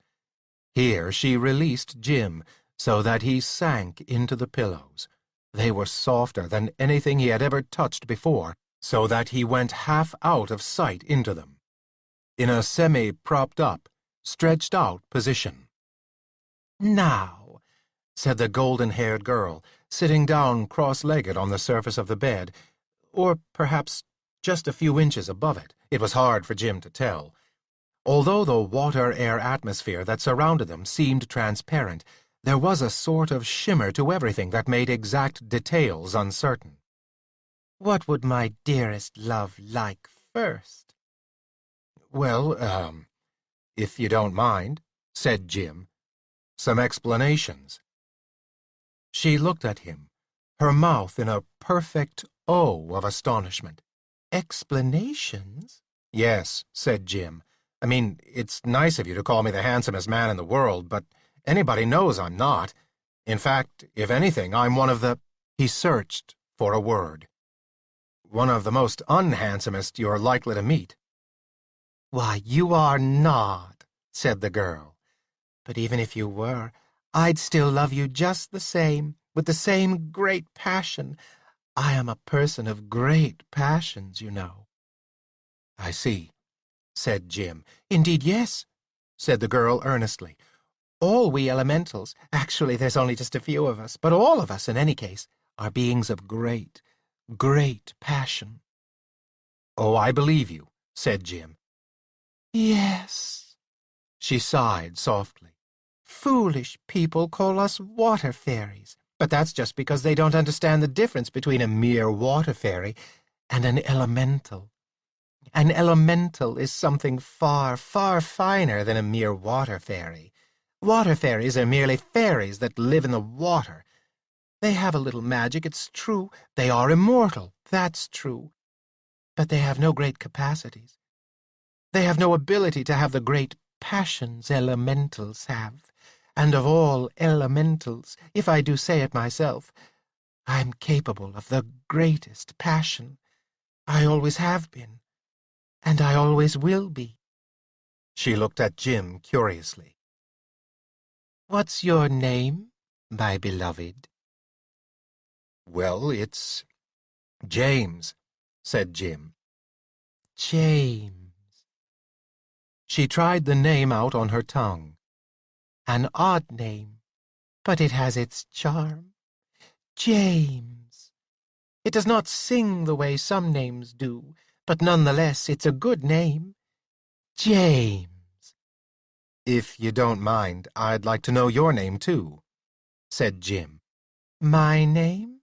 She looked astonished. "I thought everyone knew my name. I'm Melusine. How could you not know it? After all, I'm the only one there is. There are no other Melusines." "Well, you see," said Jim, "I'm English." "Ah, English," said Melusine. "I've heard of England and the English. So you're one of those. You don't seem too different, except for that strange name. But enough about names." She gazed into Jim's eyes with her own deep blue ones, turning the wattage of her attractiveness up from what seemed to Jim some 500 watts to about 1,000 watts. "Let's talk of more immediate things," she purred. "Oh, my dear one, what is it you desire most in the world right now?" And she turned the wattage up another 500 watts. Jim closed his eyes desperately. "No," he thought, "I mustn't. I don't want to stay here forever and ever and make love to an elemental. I want to go home to my own castle, to Angie, and every so often kill an ogre or rescue a prince or something. What am I thinking? Anyway, I mustn't. If I give in just once, I'll give in again. Then I might get to like it. Then I might want to stay here forever at the bottom of the lake, and what then? What happens if she gets tired of me, as she must get tired of the men she falls in love with from time to time? She probably does something unspeakable to them. I've got to get out of this. Angie, help me." "I've got a headache," Jim said feebly. Chapter 19. He had not expected it to work, but it had. Melusine had turned overwhelmingly solicitous at his mention of a headache, and insisted that he rest and sleep.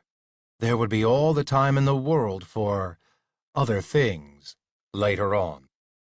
It might be, thought Jim, that her attraction magic worked even on her, so that when she thought she was in love, she was really and actually in love, and ready to sacrifice herself for the good of the loved object. In this world where he had discovered that an individual could be tremendously gentle and caring one moment, and literally vicious the next, and those around him or her would not see anything the slightest bit contradictory about it, he would believe anything. She had left him alone, and he had slept. When he woke up, she was still not there. However, within a few minutes of his waking, some of the little fish that had done acrobatics around Melusine showed up. They swam in to surround him in mid-air and bring him things. Some brought badly cut but good-sized jewels in their mouths. One brought a large bunch of grapes, depending from one stem, heavy enough so that it had to labor with its fins to swim or fly its way to him. "I don't like grapes," Jim told it. It was quite true. He had never really cared for grapes, and, as a matter of fact, as a human, he did not even care too much for wine. It was only as a dragon that he had discovered the enjoyability in the latter.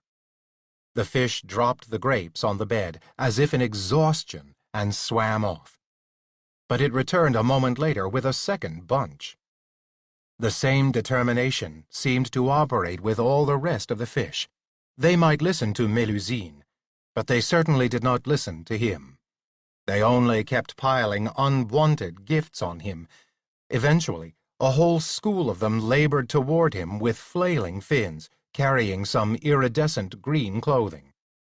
That was followed by a ridiculous hat that looked halfway between a chef's cap and a rather angular top hat.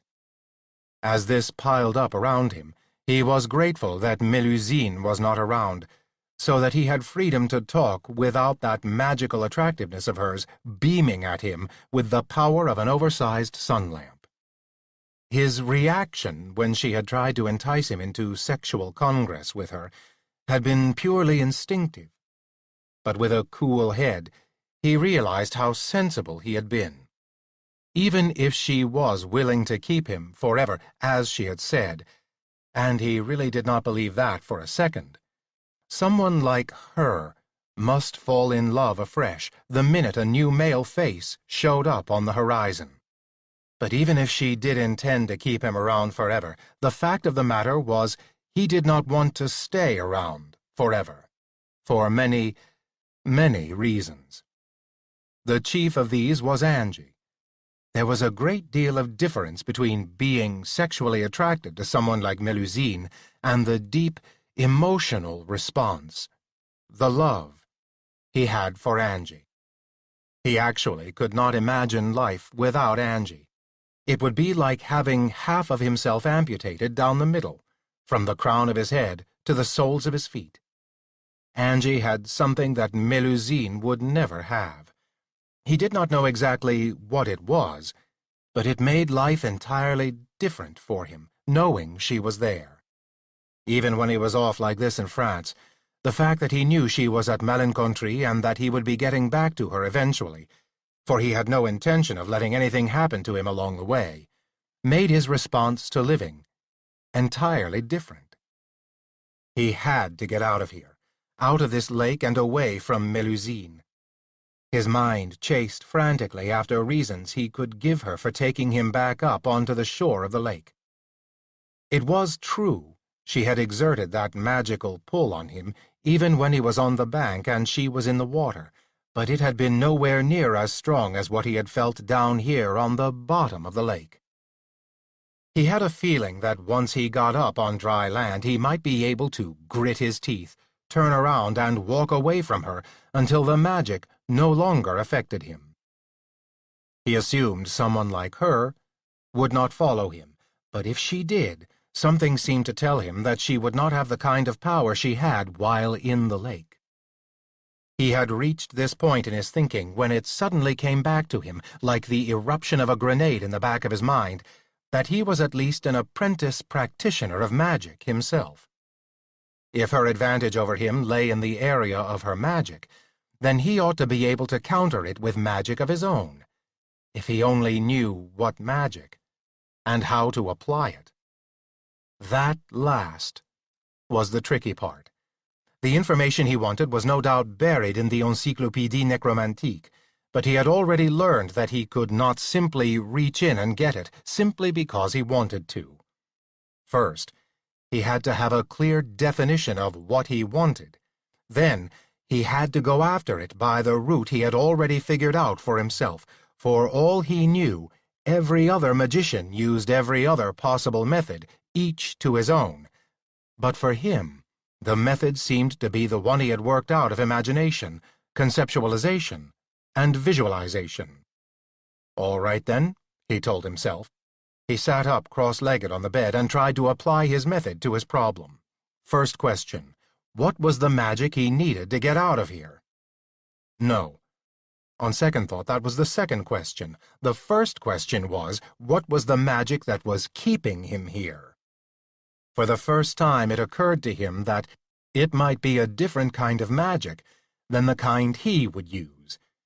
Melusine had called herself an elemental. She might be an elemental in the same sense that Giles was a Selkie, so that what was magic about her was something inborn, not something that she had learned. If that was the case, the question became, what exactly was this innate magic of hers? Well, it seemed to be divided into two areas. One was that which gave her power over any other beings in or near water. The other was her ability to make water and breathable air interchangeable. Apparently, it was immaterial whether Jim was breathing water right now or getting away with it, or whether the water right around him had turned into air and he was breathing that. He had it. Melusine's primary control over people like himself was the fact that she could choose to make it possible for them to breathe underwater or not. Apparently, she had it in for dragons. She clearly preferred that they be stuck with breathing water once they were under the surface. On the other hand, in his case, she had preferred that he breathe water as if it were air, or water that had been turned into air. That meant that all he had to do— "Ouch!" cried Jim. He rubbed the right side of his skull. A dozen laboring little fish had just dropped a small ingot of gold on his head. He glared at them. "I don't want this," he shouted at them. "I don't want any gold or jewels or grapes or all this other stuff you're bringing me. I don't want it. Do you understand me? I do not want it." The fish went off again in a body, judging from past performance, to find something else to bring him. He rubbed his head again and tried to recapture the thought that had been interrupted by the gold brick. He had the first step of his system. He had something to imagine. He must imagine that there was a way he could walk underwater, out of here and up the side of the lake into the air, with the water around him staying as breathable as air until he got out in the open and could breathe the real atmosphere. He concentrated on the image of his doing just that. Here am I, he thought, strolling along the lake bed, breathing water perfectly well, even though I am escaping from Melusine. My own magic turns the water around me into the most breathable possible air. I have as much air as I want. I can breathe deep into my lungs. I could even run as fast as I wanted to, and there would still be plenty of air with plenty of oxygen in it for my lungs to pump into my body and keep it going. Here I am, running along the floor of the lake, beginning to climb up the side, breathing nicely. Now, what do I write on the inside of my forehead to make myself be able to breathe water this way? I know I have the answer inside me, in the Encyclopédie Necromantique, but I just can't seem to bring the exact thing to mind that I need. "Oh, you're awake," said the voice of Melusine behind him. She bounced onto the bed beside him, landing on her knees. "Shoo!" The last word was addressed to a small school of fish, which was now laboring up with what looked like a crown made entirely out of mother-of-pearl. They turned about and swam away with it again. "I'm so glad to have you awake, my dearest," purred Melusine. "Are you feeling all better now?" "Yes," said Jim, and then decided that he ought to put some enthusiasm into it. "Yes, yes, indeed, very much better indeed." "Well, that's just fine," said Melusine. "Now, perhaps—" "And how was your day?" asked Jim. She looked at him, startled. "My day?" she said. "Well, day or night, whatever time you've been away from me while I was sleeping," Jim said.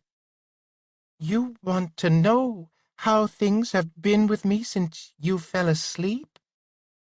said Melusine, staring at him. "Nobody ever—" I mean, usually nobody ever asks me that kind of question. Well, you see, said Jim, when two people, like you and I— Oh, yes, sighed Melusine. When two people like you and I, said Jim, are attracted to each other as we are, it makes their love a bigger, finer thing if they're interested in each other's doings, even when they aren't together. Melusine looked at him in extreme puzzlement, and shook her head. This is most strange of you, James, she said. Does it come from being English? Oh, yes, said Jim. We all feel this way in England. That's why people are so much in love with each other there. Ugly, brutal savages, with dragons all over the place, are very much in love with each other? In England? Said Melusine, unbelievingly. Oh, yes, very, very much in love. Take my word for it, said Jim. Of course. I'll take your word for anything, my dearest heart, said Melusine. It's just a little hard to accept, that's all. Ugly, brutal. Why do they think that knowing about what they've done when they're apart makes their love stronger? Oh, it does much more than make their love stronger, said Jim. It adds an entirely new dimension to their love. Anyone who hasn't experienced it can't imagine what a difference it makes. But to answer your question, the reason it improves their love is because it means that they're thinking about each other, even when they're apart, and longing to be together again. Because of that, they want to know everything there is to know about each other, even what the other does when they're not around. It is a most strange notion, James, said Melusine earnestly. I begin to see, however, that there might be something to it. I'm just terribly surprised that, if there's something like that, it didn't occur to me before this. It's because your ability to love is so large, Jim assured her. It's so large that it never occurred to you to look beyond it for anything that would make it larger. That's true, said Melusine. At least the part about my love being so large is true, so I suppose the other could be true, too. She put her hands together in her lap. Well, she said, I assume I know how your time went since I last saw you. You've been asleep until just recently, haven't you? Yes, answered Jim. But how did you know that? She waved one hand negligently over the gold bricks, garments, jewels, and other items scattered over the bed. Oh, there'd be a great deal more of these things here, if you'd been awake earlier, she said. I told my fish to watch you very carefully and start giving you things as soon as you woke up. I see, said Jim. Well, that takes care of me. Your day is much more interesting anyway, I'm sure. Tell me about it. Well, I can't just lie around all the time the way you can, darling, said Melusine. She placed a comforting hand on Jim's forearm. Not that I begrudge you being able to lie around. I want you to have the best of everything. But for me, well, this is really a very big lake, you know, much deeper than it looks from on top, and I have my hands full taking care of it. My dear little people, my fish and the other underwater creatures who live here are all very good, but they'd never really keep a tidy lake unless I had charge of things. She turned her compelling eyes on him for a moment. Jim nodded to show he thoroughly understood. So I'm always busy moving around the lake and making sure that everything is the way it should be, she went on. Now, today, or rather the part of the day, the night, and the part of a morning you've been sleeping, I've been busy all around the lake.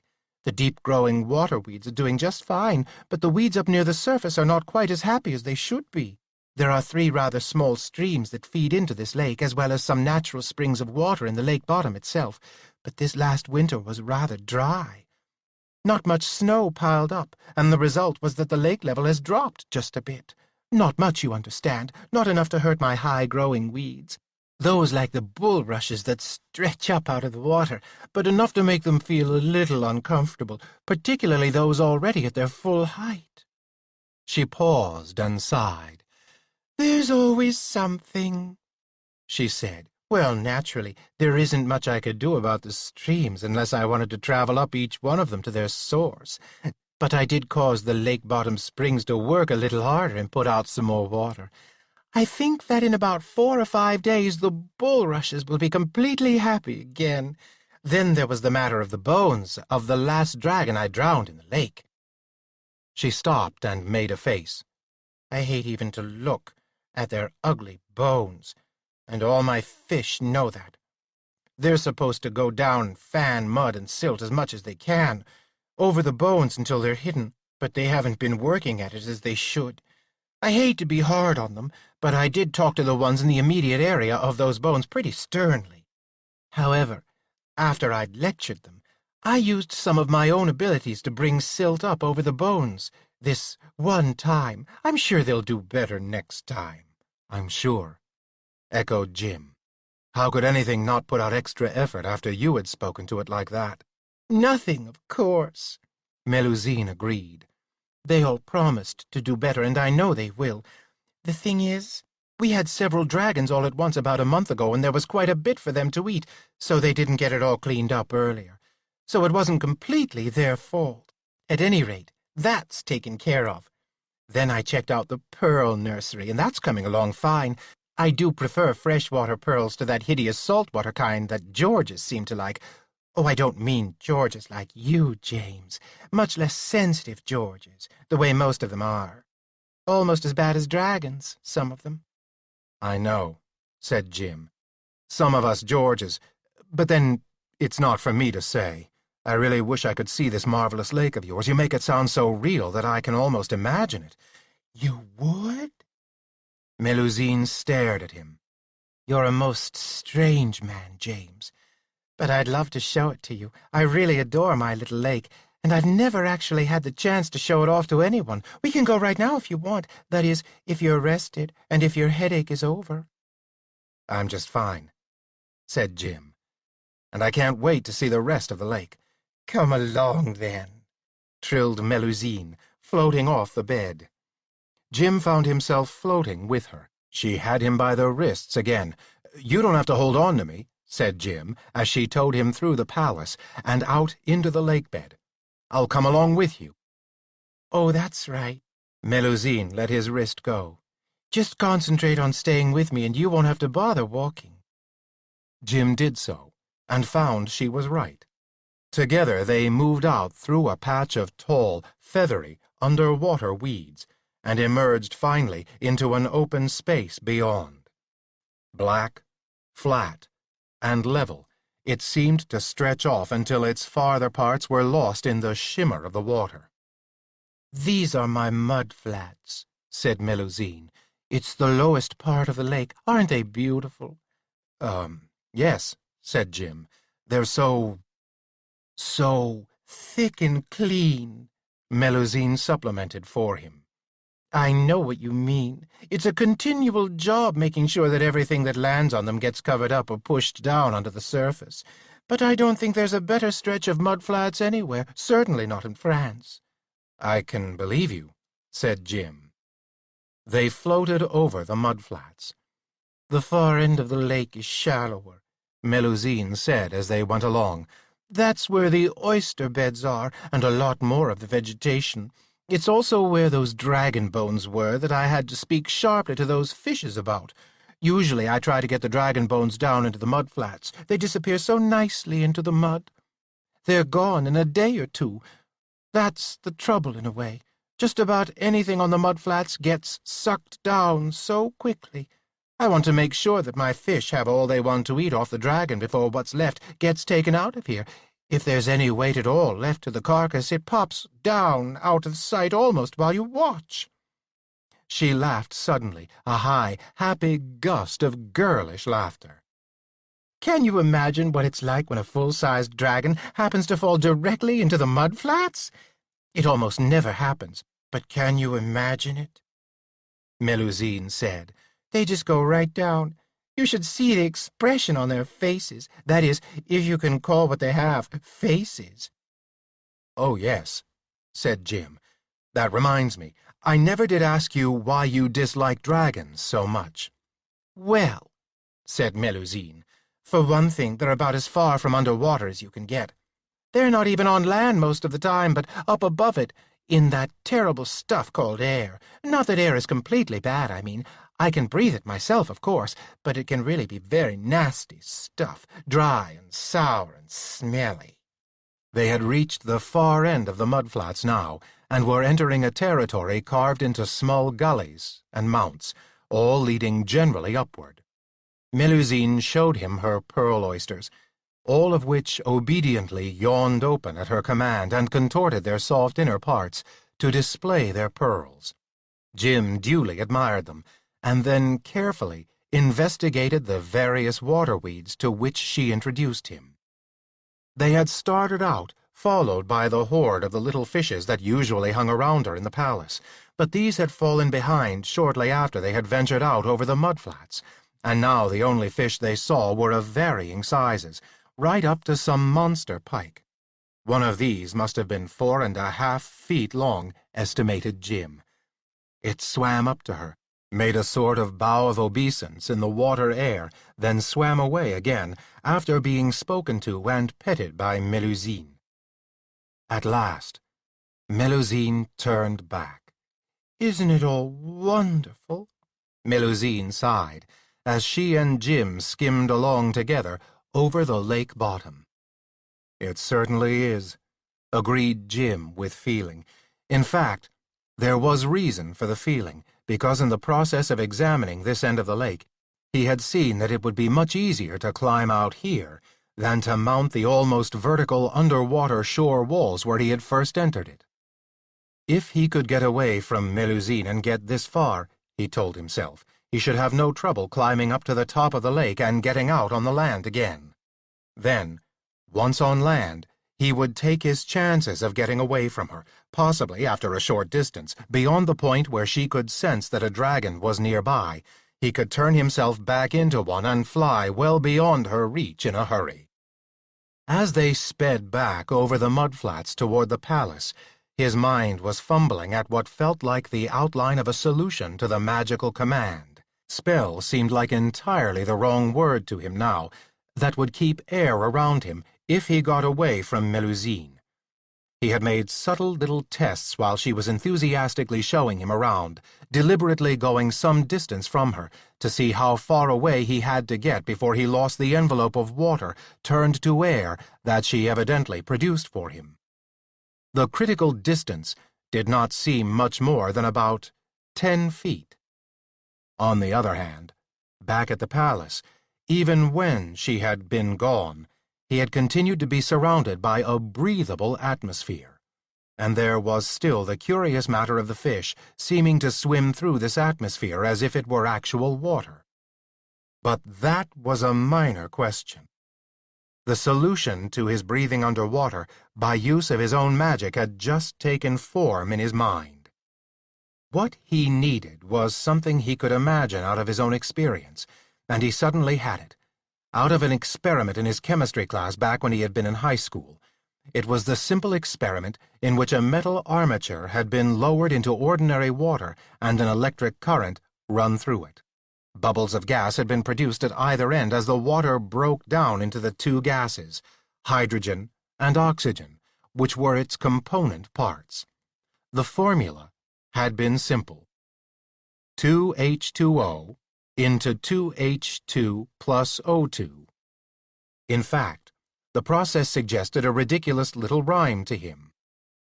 I'm an O2 armature, thin or stout. Come, you little O2 bubbles, pop right out. It was a terrible poetry, but it let him visualize what he needed. Secretly, as they went along, he extended an arm on the side away from Melusine, who was chattering away in any case, and not noticing. He wrote on the inside of his forehead, "Me," into O2 armature. Immediately, bubbles began to stream up from the ends of his fingertips. Hastily, he rewrote the command inside his forehead, reversing it. The bubbles ceased immediately. He sighed, silently, with relief. One problem solved. Now he needed the answer to that other question, which was how to leave the lake without Melusine knowing. He woke, suddenly, to the fact that at the moment, however, neither problem was the immediate one. He should be concentrating on what he could do to elude what was clearly on Melusine's mind as they got closer and closer to the room with the large bed. He could not pull the headache trick again. Even if she might give in to it a second time, she would certainly begin to get suspicious. It was too bad he did not know some way to put her into a deep sleep, or at least make her so sleepy that the thought of lovemaking would be put off for a while. His mind galloped desperately down that particular trail. The only thing that came to mind was the fact that he had mastered Carolinus's trick of turning wine into milk as a treatment for his stomach ulcer. One of the first little pieces of magic that Jim had tried after he got back from seeing Carolinus and learning how to turn himself from a dragon back into a human being again, and vice versa, had been the business of trying to turn wine into milk himself. Jim liked milk as much as he did not care for grapes, but milk was not something ordinarily on the menu at Malencontri. In fact, nobody, including the servants as far as he knew, drank it. Although out in the cottages, the people who belonged to his estate probably chewed or swallowed anything that was food at all, since the idea was to keep themselves alive with whatever was available. At any rate, he had never quite gotten up the courage to order milk for himself at Malencontri. Instead, he had striven to master Carolinus's turning wine into milk, and succeeded. It had turned out to be rather simple. He understood more now how it could be. He already knew what milk tasted like, and he could imagine the taste on his tongue. He also knew what wine tasted like. It was fairly simple, therefore, to write on the inside of his forehead, "Wine into milk," and have whatever vessel he was holding turn white and prove to contain milk instead.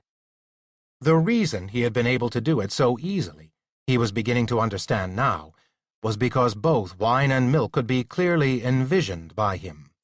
Now, if only Melusine drank milk, he could change it to wine in her stomach, and possibly she might get drunk. Drunk enough so that she would lose interest in affectionate embraces with Jim, although, come to think of it, if she was at all like these other medieval characters, he would probably have to fill her full of wine to make her pass out. Unfortunately, he was sure that she did not drink milk.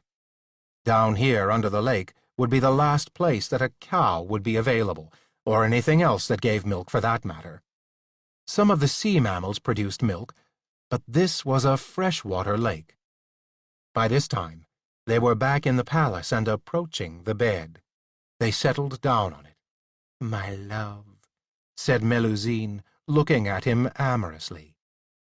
"You're quite right. I love you all the more for being interested in my lake." "That's good," said Jim. I'm very happy, because I feel exactly the same way." "You do?"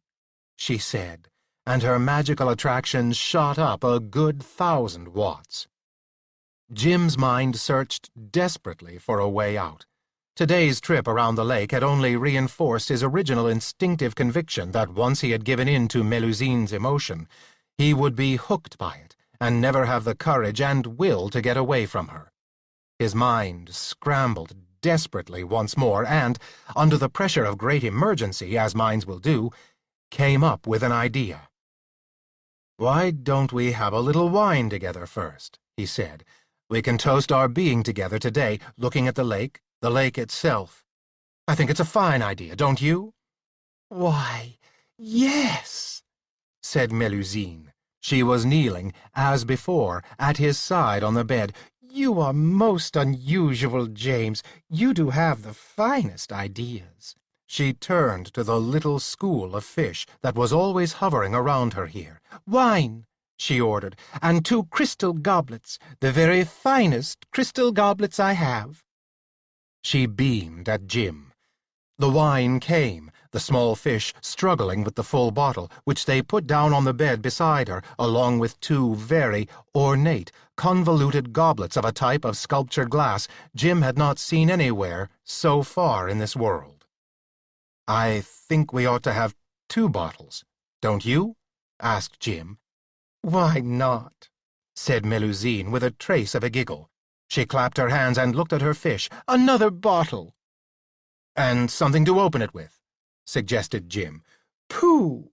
said Melusine with a soft wave of her hand. "If I tell a bottle to open up, it'll open up." She picked up one of the ornate glasses and handed it to Jim, picked up the other in her left hand and picked up the bottle in her right. "Cork," she said, frowning at the top of the bottle. "Come out."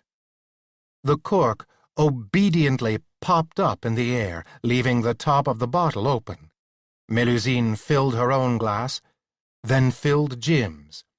She evidently, Jim saw, liked white wines that fizzled. She set the bottle back down on the bed. "Now stand upright," she warned it. She turned away from the bottle and raised her glass to clink it with Jim's. "To us, beloved," she said. She drank. Jim drank. As he had suspected, the wine was a champagne, a rather sweet champagne, but an unusually tasty one. Even he, in his human body, found himself appreciating it. They looked at each other, their glasses half empty. "Oh, I'm so happy," said Melusine, with a slight glisten in her eyes. "I've got my lovely lake, and I've got lovely you, and everything is going to be perfect, forever and ever." For a moment, inexplicably, Jim's conscience struck him. He had seen this individual before him talking cheerfully about pulling down dragons to their death and making sure their bones were well sunk into the mudflat. At the same time, she teemed so wholeheartedly happy and deeply in love with her lake and him at this moment that he suddenly felt like a dirty dog for thinking about escaping from her. He put that feeling away from him as the last emotion he should feel if he was going to escape. He reached for the wine bottle, refilled their glasses, and set the bottle down. It stayed upright on its own this time. "To your magnificent lake, and all the magnificent plants and creatures in it," he said. Again they drank, about half as much as they had drunk the first time, but still a noticeable amount. The fish arrived with the second bottle and set it down beside the one already opened. It emulated the open one by standing upright. The fish then rose and circled just above their heads. "This is just wonderful," said Melusine, as they finished the first bottle. Jim had been right. She did drink like the rest of the medieval people he had met. "The most wonderful day I ever had. Have some more wine." She filled Jim's still 3/4 full glass to the brim and completely refilled her own empty one. "And that's the difference," she said, leaning toward Jim. The wine in her glass started to slosh out, stopped in midair, turned around, and went back into the glass again. "Nobody before has ever understood what it's like to be Melusine. Nobody has the slightest understanding of Melusine. Poor Melusine." "Yes," said Jim a little absently. "It must be hard. It must be very hard for you." Most of his mind was off, busily trying to put together an idea that had come to him on the wings of the memory of Carolinus's changing wine into milk. The recall did not come easily. Just to look good, he had drunk about 1.5 glasses of wine himself, and these glasses were deceptive. They must hold at least a good pint of liquid each. Jim concentrated. What was necessary was that he transmute something that was non-intoxicating into something that was intoxicating. Or, the idea burst on him suddenly like a bright light in the back of his skull, from a less intoxicating substance to a more intoxicating substance. Hundreds and hundreds and hundreds of years, Melusine was saying, staring down at the cover of the bed. And not really my fault at all. After all, somebody like me, with royal blood in them. I have royal blood in me, you know. She tugged at Jim's sleeve to attract his attention. Royal blood? Echoed Jim. Oh, I was almost sure of it, from the way you look. That's right, said Melusine. Royal blood. I am the true daughter of Ilinus, king of Albania. My mother was the fairy Presine. But he was so cruel, my father. You just can't imagine how cruel he was. So I had to shut him up in a mountain. I mean, what would you do? I'm sure you'd shut him up in a mountain, too. She tugged at Jim's sleeve again. Don't you agree? Brandy. The thought exploded in Jim's mind. Yes, from wine to brandy would be the most natural step in the world, seeing brandy was made from wine. But Melusine already had abandoned the subject. Don't you think we've had enough wine? She asked. She put down her glass and waved her hand. The little fish congregated and took away not only her glass and the 2 bottles, but the glass out of Jim's hand that was still better than 2/3 full. Jim looked at her and saw that her attractiveness had suddenly glowed clear up to at least 2,000 watts. He faced the fact that it was now or never. Hastily, he wrote on the inside of his forehead, Melusine, wine. Into Melusine, brandy.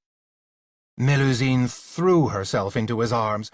Oh, I'm so lonely, she wailed. Jim closed his eyes, desperate and helpless. Too late. He had been just a little too late. His mind felt empty. He could not think of anything left to do that might still save him. He sat there for a long minute or so, waiting for her to make another demand on him, or move in his arms. But she did not. Cautiously, he opened his eyes and looked down at her. Her own eyes were closed, her long lashes down on her cheeks. She looked like a sleeping child, and when Jim spoke to her, she neither opened her eyes nor answered. The sudden change of well over 2½ pints of wine into brandy in her stomach, fairy or not, had had its effect. She was out cold. Chapter 20. Melusine's fish gathered about her worriedly as he laid her down. They paid no attention to Jim, which was just as well. He was already on his feet and on his way out of the palace. He had barely escaped beyond the limits of the palace when he went, in a single breath, from breathing what seemed like normal air to what seemed like something that was half water. Hastily, he wrote the magic formula on the inside of his forehead that would change him into an oxygen-producing electrode, and the atmosphere around him cleared. Bubbles streamed up from the end of his arm. Experimentally, he tried extending the other arm, and that also produced bubbles. In fact, now that he stopped to notice it, he had a prickly sensation all over his body, including his scalp. He was apparently exuding oxygen from every point on the surface of his body. He headed toward the far end of the lake. Since he was not with Melusine, he no longer skimmed along above the surface of the lake bottom, but had to tramp it as if it were ordinary dry ground. He thought with a shudder of the mudflats, and remembered that they did not stretch quite to the walls of the lake. He therefore angled toward the nearest lake side, which was the one from which Melusine had originally pulled him down, and found there enough rocky surface, even if sharply angled upward, into the nearly vertical cliffs that walled in the lake at this point, so that he could continue toward the far end of the lake, where it would be possible to get out of it entirely.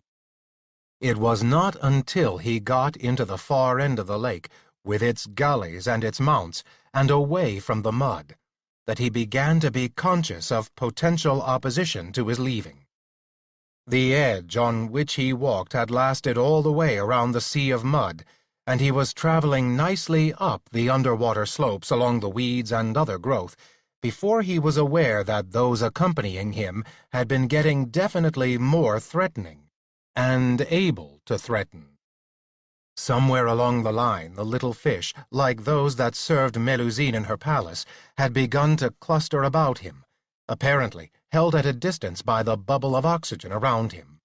Happily, the magic that produced it was making it stay with him on the lake bottom, instead of streaming up to the surface and leaving him exposed, not only to the lake water, but its inhabitants.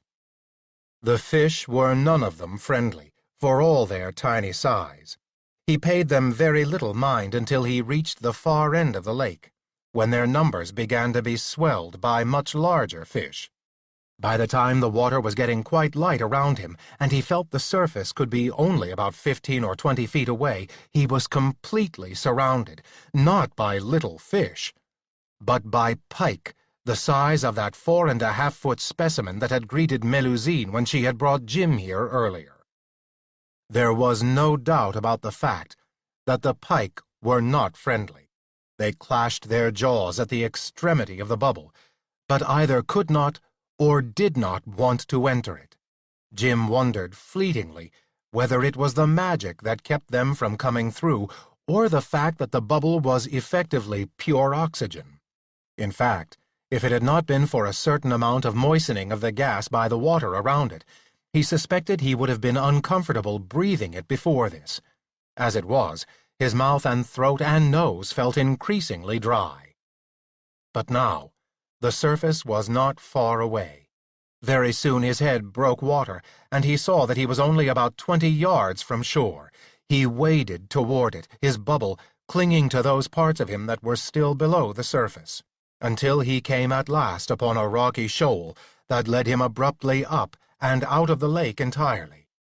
He stood at last on shore, unnaturally and ridiculously dry from the top of his head to the soles of his feet, while a large school of disappointed pike prowled angrily along the shoreline behind him. His first feeling was one of immense relief. Then came one of apprehension. After all, Melusine was not just any other human. She was an elemental. Or, if her father had actually been the king of Albania, perhaps she was only half an elemental. In any case, there was no telling how quickly she would recover from a large dose of brandy, nor what her reaction would be. She would hardly be happy with Jim for having tricked and escaped her. The question was, what would she do about it? Would she simply sit there in the lake and hold a grudge, hoping for some future time to pay him back, or would she actually make an attempt to follow and recapture him? With all these unknowns, the smartest thing he could think of to do was to get out of this area as quickly as possible. He had intended to stay on foot until he was beyond the range of her dragon perception, but if she was still sleeping the sleep of the well-brandied then there was no reason for him to delay getting back on wing and gaining some distance from her. He stripped off his clothes, remade his bundle, and hung it around his neck loosely enough so that it would not choke him once he became a dragon, and changed bodies. It was a great relief being back in his dragon body again, he found. Along with that body went a whole set of dragon emotions and dragon attitudes, and where he, in his human body, had perhaps too much imagination for his own good, in his dragon body he had a lot less imagination, so that his worry over how Melusine might react dwindled considerably, and he had a great deal more confidence in his own size, strength, and readiness to take care of himself. It struck Jim that, in his dragon body, he was a lot closer to the human medieval point of view than he was in his human one. In any case, it was time to fly. He leaped into the air, spread his wings, and climbed for altitude. He found convenient thermals only about 2,000 feet above the ground, and commenced soaring in the general direction of Amboise, on the road toward Orleans, somewhere below which Malvine's castle stood. It was late afternoon, and in spite of the fact that this was only reasonable, since he could count back over his time in Melusine's bed and the time he had spent examining the interior of her lake with her, the lateness of the day was disorienting. Instinctively, he found himself feeling that he ought to have come out of the lake at roughly the same time of day at which he had gone in, to wit, noon. In essence, although he knew better, it felt as if no time should have gone by at all while he was under the water. Actually, he knew very well that he had lost at least 2 nights, one with Melusine and one with Sorpil and Migra. The distance from where he had left Giles to Amboise was not really that far. Giles had undoubtedly reached it by this time and set himself up at an inn, but the lateness of the day had aspects that might pose problems.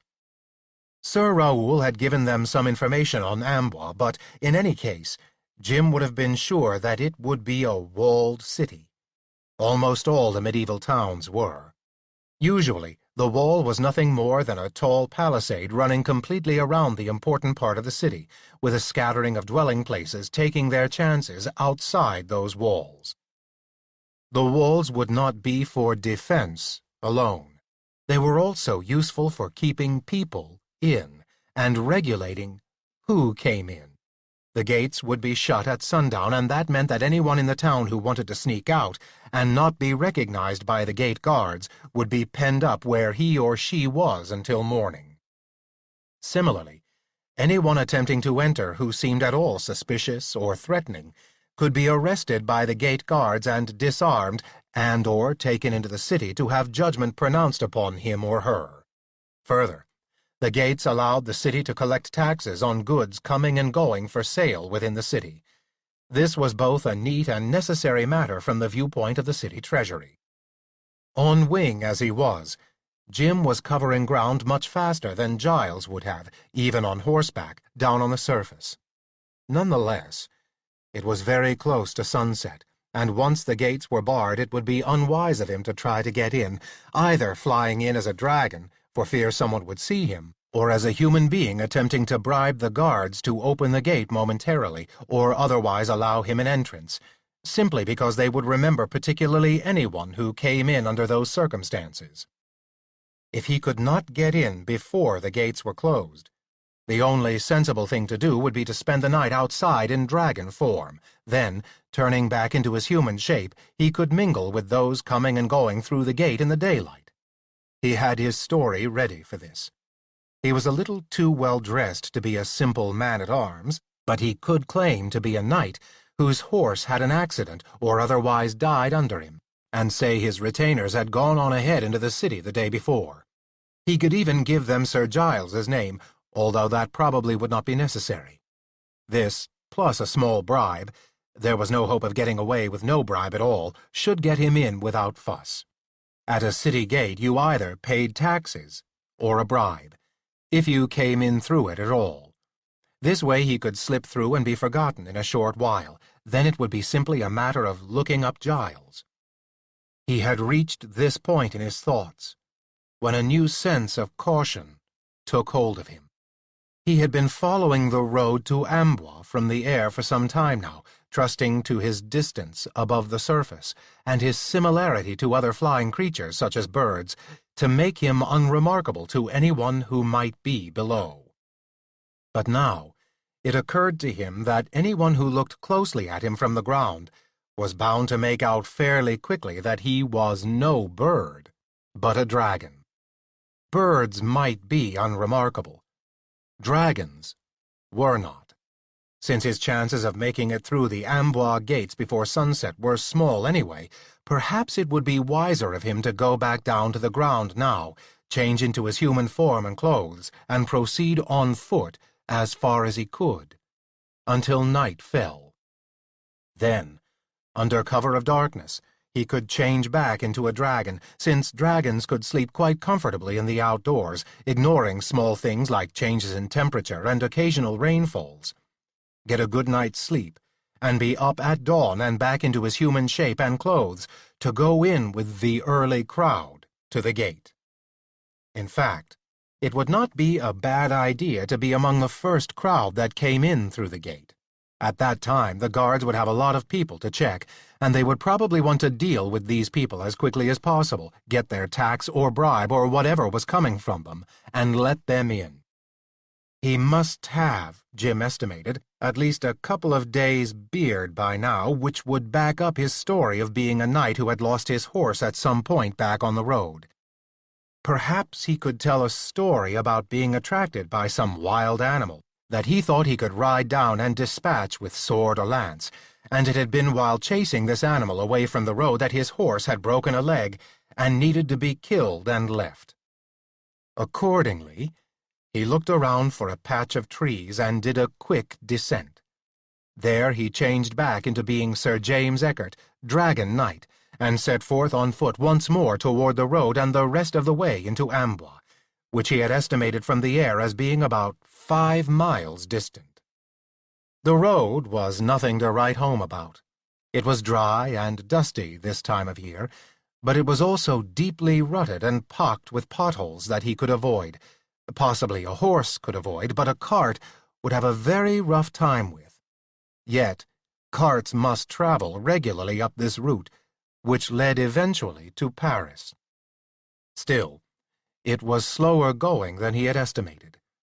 He resigned himself to the fact that there was no real hope of reaching the village gate before it closed.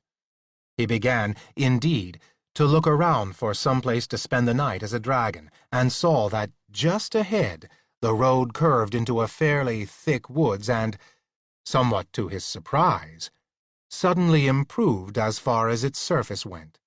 Someone had been at work on this stretch of it. He was well into the woods and just thinking that this might indeed be the very place that he would want to curl up for the night, when he began to hear the sound of the bell, like a church bell, coming from ahead of him. He was still too far from Amboise for it to be one of the churches inside the city walls.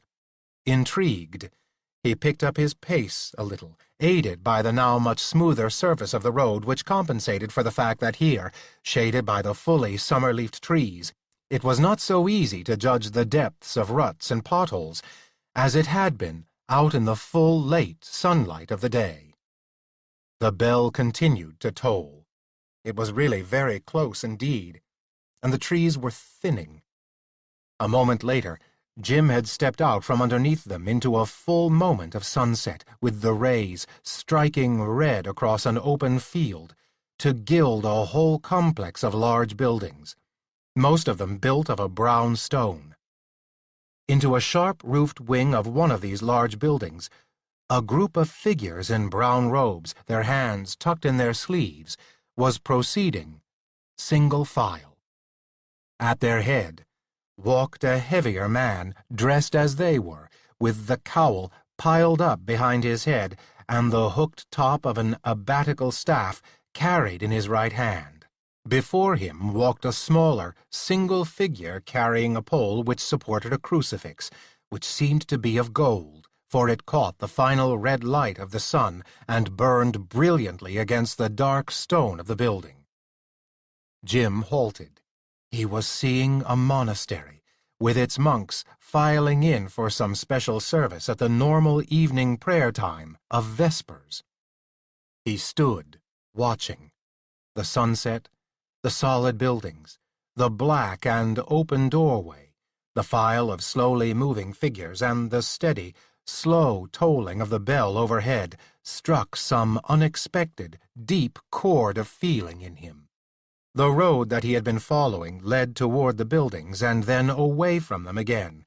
It was as if the moment, and the whole image of it, was a picture of that retreat from the bloody outside world that the medieval church alone offered at this time. For a moment, strangely, he felt drawn toward the figures and toward the buildings. He was not built to be one of them, but for the first time he felt deeply within him how a man of this time could want to turn his back on the rest of the world and enter this special and secluded sanctuary, where the battles of knights and princes and dark powers did not enter. He could not help himself. He stood watching until the last of them had disappeared inside, the door had closed, and the bell at last ceased to sound.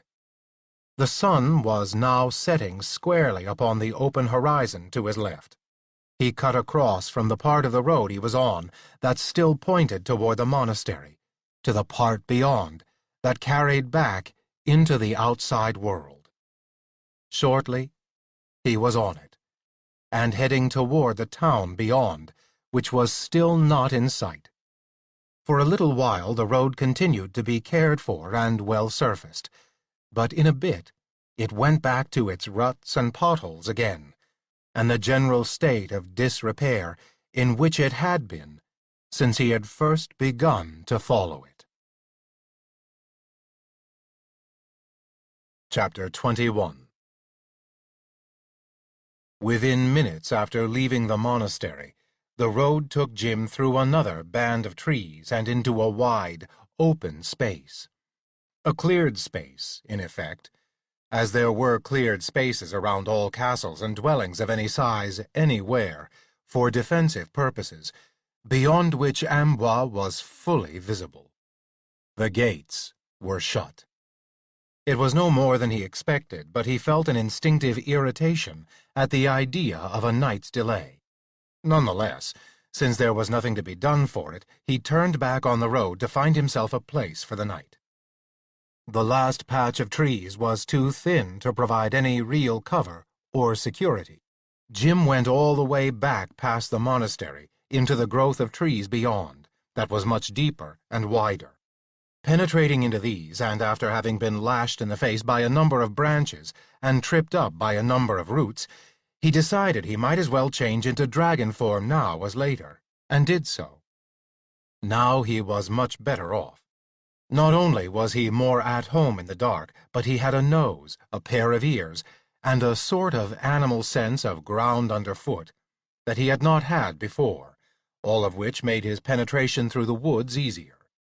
He simply shoved through patches of brush and small growths of saplings with his heavier dragon body, not only able to push the lighter stems aside, but able to ignore those that rebounded to hit his thick, scaled hide as he passed.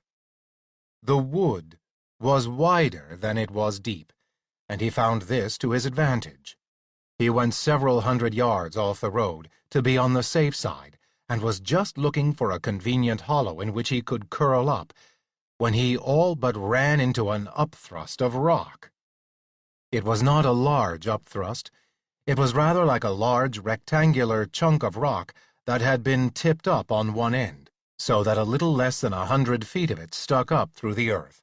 The rock itself was naked of vegetation except around its base, where some weeds and small bushes garnered like a fringe of circular beard. Its sides were not the sort that his dragon body would find easy to climb. He backed off a small distance to find a spot that would give him wing space, then spread his wings and leaped into the air, flying upward toward the top of the rock. He came to it almost immediately. It was no more than 100 feet high, but it did reach up above the treetops, and it did have a relatively flat top itself. In fact, not only was there a flat space there, but one that had been somewhat dished out by time and weather, so that it would make a natural curling-up place. He proceeded to settle himself down into it.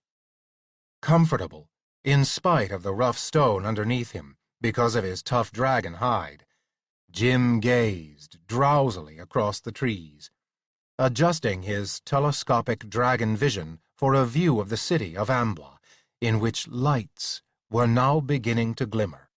A freak of the darkness and the lights made it seem closer than it was, almost as if it lay only a short distance from the foot of the spire of rock on which he nested.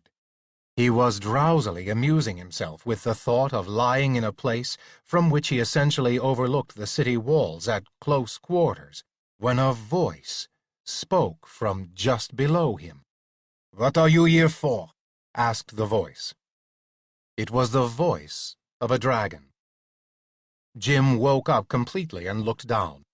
Even through the darkness, he was able to make out the winged shape clinging to the outswell of the rock spire, some 15 feet below him, almost in the manner of a bat clinging to the rough wall of a cave. "For that matter," he answered, "what are you doing here?" "I've got a right to be here," the shadowy dragon form retorted. "I'm a French dragon, and you're in my territory."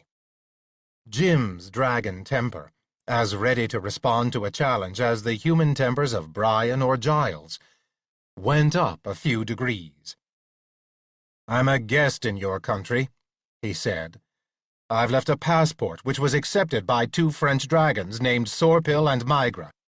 "We know all about that," the other dragon began.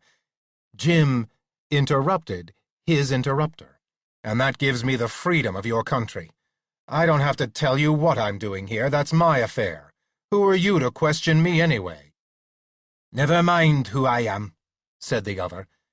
His or her voice was definitely more highly pitched than Jim's, and from what Jim could make out of the other's shape, he or she was also a considerably smaller dragon.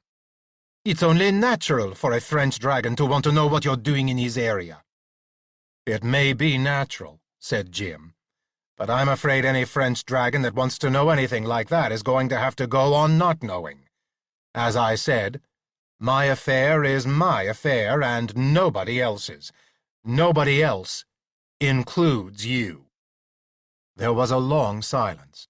Jim waited for the other to say or do something more, telling himself that all it needed was one more prying question and he would launch himself off the top of this rock down upon his questioner. But evidently, that was not to be. "You'll regret not being friendly and telling us." "Wait and see," said the other finally. With a sudden flapping of wings, it disappeared from the rock spire into the night. It took Jim a few minutes to calm down again. His dragon emotions, once aroused, did not quieten as easily as his human ones. He turned his attention back to Amboise to get his mind off the late conversation, but a trickle of adrenaline in him prodded him in the wrong direction. He suddenly found himself thinking of himself as a dragon perched here, not so much for a place of rest and security, but as a vantage point for attack.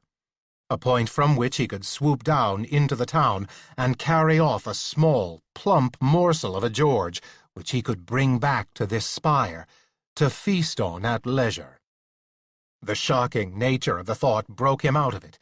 He had never really considered Georges as being eatable by dragons, certainly not by himself as a dragon. In fact, he was sure that he could not bring himself to eat a human being. However, as a dragon he had fed on a number of freshly slaughtered, completely raw animals, including everything but the hooves and bones, and had found them very tasty indeed. He was uncomfortably sure that a normal dragon might just find a human equally eatable. The only reason, he thought, that dragons did not go around eating Georges nowadays was because of the trouble such activities would produce for them. Above all, dragons preferred to have life as easy as possible. While they enjoyed a good fight once they were in it, it was usually too much trouble to go looking for fights. Moreover, most of them over the centuries had developed a healthy respect for what Georges could do, even before the days of armed knights on horseback with lances.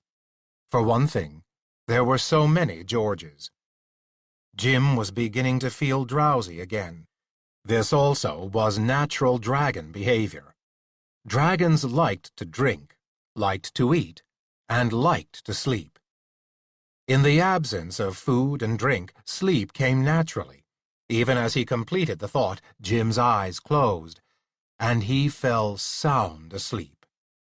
The first brightening of the pre-dawn woke him, which was not surprising, seeing that up on this piece of rock he had a direct line of sight to the eastern horizon, beyond the city, where the coming day's illumination was beginning to brighten the sky. Again, like all healthy dragons, he woke up all at once, not feeling the least bit sleepy, nor the least bit stiff or heavy from having spent the whole night in a curled-up position. He was both hungry and thirsty. But a dragon could ignore these things, being used to doing without food and drink for fairly long periods, sometimes, until supplies of either one became available. He flew down to the base of the rock, changed back into his human form, dressed and headed for Amboise. Some 20 minutes later, he was in position just inside the first rank of trees, a little ways off the road to the left, with his eye on the gates. The waiting crowd in front of it had grown to some 30 or 40 people, and at least half as many carts and draft animals. The sun rose. It climbed higher in the sky, and the gates remained closed. Jim told himself that this was only to be expected. The guards would open the gates at their own convenience, balanced against the fact that local merchants and certain influential city dwellers might object if potential customers or suppliers were kept from them. At some point in time, the impulse not to offend their superiors would balance their natural laziness, and the gates would begin to open. They did, at last. By this time, the sun was not only up, but could be seen beyond the walls above the city itself. It was a good half-hour after actual sunrise. With the first outswing of one of the twin gates, Jim started off at a fast walk from the trees to the road, and down the road toward the gate. He need not have hurried too much. Both wings of the gate were fully open, and the first of the waiting crowd were beginning to be processed through by the guards, before he reached the outer edge of those still waiting their turn. Jim had been able to give his entrance some thought before he got to this point. The answer, he had decided, was to act as much like a typical knight as possible. How would Brian or Giles act in a similar position? Not that either one of them were exactly representative of their class. They were feisty enough, but they were not quite nasty enough. Jim had decided to add a touch of nastiness to his rendition of a footsore and unhorsed knight who had been out in the open since yesterday. The bodies were packed fairly thickly around the gate, and a medieval bunch like this was not a crowd which someone could shove through in a 20th-century manner with polite murmurs of "excuse me" and "could I get through, please?" Accordingly, he took advantage of his size and weight and hit the crowd where he thought it was thinnest, rather like a football fullback hitting a wall of opposing linemen. "Out of my way, clods!" he roared as he plunged into them, shoulder first. There were no men anywhere near as tall as himself in the crowd, but there were a few solidly built ones, some of whom undoubtedly outweighed him, and this was a case where weight could be a factor. "You there, fellow, attend me." Those he had crashed through turned swiftly to face him. But the terms of his address, naming them clods, and addressing the gateman as fellow, caused them to fall back and give him room. The guard, who had been about to accept either his tax or his bribe from a character in flower-whitened clothes, and with a mule-drawn cart behind him, turned indignantly. But he changed his attitude at the sight of Jim's clothing, plus the sword and poignard depending from his sword belt. "Let me through at once," snapped Jim, almost running down the guard, who stepped back to one side obsequiously. "Your damned roads and fields broke the leg of a damn good horse, and I've been out in the damn woods all the damn night. Here, let me through." With the word "here," he thrust a coin at the gateman. It was a silver écu, which was far too rich a tip to be handing out in a situation like this, but it was the smallest coin he had on him at the moment, and he hoped that the over-rich bribe would be taken by the guard as evidence of the fact that this gentleman, whoever he might be, having lost a horse and spent a night in the woods, was thoroughly out of temper. "Thanks, my lord, much thanks," said the gate guard, hastily swallowing the coin with his closed fist so that it disappeared immediately from sight. He could have no idea whether Jim was a lord or not, but there was no harm in using the term, and there might be a great deal of harm in failing to give Jim sufficient rank. Jim shouldered past him, and a second later was in the streets of the city. Half a minute later he had turned a corner and was out of sight of the gate completely. He had turned into a side street, which was narrow enough that he would have been able to extend his arms on either side and touch some rather unappetizing walls. It was carpeted with ordure of all kinds, animal and human, and ran between either the high sides of buildings, or walls that were solid and almost as high. Jim ran down the street as far as he had to before finding a cross street.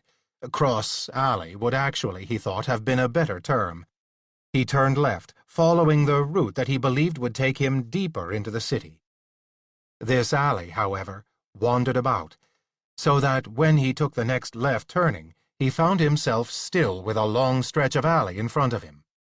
It was some time before he blundered back into a street that was wide enough and cared for enough, so that it was obviously the main street from the gate. By this time, however, he was happily out of sight of the gate, and everyone at it. He would need information to find Sir Giles. The best way to get it would be to find a shop of any kind, and see if the shopkeeper could lend him or hire him a guide that would take him to the various inns about the town. Simple directions from the shop to the inn Jim had learned by hard experience in the streets of Worcester and every other medieval town he had been in since, would only result in his getting lost again within 50 steps. Jim therefore continued on until he found a shop that made boots. Here he struck a deal with the bootmaker to hire one of his assistants. Experience had taught him to hire one of the people working in the shop rather than somebody they whistled off the streets for him. Very often, the person brought in from the streets was someone the shopkeeper had signaled to lead Jim into some kind of a trap where he could be robbed, if not murdered. But an employee usually had some value to the shop owner and was less likely to lead Jim to such an ambush. Again, it was a matter of carrying off the transaction with a high hand. Jim swore luridly, pounded the corner, was rude in every way he could think of, and felt that, all in all, he had given a pretty good presentation of someone of gentlemanly rank who was not at all in good humor. This behavior signaled two things to those he was talking to, he knew. One, that at the slightest provocation he would use that sword that hung at his side. Two, that he might well have influential friends within the town who could make things even more uncomfortable for those who had to deal with Jim than Jim himself could. The charade worked. Apparently the town was well aware of there being Englishmen within it who had arrived just recently, and that among these was one short Englishman with a luxuriant handlebar moustache. This upper lip adornment, in a time when nearly all knights were clean-shaven, was in itself an outstanding piece of identification. Sir Giles and a number of other Englishmen seemed to have come into town just lately. They were at the bigger inn in town, and overflowing that, since they had brought along a number of what the bootmaker considered to be fierce-looking servitors. So many, in fact, that most had needed to be fanned out among various barns and even houses to find them quarters. The bootmaker did not know any of their names, but he knew that one of the Englishmen had a very large and savage dog with him, which he had evidently brought along to guard his room and possessions. Not that such guarding was necessary in Amboise, the bootmaker insisted. In fact, it was almost an insult to the town for the Englishman to have such a beast. On the other hand, what could you do with some great lords, particularly great lords from, well? At this point, the bootmaker suddenly seemed to recollect that it was another such Englishman that he was talking to, and not a fellow Frenchman. He left the sentence hanging in the air and cursed at the apprentice for standing around, delaying the gentleman, instead of taking him directly to the inn as fast as possible. The apprentice hastily led Jim off. He followed the youngster, still bemused by the thought that the bootmaker could seriously think that he, Jim, could seriously believe that there was no danger of robbery, even at the best inn in any town. On land as on sea in this age, two laws overrode everything else. One was the law of personal survival. The second was the law of greatest possible gain, though the various classes wanted the gain for different reasons. The peasantry, the poorest of the poor, wanted gain in order to keep themselves alive. People like the bootmaker wanted gain to climb in status among their fellows. People of the gentlemanly class, from Brian and Giles clear on up to the royal heads of kingdoms themselves, wanted gain in order that they could not merely indulge their whims, but make royal gestures from a large source of funds. In fact, the upper class, as far as Jim had been able to figure out, was, to a certain extent, always on stage when in public. Kings down through simple knights acted out the role that they believed God had assigned them, and, while satisfying personal desires ran a close second, the first was to appear on the world stage as the best possible representation of what they were supposed to be. In effect, knights were supposed to act knightly. Kings were supposed to act royally, in exactly the manner in which an actor of a later date would portray a knight or a king for the benefit of an audience which had paid to see him. But here they were, already at the inn, the entrance to which looked no different from any of the other holes in the wall they had passed on the way, in which shops only betrayed their presence by having their doors ajar as a signal that they were open for business. The door was also ajar at the inn, and Jim pushed it open and went in, without tipping the apprentice and turning him loose until he was sure he was at the right place. But this was confirmed by the innkeeper, who came forward immediately to greet him, this time a man as tall as Jim, but very thin and with a moustache. It was not a proud and up-twisted moustache like Sir Giles's, but one which hung long, thin, black, and down-pointed on each side of his wide mouth. The innkeeper established the fact that not only was Sir Giles here, but so was the other knight. "And this other knight?" demanded Jim. "What might his name and rank be?" "Sir Brian Neville Smythe, your lordship," said the innkeeper. He pronounced the title in a surprising bass voice. "They are friends, it seems, and are expecting yet another friend. Would your lordship be the Baron James de Bois de Melancontry?" "I am," said Jim, and almost forgot to scowl properly as he said it, so happy he was to discover that it was Brian who was here, obviously with the men he was supposed to bring, and that both he and Giles were expecting Jim himself. "Take me to them at once." "Certainly," answered the innkeeper, turning toward the stairs that, in this, as in the previous inns of Jim's experience, led directly to the first floor, above ground level. "Oh, and tip this lad for me," snapped Jim. "Add it to my bill." Having neatly got around the matter of having no small change with which to tip the bootmaker's assistant, Jim followed the innkeeper up the stairs, once the latter had slipped a small coin to the bootmaker's assistant, and turned once more to lead Jim to his friends. The reunion was boisterous. Giles and Brian both welcomed Jim as if he had been a long-lost brother. Jim had originally been a little puzzled by the tendency of people of this world to make such a large matter out of greeting someone they might not have seen for merely a day or two. He finally came to understand that, under the conditions of this time and place, any two people who were parted stood a fairly reasonable chance of never seeing each other again. Death was a lot closer and a lot more possible here than it was in the 20th century. Even a simple visit to a nearby town could mean encountering either accidental or willful destruction, so that the person going might never come back, at least alive. Jim had finally adjusted to the practice both in the greeting and the inevitable celebration which such occasions seemed to call for. He was consequently so occupied in the first few minutes of the welcomings of Brian and Giles that it was not for some moments that he noticed a very large, dark-furred, four-legged body lying comfortably on its side upon the baggage that Brian had brought with him.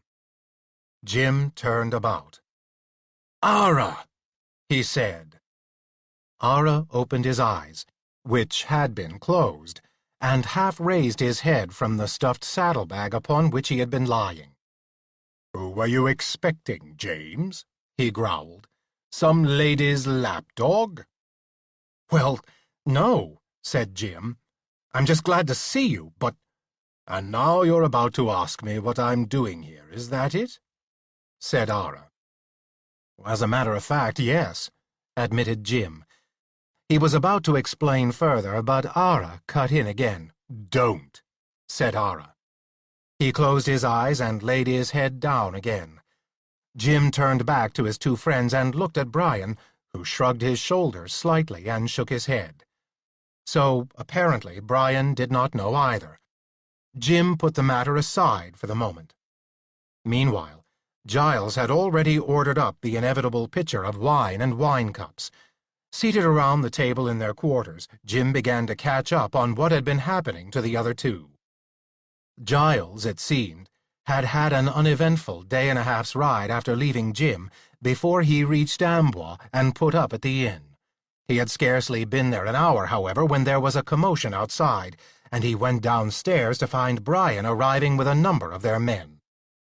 As might have been expected, the arrival of such a force of armed individuals within the walls of the town had caused a considerable fluster there, particularly since the armed men happened to be English rather than French, although it was the habit of the good citizens of these towns to look askance at anyone whose trade seemed to be war and battle. "The uproar began at the gates," Brian explained, taking over from Giles. "But since there were only 4 guards on the gate, and none of them had the wit to take notice of us until we were right at the gateposts themselves, we simply rode on past them. After that, it was just a matter of following the main street until we could collar somebody and get them to point out the largest and best inn in this town." "I can imagine it," said Jim. He could, indeed. "There was a fresh uproar at the inn here," Brian went on. "There were far too many of us for the inn to have enough outbuildings to shelter us all. Happily, our innkeeper— You've seen him?" "Yes," answered Jim. "He told me you two were here and led me up here to you." "He's a long drink of water, and may not look like much," said Brian. "But he's a tidy enough man for all that. As tidy, I wager, as anyone to be met in this city. Unless I miss my guess, he's been a man-at-arms himself, when he was younger. At any rate, he of all the rest kept a cool head. He saw to it that the men found some kind of roof in each case, and formed a plan for getting food to everybody. Then he brought me up here to Giles." "And glad I was to see him," said Giles, twisting his moustache happily. "We're now a good little force in case we meet with any band of Frenchmen. Also, I felt that with him here, you could not be far behind, and by St. Cuthbert, here you are."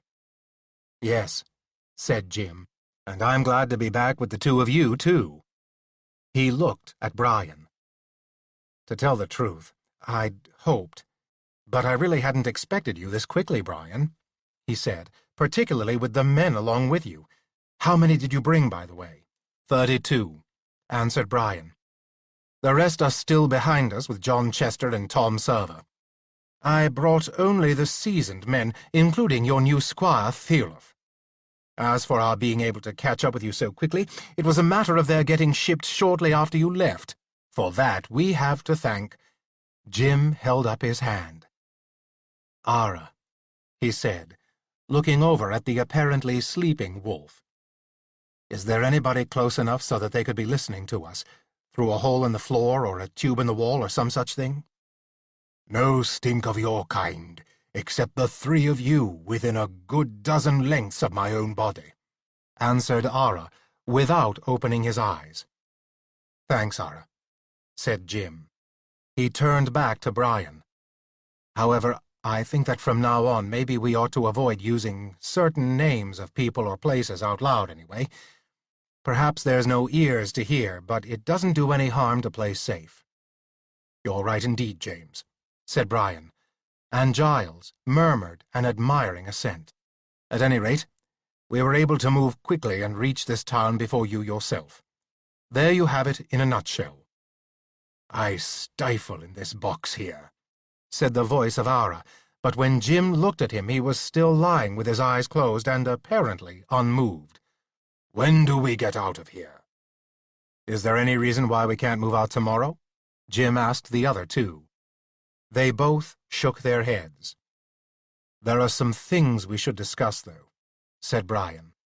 "James, you remember that our friend's advice was that I stay behind you with the men.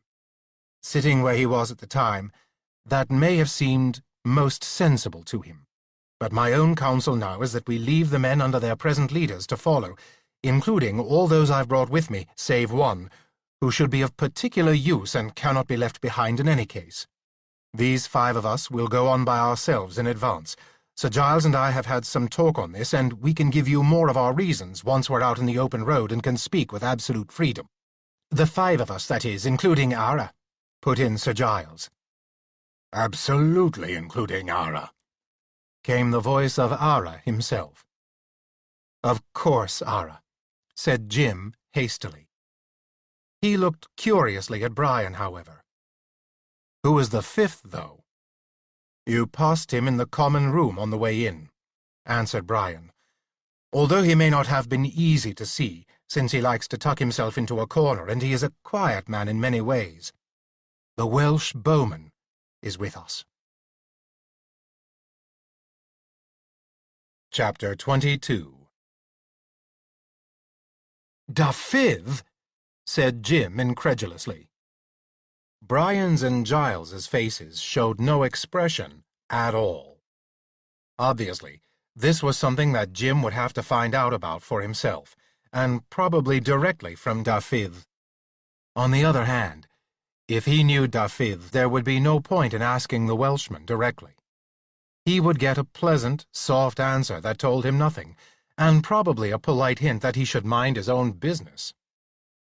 Accordingly, he put everything else out of his mind for the moment, and lost himself in the celebration of the occasion. It was not until the next day, when the 5 of them were on the road to Blois and Malvine's castle, somewhere beyond Blois, that he thought about asking a few of those questions that were knocking around in his head. The weather had cooled off a little bit, although it was still a warm summer day. The countryside had not had rain for a couple of weeks now, and was beginning to show the effect of it. The road was more than a little dusty. The 3 knights rode first, side by side, each with a lead rein to the war-horse behind him. Just behind them rode Dafydd, his long legs tucked up on either side of the horse that had been given him, in order to fit his feet into the stirrups at the maximum extension that their straps allowed. The Welshman's sling was gone, his bow was over his shoulder, and on the other shoulder was his quiver of arrows, neatly covered against a sudden change in weather. Behind him on his horse was a pack of his own personal supplies, including the tools he used for working on bow staves and arrows. On leads from his horse followed 3 sumpter horses with all their baggage and supplies. Ara had vanished the minute they were beyond the city and screened by trees. Jim did not really blame the wolf. He knew how the other hated to be penned up. Several nights spent in what must have been like a wild clamor of smells and noises at the inn would be more than enough to justify Ara wanting to be off by himself for a while. Jim felt sure the other would rejoin them, if not at the end of this day, when they camped for the night. Then within a day or 2 after that. Certainly he would have re-established connection with them once they were beyond Blois and moving directly for Malvine's castle. But there was another matter that could be investigated now. Jim made his excuses to Giles and Brian and dropped back to ride level with Dafydd. "Forgive me for not taking time to talk to you before this, Dafydd," he said. "I can't tell you how happy I am to have you with us." "Indeed, I am happy that you are happy," replied Dafydd in his gentle voice. "It is well that at least one of us should find my being here a good thing." "You don't regard it as a good thing yourself, then?" Jim asked. "I am not sure at all," said Dafydd, "whether it is a good thing or whether I should think so. I will not deny that I am attracted, as I always have been, to unknown places, and people who might be powerful with bow or crossbow, with any other weapon for that matter. For I am interested, look you, in those who make an art of weapon use, no matter what that weapon might be. Still, I cannot say that I am happy to be where I am, though I am not really unhappy. It is a strange mixture of feelings that I have, Sir James, and I am not sure, in truth, how I feel at any moment. It's certainly possible to like a situation for one reason and not to like it for another, said Jim. I run into that myself. However, it's something that usually takes care of itself in the long run. One feeling or the other comes to the top and stays there. I do not think that will be the case with my feelings, indeed, said Dafiv, gazing ahead between the ears of his horse at the road, since both feelings in me stem from causes in that island from which we both come. I doubt that they will resolve themselves here, yet you, Sir James, and the other two worthy knights, are both good friends and brave company to be in, so I do not regret being here. I am glad to hear that, said Jim. If there's anything I can do to help you at any time, just ask. I will that, said Dafiv. In fact, his gaze ranged ahead to Brian and Giles, who had increased their lead somewhat, so that their dust would not be directly in the faces of both Jim and Dafiv, but most particularly in Jim's. With the sound of the two knights' horses' hooves and their own animated conversation, they were effectively out of earshot of anything that Jim and Dafiv might say. "Yes," said Dafiv to the horse's ears. "Perhaps I will impose on your kind offer to help, Sir James. Perhaps you might favour me with some advice, so be it you have advice to give me in this matter." "Anything I can," said Jim. Dafiv raised his gaze from the horse's ears and looked sideways at Jim. "We are both married men, are we not?" he said. "I do not mean to presume upon your rank, Sir James, but there is that in common between us. Is there not?" "Of course," answered Jim. "As for the matter of rank, forget it, Dafiv. We are old friends in a sense that makes rank of no importance." "It is good indeed of you to say it," said Dafiv. "So I will ask you a question. Do you find that the Lady Angela puzzles you mightily at times?" Jim laughed. "Often," he said. "I am sorely puzzled by Danielle," said Dafiv, "and look you, for no small reason. Almost from the moment I first saw her, I gave her all my heart. And if it were possible, after that I gave her all that remained, so that for some time now I have belonged to her, heart, body, and soul. Also, I would have sworn that she had done no less to me, so that we could not be more in love, the two of us, and could not be more happy together than we were, and indeed happy we were until just a month or two before you left England. Then came a strange time upon us, in which it seemed that in some way I could do nothing right." He paused and rode for a long moment of silence, staring at the horse's ears before him. "Go on," Jim urged him finally. "That is, if you want to." "I do want to," said Dafiv, "for in this I have come up against something that is beyond all I've understood of life in the years I've lived it. Always the road was clear before me. If something was needed, then I had only to reach inside myself to find it. If it was the art of a bowyer, I reached and found it. If it was the art of a fletcher, I reached and found it. If it was marksmanship with a bow, that too I found. And when I found Danielle, whom I love, what was needed, it seemed to me, was only a matter of having the courage to tell her so. And courage I brought to it, and courage I would have sworn had at last brought her to love me too, and all things would be well between us from then on." Jim was tempted to say something, and then thought it would be best just to let the other go on at his own will and pace. After a while, Dafiv heaved a deep sigh and spoke again. "I own that, at first, I may have said something about wishing I could be in France to see if there I would find men of the bow, whether it be long or cross, against whom I could truly measure myself, because for some time now I have found none that can push me even a little to outdo them," he said. "I do not exactly remember what I said or how I said it. I am not even sure I said it. but I am willing to believe that I did say something like that. But the moment Danielle seemed to find the idea unwelcome, I put it from me and said as much. I do not remember my exact words on that either, but I am sure I told her so, that she was the first and most important for me, even before the arts of the bow or anything else in my life. Jim waited. So I gave no more thought about it. Went on, Dafiv, until about a month before your leaving. Then, I know not how, it began to seem that all I said was said amiss, or all that I did was done at the wrong time, so that, look you, I was more of a trouble than a help to her in our lives. Yes, murmured Jim encouragingly. Then we made that visit so that Danielle might have some time with your lady, and she stayed on at Malin Country, spending little or no time with me, but a great deal of time. In fact, it seemed she would have spent all time, had it been possible, with the Lady Angela. Meanwhile, her dissatisfaction with me grew no less.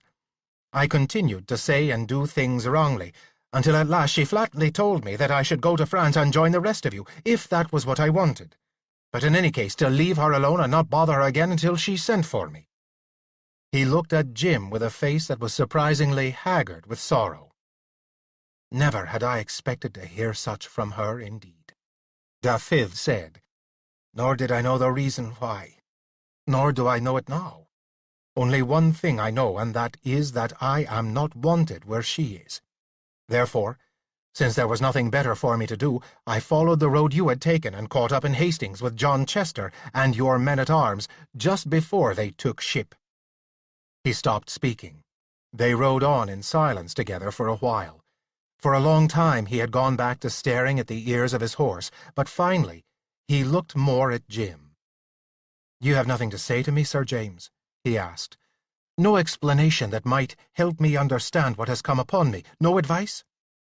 Jim felt badly torn apart inside, remembering what Angie had told him about Danielle's being fearful that, once Dafydd had seen her swollen with her pregnancy, he would cease to love her. That was not his secret to tell Dafydd, and there was nothing else he could say to give the man comfort, even though he would have been willing to spend a small fortune to be able to do so. "The only comfort or hope I can give you," Jim said at last, slowly, and was surprised to hear himself speaking almost like Sir Brian or Sir Giles, in the slightly more elaborate language of this world, "is that there's always a reason in an instance like this. And soon or later a woman will tell you what it is, if she really loves you. And I give you my word that I really believe that Danielle loves you, just as she always did." "Would I could believe that," said Dafydd.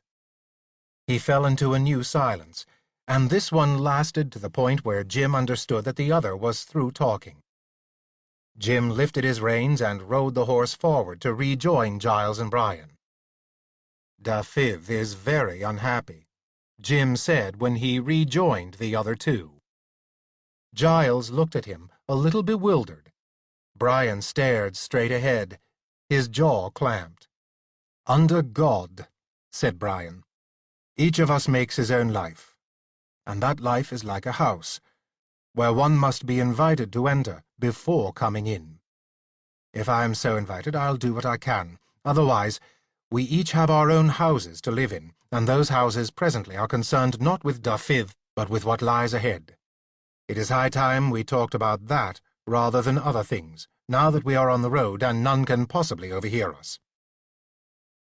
He looked at Jim suddenly. "Unless by magic?" he asked. "James, could we be overheard by magical means?" "I'm afraid I'm not enough of a magician yet so I can be sure about answering that," Jim said. "But I'm almost sure we can't be. That doesn't rule out the possibility. I just don't think so." "Then let us talk," said Sir Giles, almost explosively. "By St. Cuthbert, I have had enough of whispers and silence in this matter. We have before us an estate owned by a man who is holding our royal prince as prisoner. Let us to the business of discussing how he may be freed and taken safely away from there." "It was Sir Raoul's rede, if you remember," said Brian, "that we meet one who was formerly a man of his father's, in the woods surrounding the castle of this magician, and this man would show us a means of entrance and a way to find where our prince is being held. We all have directions to find this place of meeting in memory. Yes, said Jim guiltily. His directions were written down. But the question arises, went on Brian, whether the directions may not be sufficient to let us find this spot, or that for some reason the former servant of his father will not be free to come and look for us there, even though we wait several nights. The longer we stand around in that wood, the more likely we are to be surprised by others of Malvine's guardians. Therefore, it would not be an ill thing if we made plans for a case in which we must needs do without the help of his former servant. What plans can we make? Asked Sir Giles. If the castle is as extensive as Sir Raoul gave us to believe, we could take weeks to simply search all around it for some safe means of entrance. Yes, said Jim, that's a real problem. Right at the moment, I don't see any way around it. It's possible I may have, said Brian. It was for this reason I suggested that I come with you, James and Giles, and also would have it that we bring along Ara and Dafydd. Has it struck you how apt the 5 of us are as a force to find its way into an unknown castle and locate someone held prisoner there? I hadn't thought, said Jim honestly, but now you mention it. He fell thoughtfully silent. With the bowmen, went on Brian, we now have the means to slay silently from a distance any guard whom we must needs pass. And with the wolf, not only have we someone who can warn us if we are approached in darkness and in silence by an enemy, but who can, if necessary, track one of the warders back to whatever doorway by which he left the castle, so that we may make our own plans for getting through it. But you assume something, said Giles, that there will be more than one entrance to this castle. Few castles have more than one, and if there is an extra one, it is a privy escape route for the lord of the castle, well hidden and probably heavily guarded. I am guessing, said Brian, that in a castle such as this, that is warded as much by magic as by arms, there may be not merely more than one, but several ways in and out. He looked at Jim and Giles significantly. One for large bodies of men and horses, one or more privy entrances, such as you suggest, Giles, but also other ways in and out that are used by the lesser folk of the castle. It is, as I say, no more than a guess on my part, but I think it is a good guess.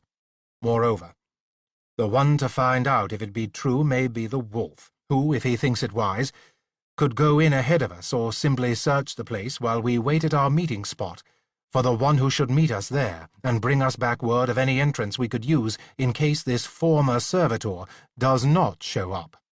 Jim felt more than a little humble. As they had been descending from the boat at Brest and heading toward the local inn there, he had thought about the fact that only his rank had caused him to be the titular head of this expedition, and that either Brian or Giles would be much better at commanding it.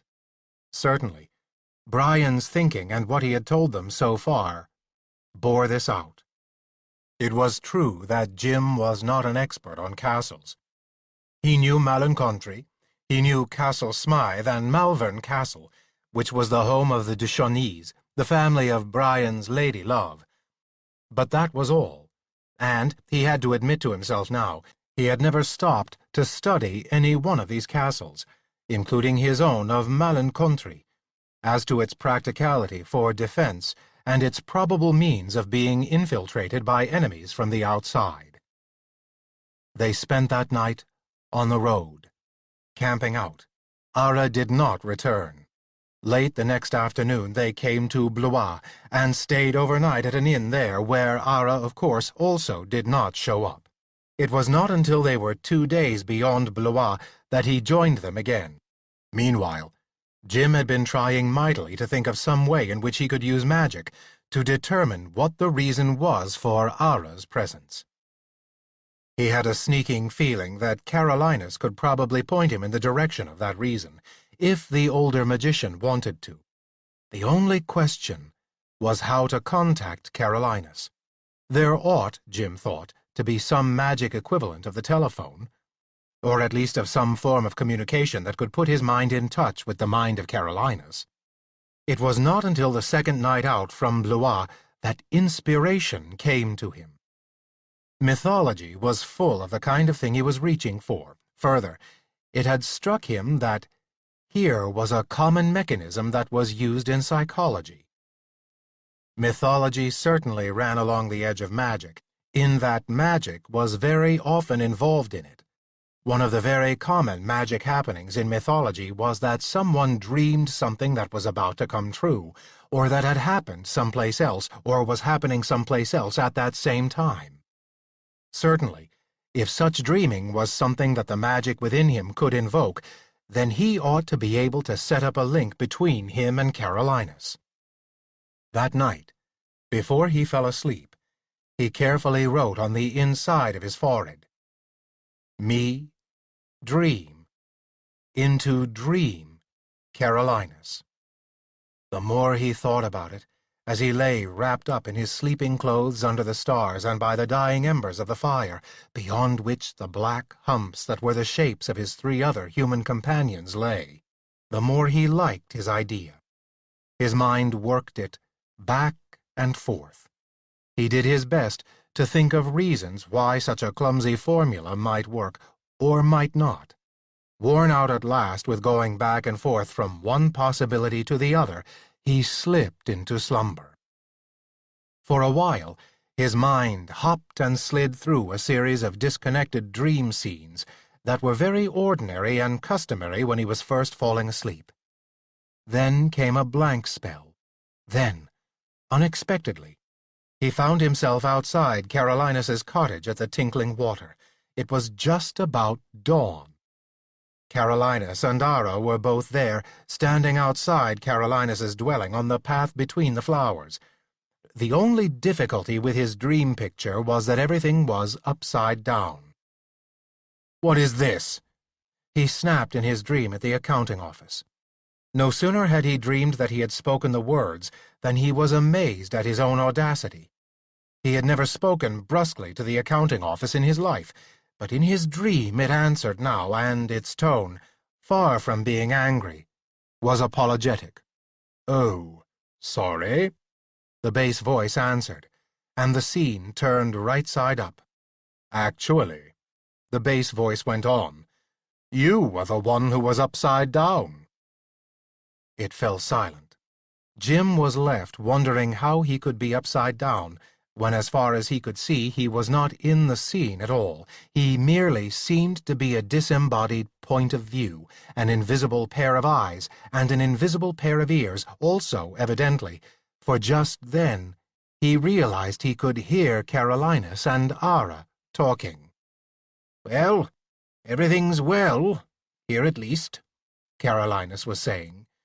"You'd be as aware of that as I would. Too bad I can't say the same thing for elsewhere. You know that James has gone to France?" "Yes," growled Ara. "I told him it was nonsense."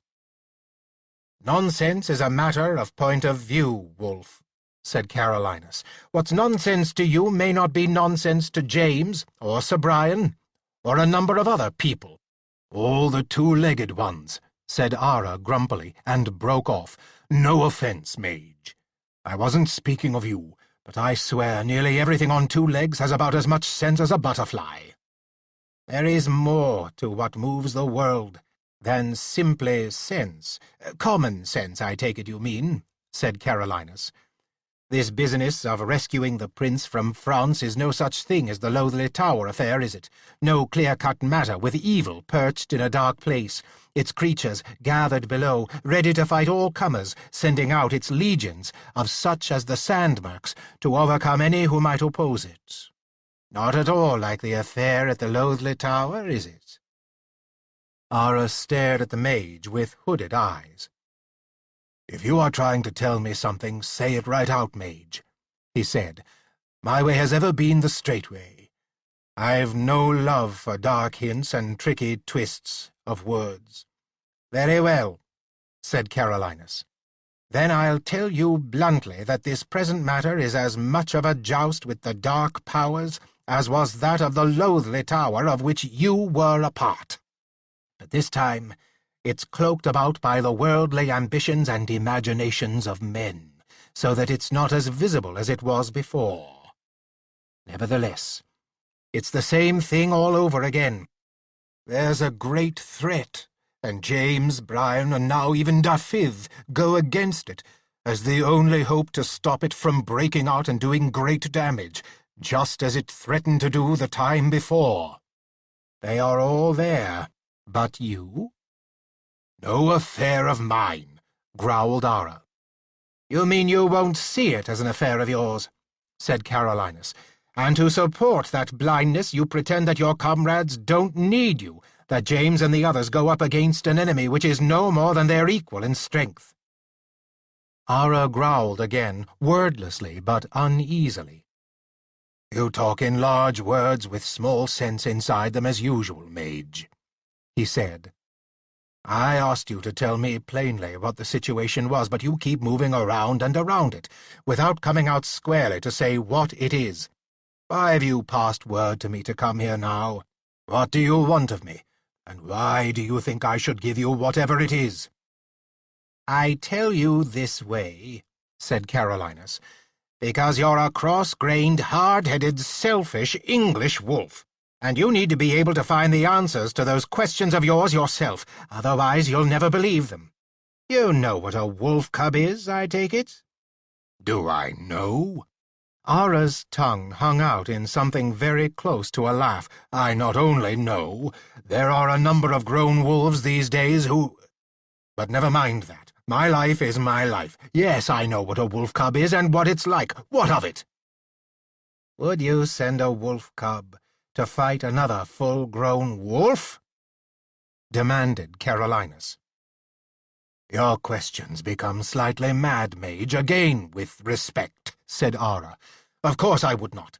Nor would I send— not that I could send in any case, since an English wolf, whatever his age, is an English wolf and will do what he wants, not just what someone else tells him to do. Nor would I send even a 2-year-old wolf against one who has stayed alive 5 years and known the fights of them. It would be like sending a sheep against my jaws. Then what do you think of sending a young D-class magician against a magician with a rating almost as high as mine? AAA. Would that not be rather like sending a 2-year wolf against a 5-year one, or even a cub against a grown wolf? You are speaking of James, and his knowledge as a sorcerer. Magician, if you don't mind, wolf, snapped Carolinus. Among us whose work is with the art, sorcerer is not a pretty term. I am a magician, and James is a magician. The one he goes against might justify the name you just used. So, said Ara, you're telling me that James needs me in France? Yes, said Carolinus. Then I'll go, said Ara, though I've no love for travelling outside of England. And I'll do what I can to help James and my other friends, but only because they're my friends. Ara laughed suddenly and silently, his great jaws opening wide, deadly teeth catching the morning sunlight. I can help them against all but wolves, he said. Wolves? Snapped Carolinus. Why not wolves as well? Are the French wolves friends of yours? Ara laughed again. Friends? Anything but, he said. But there are rules among wolves too, mage, little as you and your kind may know it. I will be on the territory of the French wolves. There I must back down from any of them, or fight all the wolves in France, and not even I believe I can beat all the wolves in France. He closed his jaws and cocked his head on one side, looking quizzically at Carolinus. And you, mage? He asked. While all the rest of us are engaged with